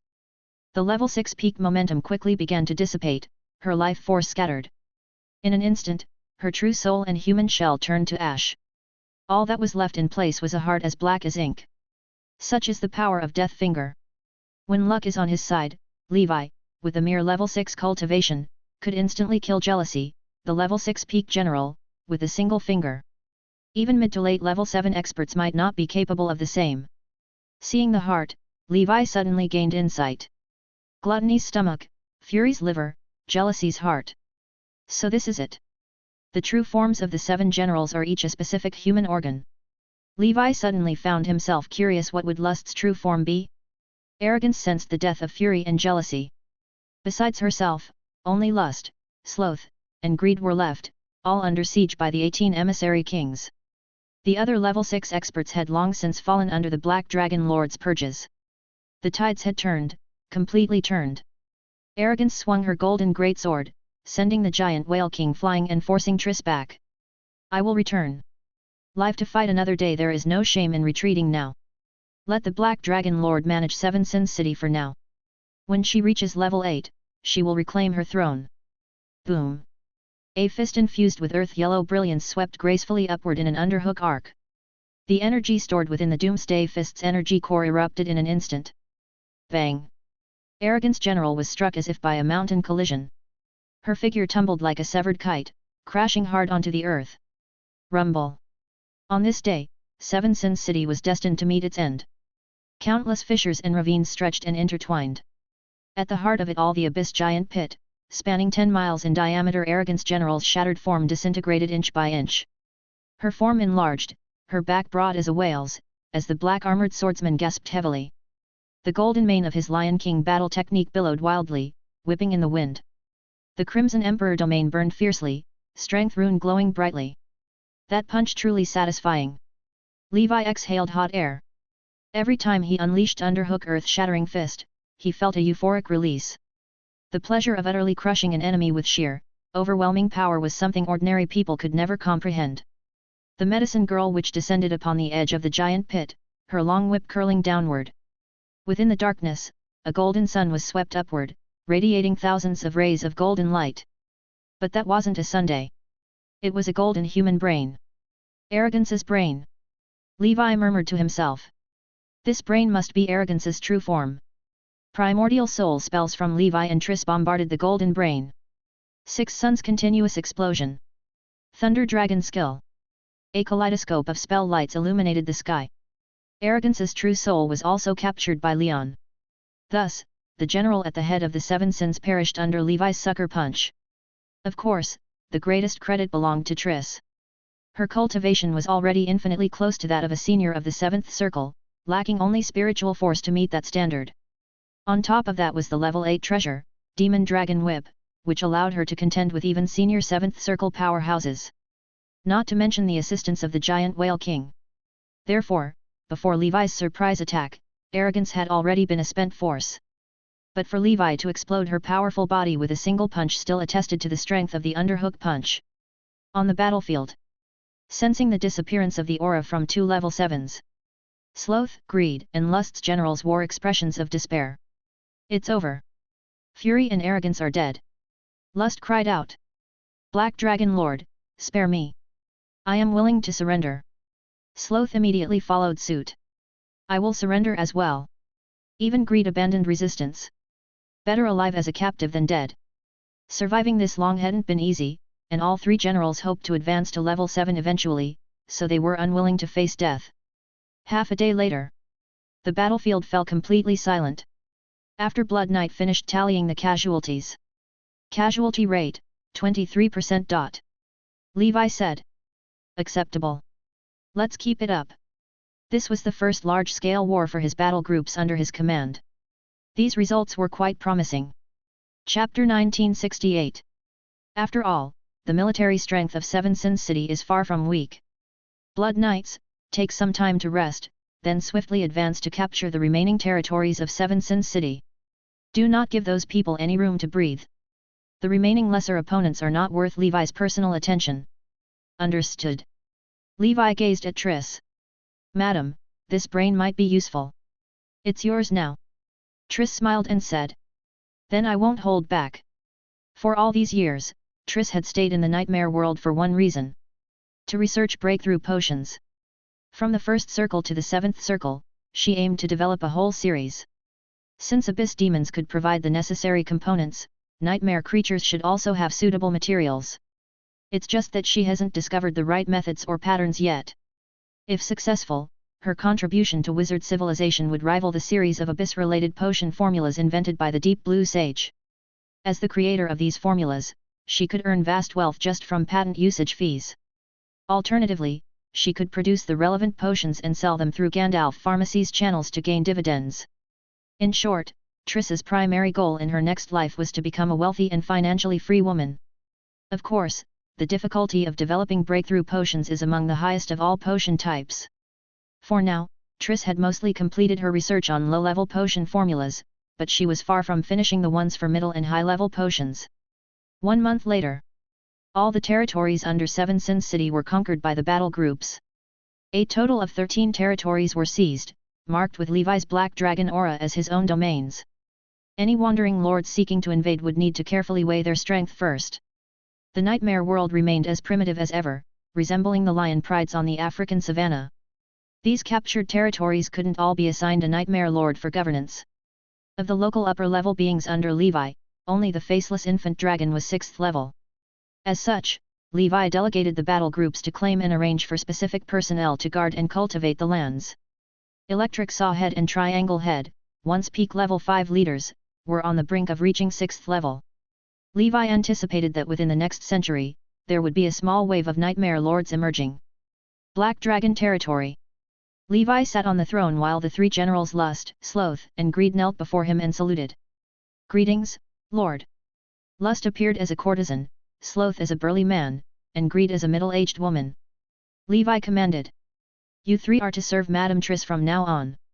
Follow her orders, or I won't hesitate to dispose of you." He idly fiddled with the bag of gluttony, his threatening intent implicit. Lust immediately pledged. "Rest assured, Lord. We are devoted to serving you wholeheartedly. If you ever wish to take action, I am available as well." Levi chuckled and asked. "I'm curious, what is your essence?" "Arrogance is the brain, gluttony is the stomach, wrath is the liver, and jealousy is the heart." Lust replied. "Mine is the uterus." "What's the matter, Lord? Interested in seeing it?" Levi responded. "I see, you may step back now." Actually, he had once entertained the idea of whether combining the 7 deadly sins organs might sew together some sort of monster. However, with the bag of gluttony already refined into a wizard tool and arrogance's brain given to Madame Triss, he abandoned the research entirely. Ancient Dragon Continent. At the Dusk Holy Temple, the knights were still immersed in the recordings of the month-long war, studying their weaknesses to improve in the upcoming blood battles.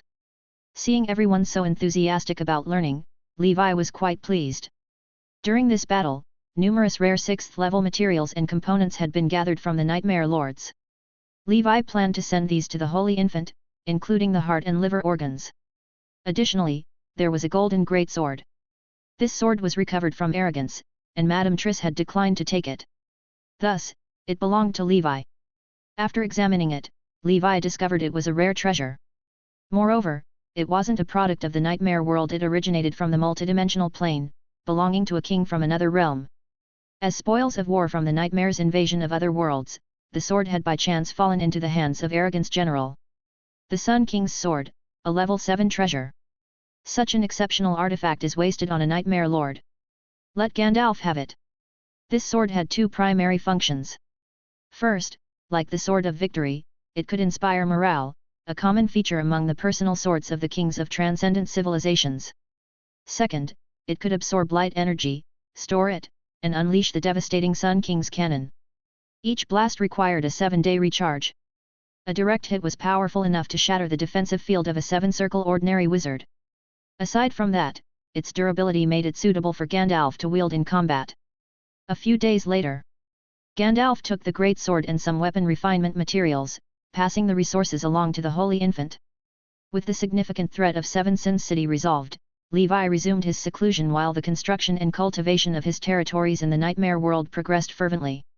Time flew by like an arrow, the years passed swiftly. In the blink of an eye, 6 years had gone by. The year Nora 186. Only 31 years remained until the dark ancient tower reopened. On this particular day, above the flower hall, wind and clouds surged, and the elemental power within a radius of over 20 miles churned like tides, flooding into the hall. Feeling this surge of energy, the Divine Light Knight immediately notified the commander. Her face lit up with joy. Judging by this momentum, the Flower Knight's promotion to the 7th circle appears to have succeeded. Within the void above, Levi's figure appeared. Chapter 1969. He waited quietly, and the anxiety in his heart finally eased. Although failure in the breakthrough wouldn't result in death, it would essentially mean that 100 Flowers' path would end at 6th circle perfection. It was impossible to say he wasn't worried. Upon hearing that 100 Flowers was out of seclusion, Triss from the nightmare world also left the steeple and returned to the real world. She exuded a significantly stronger aura than before, and Levi congratulated her. I didn't expect it to be a double celebration. Congratulations on advancing to the rank of senior 7th ring, my lady. Triss replied. It's just a minor breakthrough, nothing worth mentioning. 100 Flowers is almost catching up to me. What a powerful pair you two make. Levi said. Breaking through to senior 7th ring at over 1,200 years old, my lady, you're impressive yourself. Triss rolled her eyes and said coyly.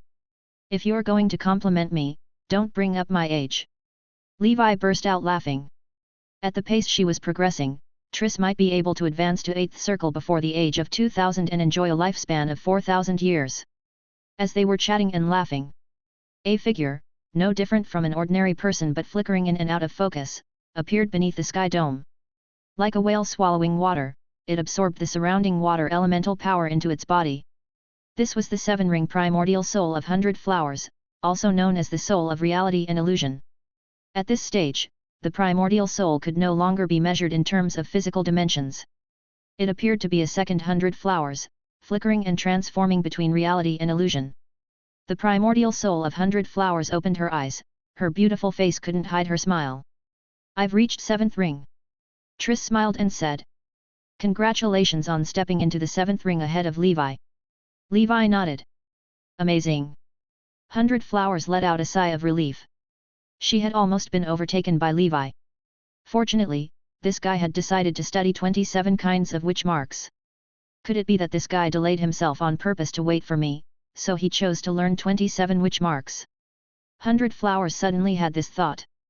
Levi asked. Do you feel any different? 100 Flowers replied. Of course. With the soul of reality and illusion, I can now leave my physical body for longer periods.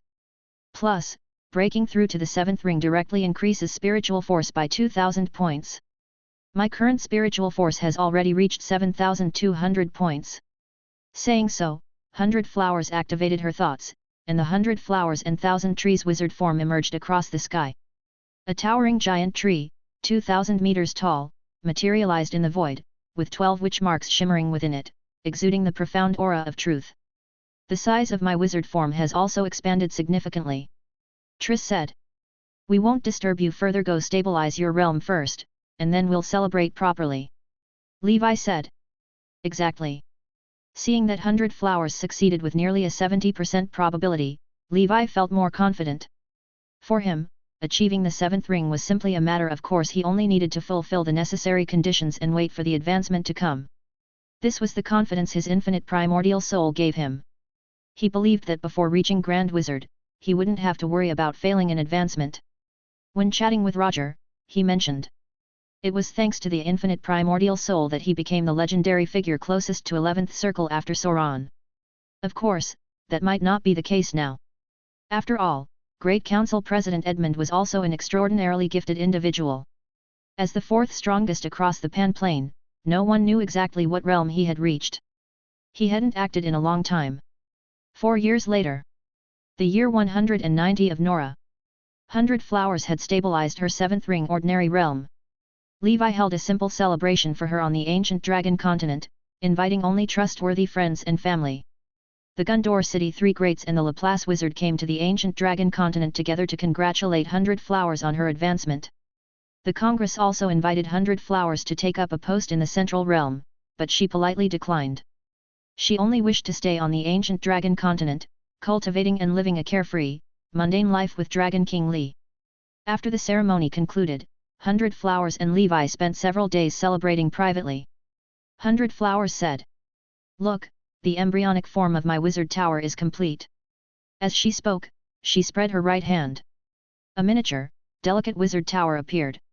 Its exterior was overrun with vines and adorned with blooming flowers, exuding a fresh and pleasant aura, like the witch towers from fairy tales. The wizard tower expanded with the wind, growing into a 7-story steeple 1,000 meters tall.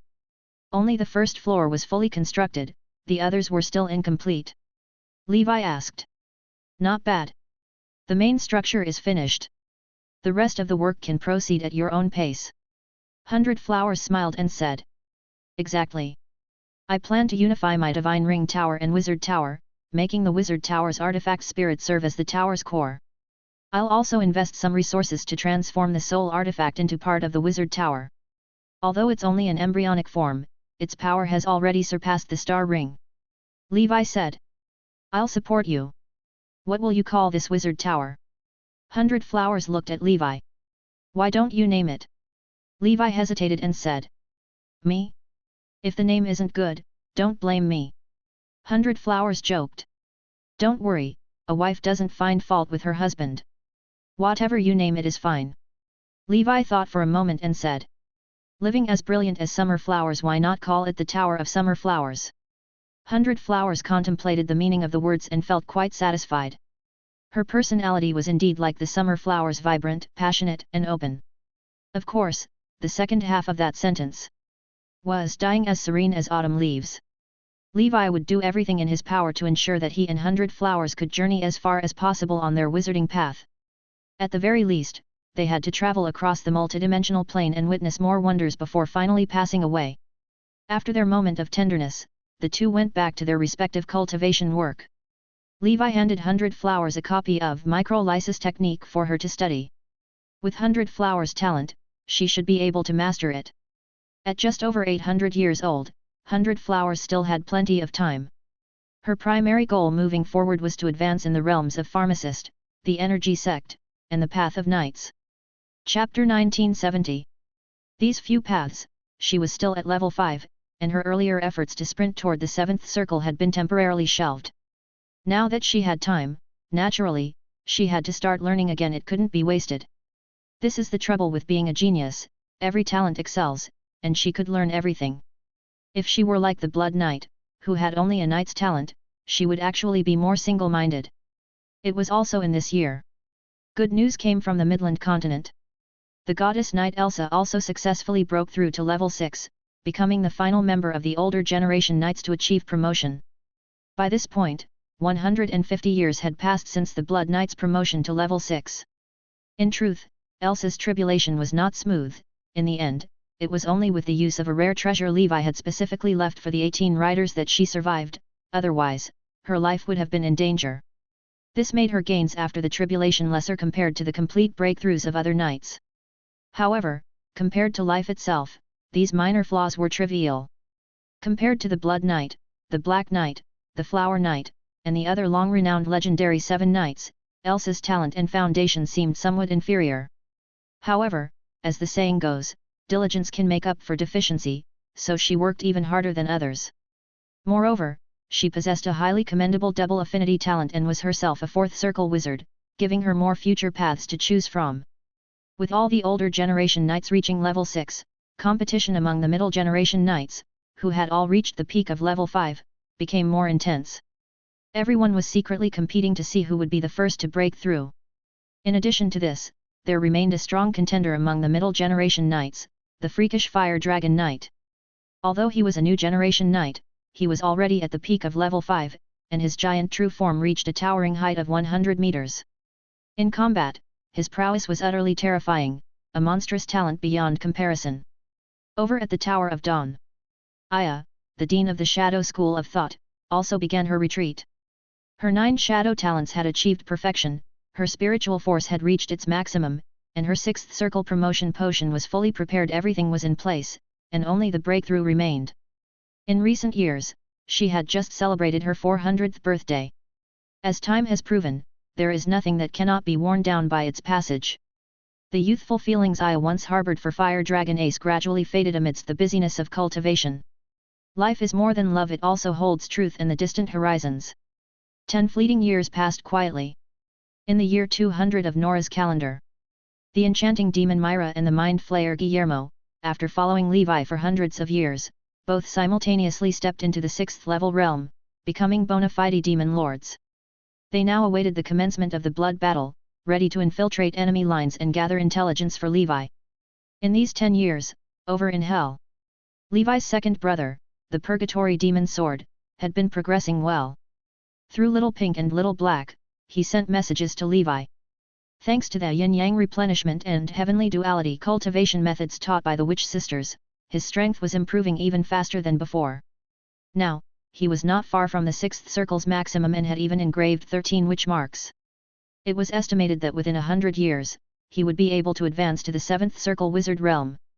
To avoid alerting the demon fox mistress to any abnormalities, he dared not reveal his cultivation level and instead used secret techniques to suppress his realm to 6th circle perfection. Some had joy, and others woes. Prince Rogel, unable to endure the replenishments of the three sisters, fled. The desire realm, which had no choice but to find a new wishful young man to supplement the needs of her little lover, the purgatory demon sword. Currently, she had her eyes on the eldest son of the demon elephant tribe chief, a top-level genius at the middle stage of level 7. However, due to the ill-reputed name of the demon fox tribe, no matter how the demon fox mistress mediated, the tribe chief vehemently refused this marriage alliance. The three sisters considered using force, but their strength was insufficient, so they awaited Levi's next visit to Hell to devise a plan. In addition, Little Pink and Little Black also brought 20 soul stones, all collected by the Purgatory Demon Sword in Hell over the years as a tribute to Levi. Both Little Pink and Little Black continued their cultivation without slacking.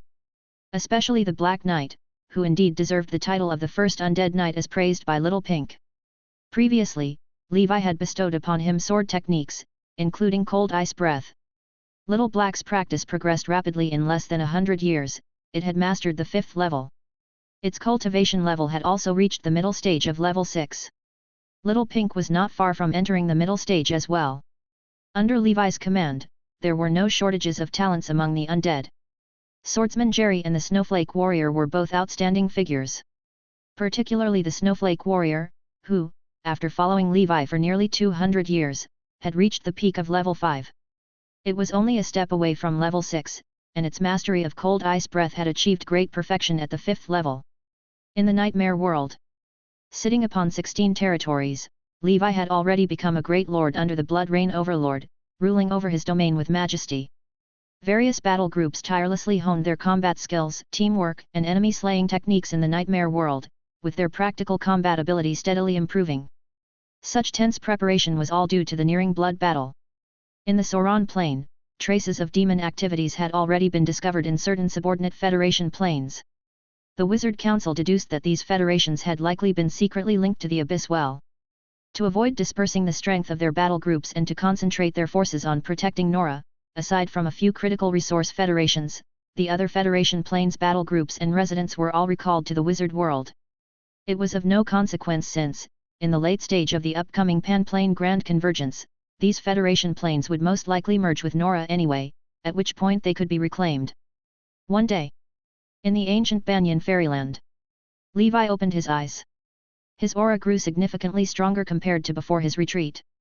After 10 years of closed-door training, with the help of soul stones provided by his second brother, his spiritual force had reached 5,800 points.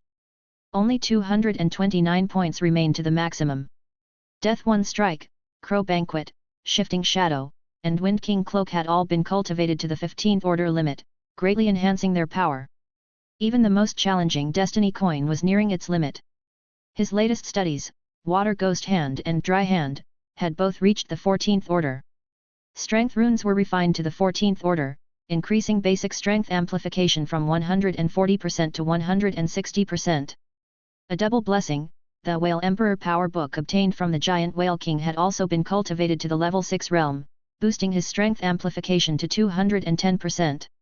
At his peak, Levi now felt confident he could blow away the Snow Mountain Dragon King at level 7 middle stage with a single punch. He only waited for the opportunity 17 years later to enter the Dark Ancient Tower and fight the Dragon King once more. With a glimmer of joy in his eyes, Levi looked up into the sky as an icy blue figure emerged from the void. Caw, caw, caw. A yak, brimming with the joy of harvest, landed on Levi's shoulder, grooming its feathers. After over 100 years of travel, A yak had returned home. My dear A yak, let me see what treasures you've brought me. Chapter 1971. Ancient Banyan Fairyland. Levi's eyes widened as he watched A yak spit out streamers of flowing light. Your stomach sure can hold a lot, hey. As the traveling crow, A yak's body inherently contained a dimensional passageway similar to a storage space. At first, it was just ordinary materials, like some pretty dried branches, deer antlers, scale armor, or mundane gold and silver treasures from mortals. Later on, shiny elemental metals started pouring out. Levi noticed quite a few rank 5 and level 6 elemental metals. Not bad, keep going. Boom. Suddenly, a massive shadow descended from the sky, and Levi raised his hand to catch it. It was 1,000-meter long, flat-bodied white-scale giant beast emanating a heavy aura of dragon's might. Levi placed it on the ground, examined it carefully, and then his face blossomed with joy. It's actually a level 7 complete sub-dragon wind-shaped dragon. The wind-shaped dragon's scales were naturally born with cloud-like patterns, appearing graceful and soft. Its overall shape resembled a piece of white cloud scattered by the wind in the sky. Its abdomen trailed white cloud mist like a streamer, which persisted even after being dead for so long. Moreover, perhaps due to its wind element affinity, its weight was much lighter compared to other members of the dragon clan. Levi lamented. What a pity it's already dead, and judging by the looks of it, it died of natural old age. This creature lived for at least 10,000 years. To die of old age in this world is, in itself, a kind of fortune. Since it's dead, the wind-riding dragon's blood can be extracted entirely and refined into bloodline crystals. The scales can be crafted into artificial energy cores and installed on my Doomsday Fist, enabling the upper hook sky-splitting fist.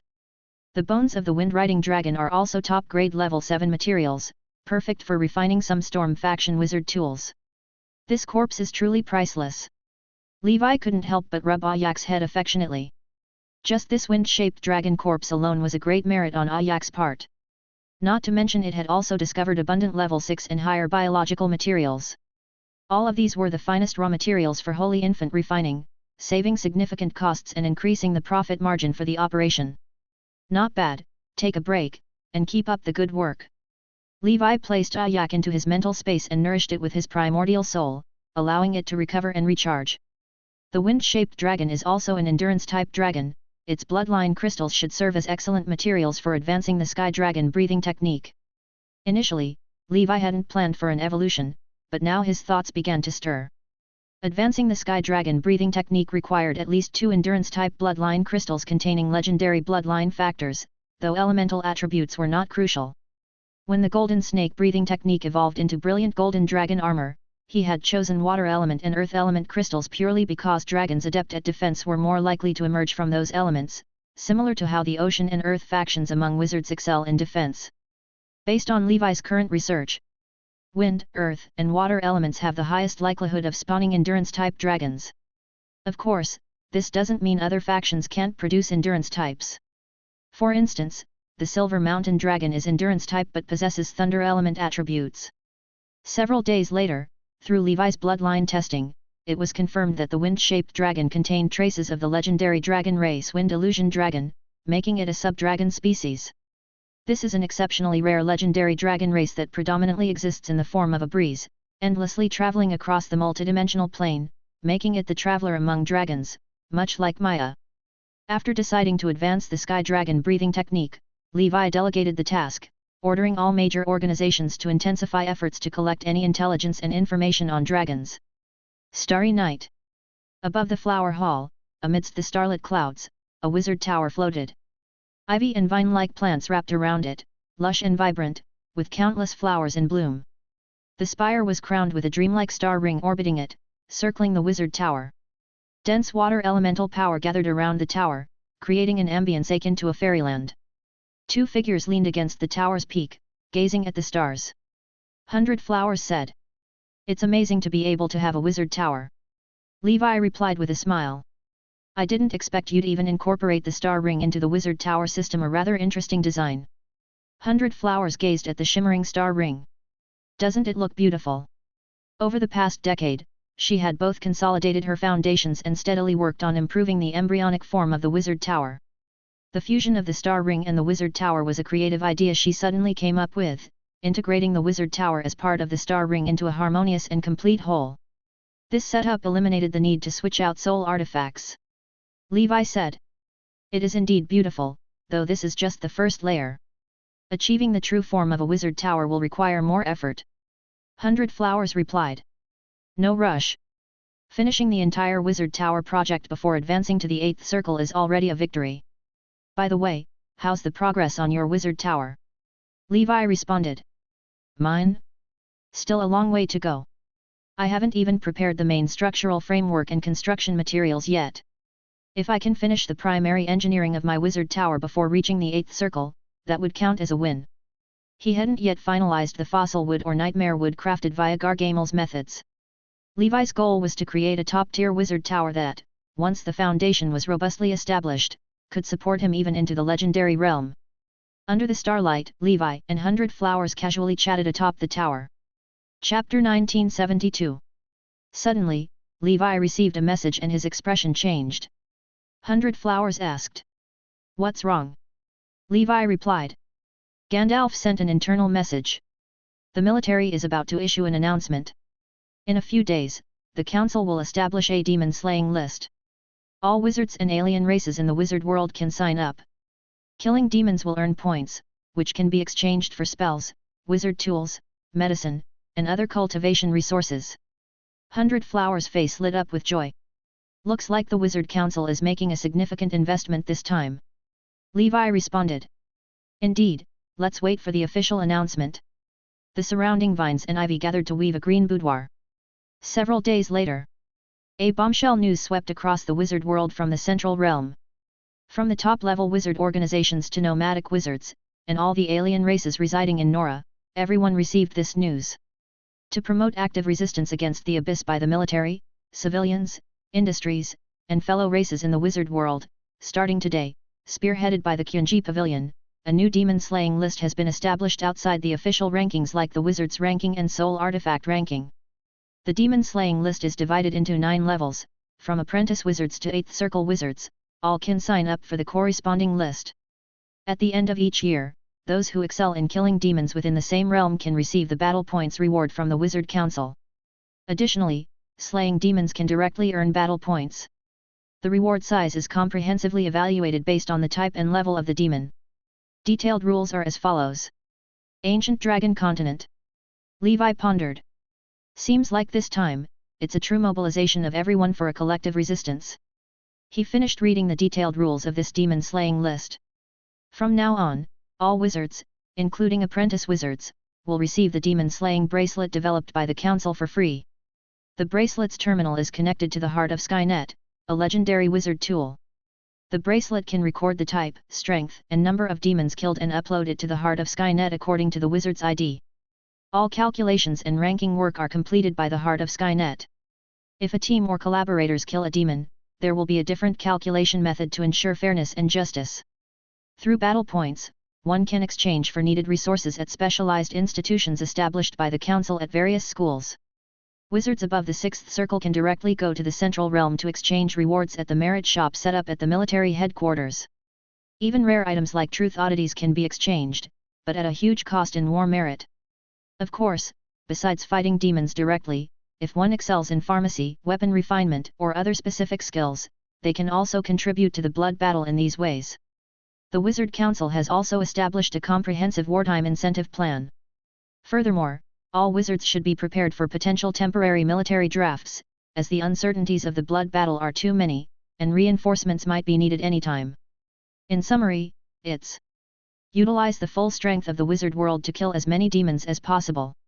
Additionally, the demon-slaying list does not include grand wizards and legendary wizards. Their enemies are level 9 and level 10 Abyss Lords, which involve top-level confrontations where war merit becomes irrelevant. They need to ensure that Abyss demons above level 9 cannot wreak havoc in the wizard world and must be killed immediately if they appear. The Abyss will certainly send numerous powerful demons to restrain these legendary wizards. Once the blood battle ends, the Council will comprehensively calculate the points of each registrant on the demon-slaying list. The current realm's top-ranked can earn the title of Blood Battle King and receive substantial rewards. If a wizard advances during the blood battle, the points earned in the previous realm can be accumulated into the next realm to earn higher demon-slaying list rewards, preventing some wizards from deliberately staying at a lower level for the Blood Battle King title. Of course, normally, no wizard would deliberately refrain from advancing for this title, as it would be like picking up a sesame while losing a watermelon, not worth it. After the release of the demon-slaying list, the wizard world was in an uproar. Those who were excited, nervous, uneasy, and fearful all exist. Some want to take this opportunity to carve out a path through slaughter, Others only wish to stay out of it, seeking methods to avoid the situation. For Levi, fleeing without a fight is impossible. As Roger said, even legendary wizards cannot completely exist apart from wizard civilization. The achievements of the wizard civilization today are partly due to Sauron and the legendary wizards, but more importantly, it is because of the massive number of ordinary wizards who, with their wisdom, built a complex system of wizard civilization knowledge and theoretical systems, gradually stacking it up. For a long time in the future, he needs to continue climbing and cultivating within this civilization pyramid until he attains legendary status. Blood Battle King? Interesting. No one understands the loneliness of being undefeated within the same realm more than Levi. Time passed quickly. Under the shadow of the blood battle, the wizard world peacefully passed another 10 years. Ancient Dragon Continent. Levi worked hard, aiming to advance the Crimson Emperor Dragon breathing technique to level 7 before the blood battle. Through his subordinates' efforts, he had gathered all the materials for the advancement secret medicine, and now only the breathing technique's maximum remains. For Levi, aside from a wizard's promotion, the Crimson Emperor Dragon can directly enhance strength the most. Once it reaches level 7, his strength will undergo a qualitative transformation. Chapter 1973. Levi's spiritual force level had reached 5,880. Only 149 points away from the maximum he could achieve it within 20 years. After reaching the spiritual force limit, he could fully dedicate himself to studying other primordial soul spells, level up his 27 witch marks to perfection, and then prepare for the 7 circle ascension. To ascend to the 7 circle, it was imperative to hunt and slay at least one level 7 flame demon to refine alchemical medicines. Flame demons were famously powerful among demons. Therefore, if Levi could level up to the Crimson Emperor Dragon's 7th tier, he would approach the ascension with greater confidence, ensuring everything went smoothly. As was his usual practice, Levi temporarily shelved all less important projects and devoted himself entirely to mastering the Crimson Emperor Dragon.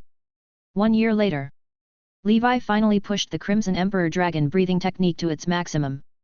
He opened the proficiency panel. Crimson Emperor Dragon breathing technique, 18th tier, maximum, special effect, Red Emperor Dragon body. Level 6 peak. Levi did some calculations. There were still over 6 years remaining until the Dark Ancient Tower opened. Normally, Levi would never choose to enter closed-door training at this juncture, as prolonged seclusion risked missing the once-in-a-century opportunity to explore the Dark Ancient Tower. But the current times were extraordinary. The looming blood battle and the sheer strength of the Abyss demons demanded urgency. Achieving level 7 strength as early as possible would boost his confidence. It's decided. Begin the seclusion. At worst, I'll wait another 200 years for the next chance. Besides, my primary motive is to settle scores with that old Dragon King. Plus, if I ascend to level 7, I can take advantage of the opportunity to undergo the level 7 Law Enforcer Authorization exam. Once I pass, I'll gain direct access to the 7th layer next time. The resources on the 6th layer couldn't compare to those on the 7th layer. Just the multitude of Black Beast Lords found there would be immensely valuable to Levi. Levi held a bottle filled with scorching hot blood emanating intense heat. This blood came from a level 7 fire-breathing dragon, a sub-dragon species also known formally by the simplistic name fire-breathing dragon. Its ancestor was the Fire King Dragon, one of the most common fire element strength-type legendary giant dragons, which made sub-dragon species relatively abundant. This fire-breathing dragon served as the guardian of a wizard organization in the Midland continent, and rarely sold its bloodline essence to outsiders. Fortunately, Gandalf was acquainted with Soraya Witch, a senior official of the Sorin Holy Tower. With just a word from Soraya, the organization delivered the essence to their door. Of course, Gandalf still paid double the price to show sincerity. Bloodline essence, being a renewable resource, wasn't overly costly. Even at double pricing, it amounted to only tens of thousands of ether stones. Levi directly infused the medicine into his body. Under the intense heat of his powerful blood, the container rapidly disintegrated, leaving only the medicine itself to be transported to his limbs and bones through his bloodstream. Level 7, here I come. Midland Continent. Fire Dragon Shop. Inside the secret room. The Holy Infant opened its eyes, a glimmer of divine light flickering and vanishing instantly. He examined his mind through inner vision. His primordial soul miniature had grown to 3 feet tall. 4,000 points of spiritual force, plus 6 witch marks, finally achieving the 6th circle perfect realm. After acquiring the ice and fire holy body, my cultivation speed has indeed surpassed prior expectations. Of course, the improvement also stems from the 2 Morningstar level oddities providing direct spiritual force boosts, combined with long-term consumption of precious fire dates. Now, the Holy Infant was only 1,000 points away from his spiritual force limit and halfway from possessing 12 witch marks, but he was confident he would achieve both within 200 years. Considering it had been less than 300 years since he advanced to the 6 environments realm, his pace was undeniably worthy of his top-tier genius status. His previous ascent to claim the top spot on the Ancient Tower leaderboard and thereby stand among the ranks of top-tier geniuses was largely attributable to external aids like wizard tools. But after refining the Flame King's arm and Cold King's eye and reconstructing his ice and fire holy body, he had unquestionably earned the title of top genius. After several decades of closed-door cultivation, the Holy Infant, who hadn't refined weapons in a long time, took out the materials delivered by his true self. Without refinement, he felt an itch in his hands and a restless yearning. It was pure passion. This heart of jealousy can be combined with my true self's purple holy crucible for re-refinement. Once an enemy is trapped within the crucible, releasing the jealous poison water from the heart will plunge them into a boundless nightmare of envy, causing their gradual dissolution without even realizing it. This fury liver can be merged with the bag of gluttony. By combining the gluttony-induced oils with the raging flames of the liver, an unleashed strike will hurl the enemy into a blazing inferno of wrath, reducing them to ashes amidst uncontrollable self-immolation. The Holy Infant wielded unparalleled expertise in weapon refinement, instantly discerning the optimal uses for the refinement materials. Inside the weapon refinement room, Alexandra and Elsie were attentively listening to Silverbeard and Copperteeth's lectures. Suddenly, Alexandra's communication device rang. After reading the message, she asked, "Elsie, Senior Golden Dragon is asking if we want to return to the Sleeping Dragon realm." Elsie pondered for a moment and then said, "You make the call. I'll stay with you no matter what. But personally, I think there's no need to go back. With our current 6th ring senior strength, we're capable of self-defense and don't need to return." Alexandra grinned and replied, "Then we won't go back. The Sleeping Dragon realm is just a small place, it's nowhere near as interesting as the Midland continent. The rewards on the demon-slaying list are something we, sisters, are determined to claim." Of course, she understood that Senior Golden Dragon was primarily concerned for their safety. But this was Gundor City, the heart of Midland. The city was full of powerful figures, making it more secure than the Sleeping Dragon realm. More importantly, after spending 2 centuries together, they no longer wished to leave the Fire Dragon shop. If they left, wouldn't Master Fire Dragon, the stoic weapon refinement enthusiast, be unbearably lonely? Chapter 1974. Before the blood battle begins, in the final quiet moments, everyone is striving to grow stronger, making their last preparations. The Dawn Tower. Lord Victor had just completed cultivating the 7th primordial soul spell. His spiritual force had long surpassed the maximum, and he spent most of his time studying and researching spells, so his progress was naturally swift. Now, I can be considered a proper 6th circle perfect wizard. After branding 8 witch marks and cultivating to perfection, I'll be able to ascend to the 7th circle. The standard set by his true self was 12 marks, but Victor believed a man should be harsh on himself. He planned to brand 15. After all, aside from learning spells and arrays, he had nothing else to do. As for the path of the energy sect, one only needed to practice their absolute skill, complete their daily exercises, and gain enlightenment occasionally. Cultivation progresses easily and quickly. It's really not difficult. With the spiritual fetus physique and the legacy of the White Emperor's son, it's that straightforward. In fact, cultivating the energy sect is all about letting things flow naturally, or in other words, maintaining a carefree mindset. It's not about forcing results. If one's mental state and timing are not aligned, even diligent cultivation won't lead to progress. On the contrary, it may lead to obsession, falling into ruin. This is something that even those official Wizard Council members who've studied the path of the energy sect for years have come to recognize. The energy sect doesn't follow the same predictable patterns as wizardry. Its cultivation and enlightenment rely entirely on individual intuition. "Tower Master, someone is looking for you." A subordinate sent word. Victor extended his perception and, smiling faintly, replied, "Understood." On the street, a young wizard in a black robe, surrounded by 8 secret swords, called out loudly, "Greetings, Lord Victor." Victor responded, "Why have you come again?" Link spoke with determination and confidence. I still wish for a rematch with you in the art of secret sword mastery. Victor chuckled. Very well. He suppressed his own realm, matching Link's 5th circle perfection realm, then casually took out a 4th circle secret wizard tool. In the training ground, Link clapped his hands, and the 8 secret swords under his control shot into the sky, transforming into beams of sword light that formed an octagonal star formation. 8-direction sword rain. With a wave of his hand, thousands of gold element sword chi beams surged down from the sky, their might terrifying. Victor nodded lightly. With a flick of his finger, 13 4th circle secret swords soared into the heavens. Heavenly star sword formation. Rumble. Sword chi collided with sword chi, sparking an endless cascade of fiery explosions. In an instant, sword falling in all directions was obliterated. High above, 13 faintly glowing heavenly stars shimmered. Victor smiled faintly. If you can withstand a single sword from me, I will gift you a 5th circle top-grade secret sword. Link asked. Are you serious, Lord Victor? Victor confirmed. Indeed.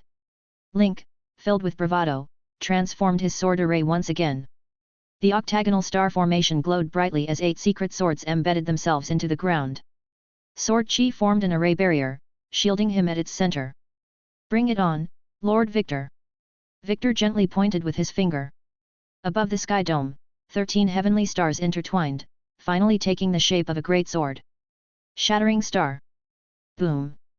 A massive great sword phantom, hundreds of meters long, appeared instantly above Link's head. Link's expression grew tense. Feeling the overwhelming force pressing down on him, he began to doubt himself. I trust in my sword. With all his strength, he pushed his sword formation barrier to its limit. In the next moment, the great sword shattered, never landing on the barrier. Victor spoke. Not bad, you've passed. He was joking. The boy could never truly withstand his sword array attack. Even with Victor deliberately suppressing his realm to the 5th circle, it was impossible. Link felt as if awakening from a dream, that strike was undeniably awe-inspiring. In comparison to such a sword array, my octagonal star is still far inferior. Victor asked. Let me ask you again, do you want to become my student? The Dawn Tower had recruited many pupils, yet none had been taken as Victor's personal disciples. Link was the only person Victor had admired in recent years. However, the boy had his own ideas. Victor had asked him before, and he had declined. Link replied. Thank you for the kind offer, Lord Victor. However, I fear that becoming someone's student might constrain my own sword skill style. I'd prefer to explore it on my own. Victor handed a top-grade secret sword to Link, saying. Very well, then stick to your path. You will become a secret sword master. By the way, I suggest you visit the ancient dragon continent sometime and take the energy sex heart testing challenge. It might open up a whole new realm for you. Link responded. Thank you, Lord Victor. From now on, I won't trouble you further. I've already signed up for the demon slaying list. Victor said. Good. Growth is quickest amidst slaughter, but remember, be mindful. Stubbornness can lead to ruin, and safety comes first. Link felt warmth in his heart. Though he didn't wish to be Victor's student, he held deep respect for him. With a deep bow, Link merged with his secret sword and vanished into the void. Lord Victor, the next time we meet, I'll have reached the 6th circle and I'll challenge you officially. Victor smiled and said. Be my guest. Through his spiritual fetus intuition, Victor had a hunch that Link might possess the golden stone heart. This boy's future was limitless. I've nearly grasped the knowledge points of the heavenly star sword formation already. I just need to ascend to the 7th circle to refine a true sword array. 2 years later. Nora year 213. Endless Sea. 100-eyed demon territory. Once, this place gave birth to the Abyss Well and suffered devastating destruction from a legendary forbidden spell. Lava Sea. In the past, Levi discovered a wild subdimensional portal here, which was later destroyed by the Wizard Council after its discovery. Chapter 1975. This day. Under the lava sea, bubbles began to rise incessantly, with wisps of faint black gas drifting in the air. Screech. Accompanied by the sound of something being torn apart, a pitch-black crack expanded rapidly, ultimately turning into a massive abyssal well with a diameter spanning 100 miles. He, Endless Sea, I, Titus, the thousand-eyed demon king, have returned. Tremble, Insects. A demon god exuding a terrifying level 9 aura appeared.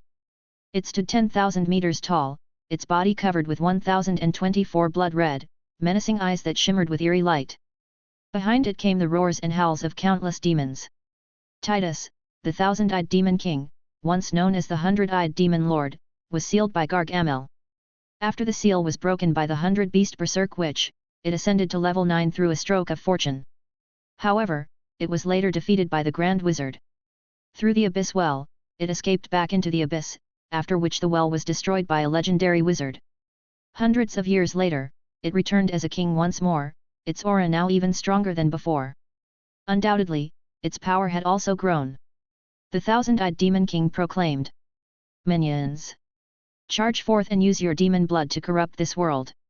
Let the abyss will spread across Nora." Tens of thousands of demons poured out of the Abyss Well.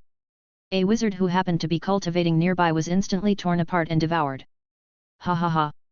The thousand-eyed demon king's laughter echoed through the heavens and earth. Compared to the abyss, it still preferred the sweet air of the wizard world. Above the sky, a towering figure clad in a black robe appeared, his expression stern as he stood with his hands behind his back. He was none other than the Black Abyss Walker. Wasted Death Black Prison. A colossal black city spanning thousands of miles emerged out of thin air. The city seemed to stand atop a black ocean, with towering black waves crashing against its walls. Within the city, 66 brilliant witch marks shimmered, each emitting a vast and profound aura. Boom! The city descended with a thunderous crash. The thousand-eyed demon king exclaimed in shock. Perfect Great Wizard! Without hesitation, it unleashed its full power. Eyes all over its body opened wide, firing countless pitch-black beams of light, each capable of instantly killing a sixth circle wizard. The beams merged together into a massive, ink-black pillar piercing the heavens. Boom boom boom! The city clashed with the pillar. Crack! The pillar shattered inch by inch, while the city descended unstoppably, engulfing the thousand-eyed demon king. The thousand-eyed demon king's enormous body collided within the city's structure. Walls thundered under its impact, yet remained unshaken.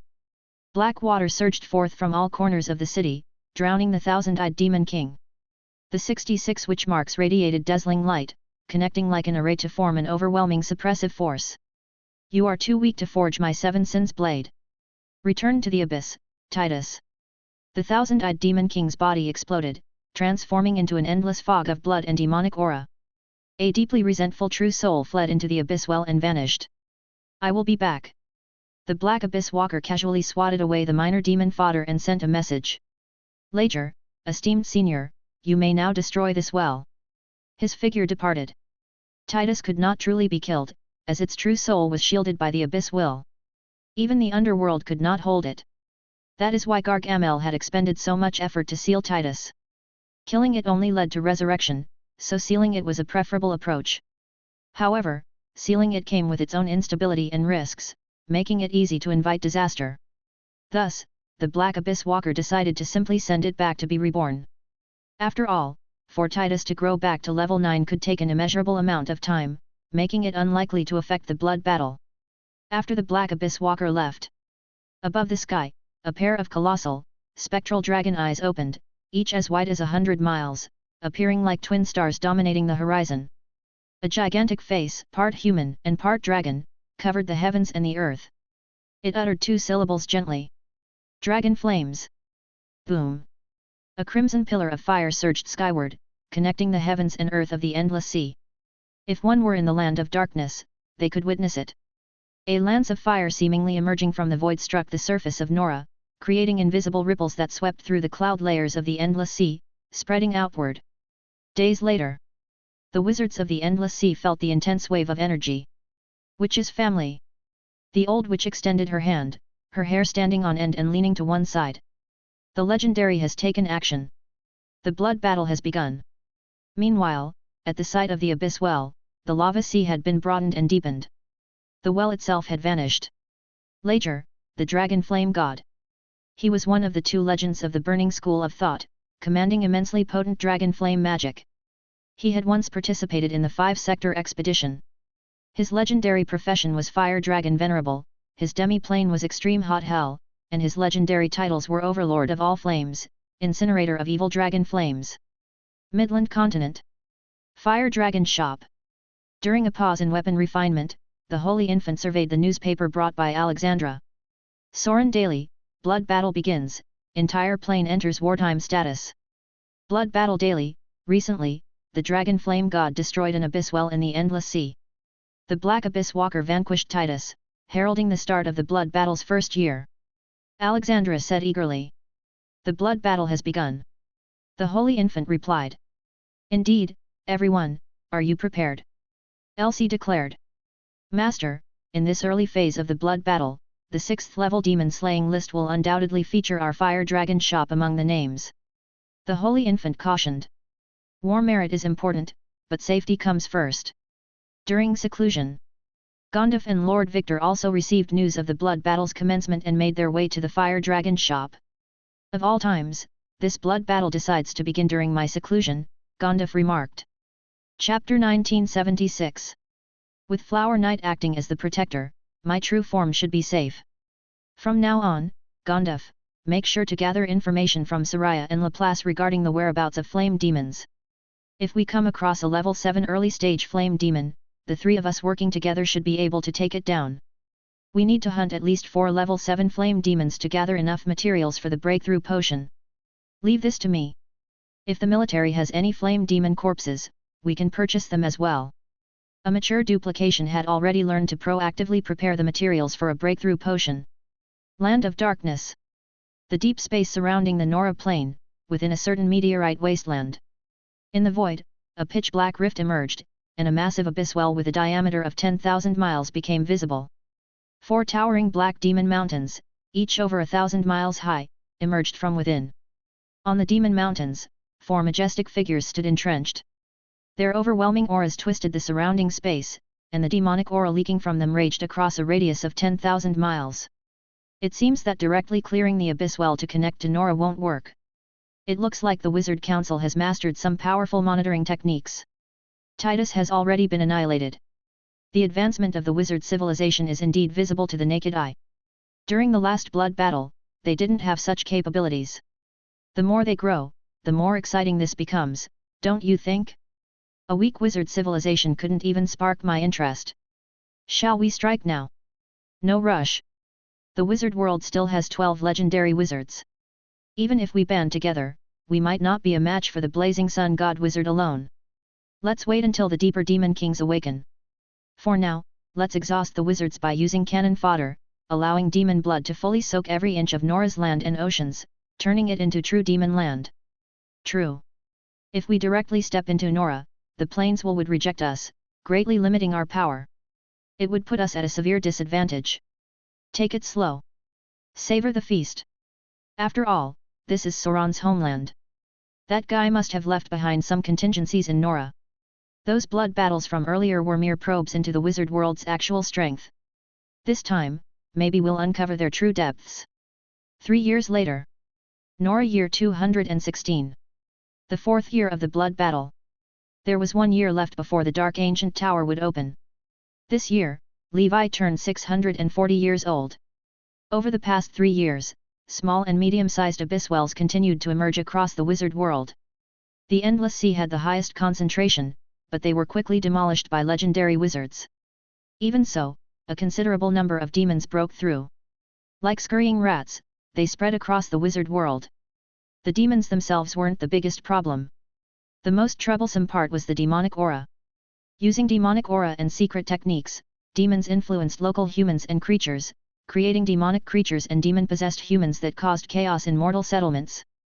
While the stationed wizards swiftly eliminated them, they still brought minor to moderate calamities. The worst hit areas were the human realm, the Endless Sea, and the Midland Continent, 3 vast regions. And this was merely the abyss testing the waters of the wizard world. The wizards were well aware that the true horrors were still watching from the sidelines, waiting for their turn to take the stage. The release of the demon slaying list, coupled with extensive pre-campaign efforts, greatly mobilized the wizards' enthusiasm for resistance. One by one, wizards embarked on their demon hunting journeys. Organizations such as the Demon Hunters, the Demon Hunting Union, the Demon Hunting Market, and the Demon Hunting Wizard team sprang up like mushrooms after a rainstorm. Although demons were deadly, many of their body parts became premium alchemy and weapon-making materials. The wizard world, equipped with a well-established purification system for demonic aura, developed demons for use to a much higher degree compared to black beasts. In the Midland continent, some larger wizard cities had yet to experience demon calamities. Demons weren't stupid. Approaching well-guarded areas would be akin to courting death. Instead, they mainly chose the outer sea regions, remote areas, or even mortal territories to sow destruction. Ancient Dragon Continent. Outer Sea. Hundreds of streaks of black smoke darted across the sea's surface, within which were demonic figures resembling bats of varying strength. These were pig-nosed bat demons, among the most ordinary lower demons in the abyss. Rarely possessed of great strength, most were low-level, with few reaching middle-level power. However, their numbers made up for their weakness, as even a small colony consisted of hundreds. Having just arrived at the ancient Dragon Continent, these demons sensed a dense life force and followed their instinct for slaughter toward the nearest settlement. High in the sky, miniature reconnaissance constructs detected the demonic aura, locked onto the coordinates, and relayed the information to combat-type mechanical creatures in the central cluster system. The central system then passed it along to various battle groups. In front of the Holy Temple Square, the Blood Knight gathered the knights for a meeting, his tone serious. Everyone, as of today, the ancient Dragon Continent has also been invaded by demons. Currently, the Dark Moon Knight has already led a team to deal with the situation. From this moment on, be ready for battle at all times. Unless under special circumstances, such as approved seclusion for breakthroughs, all of you must maintain constant communication during your routine cultivation. Additionally, everyone must register for the official demon slaying list. Our organization will provide extra rewards, such as resources and combat techniques, on top of the official incentives for those who perform well. While the Blood Knight delivered his speech, leaders from the Valkyrie Temple, Tower of Dawn, Ancient Dragon Empire, and Giant Beast Paradise also used various means to inspire their members to resist the demons, protect their homes, and bolster morale. At the edge of the continent. Boom! Amid mechanical roars, a volley of artillery wiped out the majority of the pig-nosed bat demons. Leading his team with decisive blows, the Dark Moon Knight swiftly dealt with the remaining demons. The battle ended shortly after. His expression was grim. This was merely an initial probe by the demons, not even an appetizer. Soon, demon calamities became more frequent across the wizard world. The ancient Dragon Continent was no exception. Fortunately, due to the well-prepared and disciplined battle groups, the casualties were minimal, and the enemies were eradicated. Compared to other regions, the demons invading the ancient Dragon Continent were fewer in number. As of now, no one from the local organizations ranked on the demon slaying list. 6 months later. Ancient Dragon Continent. A certain overseas island. The Tower of Summer Flowers stood tall, and atop the spire, Flower Knight cultivated while overseeing the surroundings. Suddenly, she gazed toward the island's center, the area where Levi was in seclusion. Within a radius of nearly 30 miles, the power of the fire element surged, creating an endless red flame sea. Amid the roaring of dragons, a lifelike red giant dragon with a wingspan exceeding 1,000 meters emerged. Flower Knight's expression shifted slightly. A knight's promotion to level 7 also requires enduring the blood tribulation. P.S. It seems the Light of the Great God reward can now be claimed. If interested, you can visit the web page, click on Oldfield's avatar, and check. It should be available to those who've fully subscribed to Oldfield's books. Chapter 1977. Ancient Dragon Continent. Outer Sea. Levi opened his eyes. Within his inner world, the Red Emperor Palace was undergoing earth-shattering transformations. It continued to grow and expand. The seed of the Crimson Emperor Dragon remained dormant within a massive red flame giant egg. Levi's strength surged continuously. The vitality within his body roared, collided, overflowed, and erupted, transforming into crimson flames that were swept into the sky by the sea winds. Levi oscillated between his human form and his Crimson Emperor Dragon form, flickering as if flashing through a lantern slide. His body swelled like an inflating balloon, reaching hundreds of meters tall, standing like a mountain on the small island. Just after promotion, I can't fully control this power yet. For now, I must focus on overcoming this tribulation. Advancing to level 7 still requires enduring the calamity. Creating such a heaven-defying breathing technique comes at a price. Just as with wizards advancing to the 7 circle rank, ordinary knights would not face such a tribulation upon reaching level 7. Only someone like Levi, who created his own path, must bear this burden. He raised his head and looked toward the heavens. The 1,000-meter wingspan of the red giant dragon hung above, its gaze profound, locking eyes with Levi. "Come, Red Lotus Dragon!" Gigantic Levi's leg muscles erupted with power, launching him skyward with surging energy waves that spread across the island and beyond. In the distance, the protective shield around the Tower of Summer Flowers lit up, gently blocking the shockwave. 100 Flowers watched Levi with unavoidable concern in her heart. If Levi were advancing to the 7th circle as a wizard, she wouldn't worry at all. The wizard's path was well established. But Levi was an unparalleled anomaly, an infinite primordial soul. However, a knight's level 7 was an uncharted road shrouded in Indiana uncertainty. No one could predict what would happen next. "Good luck," she murmured. High in the heavens, the gigantic Levi threw a thunderous punch. A white shockwave, mixed with blazing flames, surged forth like an unstoppable path. The red lotus dragon's wings swept through the air, conjuring lotus-shaped flames that appeared to emerge slowly from the void only to instantly materialize before Levi. Boom! The red lotus exploded, transforming into a mushroom cloud of hellfire. Everything within the explosion's radius was instantly obliterated. Even with Levi's level 6 peak physical defense reinforced by the brilliant golden dragon armor, he was left charred, bloody, and mutilated. 100 Flowers' gaze turned anxious. Why does this calamity for advancing to level 7 feel even harder compared to the relative difficulty of advancing from level 5 to level 6? In the next moment, the Death Ember Dragon's formidable healing powers began to restore Levi's body. The Red Lotus Dragon, struck by Levi's fist wind, didn't fare much better. It tumbled through the air, shedding scales like falling rain, and only managed to steady itself with great difficulty. The clash between these two titans was raw and unyielding, evident displays of strength clashing head-on without dodging or evasion. At this level of combat, ordinary dodging was meaningless. One could not evade such blows, and attempting to do so might even miss the opportunity to counterattack. Levi realized that this level 7 tribulation was even harder than he'd anticipated. The growth of a heaven-defying existence only became more arduous the further one progressed. A single misstep could lead to an abyss of no return, eternal damnation. As a mythical level being that once truly existed, how could the Red Lotus Dragon possibly be weak?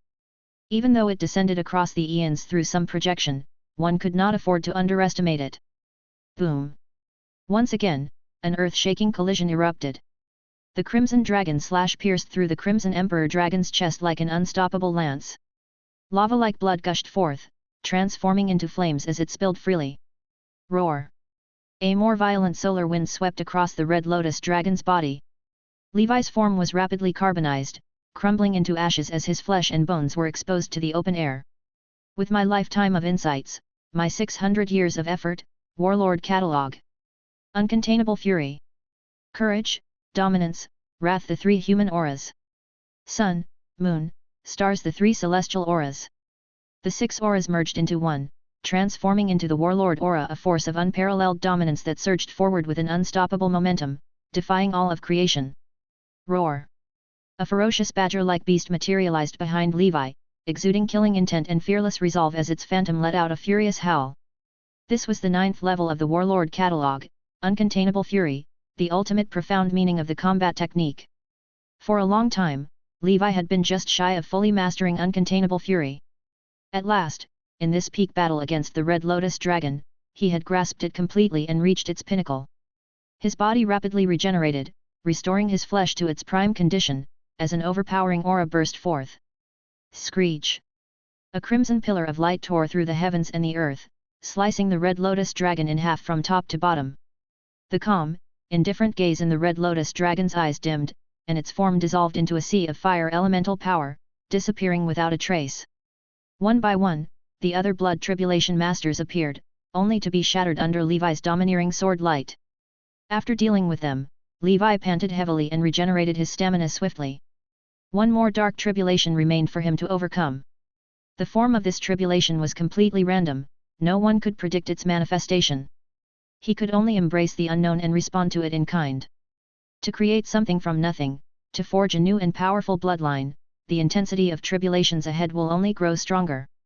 If I hadn't cultivated the other 5 dimensions of breathing techniques simultaneously, even the Crimson Emperor Dragon could face annihilation in the land of darkness. The stronger the Crimson Emperor Dragon became, the more formidable the power of the blood tribulation masters conjured by this world would also grow. It was, after all, deliberately designed to target Levi. Seeing Levi overcome the blood tribulation safely, 100 Flowers finally breathed a sigh of relief. If it had been her, she might have needed to exhaust all her strength wizard tools, rare treasures, and all just to defeat that terrifying Crimson Dragon's projection. But Levi had triumphed with nothing but his divine weapon, combat techniques, and physical prowess. He was still that monstrous genius prodigy. Before Levi could catch his breath, the elemental power of fire began converging toward the sky dome once more. A massive eye, spanning a diameter of nearly 1 mile, manifested in the void. As the eye opened a fissure, it revealed a pupil utterly devoid of emotion. Chapter 1978. Boom. Boom. Boom. Flames within a 100-mile radius began to stir and churn. The entire island, under the intense heat, instantly turned into magma, engulfing Levi. Even with Levi's red Emperor Dragon body and its fire element resistance, the scorching heat was almost unbearable. So, this is the Dark Tribulation. Blood chi surged around him, forging a crimson armor, as the Crimson Dragon slash rested in his palm, his gaze brimming with fighting intent. Just perfect, I wasn't done having fun. Come on, let me see what kind of tricks you've got this time. This dark tribulation brought Levi a sense of peril far beyond the petty dangers of earlier encounters, even surpassing the threat posed by the appearance of the Red Lotus Dragon just moments ago. Scarlet Eye stared directly at Levi. Goosebumps crawled down Levi's back. Boom. A sudden blow sent him hurtling backward across the sea, flying 100 miles. Looking down at the gaping hole punched through his chest, Levi's gaze remained calm. Standing silently at the spot where he had been moments ago was a fiery figure, its features indistinct but bearing a striking resemblance to Levi. This tribulation is my mirror image. Levi reached an understanding. The figure was composed entirely of fire, without flesh or blood, an incarnation of pure flame. The hole in Levi's chest healed instantly. For someone with an undying body, it was a mere trivial wound. Boom. Levi gripped the Crimson Dragon slash firmly. The fiery figure brandished a long sword forged of flames. The clash of sword light rang out, steel against steel. Interesting, this flaming figure seems to have mastered combat techniques as well.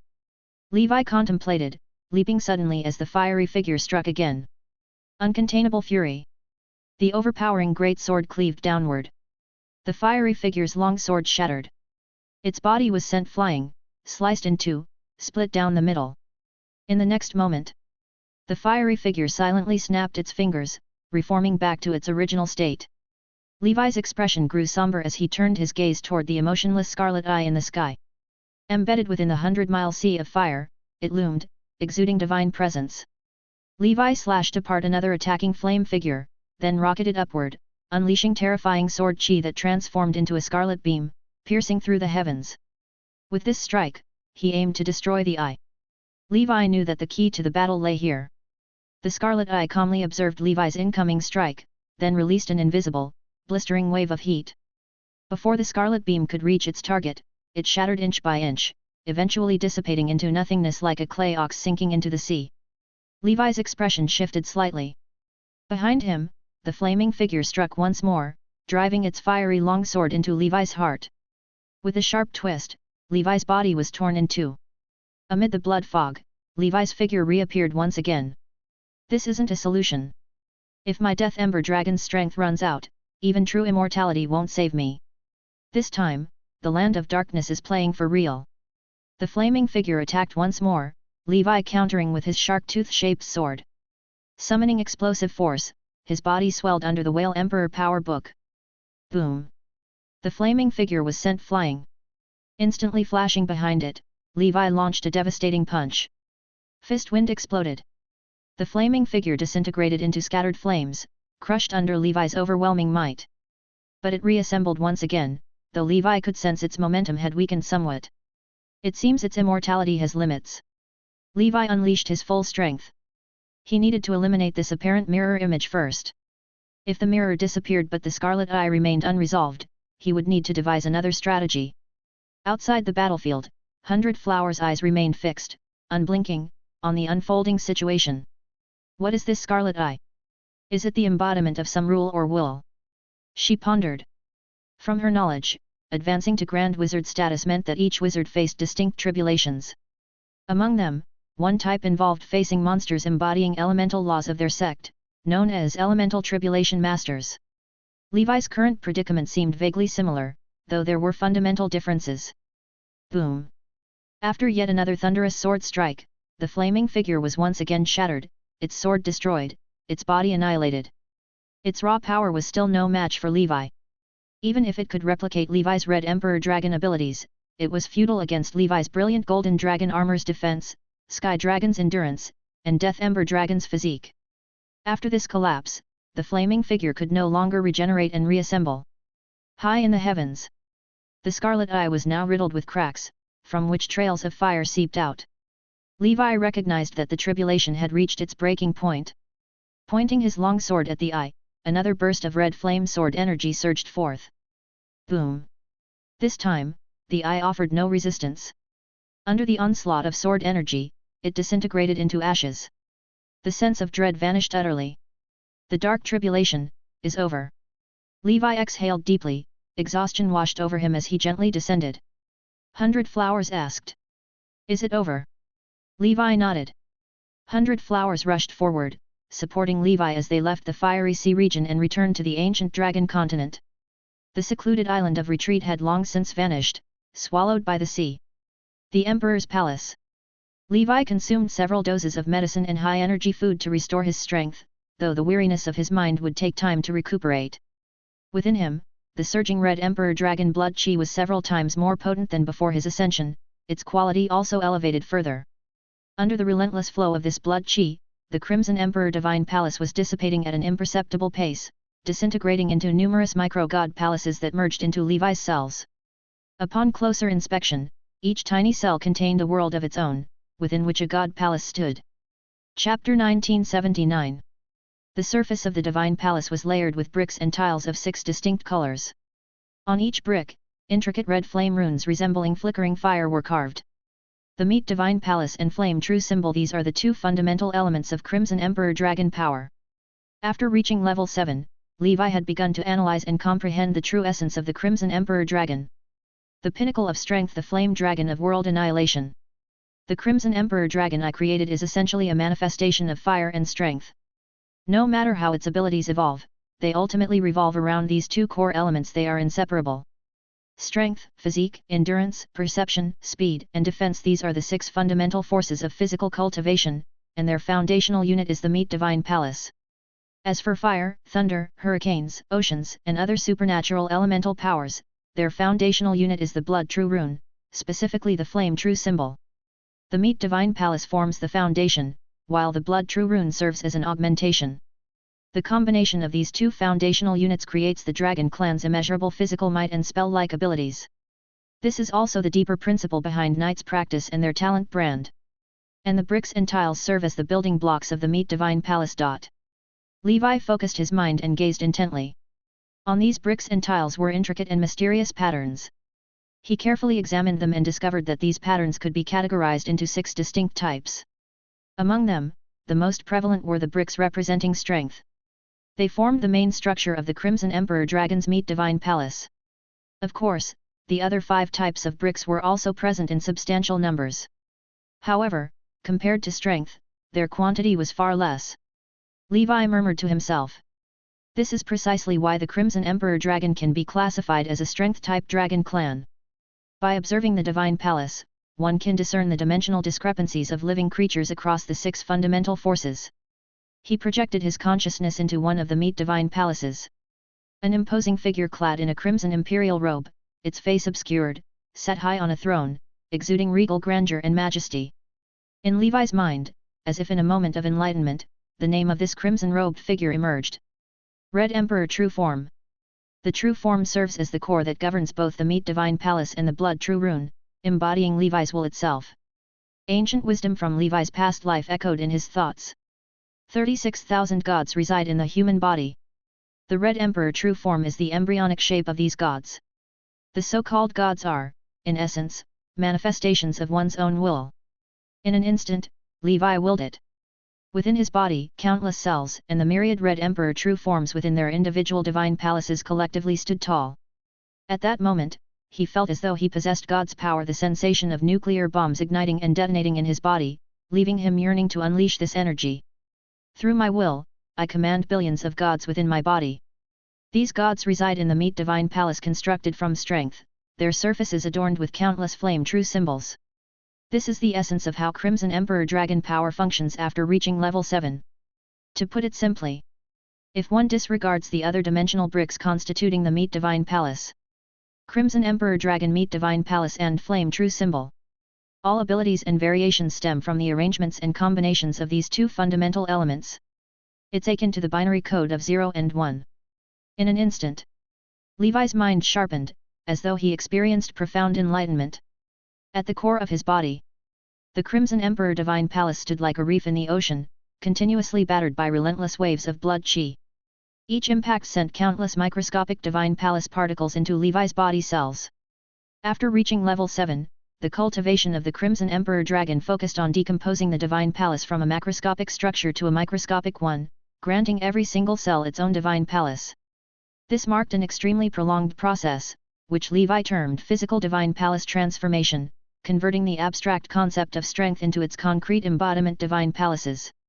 Despite the innumerable Divine Palaces already within his body, Levi knew he was far from achieving complete physical Divine Palace transformation.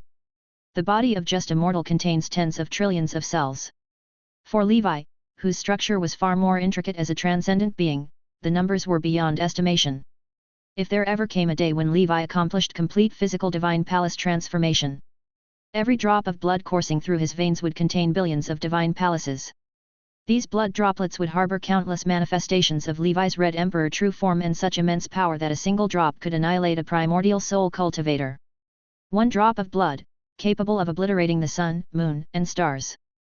At that stage, every fragment of Levi's flesh and blood would embody the abstract concept of strength. It would signify laws, or perhaps the truth as the wizards describe. Thus, the first sentence of the proficiency panel's description of the Crimson Emperor Dragon reads, "The pinnacle of strength."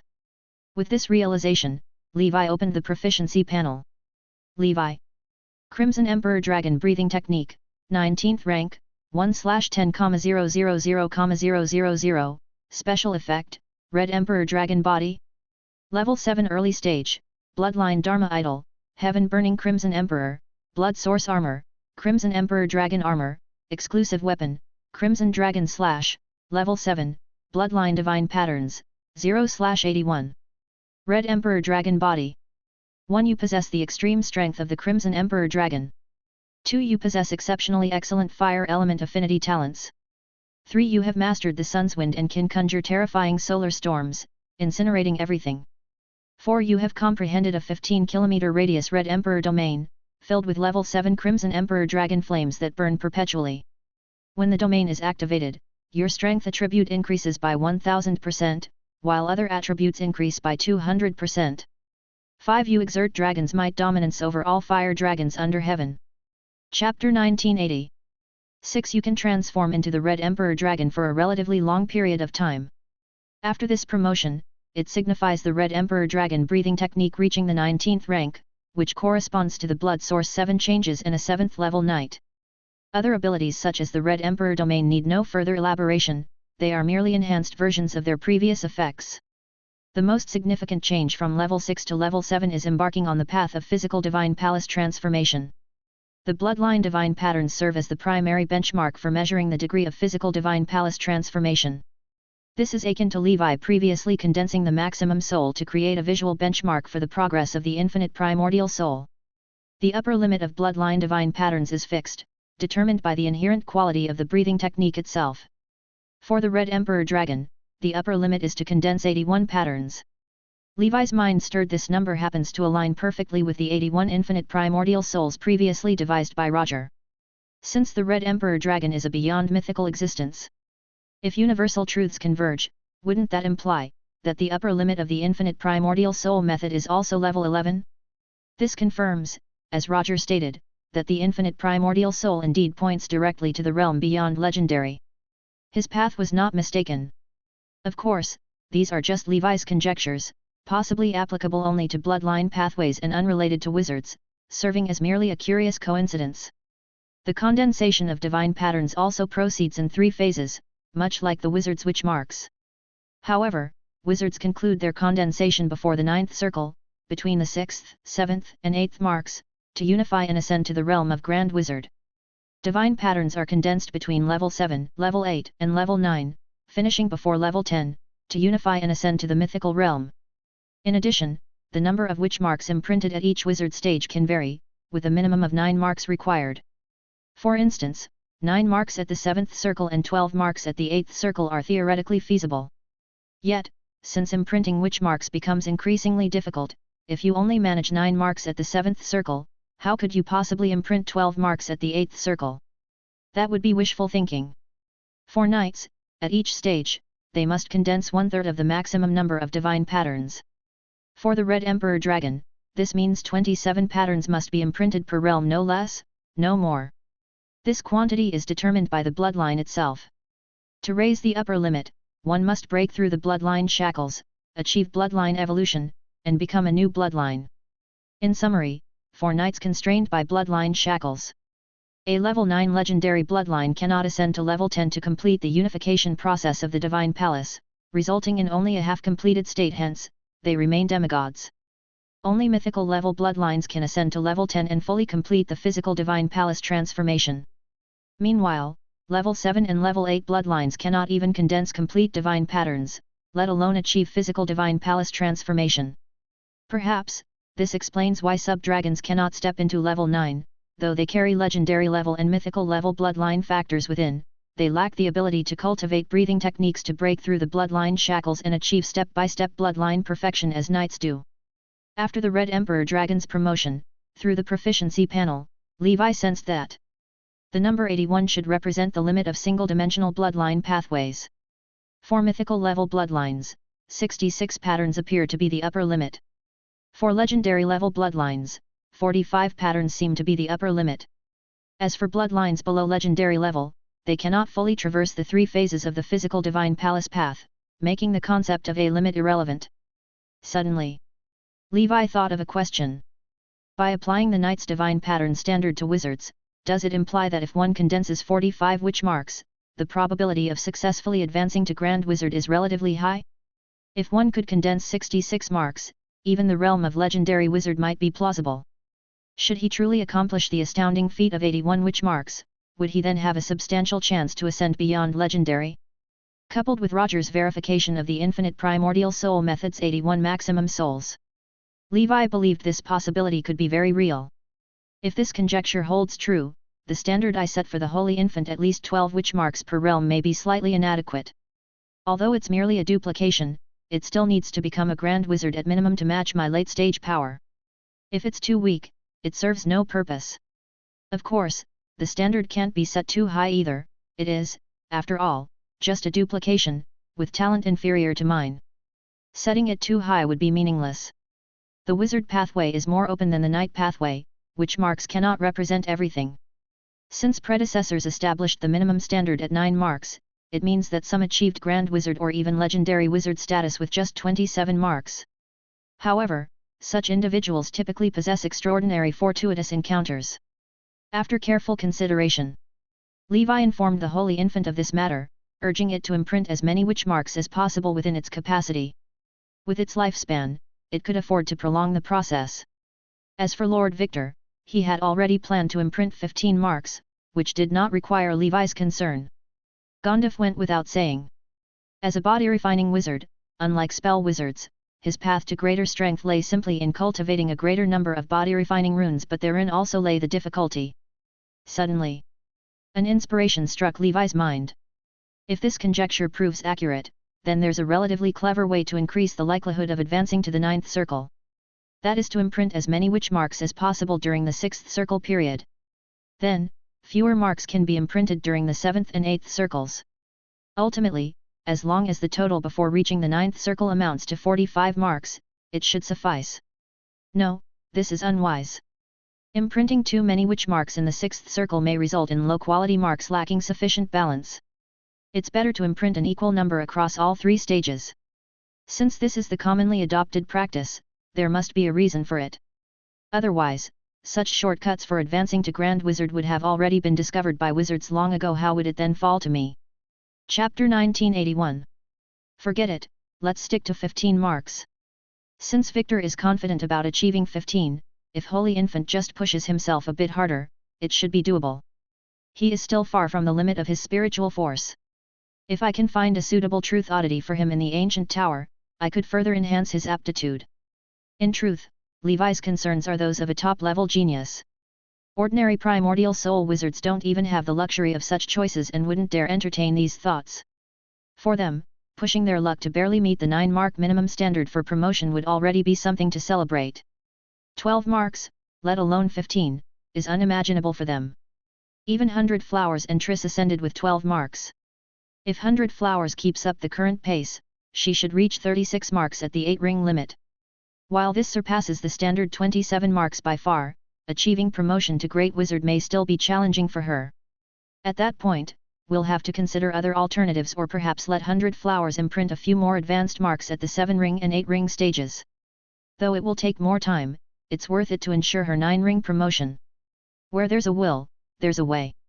Levi believes that with his future power, elevating 100 Flowers to the Great Wizard realm will not be an issue.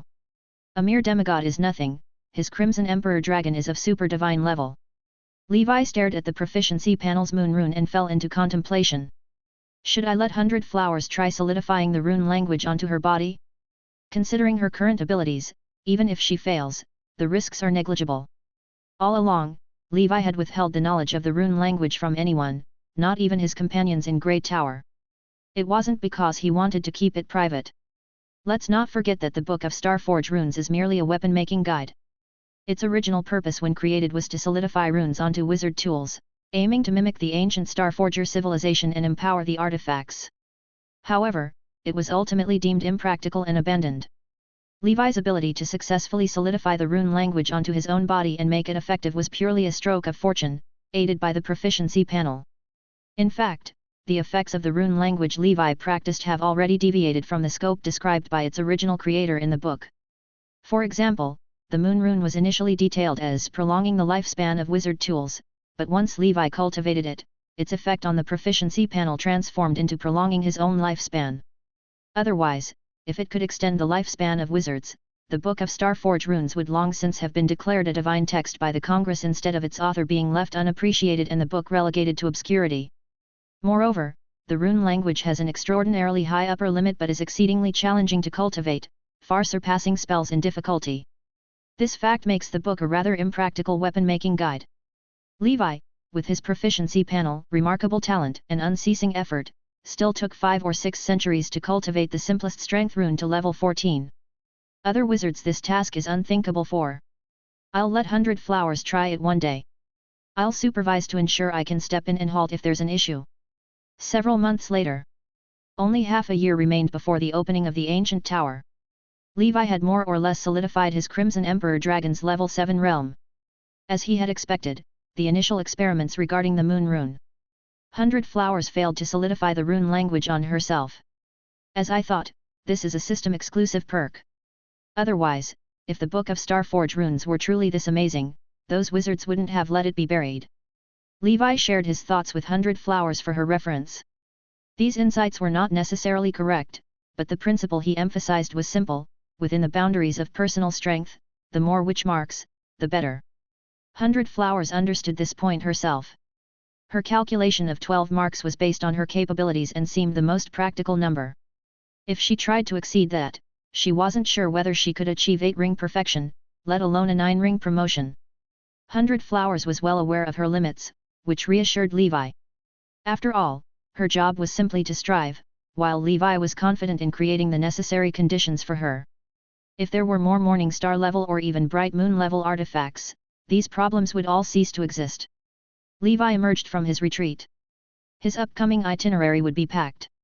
First, he planned to visit the Hell Gang's 3 sisters to subjugate the Demon Elephant tribe's young master. Then, he intended to make money, attend the Netherworld market, and acquire some soul stones to support Holy Infant's cultivation, giving him more time to study primordial soul spells. Since Holy Infant was the main financial pillar, Levi was slightly biased in favor of him. Gandalf and Victor could figure things out themselves. Second, he aimed to go to the Dark Ancient Tower to subjugate the Dragon King and obtain level 7 authority.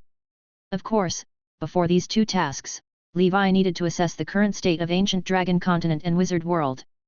After all, the blood battle had already raged for 4 years. Dusk Holy Temple. Blood Knights and the others were gathered around a sand table, studying tactics. Upon seeing Levi emerge from his retreat, they lit up with joy. "Commander, you've reached level 7. Levi nodded. "Correct. How have we fared in terms of war casualties these past years?"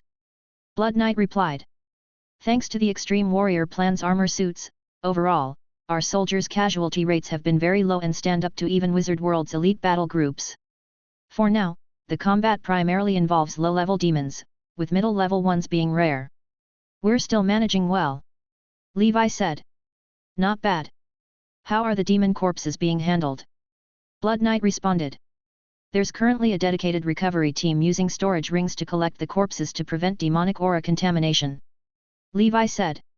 "I'm planning to establish a restricted zone on the ancient dragon continent, surrounded by arrays and barriers, where we'll pile up demon corpses and cultivate fungi within. I'll assign specialized personnel for management and care." Chapter 1982. Blood Knight said. "Understood, I'll contact the wizards at the Tower of Dawn immediately," Levi said. "By the way, a new group of alien races will soon be settling on the ancient dragon continent. Send someone to the Intis mountain range to assist them in building their homes." He was referring to the Wind Spirit clan rescued by Gondaf. Blood Knight said. "No problem." Several days later. On the outer sea. The Phantom 60 ship pierced through the skies.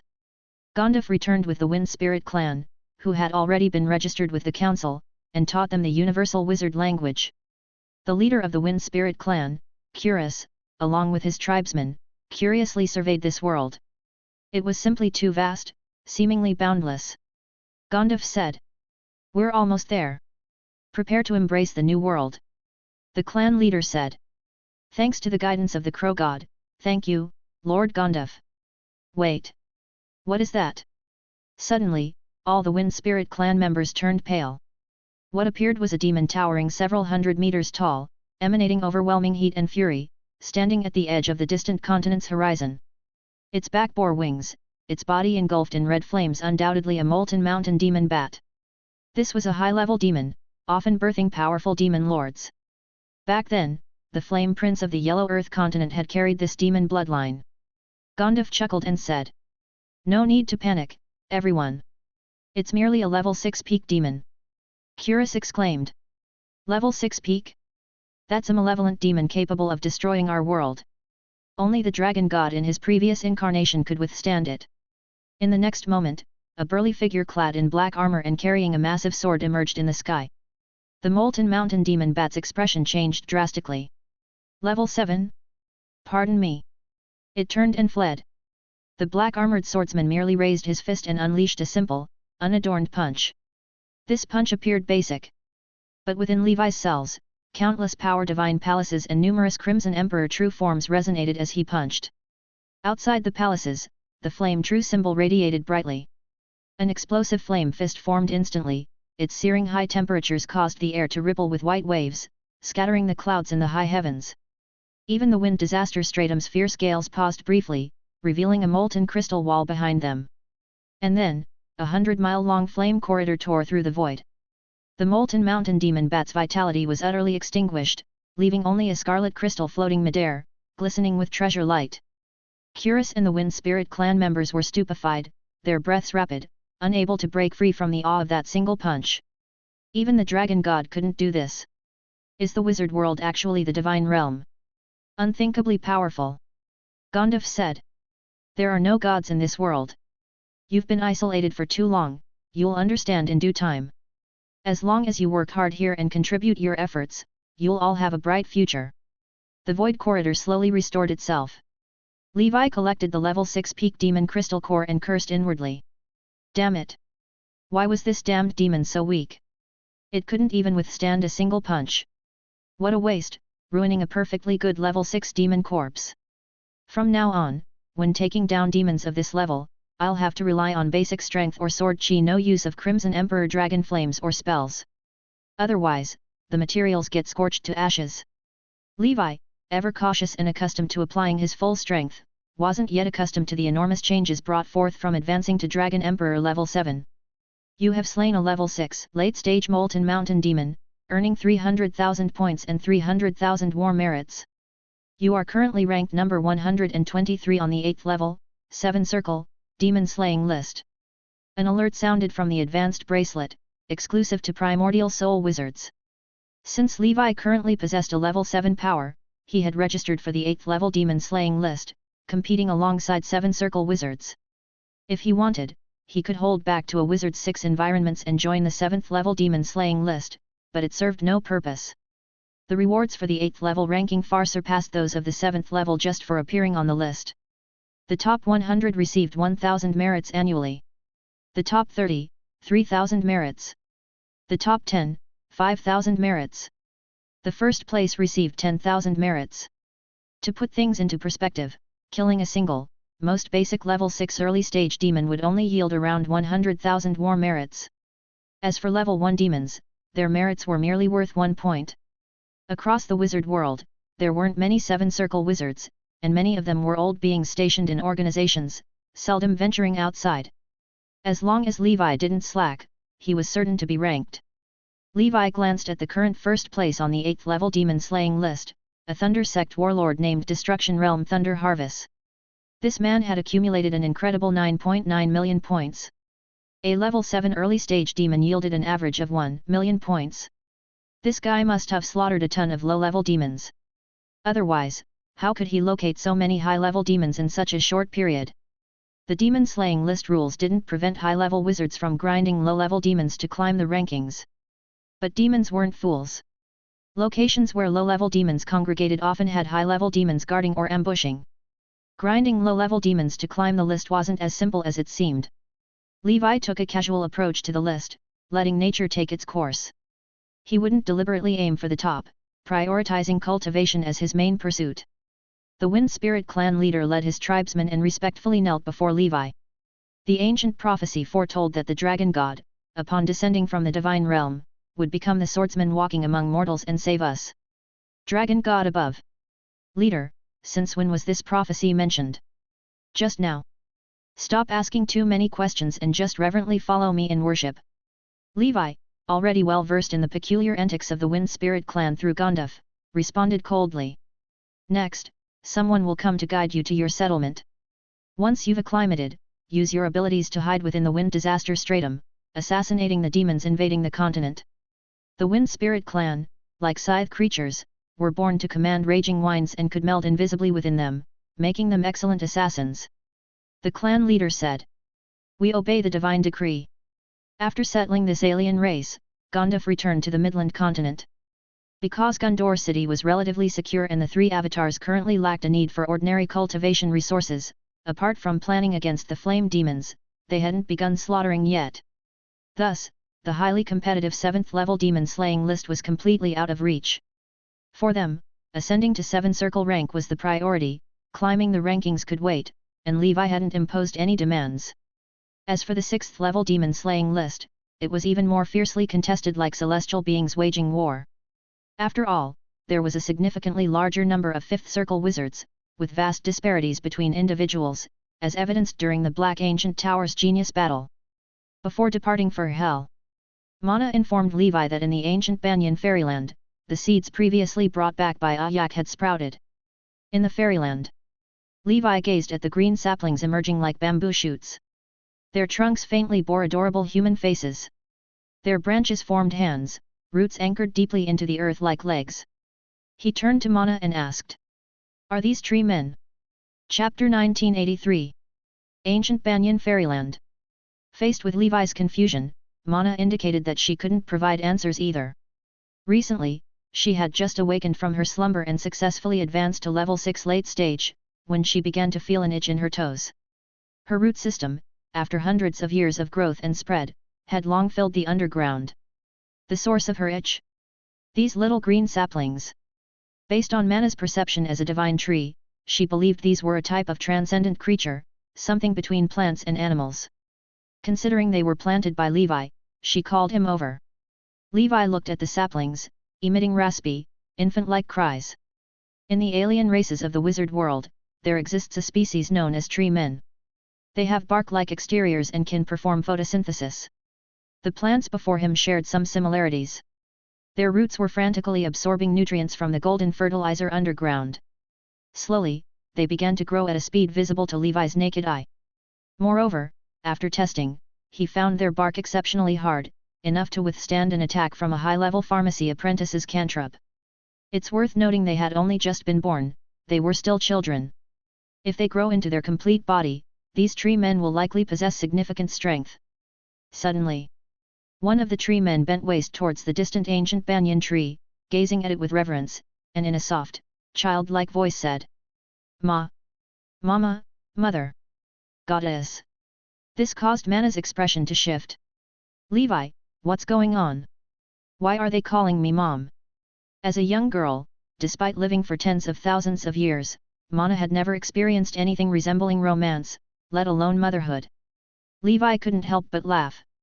He too was curious what exactly Ayak had brought back this time. With one tree man taking the lead, the others went into a frenzy, parroting like little echo machines, calling either Mama or Mother Goddess. Mana declared, "I'm not your mother. Levi, explain this to them." Levi replied, somewhat helplessly, "I'm at a loss too." One particular tree man, which looked slightly different, lightly extended its roots to make a connection with Mana's. A stream of information entered her mind. She was silent for a moment before speaking. "I understand what they are now. They call themselves, the Green Tribe." Levi mused. The Green Tribe. Surrounded by a group of tiny tree men, Mana and Levi recounted the story of the Green Tribe. The origin of the Green Tribe remained a mystery, not even their inner sages, known as the Green Prophet, were aware of it. This civilization lacked a tradition of recording history and instead relied upon genetic brands to pass down legends about the Mother Goddess. The Mother Goddess was likely a powerful divine tree, their god. The Green Tribe was, in essence, a form of plant-based life that propagated through seeds or spores. Every member of the Green Tribe contained seeds or spores within their body structures. If they died, as long as suitable conditions for growth were met, new individuals could emerge. This resembled the way ordinary plants reproduce. Moreover, while most plants had male and female distinctions, the Green Tribe did not.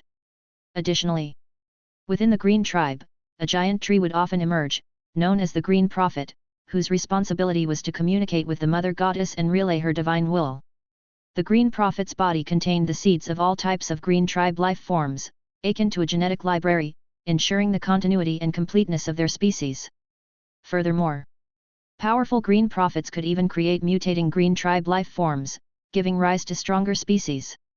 The distinct sapling that had communicated with Mana was likely destined to become this group's future Green Prophet. This explained its remarkable intelligence and unique abilities. Levi hadn't expected such astonishing magic from these simple seeds. Just as Sauron had said, the multidimensional plane was full of limitless wonders. Levi remarked, "Mana, why not go ahead and become their Mother Goddess? My guess is the real Mother Goddess has long since perished." Mana herself was a divine tree. It made perfect sense for her to become the deity of this Green Tribe. Within the multidimensional plane, divine trees were often revered as deities of various civilizations. Pandora's mother tree was the god of the elves, the golden ancient tree was the deity of the golden absolutes race. These species were both creations and devotees of their divine trees. Their faith, in turn, nurtured the divine tree's evolution. The path of faith wasn't exclusive to the gods of the astral world. Inhabiting the multidimensional plane, native totems also followed the same path. Moreover, Mana herself, as a divine tree, possessed immense potential. For her, even if faith dissipated, it wouldn't hinder her strength. She was not like some gods whose powers were precariously built atop faith alone. The path of faith could serve as a side venture for her growth as a divine tree. Mana thought it over and replied, "That would be fine. After all, I've got nothing better to do. These little ones are rather pitiful too." Thus, she used her abilities as a divine tree to establish communication with the young Green Prophet. "Indeed, I am the Mother Goddess." Mana stopped pretending and revealed her true intentions. The Green Prophet and the surrounding saplings were ecstatic, chanting Mother Goddess above in awe. From Mana, Levi learned the Green Tribe had a myriad of soldier species, numbering in the hundreds. Among them, a few stood out as the most crucial and most common. First, the ancient tree guardian. This species represented the pinnacle of growth, capable of reaching up to 1,000 meters in height and theoretically living for thousands of years. Their strength ceiling was level 6, though most struggled to exceed rank 5. Ancient tree guardians possessed incredibly tough bark and rooted themselves deeply into the earth, creating dense underground perception networks to thwart enemies attempting to burrow into their territories. Their branches could extend into unyielding vines, resistant to blades and projectiles, and with their towering height, even provided a degree of aerial defense. When one ancient tree guardian ensnared an enemy, nearby guardians would respond instinctively, resulting in the victim being strangled and rendered into fertilizer for collective growth. That said, even without fertilizer, they adapted well and were capable of photosynthesis like ordinary plants. Chapter 1984. Second, the Greenskin Spellcaster. This is another critical branch of the Green Tribe, serving as the second major defensive line protecting the Green Prophet. The Green Shooters aren't as towering as the ancient tree guardians and are relatively fragile, but they boast powerful firepower systems. They can differentiate into various elemental soldier species such as Flame Shooter, Frost Shooter, Thunderbolt Thrower, Poison Liquid Splatterer, and Earth Spike Shooter. Therefore, if they can grow into a complete body, apart from being inconvenient to move, their spell casting ability is quite strong and comprehensive. Third, the Suicide Squad. This branch typically consists of Green Tribe members like Earth Explosion Clan and Pujong Clan, utilizing suicide tactics to eliminate enemies. The Earth Explosion Clan resembles potatoes, usually hiding underground. When enemies get close, they self-destruct, unleashing massive destructive power. The Pujong Clan hides translucent, floating explosive seeds in the skies around their territory, creating a web of strikes akin to heaven's net. Besides these, there's also a type of Green Tribe that can be planted on the seabed, growing into a broad stretch of plants resembling seaweed. Like water ghosts, they drag enemies underwater, strangling them to death. Their surface is also covered in poisonous spines. These are known as swaying seaweeds. Of course, at the core of every branch in the Green Tribe is the Green Prophet, capable of controlling the entire tribe and communicating mentally with its members. It is akin to the Queen of the Insects, their intellect, and their central nerve system. Upon realizing how powerful the Green Tribe is, Levi was overjoyed. This was absolutely perfect for the current situation on the ancient dragon continent. As the blood battle progresses, the number of demons will inevitably increase. These members of the Green Tribe can serve as a green protective forest, weakening the strength of the demons.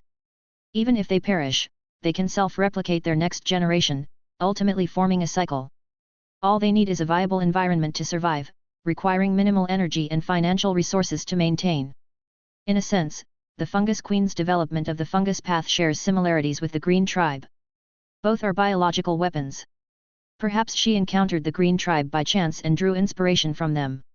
With biological weapons, mechanical creatures, and major battle groups layered one after another, the combination fortified the territory into an impenetrable bastion.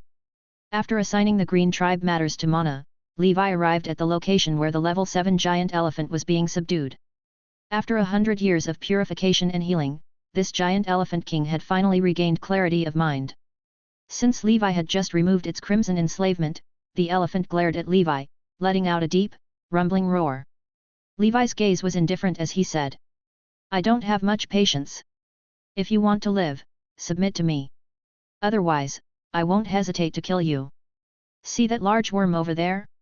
It'll devour you bit by bit, breaking you down into excrement. Then you'll be absorbed as nutrients by the plants of this world. Moreover, your soul will be eaten by those tiny insects over there, leaving you no chance for reincarnation. Your memories will merely become part of my collection." Before Levi could finish speaking, the giant elephant collapsed with a heavy thud, kneeling on the ground. "Fine. I submit. For fuck's sake, what other choice was there? There was no way to win in a fight. It sure as hell didn't want to end up as a pile of dung." 100 years ago, when this man was only level 6, he had already chased after it relentlessly. Now he was level 7, and the giant elephant couldn't even fathom how powerful he had become. After its submission, Levi implanted a spiritual enslavement mark within its body to act as a safeguard and a means of control. "Very good. You're wise to know your place. A man who recognizes the times is a true hero." Riding atop the giant elephant, Levi arrived at the Dusk Holy Temple. The knights, upon seeing this level 7 giant beast, felt their spirits waver with fear. The overwhelming aura emanating from the giant elephant could even crush the one who ranked right below the commander and his wife in the Blood Knight battle group. And yet, the beast was docilely serving as Levi's mount. Such was the commander's dominance. Levi said, "From now on, this giant elephant will guard the Dusk Holy Temple. During times when I am in seclusion or away, should the ancient dragon continent face an enemy too formidable for you to handle, apart from Baywa and Madame Triss, you may also command it." The Blood Knight stared in awe at the towering giant elephant. "Understood.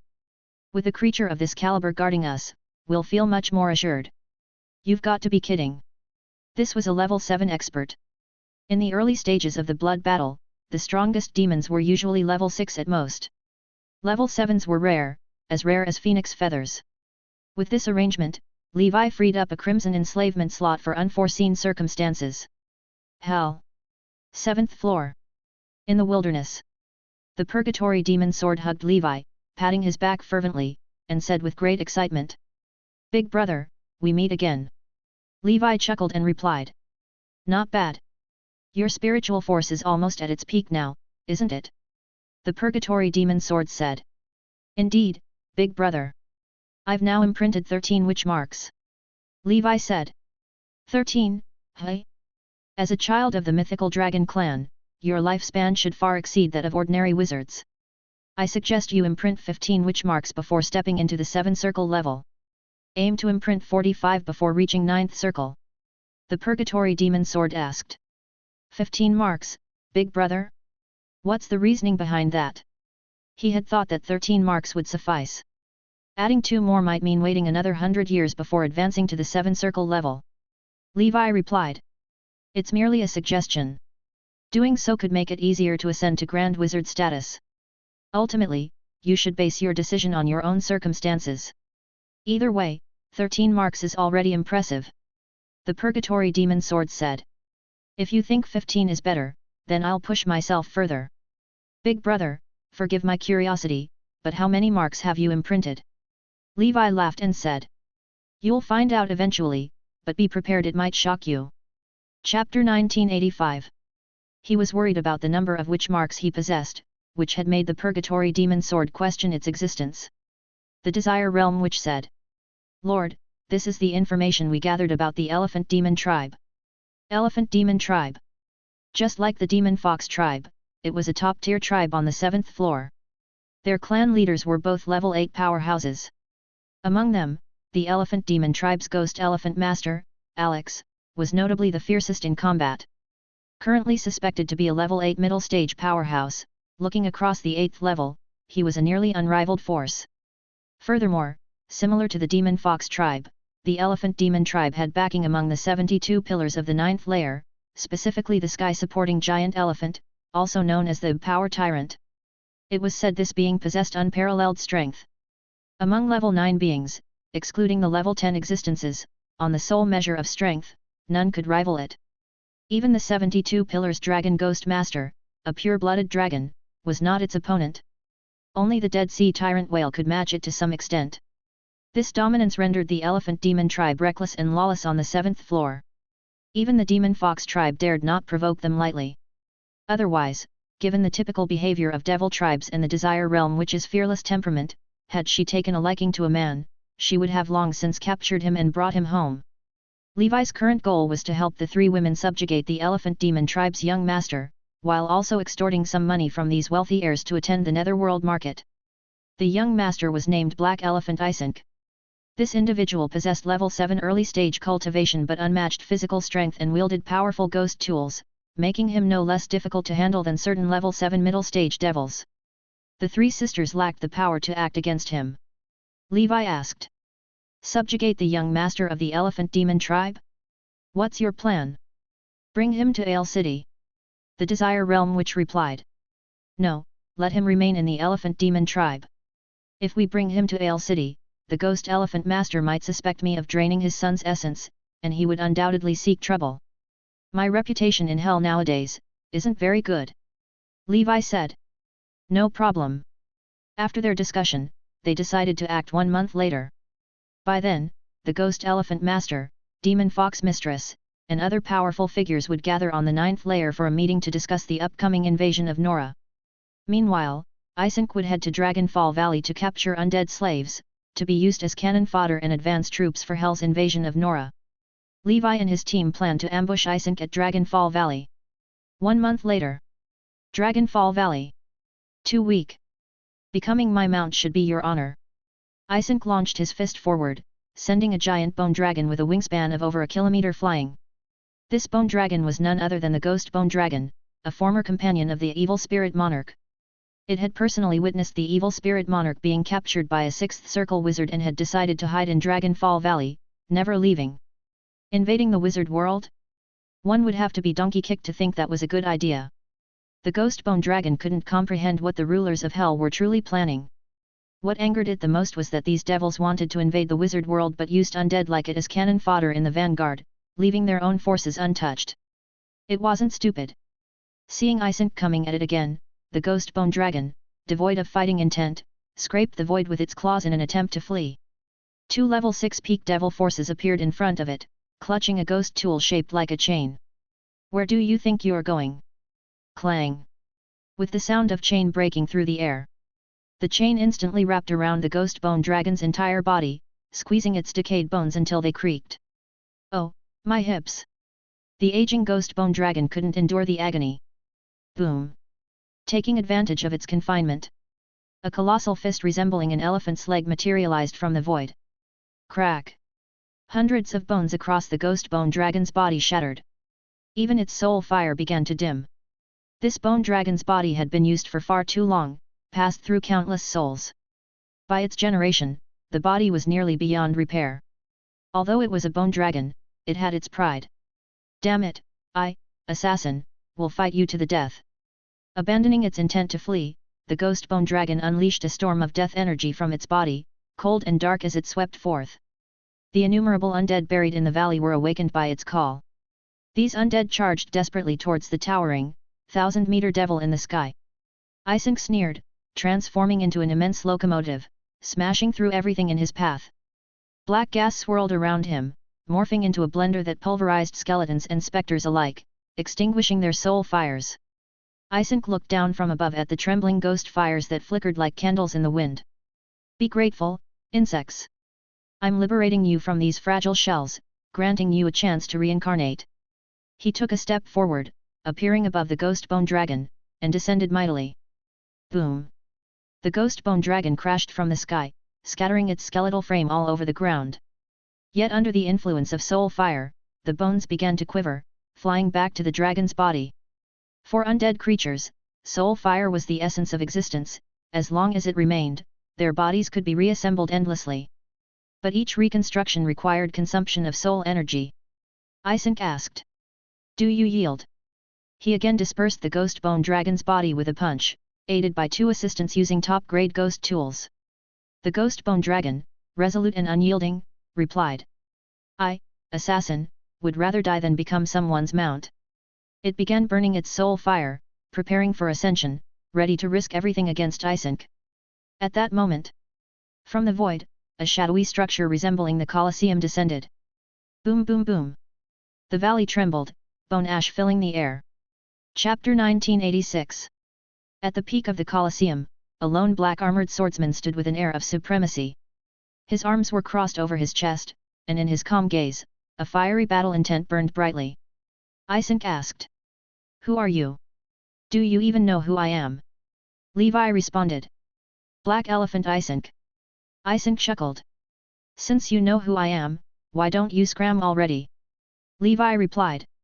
So, it seems I wasn't mistaken. Swish. Levi vanished in an instant, reappearing right in front of Isink. A fist the size of a boulder suddenly launched forward. The air exploded with a deafening roar as absolute strength compressed the airflow, and friction with the ash in the air created a scene akin to a thunderstorm. Isink, with vast combat experience, had been guarding against Levi. Raising his ghost tool bracers, his arms crossed before him, black gas entwined and morphed into a massive circular giant shield. Boom! It was like 2 planets colliding. The shockwave from the explosion reverberated across a range of dozens of miles, shaking everything within its radius. Countless undead corpses turned to ash. Levi crashed down to the earth with explosive force, causing the ground to quake violently. As for Isaac, his body shot backward as though a balloon had been popped, sending him tumbling into mountains, one after another. He plowed through 13 mountain peaks before finally coming to a halt 100 miles away, where he struggled to his feet. He glanced incredulously at the cracks spreading across his bracers, exhaling heavily.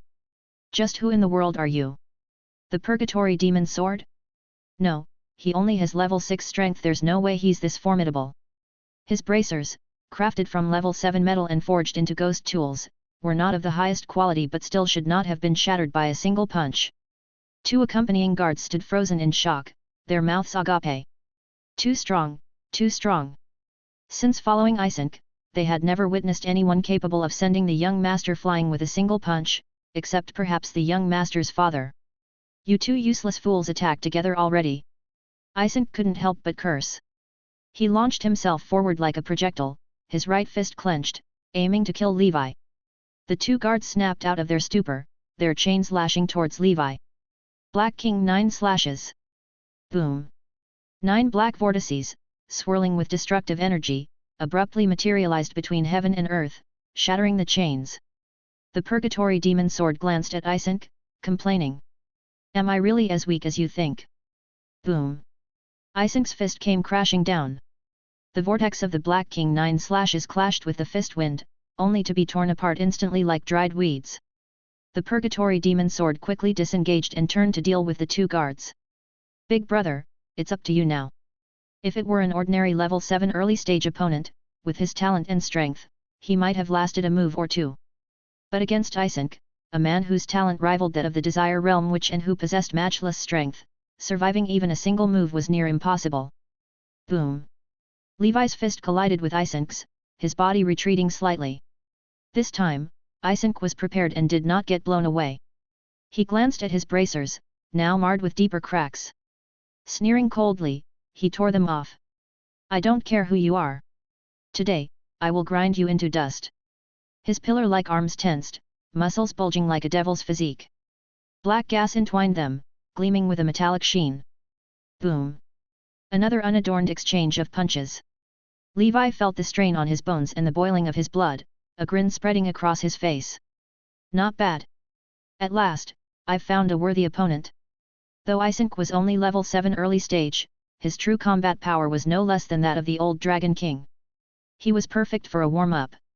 Streams of crimson gas seeped from Levi's pores, igniting his entire body. The red flames wrapped around Levi, transforming into an imperial robe, obscuring his visage.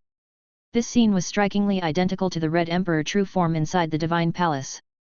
The Crimson Dragon slash manifested, and in a flash, an immense red flame sword energy surged skyward and downward. Crack! The sword energy clashed with Isaac's black fist.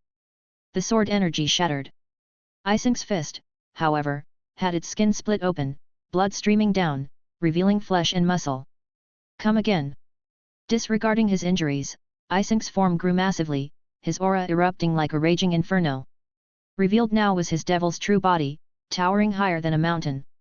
In his hand appeared a spiked club crafted from level 7 black star nether iron by the clan's artisans, weighing an astronomical 20 million pounds and of immeasurable value. With its immense weight, the spiked club smashed downward, splitting the sky.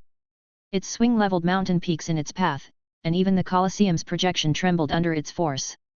Levi's Crimson Dragon Slash, itself a level 7 divine weapon forged from the finest metals, roared as it unleashed another torrent of red flame sword energy. Uncontainable fury. Boom! Crimson and black clashed, flooding the valley. The sword energy cleaved through the club's violent wind, striking Isaac directly in the chest and carving a deep trench, blood cascading out. His eyes filled with awe and shock. Impossible! My attack capable of crushing an average level 7 mid-stage foe was overpowered? Is this human strength superior to mine? Wait, could I have fallen victim to some powerful undead illusion? Boom! Levi's great sword vanished into the void and then descended from above, aiming directly for Isaac's face. Rock ascends to the 9th heaven and Rock's mighty sweep across the skies and uncontainable fury. This strike was blindingly fast. Isaac had no time to respond and could only instinctively raise his spiked club to block. Boom! A deafening shockwave echoed. The valley began to collapse as Isink's mountainous form was smashed into the ground, plunging into the abyss. Both arms shattered entirely, the pain unbearable. In the ensuing clash, he had been utterly dominated, unable to land a single effective counterattack. The sheer terror of his opponent left him shaken to his core. Realizing this, Isink, once fearless on the 7th floor, decided retreat was the wisest choice. A good warrior avoids unnecessary losses. Chapter 1987. Boom! He stomped down fiercely, soaring into the sky. The elephant trunk extended continuously, sweeping across all directions. The horrifying black flame flow, like a whirlpool, filled the heavens and earth. In addition to his formidable body, he also mastered numerous devil spells. The Colosseum seal was forcibly shattered. Isink let out a sharp screech and prepared to escape. Boom! Yet, behind the veil of heaven, a 9-tailed demon fox shrouded in black flame appeared, her face twisted in a menacing expression as she stared at him. Desire Realm Witch! You actually colluded with a foreigner to frame me. At this moment, how could Isink not understand that this was all tied to the demon fox tribe? The 9-tailed demon fox let saliva drip from the corner of her mouth and said softly. I've said it before, any man I set my sights on, I will have. Of course, except for my master, she whispered to herself internally. Isink roared angrily. Witch! Don't even dream of getting me. Even if you take me, you won't have my heart. Boom! The 9-tailed demon fox's black flame fell back like a roaring waterfall, blasting Isink into the Colosseum. Within Levi's body, countless divine palaces roared. Red-robed emperors' shadows stood up one by one from their thrones, their deep gazes all directed towards the heavens. Rumble! The thunderous noise within his body was ceaseless. The 45-mile-wide Red Emperor domain granted Levi endless power. To avoid killing his opponent outright, Levi held back from using the Whale Emperor Power Book, Strength Runes, or Holy Image Law. He had absolute confidence that this punch was enough. Lower hook earth-splitting punch. With an extremely ferocious punch, he blasted forth. Isink's body was once again smashed into the earth by Levi. His arms, raised to block, were completely shattered by Levi, turning into a mist of blood. A gaping hole appeared in his chest, rupturing his internal organs. Boom! A mushroom cloud, carrying ashes and smoke, rushed into the sky, visible clearly within a radius of hundreds of miles. The shockwave spread across Dragonfall Valley, rippling outwards. Countless innocent undead perished miserably on the spot. Isink's entire body suffered near-total bone fractures. His skeletal structure and flesh intertwined messily, and he had completely lost consciousness. His ghost armor, known for being impervious to weapons, was now shattered beyond recognition. This strike settled the Qian Kun. Meanwhile, on the other side, the Desire Realm Witch and Purgatory Demon Sword had just killed 2 elite guards, only to witness Isink getting smashed out of sight by Levi's punch. The Purgatory Demon Sword approached the edge of the deep crater. Looking at the mess of flesh that Isink had almost turned into, he sighed. Bro, is this guy gonna die? Levi replied. Don't worry, he won't die. I've got this under control. For warriors of this caliber, if you don't beat them within an inch of their life, you can't subdue them. The 9-tailed demon fox transformed into her Desire Realm Witch form. This is just tragic. Her chest heaved, her emotions turbulent. Evidently, the scene was far too shocking. This was Isink, the Ghost Elephant Master's most favored son, the top-tier genius of the Elephant Demon tribe. In terms of fighting prowess, even 2 of her couldn't compare to Isink. The Purgatory Demon Sword bowed deeply in submission.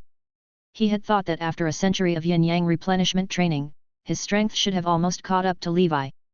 But now it seemed he was sorely mistaken. Not only had he failed to close the gap, but the chasm had widened instead. The most terrifying thing was that Levi had yet to utilize his wizard forms or spell-based techniques, relying purely on the power of the body. Is this guy even human? He's more like a humanoid dragon. No, not even a dragon could compare to him. After all, in terms of sheer strength, the Elephant Demon tribe was top tier, the ultimate benchmark in hell, rivaled only by the 8 layers of the Whale Demon department. Even more stunned than the Purgatory Demon Sword and Desire Realm Witch was a blazing cluster of soul fire burning in a corner of the battlefield, none other than Assassin. It had endured collateral damage from the battle, reduced to nothing but a skeleton dragon head. Its soul trembled within its eye sockets. It's the wizard who captured the evil spirit monarch a century ago. He's even stronger now. He killed Isink with a single punch. This is terrifying. A mere 100 years. The progression of this man's power was simply inconceivable. Previously, even fighting one evil spirit monarch had been a challenge. Now it seemed he could easily crush 3 evil spirit monarchs. In another century, could he take down 10? What kind of justice is this? What laws even exist anymore? Within the deep crater, Levi injected the Scarlet Dragon's power into Isink's mind, subduing him. He expended most of his internal Death Ember Dragon power and performed the Earth's Blood spell just to barely pull Isink back from the brink of death. Even Death Ember Dragon power wasn't omnipotent. Healing low-level creatures was trivial, but the higher the level, the more effort it took, especially against beings exceeding the Death Ember Dragon's realm. The consumption skyrocketed. Normally, Levi's Death Ember Dragon power was primarily used on the red flame mink. This method greatly boosted his efficiency in harvesting its fur, essentially exploiting a loophole in the process. Of course, some organs simply couldn't be restored with Death Ember Dragon power. These parts often contained origin power. Once lost, they were gone forever. For instance, the eyes of the 4-eyed shrimp dragon. Isink sat up, his towering frame bowing his head. "Master, what are your orders?" Levi said. "Not much. From now on, I need you to cooperate with the Elephant Demon Tribe's operations. Continue playing your role as the good son without revealing that you are under my control. As for the deaths of those 2 guards, find an excuse to cover it up yourself." Isink replied. "I understand." Levi added. "Hand over everything you are carrying." He certainly had his eye on that spiked club. But since it was the most prized artifact gifted to Isink by the Ghost Elephant Master and exceptionally valuable, seizing it would risk drawing too much attention. For now, he'd leave it alone. Chapter 1988. Finally, after claiming the spoils of the guard, Levi arrived at the corner of the battlefield, staring at the pale skeletal dragon head.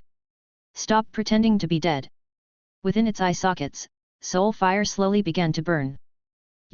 How did you know I wasn't dead?" Assassin had always been confident in his secret technique for feigning death, which had helped him cheat death numerous times. In the void, Leon's figure appeared. For some inexplicable reason, Assassin felt a sudden wave of fear. A dignified level 7 undead actually felt terrified of this level 6 bugman. Leon placed one hand on his hip and pointed smugly at the bone dragon. "Humph, you can't escape Leon's perception for food." Assassin was filled with despair. "Damn it, what kind of freaks are these people?" Levi asked. "What's your name?" Bone Dragon replied. "Assassin." Levi stood with his hands behind his back. "Assassin, would you be willing to leave hell with me?" Assassin responded. "To Wizard World." Levi nodded. Assassin shook his head vehemently, like a rattle drum. "Wizard World is far too terrifying. I won't go there. Kill me instead, it'll be a relief." Levi unsheathed the Crimson Dragon slash, sword chi surged forth. Moreover, behind him emanated an unparalleled, awe-inspiring dragon's might that soared to the skies, causing Assassin's soul fire to tremble uncontrollably. "Stop. I've thought it through carefully, taking a look might not be so bad. The world is indeed vast, there's no need to stay caged in hell."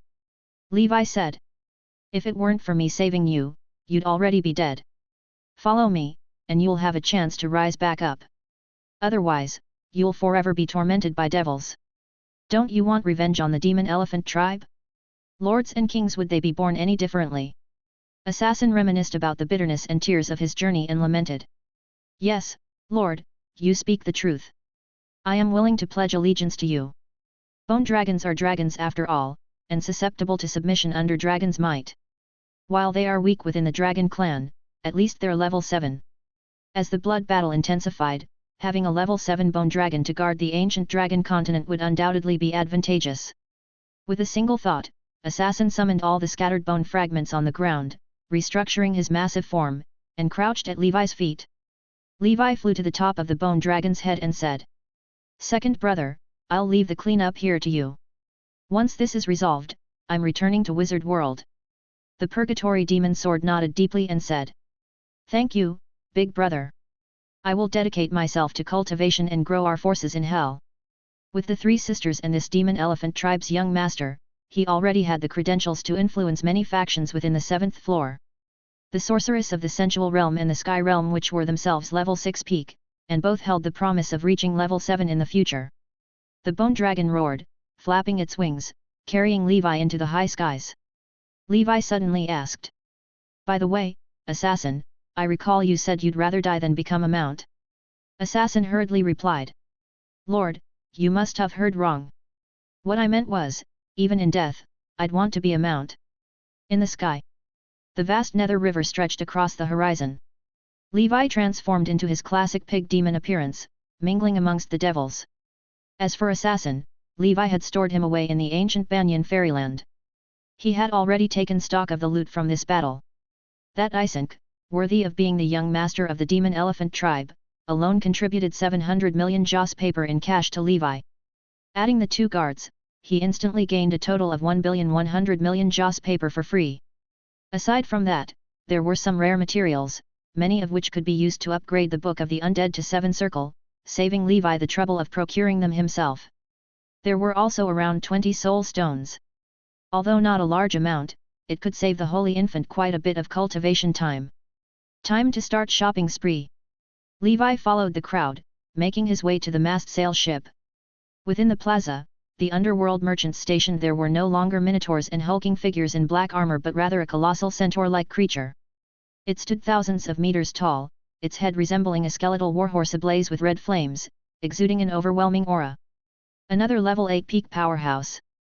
The centaur stood asleep, but no one dared to attempt anything sneaky.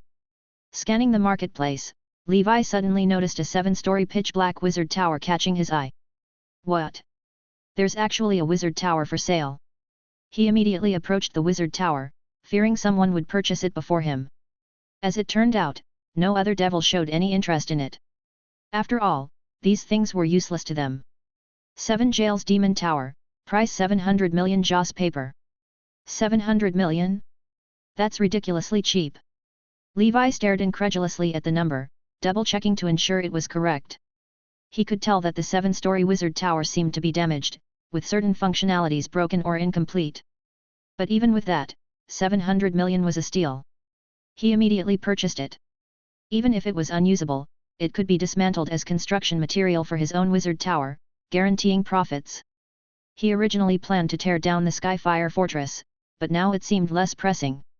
And if the tower could be repaired for use, Gandalf or Lord Victor could take it for themselves. Clink clink clink. 700 million joss paper vanished in an instant. The underworld merchant who witnessed Levi's lavish spending remained calm, closing their eyes again to rest. Netherworld soul date, 1 piece 10 million joss paper. Levi spotted another item of interest. It's a level 7 medicinal herb, Netherworld soul date. This item is essentially the premium version of Death Soul Date. Consuming and refining it could save years of arduous cultivation. In Wizard World, a single piece costs 20 million ether stones and is always out of stock. Unfortunately, there's only fruit available here, no seeds. It's likely that the underworld has whole plants. Such treasures were naturally things Levi wanted to transplant into the ancient Banyan fairyland. However, like Death Soul Date, Fire Date, Host God Fruit, and other heavenly materials and earthly treasures, these plants didn't propagate via seeds but only emerged under specific conditions through serendipity. There were 8 pieces available at the stall, and Levi bought them all. 6th level treasure, Evil Spirit Armor, at 200 million joss paper? Bought. Once I'm back in Wizard World, I'll auction this off for billions of ether stones worth of profit. The Evil Spirit Armor was imbued with countless evil spirits and ghosts, making it perfect for wizards of the School of Death, both offensive and defensive in nature. A small fragment of level 7 Nether River wood, originating from the underworld, infused with negative energy, priced at 120 million joss paper? Bought. This is crucial material for upgrading the Book of the Undead. Soon, Levi was left with only 100 million joss paper. As per his usual approach, he spent it all, buying 10,000 blind boxes. This was always the most exciting part of the Netherworld market. After emptying his funds, Levi prepared to turn and leave. A hoarse and ancient voice suddenly transmitted into his mind. Don't you want to know the origins of that wizard tower? Chapter 1989. Within the mast sailing ship, Levi's figure froze. He turned around, and the brawny centaur giant was still seated with his eyes closed, deep in thought. I'm Hao Shan. I heard about you from Digao and Mosi. Levi immediately understood. This centaur was with the black-armored burly man and the Minotaur team, most likely. Well, fantastic, they've formed a squad to come find me. Surely, this has something to do with the undying Nether Emperor's aura emanating from me. Hao Shan said. Wait for me one day. Levi thought about it for a moment and then found a spot in the corner of the plaza to sit upright. After the devils in the plaza dispersed, Hao Shan strode over to Levi with earth-shaking steps. Levi said. Senior, did you prepare this wizard tower specifically for me? Hao Shan replied. Correct. You might find this useful, yes. Levi nodded. Thank you for your kindness, Senior. What does this junior need to do in return? In this world, no goodwill exists without ulterior motives or objectives. Hao Shan undoubtedly has his reasons. Levi debated whether to return the wizard tower to Hao Shan. To avoid incurring debts he couldn't repay or entangling relationships he couldn't handle. Hao Shan burst into laughter. Young one, don't overthink it. I won't ask anything of you, you don't have the power to help me anyway. I just heard about your extraordinary nature from those colleagues and wanted to introduce myself in advance. This wizard tower is something I stumbled upon in hell, seemingly left behind by a school of death wizard named Black Soul Demon Witch. A journal belonging to him is included as well, here, take it. Levi understood. Hao Shan simply used the wizard tower as an excuse to strike up conversation. On the surface, he seemed affable, but he was more cunning and socially astute than the previous two encounters. This made Levi even more cautious internally. Nevertheless, he accepted the journal and schemed through it. Black Soul Demon Witch Valen. The name triggered Levi's memory. Soul Drawing Demon Wizard Wagner. This individual was the very creator of the Book of the Undead and Book of 10,000 Spirits. But according to what Levi learned from the immortal Banyan Dragon, Wagner had already been killed. Levi wasn't sure about the connection between Wagner and Valen. In any case, both belonged to the School of Death perhaps, like Levi, they each had multiple duplications. Levi pocketed the journal, planning to examine it upon his return from the Dark Ancient Tower. He expressed his gratitude. Thank you, Senior. Hao Shan replied. You're welcome. Next. Hao Shan and Levi discussed matters related to the Undying Nether Emperor. As Levi had suspected, Hao Shan had been one of the Undying Nether Emperor's subordinates in the past. However, since the Undying Nether Emperor's reincarnation and departure from the underworld, he, along with Digao, Mosi, and other departmental colleagues, had been reassigned to a different Nether Emperor. This new Nether Emperor was far inferior to the Undying Nether Emperor in terms of personal charisma and overall capabilities. Thus, Hao Shan and his brothers as well as other colleagues spent their days longing for the return of their old leader to the underworld. But no one knew where the Undying Nether Emperor currently resided. Due to the black-armored burly man's accidental encounter with Levi, they learned about Levi's cultivation path, which was related to the Nether Emperor and assumed it might have something to do with their former leader. This trio thus came to Levi to inquire about any news of the Undying Nether Emperor. The problem was, Levi had no idea. Hao Shan sighed and said. Ah well, we can only hope that us old-timers live to see the Nether Emperor's return. They were civil servants of the underworld, possessing level 8 power and lifespans far exceeding those of most beings in the multidimensional plane, even among longevity species, but they were still mortal. Regardless, having secured a connection with Levi by offering an item of little value found accidentally in hell, Hao Shan considered it worthwhile. High above, the underworld source river roared endlessly, waves surging. On the mast-sailing ship, Hao Shan gazed at Levi with a faint smile, waved his hand, and disappeared. If you come across any news about the Nether Emperor, let me know. His voice echoed within Levi's mind. Levi exhaled in relief. Even if he did know something, he couldn't disclose it to these people recklessly. Who could say what motives might truly lie behind their inquiries? Levi had no intention of getting entangled in grand conspiracies or disputes. As for the Wizard Tower, he decided to keep it, for this was something he had spent a fortune to acquire. In the human realm, off the coast of ancient Dragon Continent, a group of spiny pufferfish demons stealthily emerged from the seawater. The spiny pufferfish demon, a type of lower demon, was weak, with most at level 1 or level 2 strength. They were typical abyss cannon fodder, primarily populating abyssal layers dominated by water worlds.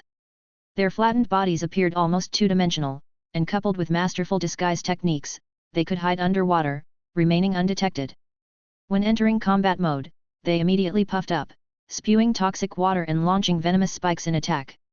On the coastline, a patrol unit adorned with fiery flame dragon emblems inspected the area in red mecha. Suddenly, a spiny pufferfish demon was swept ashore by the tides. Swoosh! Venomous spikes transformed into dark streaks, shooting out rapidly. Duan! Metallic clashing resounded loudly. A red flame mecha blocked the venomous spike. Enemy attack its demons. Boom boom boom! Flashes of red burst forth instantaneously. Cannons detonated indiscriminately across the surface of the sea. Torrents of water surged skyward. The previously calm-looking sea suddenly oozed eerie black water. Dense swarms of spiny pufferfish demons leapt out from beneath the waves, forming a black mass. It's spiny pufferfish demons. Call for reinforcements. There are over 1,000 of them. Chapter 1990. The Knights of the Fire Dragon Apostle group unsheathed their chainsaw power swords or power flying axes. Slaughter began.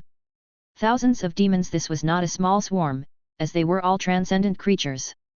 Among them were many elite aquatic demons, each possessing power comparable to middle-level wizards.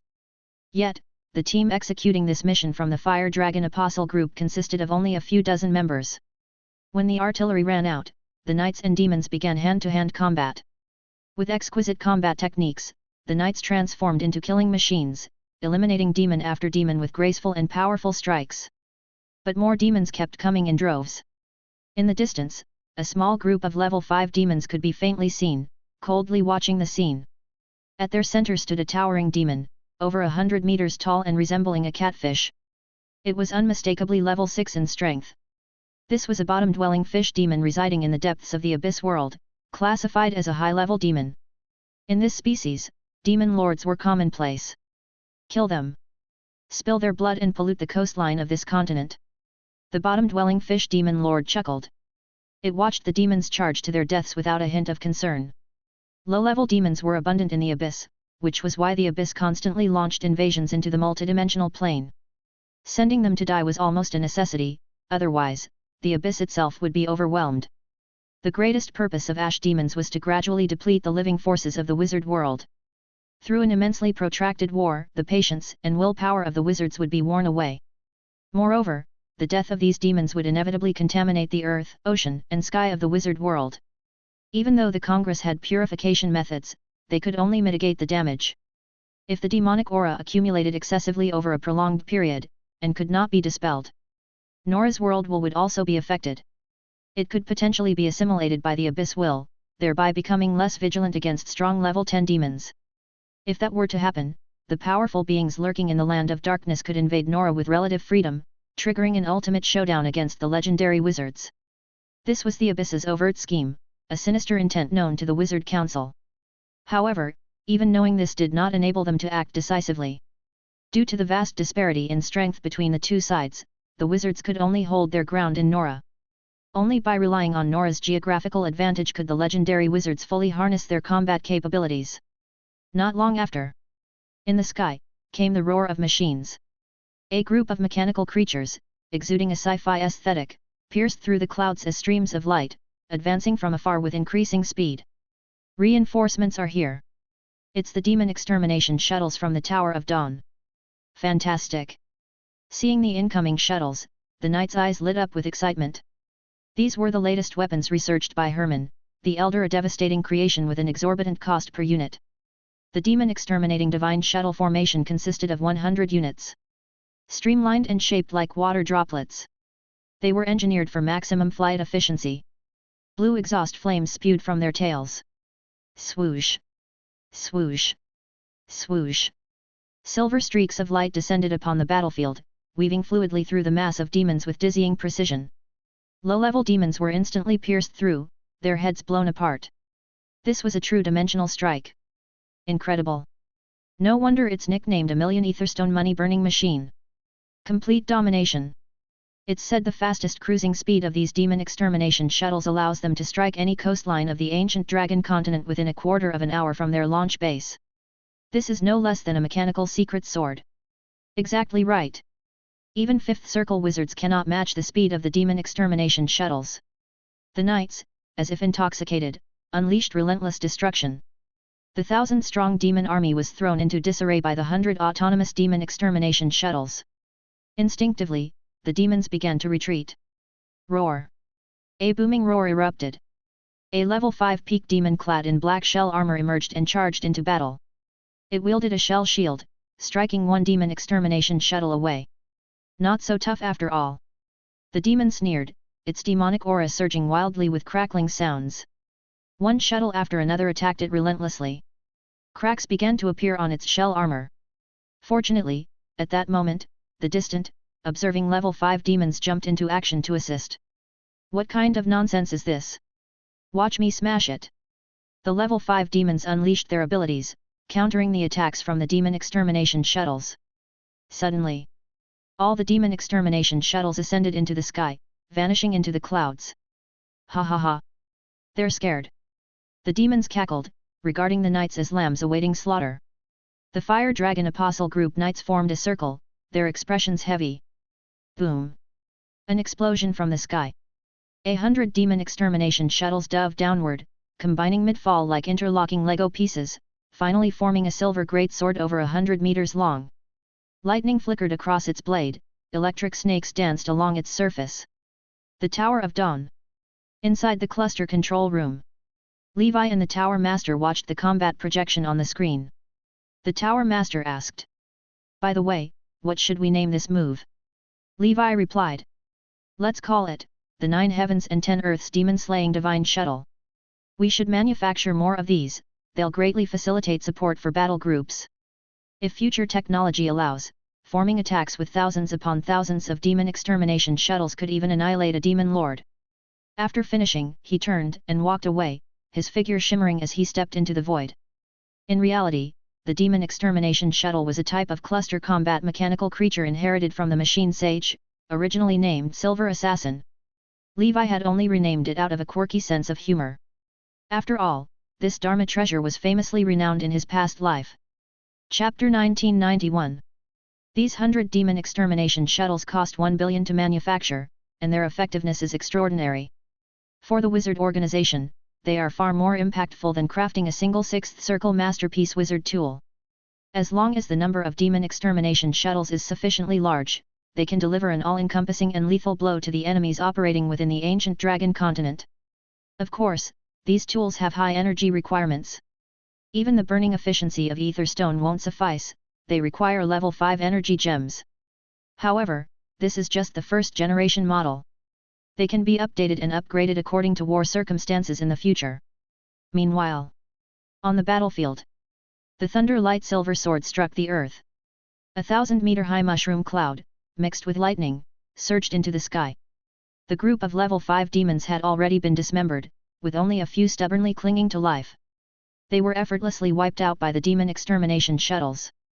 Then, the silver greatsword pointed towards the distant sea, seemingly charging energy. Far away, the bottom-dwelling fish demon lord gaped in shock. What the hell is this thing?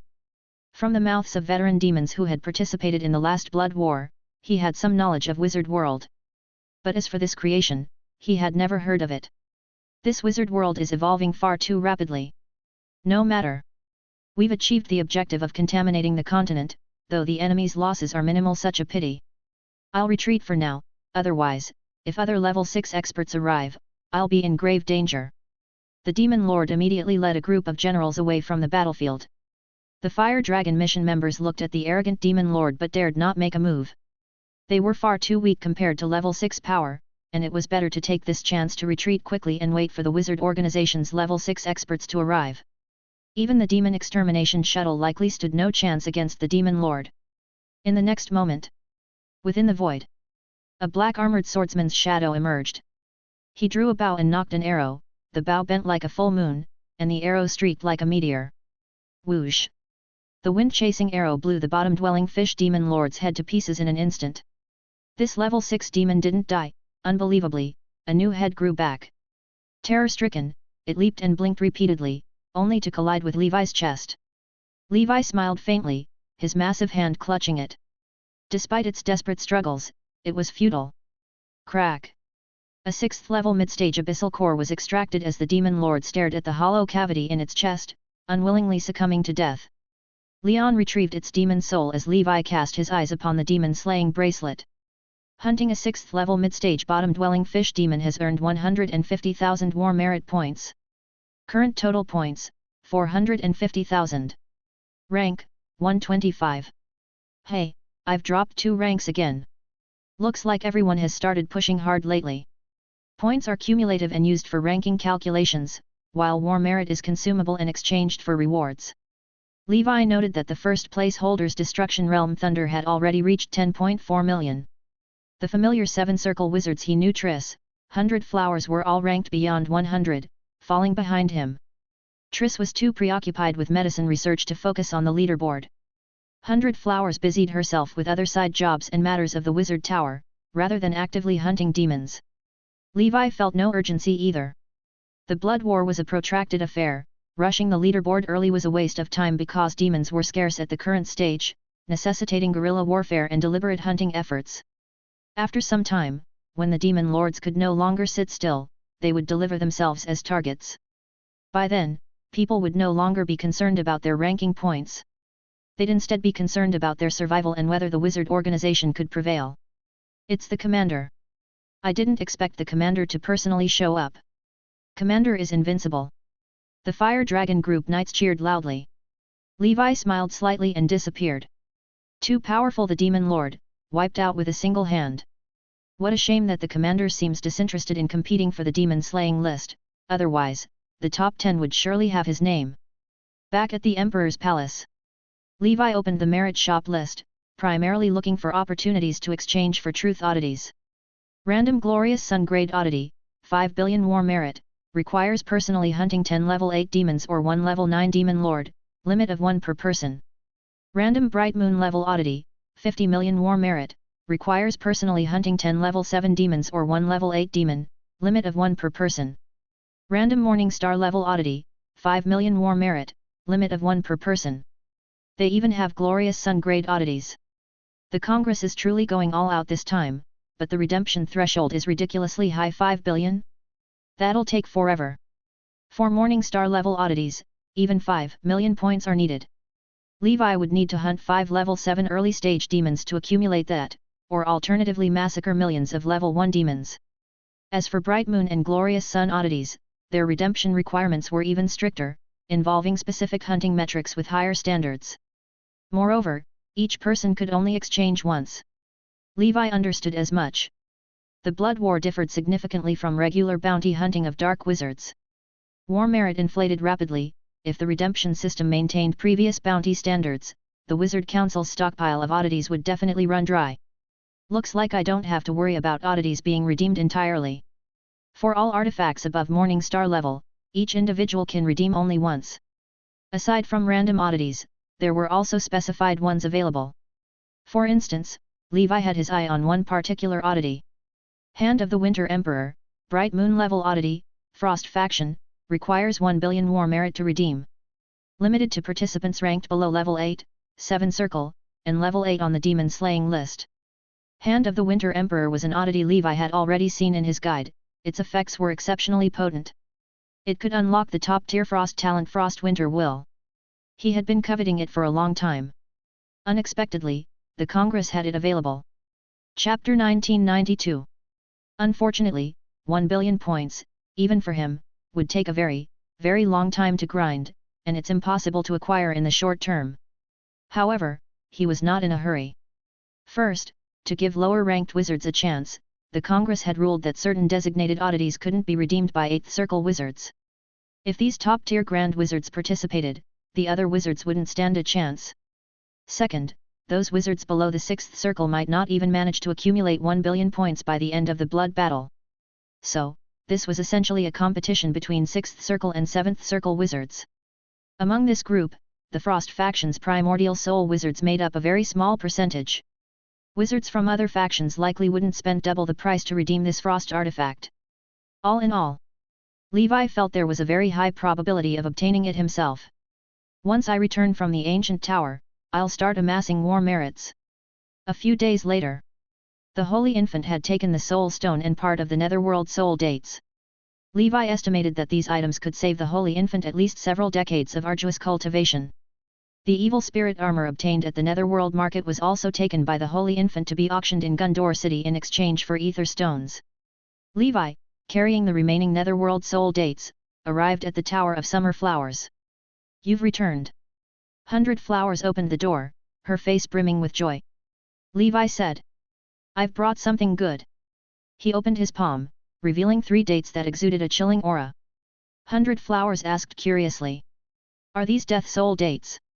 Levi smiled and replied, "These are Netherworld soul dates, even more potent than soul stones. Try refining one." 100 Flowers' face lit up with joy, and she couldn't resist giving Levi a kiss. "Don't you need them?" Levi said. "I'm about to reach my spiritual force's maximum limit. What remains, I'll grind out on my own without relying on external aids." Along his journey, he had already indulged too much, truth oddities, soul artifact fragments, soul stones. Given his talent and panel, these Netherworld soul dates would at most be the cherry on top. But for 100 Flowers and the Holy Infant, they could be life-changing. Before 100 Flowers could refine a date, she found herself suddenly swept into Levi's embrace and was the first to taste the date from him. Her flushed cheeks turned as red as apples, enticingly delicious. For the next several days, the Tower of Summer Flowers trembled unceasingly. Afterward, Levi left the Tower of Summer Flowers, deeply satisfied. "I'll be heading to the ancient tower for a year. The ancient dragon continent will be in your hands for the time being. That ghostbone dragon is yours now. Consider it your birthday gift this year." 100 Flowers clutched her clothes tightly, her tearful eyes glistening. "Damn Levi, you burned me. So, this is what happens after advancing to level 7. She delicately touched her scorching abdomen, feeling as though magma coursed beneath the surface. There was no helping it. After reaching level 7, Levi's body began its physical divine palace transformation. His blood, and even certain, fluids, carried traces of divine palace energy. These lingering forces could still exert their influence after leaving his body.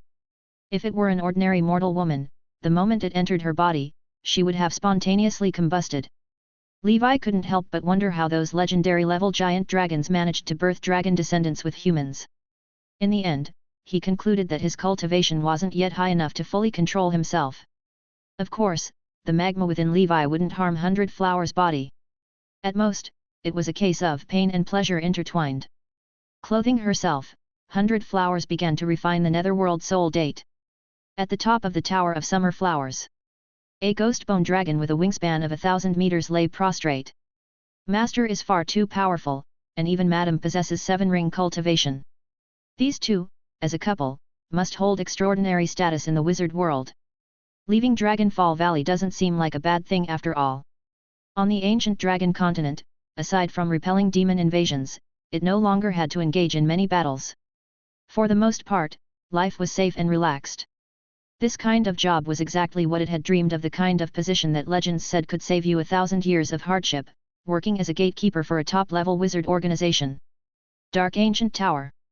The 5th level. Levi's figure emerged. "I really am a master of time management. I've barely left hell, and now I'm back at the Dark Ancient Tower." Transforming into a streak of light, he disappeared into the horizon. Before long, he had arrived in the Million Mountains region.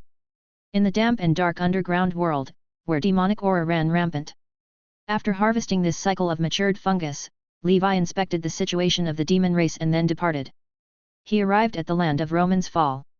Unknowingly, Roman has already been dead for 400 years. The once gaping pit was now covered in lush greenery. Roman's grave had transformed from a mound of grass to a thriving forest. Within the magma ocean underground, a vivid flame snake swam gracefully through the molten lava. It's almost fully formed. By my estimate, it's just a basic Earth-grade oddity. By the next time I return, it should be ready. This Roman, even in death, he could only manifest an Earth-grade oddity. How disappointing. Levi wasn't particularly interested in the oddity Roman was forming. He was more intrigued to witness firsthand the process of an oddity's creation. That flame snake should be the flame snake recorded in the Truth Atlas. It was a relatively common oddity and incapable of ascending to a sky-grade oddity. It seems that the fall of a level 6 being most commonly results in the formation of an Earth-grade oddity.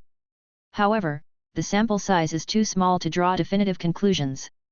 There's still a possibility for sky-grade oddities to form. Previously, Levi had speculated.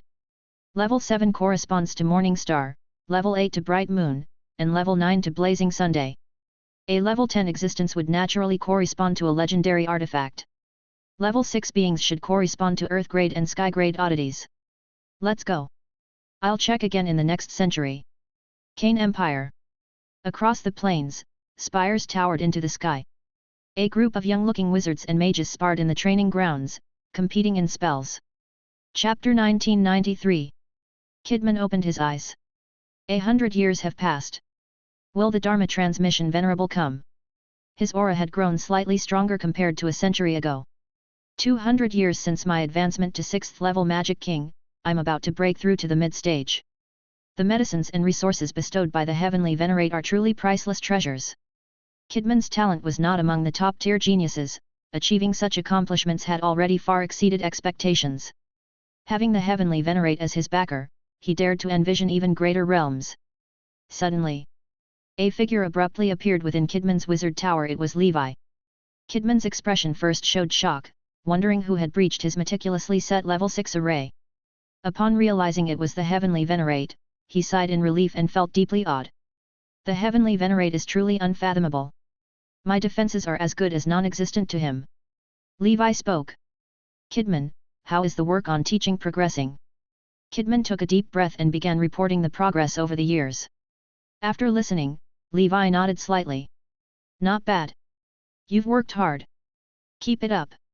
Take these medicines to aid your cultivation. Kidman was overwhelmed with joy. Thank you, Heavenly Venerate. This is my duty, it's not a hardship. Levi said. I have other matters to attend to.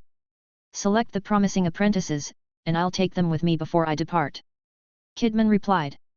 Understood. The Heavenly Venerate's figure vanished, as though he had never appeared. Northern Territory. Land of Barbarians. Sky Badger Tribe. A solitary figure stood in the void.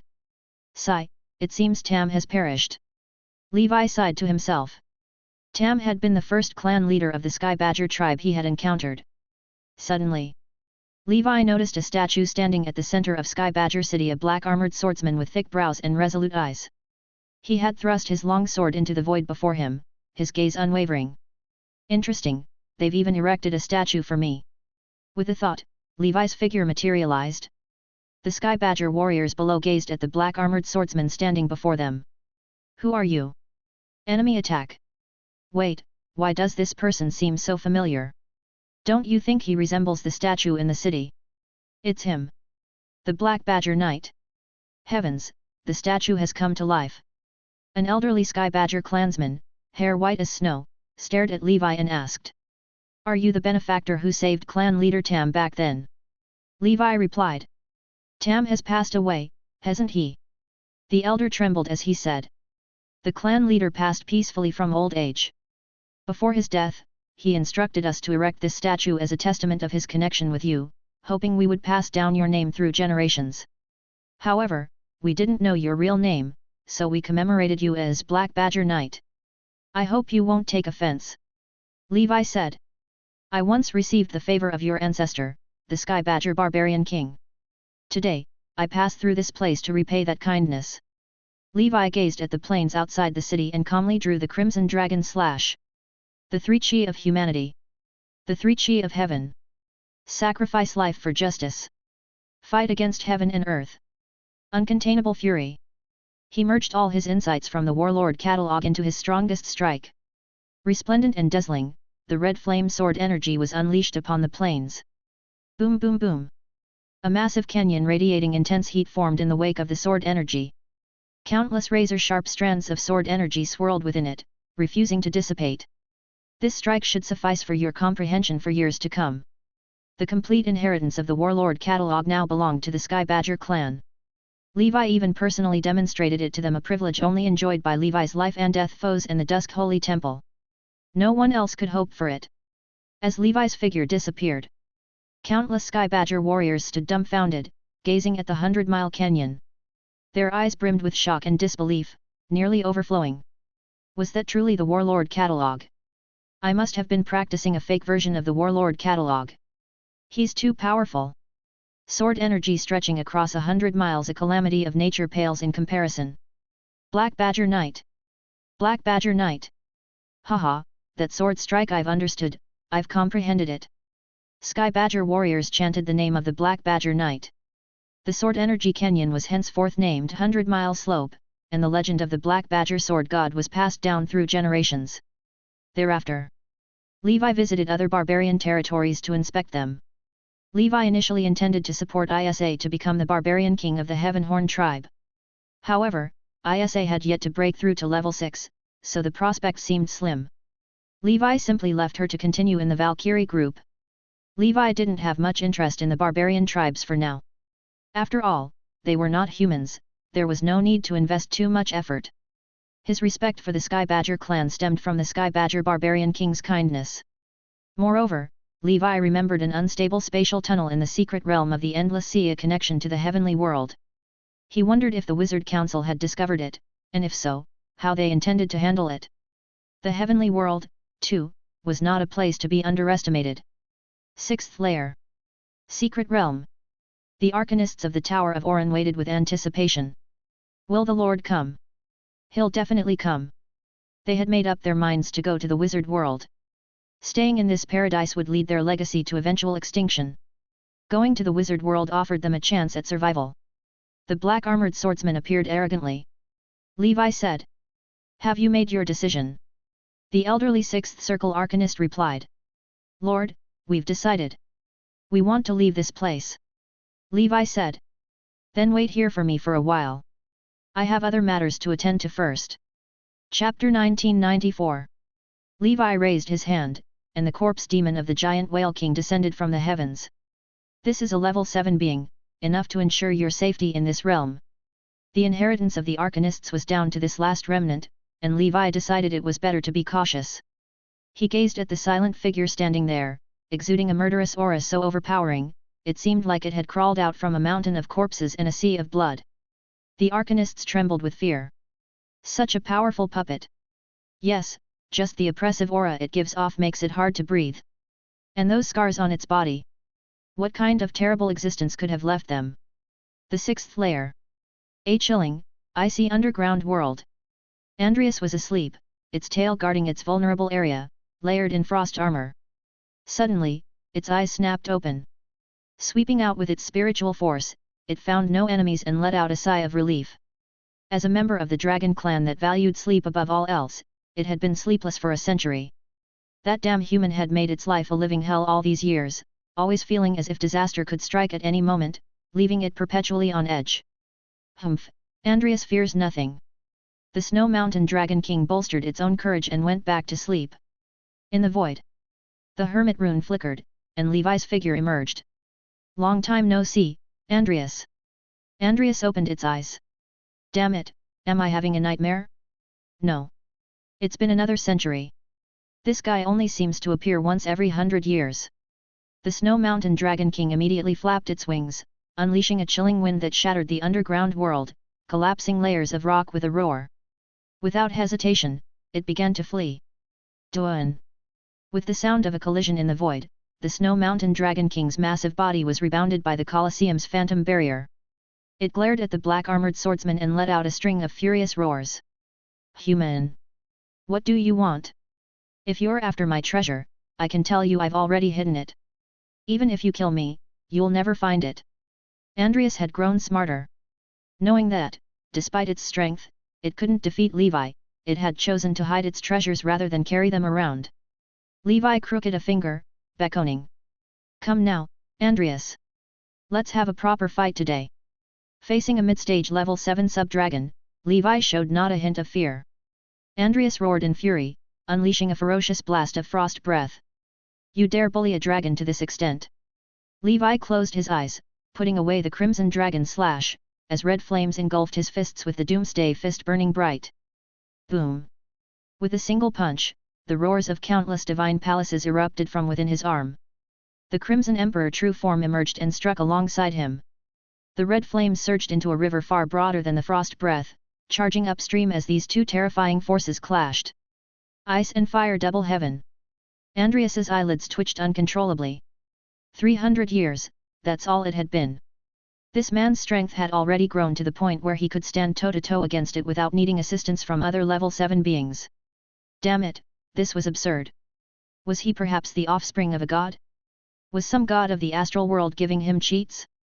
Otherwise, such a terrifying rate of ascension was inconceivable. Within the Frost River, a figure shrouded in red flame broke through everything like a cannonball, crashing headlong toward Andreas. Its massive tail swept horizontally, unleashing a wave of extreme cold that solidified into dozens of towering icebergs, blotting out the sky as they crashed toward him. Rumble.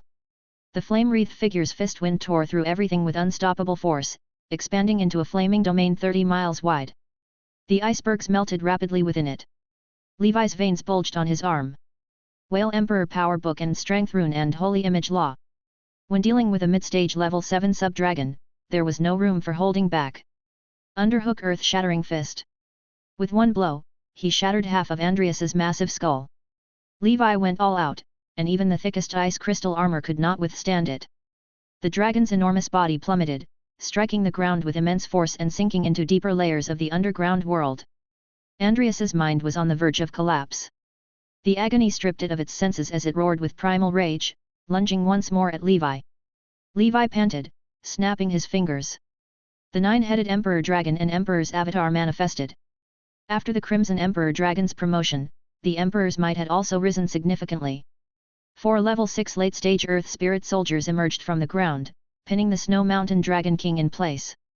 The Emperor gripped the Emperor's sword, and with an earth-shaking slash, terrifying sword chi descended from the heavens. Rib.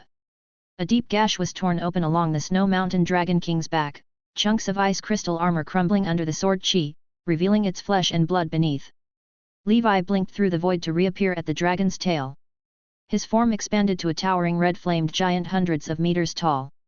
Wrapping his arms around the dragon's thick tail, he swung it viciously, hurling it outward with immense force. Rumble. Andreas was slammed into the cavern wall, crashing into a massive pillar thousands of meters tall. The Emperor's and 9-headed Emperor Dragon's spells and sword chi engulfed it once more. The underground world collapsed in on itself. The 9-headed Emperor Dragon dragged the battered and barely alive Andreas high into the sky. The earth for hundreds of miles around caved in. Andreas sagged, its head drooping in despair, its gaze fixed on Levi, overflowing with terror. It was no match for Levi. It had originally believed that, even if it couldn't win, it could at least escape. But after enduring the relentless beating from Levi and his wizard forms and primordial spirits, with the Colosseum artifact locking the void, it hadn't had a single moment to catch its breath. Levi stood proudly in the void, the domineering 6 dragon majesty projecting 6 sky-piercing dragon shadows amidst the clouds. The Crimson Emperor Dragon's unyielding gaze, the unapproachable Golden Brilliance Dragon, the Ember-wreathed Death Ember Dragon, and the Skyborn Storm's Birth Dragon. In an icy voice, he said, "Andreas, you have 2 choices, swear the Master Dragon Covenant with me and submit, or, die. I'll give you 10 seconds to decide. If you fail to choose by then, I'll take it as a decision for death. Either way, even killing it would still yield bloodline crystals and Dragon Clan materials a guaranteed profit. However, keeping it alive was undoubtedly more valuable." Levi's plan was for each major faction's territory to have a level 7 guardian, just like the top wizard organizations. Now, he had already gathered the Giant Elephant King and the Ghostbone Dragon. With the addition of the Snow Mountain Dragon King, it would be perfect. 10, 9, 8. Levi began the death countdown. Faced with the choice between death and humiliating survival, Andreas chose the latter in the end. Especially after witnessing Levi's complete dragon's might, it felt certain that such rapid growth must have been supported by these 6 mighty dragons. Andreas didn't recognize them, but without a doubt, they were all pure-blooded dragon clan. Especially the Crimson and Golden Dragons. Their terrifying dragon's might made its mid-stage level 7 self tremble uncontrollably. "I am willing to serve under you, my lord." Andreas lowered its head and spoke weakly. As it spoke, the Emperor pressed the Emperor's sword against its neck. It had no doubt that refusal meant immediate death. After the covenant was sealed, Levi smiled warmly. "A rough start, Andreas, but welcome to the Dragon Palace family. Now, let's go retrieve our treasure." In the old days, there was Zuch Wolong visited thrice. Today, there's Dragon King Levi summoning Andreas 3 times. Chapter 1995. High above the heavens, Andreas had his head wrapped in layers of wizard medical bandages. Levi sat cross-legged, riding a dragon as they flew. The injuries to the Snow Mountain Dragon King were severe, and his Death Ember dragon power couldn't fully heal for the time being. This guy split his treasure into more than a dozen parts and hid them in different locations. After spending considerable time gathering all the treasures, Levi returned the ordinary gold and silver jewelry to Andreas. This left the old Dragon King somewhat astonished, even feeling inexplicably moved. He's quite a decent person, only took a small portion. According to Andreas' understanding from childhood. Whether it was the wizard's crystal ball or ordinary gems and fate coins, they were all equally precious items.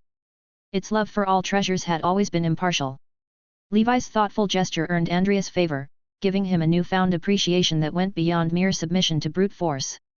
Levi temporarily stowed away all the transcendent items, intending to sort them out later. Next, Levi rode Andreas with Jin, wandering randomly across the 6th layer in search of treasures. In the blink of an eye, 6 months passed in a rush. During this journey, the harvest was significant. Levi picked up several storage bags belonging to primordial soul wizards, finding plenty of gains inside. Rare metals, herbs, medicines, and even 2 sky-grade oddities. One of them was the Wind God's Eyes, which Levi had already refined. Belonging to the Storm faction, it was useless to him. Neither Holy Infant nor Victor needed it either. Gandalf, however, might benefit from refining it, perhaps enhancing his wind element attributes. This would facilitate his cultivation of the wind-related method, 10-winged heavenly dragon body refinement technique. The other one was far more intriguing. Frost King's Finger.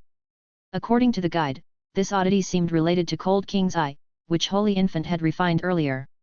Though the eye was a Morning Star level oddity, slightly higher tier. Levi decided to let Holy Infant refine it, wondering if it could trigger a chain reaction to aid his ice and fire holy body. He was also curious about what would happen if the Cold King sequence of oddities were fully collected. In fact, the Hand of the Winter Emperor listed in the merit shop of the Congress. According to the guide, it might belong to the higher-level Winter Emperor sequence related to Cold King. This was why Levi coveted it so much. From the guide's records, above Winter Emperor stood the even more extraordinary sequences of Ice Emperor and Frost God.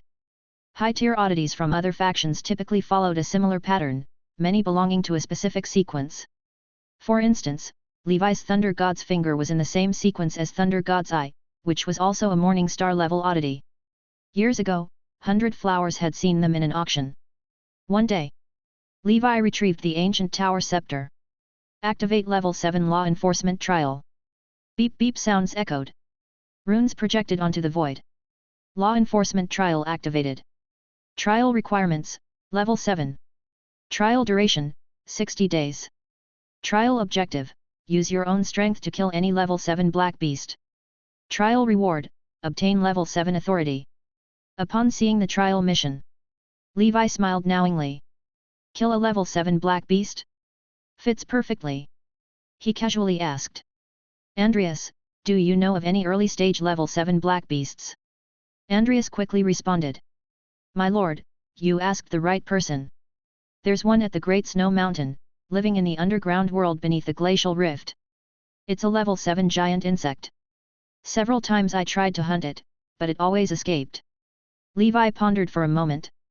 Lead the way. Transcendent creatures of the insect race that could grow to Level 7 were exceedingly rare. Days later, at the Great Snow Mountain. Returning to familiar territory, Andreas felt a pang of emotion. His once-free days were eternally gone. The snow-capped mountains stretched endlessly, and glaciers intertwined. Ahead lay a glacial rift extending for hundreds of miles, with horrifying cold winds gusting from within. Andreas said.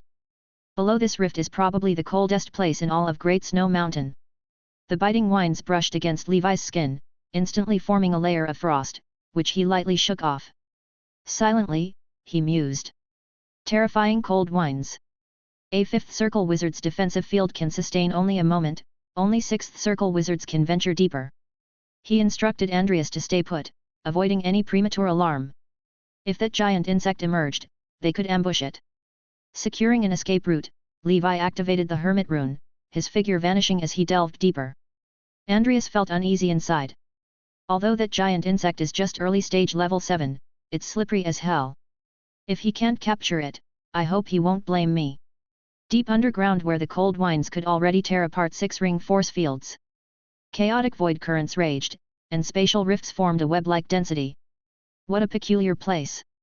After proceeding further, frost scraped against Levi's snow iron dragon armor, leaving streak-like marks. Even Levi began feeling some discomfort. The extreme cold affected not only the physical body. It seemed to freeze thoughts and consciousness, severely restricting perception. Fortunately, Levi finally reached his destination. In a corner, he noticed the shattered remnants of a wizard tool. To endure such winds for hundreds of years without disintegrating, it must have been top-grade a 6th-ring treasure. Judging by appearances, some powerful wizard visited here. Most likely perished. In the darkness, Levi moved stealthily. Suddenly, pairs of ethereal blue eyes appeared in the void. They belonged to numerous blue beetles. Their strength was insignificant, only around level 1 or level 2. Chapter 1996. Insect Nest. Levi schemed past it all and continued deeper. In the depths of the nest, he finally saw the giant insect Andreas had described. Even with mental preparation, Levi's heart was still slightly shaken. What came into view was a colossal, mountain-like blue centipede, stretching 1,000 meters long. Its body was lined with tens of thousands of pillar-like legs, each covered with hundreds of eyes. It was coiled into a circle, using its sharp mandibles to inhale and exhale frost power. Millions of eyes scanned the surroundings, missing not a single movement of air or grass. It seemed to sense Levi's presence, taking on an attack stance and emitting a hissing roar. Boom! Beams of icy blue light shot out from its millions of eyes. The beams refracted endlessly across the ice surface. The end result was that the entire underground world became enveloped in the beams, and Levi was caught in their sweep. Forced out of his invisibility, Levi immediately used the struggle of the trapped beast to seal the void. The blue centipede emitted a sharp, rustling sound, much like a rattlesnake, warning Levi. In an instant, countless rays of blue light engulfed Levi, freezing him into an icy mountain. Crack! The ice mountain split open, golden light bursting through. The wounds on Levi's body healed rapidly. He made no attempt to dodge the blue rays, there were simply too many to avoid. With the activation of the Red Emperor Domain, the Undying Divine Domain, and the Golden Force Field, the rays were immediately dissolved. The 9-headed Emperor Dragon and the Emperor closed in from 2 directions, their innate spells and sword chi sweeping forth. The frost armor cloaking the blue centipede's body shattered instantly, exploding into pieces. At the same time, Levi unleashed his full strength and smashed his prepared underhook earth-shattering fist at its head. Boom! A massive shockwave erupted, and for a moment, even the icy winds of the underground world seemed to pause. The ground fractured as the centipede's head was smashed into the earth, completely flattened. Without a head, the injury's cross-section on the centipede's body swiftly regenerated into a new head. A super-regenerating undying body. Levi transformed into a streak of light, his body ablaze with red flames, gripping his crimson dragon slash, and drove it straight into the wound's cross-section. The devastating sword chi tore the 1,000-meter-long centipede in two. Levi sneered coldly. Let's see how many times you can regenerate. Realizing it was no match for Levi, the centipede's massive body exploded into tens of thousands of segments. Each fragment transformed into a smaller centipede and darted off in all directions. Bam! Bam! Bam! The void-sealing struggle of the trapped beast began to waver under the onslaught. Levi pushed the Red Emperor Domain to its peak, flames sweeping outward. On the other side, the 9-headed Emperor Dragon unleashed 6 suns that soared across the sky, with the Thunder Dragon roaring in accompaniment. Blinding lights from spells and spell-like abilities turned the dark world into daylight. Under the radiant glow, the smaller centipedes began to dissolve, turning to ash and scattering into nothingness. Among them, as one centipede perished, a level 7 soul ascended, only to be effortlessly captured by Leon, who had already reached level 6 peak. The ancient tower scepter chimed with a notification. You have ascended to 7th level Law Enforcer.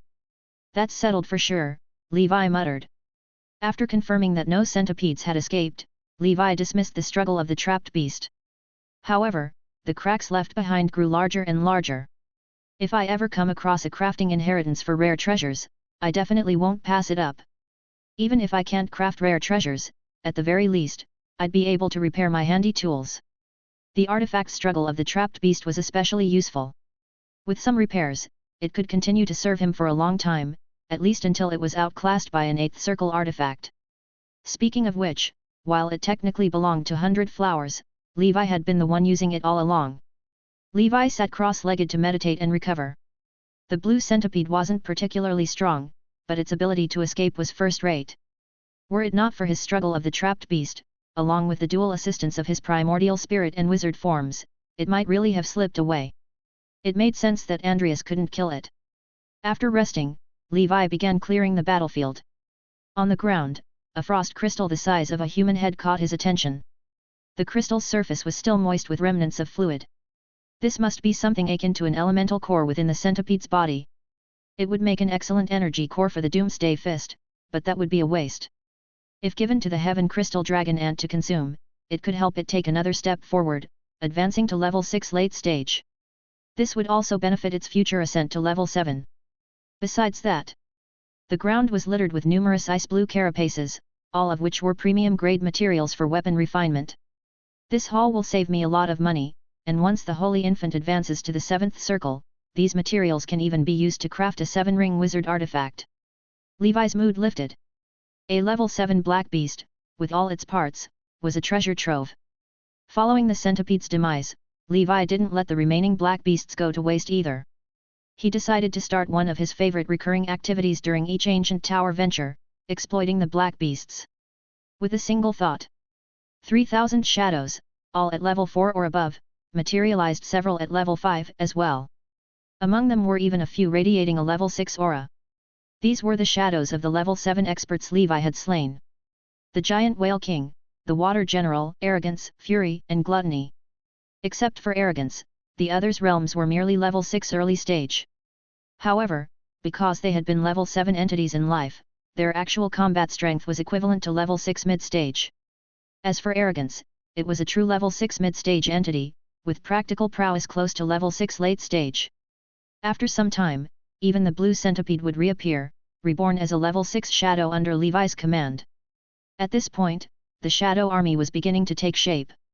With this legion of shadows alone, Levi could dominate beneath the 7th circle without opposition. This was the terrifying strength of the Shadow Dragon group. The further one progressed, the more absurd it became, a truly late-game powerhouse ability. Chapter 1997. If Levi can ascend to legendary status, with his strength alone, he could establish a shadow empire capable of sweeping across major planes. Go forth, slaughter to your heart's content. Levi's greatest goal now is to ensure that all members of the Shadow Dragon group reach rank 5. This means he needs to hunt down 3,000 level 6 entities. If not for the existence of black beasts, demons, and nightmare creatures, this goal would be nearly impossible to achieve. Unless he annihilates the wizard world entirely. Even then, achieving full rank 5 for everyone would take an extremely long time. The surging black shadow army rampages through the underground world, slaughtering wantonly and without restraint. Levi's efficiency in hunting black beasts has skyrocketed as if propelled by a rocket. He didn't idle either, using this opportunity to search for level 6 black beasts. Through combat, he honed his Eagle Divine Scripture combat techniques. Several days later, in a cavern emitting bone-chilling cold, an ice crystal mantis and a man clad in black armor wielding a long sword were locked in fierce combat. Boundless future. The black-armored man slashed forth with his sword, seemingly traversing countless spaces, and the sword chi vanished into the void.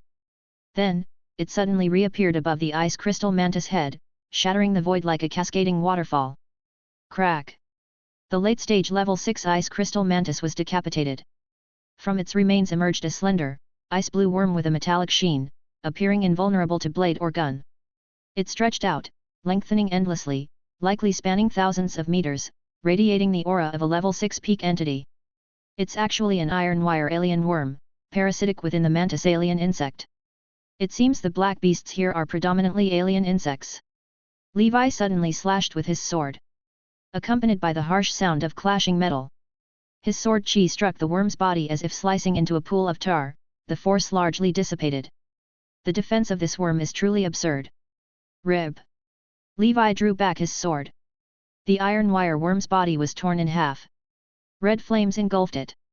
Levi's sword chi pursued relentlessly, swiftly dismembering it into pieces until it was unmistakably dead. He meticulously removed its intact hide and stored it away. This material is simply perfect for refining inner armor. During his rest, Levi opened up his proficiency panel. He discovered that Eagle Divine Scripture had already reached its absolute limit. At this point, every barbarian king level combat technique Levi practiced had been mastered to the pinnacle of perfection. When I return, I can begin fusing my techniques. While the Shadow Army continued its rampage, Levi began searching the cavern for any hidden heavenly materials and earthly treasures. Moments later, his figure appeared on a cliff. Before him stood a crystalline tree approximately 3 meters tall, stubbornly growing in this land of extreme cold. Wisps of cold air emanated from its ice-sculpted leaves, carrying a unique fragrance. On its branches, snowflake-shaped buds blossomed proudly in defiance of the cold. Levi's eyes gleamed with excitement. This is actually the legendary ice crystal snow pear tree. The ice crystal snow pear tree. Like the iron tree, it is also a level 6 treasure tree. Upon maturity, it bears fruit once every 200 years, producing the rank 6 treasure fruit, honey snow ice pears. This fruit is extraordinarily sweet, and consuming it long-term can improve aptitude in frost element talent. Moreover, sect wizards of any faction can use it to boost meditation efficiency. Its effectiveness is superior to the 6th circle meditation potion, although it is most effective for members of the frost faction. Additionally, the fruit has the effects of calming the mind and focusing one's thoughts. When processed into a potion, taking a sip before casting cultivation techniques dramatically enhances technique mastery efficiency. This makes a single honey snow ice pear more valuable than a soul stone. Bear in mind, soul stones are treasures that directly enhance spiritual force. It's been so long since I've transplanted such a precious plant. This trip to the dark ancient tower is already worthwhile. Of course, the ice crystal snow pear tree must grow in a land of extreme cold. Levi's ice sea secret realm or the little cold mountain area happens to be perfect. Since it has already produced buds, it should mature within a few decades. Judging by appearances, it could yield around 100 fruits an incredible profit. He carefully began the transplant process, while the Shadow Army continued its advance deeper within. In the blink of an eye, several months passed. The Black Beast colony beneath the glacier was decimated by Levi alone, forcing them into disarray. His storage space was now packed with an abundance of Black Beast flesh and blood. This supply would last long for a very long time. Interestingly, among these Black Beasts, many were formidable alien insects. In addition to that, Levi also discovered several 7th circle medicinal herbs, including one named Cold Heart Grass, a material for refining the 7th circle soul-suppressing potion. Moreover, he found multiple alien insect eggs. After leaving, he planned to take them to the giant beast paradise to experiment with hatching them, to see if they could produce results. If successful, he could have the Ice Phoenix lead efforts to develop the School of Insects. The Ice Phoenix was a bona fide inheritor of the School of Insects. It's just that her talents were average, compounded by the difficulty of advancing her spiritual beast to level 6, keeping her stuck at 5th circle perfection for ages. It seemed unlikely she would reach the 6th circle. Before her demise, rejuvenating the School of Insects would be a worthy accomplishment. At the cavern entrance, Andreas lay prostrate on the ground, obediently waiting. Seeing Levi return, it asked, "Master, did you deal with it?" Levi nodded and produced an icy blue carapace. Andreas gasped audibly. Such terrifying power! It had previously attempted to ambush that giant worm several times, all ending in failure. Levi accomplished it in one go, effortlessly. At this moment, Andreas truly realized the vast disparity between itself and Levi, inwardly acknowledging that its defeats were justified. Chapter 1998. Let's go, time to head back. Levi mounted the giant dragon and arrived at the secret realm. The Arcanists, seeing the awe-inspiring level 7 giant dragon, were overwhelmed with shock. In their hearts, their reverence for Levi deepened further. Too powerful, a level 7 giant dragon as a mount.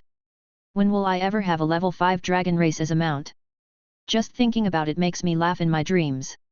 Levi stowed away the giant whale king, then led the Arcanists to the 5th level. He also gathered some wizard and knight seedlings, and departed from the ancient tower. A century from now, he'd be able to step onto the 7th floor. And as for the 8th floor, could it be far behind? A month later. Ancient Dragon Continent. Beside the Tower of Dawn headquarters. An arcane tower descended from the skies, slowly landing. A banner unfurled, displaying. Celebrating the establishment of the Arcane Academy branch under the Tower of Dawn. Herman, as the Tower Master, participated in the ceremony. Levi, the person in charge of the ancient dragon continent, delivered a speech. People from all walks of life expressed their approval. Even the Wizard Council, despite their busy schedule, sent a representative to congratulate. They further expressed their desire to collaborate with the Arcane Academy, exchanging knowledge and learning from each other's strengths. If the Arcane Academy progresses successfully, perhaps a new school could be established in the future. Thus, the Arcane Legacy was securely established. The seedlings brought out from the ancient tower were also placed in the Tower of Dawn, where they embarked on a more systematic study of wizard knowledge. Beast Continent. This was the new world adjacent to the ancient dragon continent. The new base of Giant Beast Paradise was established here. On this day, one colossal shadow blocked out the sky and streaked across the skies of the paradise. Accompanied by a dragon's roar, the giant beasts inside trembled uncontrollably. 1,000-meter wingspan ice blue giant dragon descended onto the clearing. Levi jumped down from it, and Melina led the personnel in charge to welcome him. They stared at the scene in stunned shock, their mouths agape. Is this a level 7 giant dragon? Levi said. This is Andreas, and from now on, he will be the guardian of Giant Beast Paradise. If there are any formidable enemies that you cannot deal with, call upon him. Ordinary matters, don't bother him. Melina replied. Understood. Levi then passed the alien insect eggs to Melina. Next, you and the Ice Phoenix will figure out how to process these eggs. See if they can hatch and cultivate the alien insects. After hiding the Snow Mountain Dragon King within the Beast Continent as a trump card, Levi gathered some bloodline essence and placed it in the Dusk Holy Temple for knights in need to redeem. To his knowledge, Snow Dragon Knights should particularly require this item. Ancient Banyan Fairyland. The Heaven Crystal Dragon Ant, after advancing to level 6 middle stage, had gone through several shedding cycles. However, it still fell short of advancing to the late stage. Levi visited Little Cold Mountain, where it was guarding the Ice Mountain Snow Lotus and Ice Crystal Snow Pear Tree. He rewarded the dragon ant with the icy crystal core he had obtained from the centipede. The dragon ant danced its antennae in joy, expressing gratitude. Levi smiled and said, "Keep it up. Advance to the late stage soon." According to the Ice Phoenix, the dragon ant has immense potential. With this crystal core, its future chance to advance to level 7 was promising. On this day, in ancient Banyan Fairyland, after finishing a host of miscellaneous tasks, Levi finally had time to tally his recent gains. First was opening blind boxes. He completed opening 100,000 boxes. Mostly, the results stabilized Levi's previous level, neither extremely unlucky nor excessively fortunate. The level 6 knowledge and combat techniques he obtained numbered a few. Other than that, they were mostly insignificant memories. Given that Levi freeloaded his 1 billion JOS paper, this endeavor was still a massive profit. As for the Black Soul Manual, Levi had finished reading it. The Black Soul Demon, which Valen turned out to be an ancient primordial soul wizard. At the time he wrote the manual, he was theoretically a 7-circle wizard.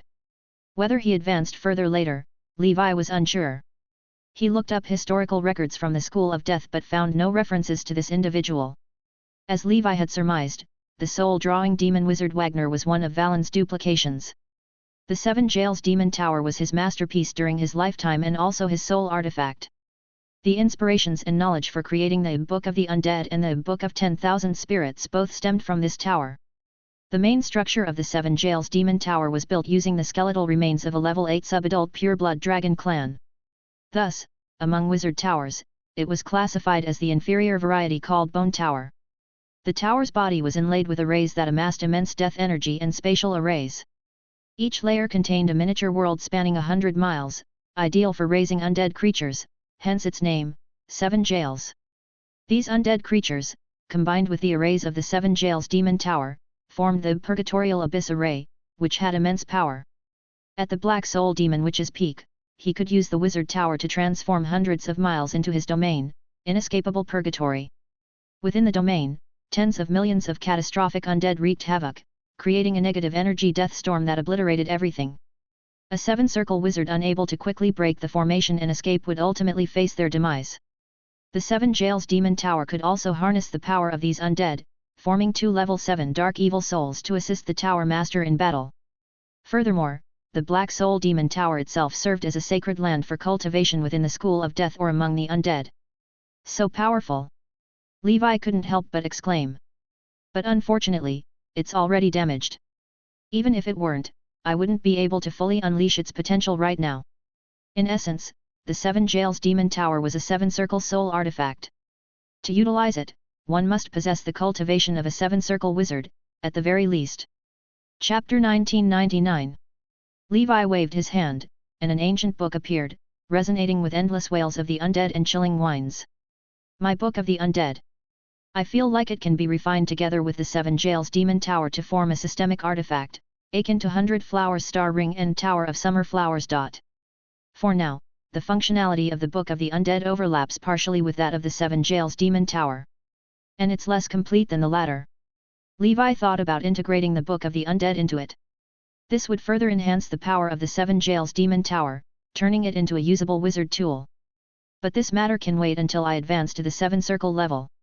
Within the ancient Banyan Fairyland, there is a place called the Graveyard of the Dead, which serves as a cultivation ground for the undead spirits residing in the Book of the Undead. Levi temporarily stationed the Black Soul Demon Tower there to absorb the death energy of the graveyard. At the same time, he also made the Demon Tower the headquarters for the undead. In this way, the Shell Demon Clan had the ancient Shell Palace, the Dragon Clan had the Skyfire Fortress, and now the Undead Clan had the Black Soul Demon Tower. Everyone now possessed their own territories. How harmonious! In terms of happiness, they far surpassed the pitiful mortals of Levi's previous life. Subsequently, the treasures from Andreas' vault were fully inventoried. Ordinary materials like ores need not be elaborated on. Among the treasures worth mentioning, there were 3 remarkable items. The first was a necklace radiating a luxurious brilliance. Embedded on it was a blue water energy gem, about the size of a fist. After studying it, Levi discovered that it was a seven-circle wizard tool. It likely belonged to a wizard who perished within the ancient tower. Judging by its texture and craftsmanship, it seemed to be a product from 10,000 years ago. However, due to its high-grade materials, it still appeared intact and functional. The necklace's function was quite simple: it could automatically protect its wearer when an attack occurred, triggering the energy of the gem to form a seven-circle water barrier. Levi's face lit up with delight. 100 Flowers gift is now sorted. Nothing could be more suitable than a necklace that's both aesthetically pleasing and practical. On the inner side of the necklace, he discovered some small inscriptions. Thought ring, dedicated as a gift for Lady E. Lovey. Interesting. This necklace also seems to have been a birthday gift. Let me tweak the name. With some adjustment, Levi replaced E. Lovey with Elena. Borrowing flowers to present to Buddha wonderful. The second item was a fist-sized jewel. This was an extraordinary treasure crafted by a wizard. Its name was Fire Disaster Pearl, a 6th-level treasure. Its creator had an odd connection with Levi. Doster Colin. Yes, the very ancestor of the Colin family from the ancient Dragon continent. He was a renowned ancient weapon craftsman of rare treasures. Previously, Levi had acquired the Wind Disaster Pearl and the Wind Chasing Bow, both of which also came from him. Of course, given Levi's vastly improved strength now, he rarely used the Wind Disaster Pearl anymore, keeping it only as a collector's item. Only the Wind Chasing Bow still proved useful occasionally. Levi activated the Fire Disaster Pearl, and torrents of flames and magma erupted, which he effortlessly extinguished with a wave of his hand. The power is moderate. But since there's a Wind Disaster Pearl and a Fire Disaster Pearl, could it be that Doster also crafted a Water Disaster Pearl, Earth Disaster Pearl? And perhaps lightning, frost, metal, could this be an otherworldly version of the 7 Dragon Balls? Levi suddenly grew intrigued. In the long, monotonous cultivation process, his favorite pastime was collecting matching sets of artifacts. Be it the 4 great family seals, the Trembling Ring, or the Snake-Eye Demon Ring, he'd enjoyed the process immensely. If the 7 Disaster Pearls truly exist, I wonder upon gathering them all could I make a wish, or perhaps inherit Doster's treasure-making legacy. With this hopeful thought, Levi carefully stashed the Fire Disaster Pearl away. On one hand, he dispatched members of his organization to the wizard world to search for clues and leads left behind by Doster. On the other hand, he planned to inquire with Stella, the last descendant of the Colin family, in a little while. The third treasure was a piece of 7th-level metal, an extremely rare silent annihilation star gold. This was a scarce material that could only occasionally emerge after the death of some small or medium-sized planes. It was an excellent material for weapon refinement. Adding even a small amount of it could significantly enhance the hardness of a wizard tool, increasing its destructive power. Levi planned to give this treasure to the Holy Infant. Once both his main body and his duplication advanced to the 7-circle level, he would use this material to thoroughly refine their respective secret swords. Additionally, Lord Victor, while refining the Heavenly Star Sword formation, could also use this material. Levi was already eagerly anticipating the day the sword formation took shape. Lord Victor would undoubtedly make a dazzling mark during the blood battle. He would become the undisputed supreme god of swords. Time flew by. 3 years later. The year 220 in the Nora calendar. The 8th year since the blood battle began. The assaults from the abyss were growing increasingly ferocious. The demons were prepared, often led by a 6th-level lord. An endless stream of low-level demons launched suicide attacks on major wizard organizations, marketplaces, and other gathering places. If strong defenders were present, the 6th-level lords would quickly retreat upon sensing danger. Even in the abyss, lords were precious resources and couldn't be squandered lightly. The mind flayers and succubi also seized the opportunity to infiltrate the demon ranks and, through the abyss well, return to the abyss. Succubus Maria headed to her homeland, located on the 13th layer of the abyss, ruled by an 8th-level enchanting demon lord. Meanwhile, mind flayer Guillermo went to the 27th layer of the abyss, dominated by a mind flayer lord. In truth, deeper within, there were even more powerful realms belonging to the succubi and mind flayers. Chapter 2000. Among them, there are not just level 9 demons, but even level 10 demons. Levi feared that the two might be discovered by powerful beings, so he decided to have them start from the bottom and blend in. Through gathered intelligence, Levi learned. In the land of darkness, there existed a supermassive abyss well. It was perpetually guarded by 4 level 10 demons, rendering it as impregnable as an iron fortress. The 4 demons were: from the 167th layer of the abyss, Flame Demon Tyrant, Casas. From the 235th layer of the abyss, Master of Deep Diving, Schuster. From the 367th layer of the abyss, Faceless King, Jupiter Lex. From the 478th layer of the abyss, Angry Lord, Kosketchi. These 4 level 10 entities were dominant figures among the flame demons, bottom-dwelling fish demons, formless demons, and sky anger demons respectively. Judging by the layers, the Angry Lord was the strongest. Based on the Abyss Atlas Levi acquired, the Angry Lord's power should be outstanding even among level 10 demons. These level 10 demons essentially had the Abyss Will's shelter. Even if they perished, they could reappear in the future. Their lifespans were exceedingly ancient, some likely participated in previous blood wars. Additionally, Flame Demon Tyrant Casas reminded Levi of the level 9 Flame Demon encountered by the White Emperor's son earlier. Although there were many level 10 flame demons, Levi analyzed that this particular demon was highly likely the one who had stolen the mystic sky spirit tree in the past.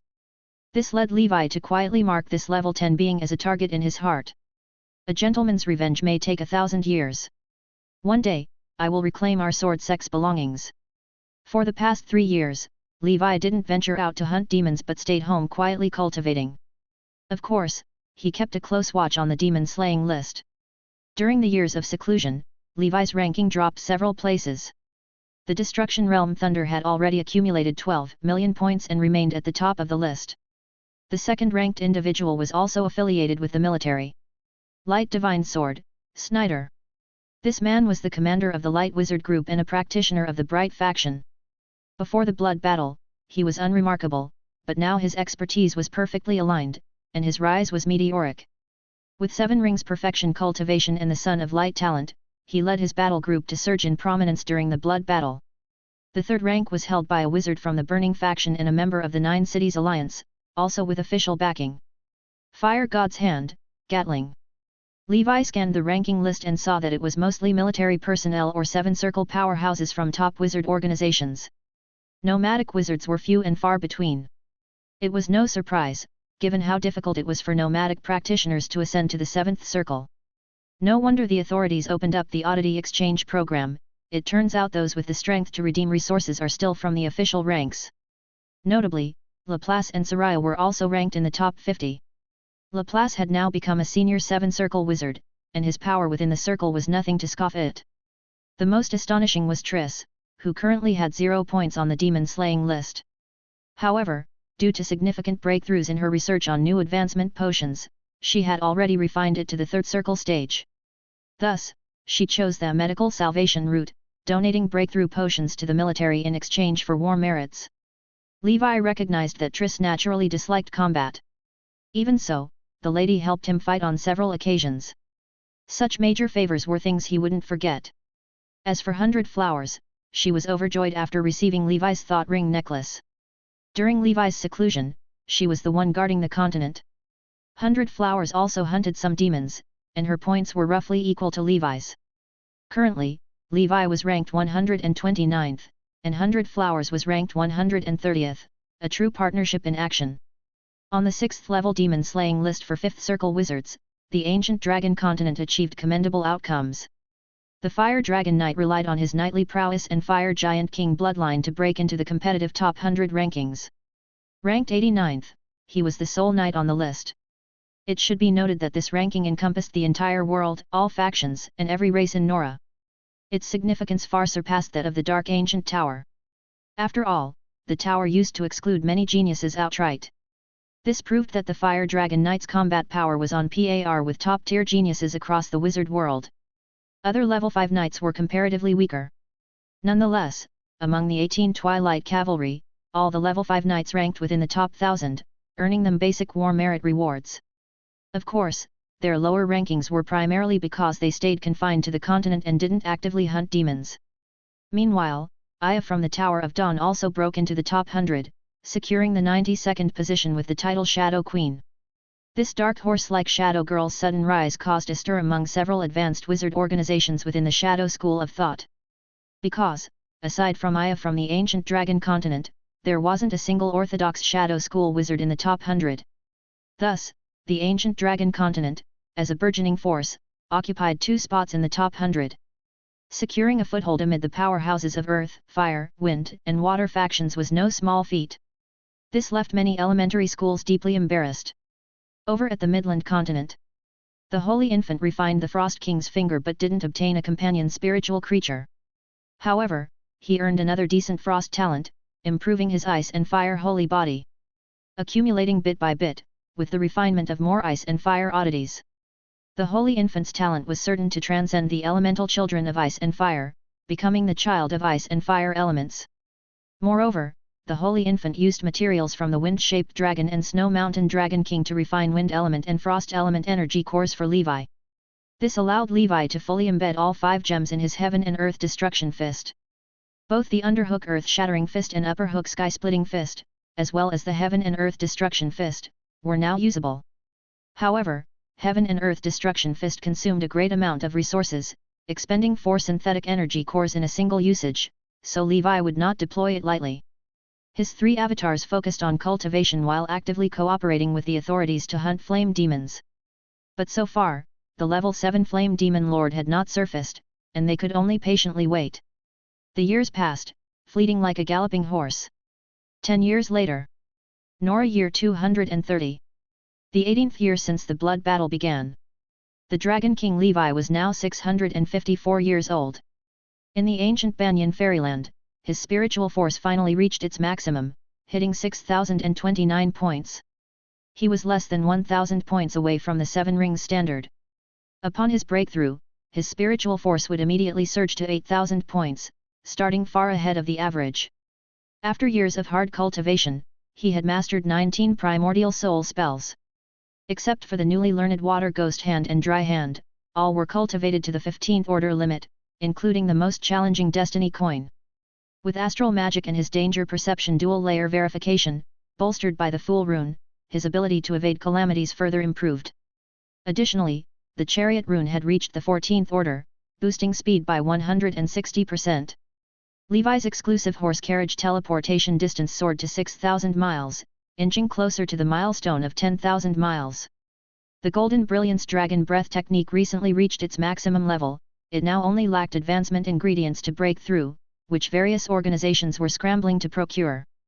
Over the years, Levi's greatest achievement was integrating the Warlord Catalog, Eagle Divine Scripture, and other combat techniques to create his own battle style, based on the Heavenly Dragon Sword Codex. This combat technique was not restricted by weapon type but was a systematic method of fighting. It could be utilized with any weapon or even barehanded. It combined the art of killing, movement, and balanced offense and defense.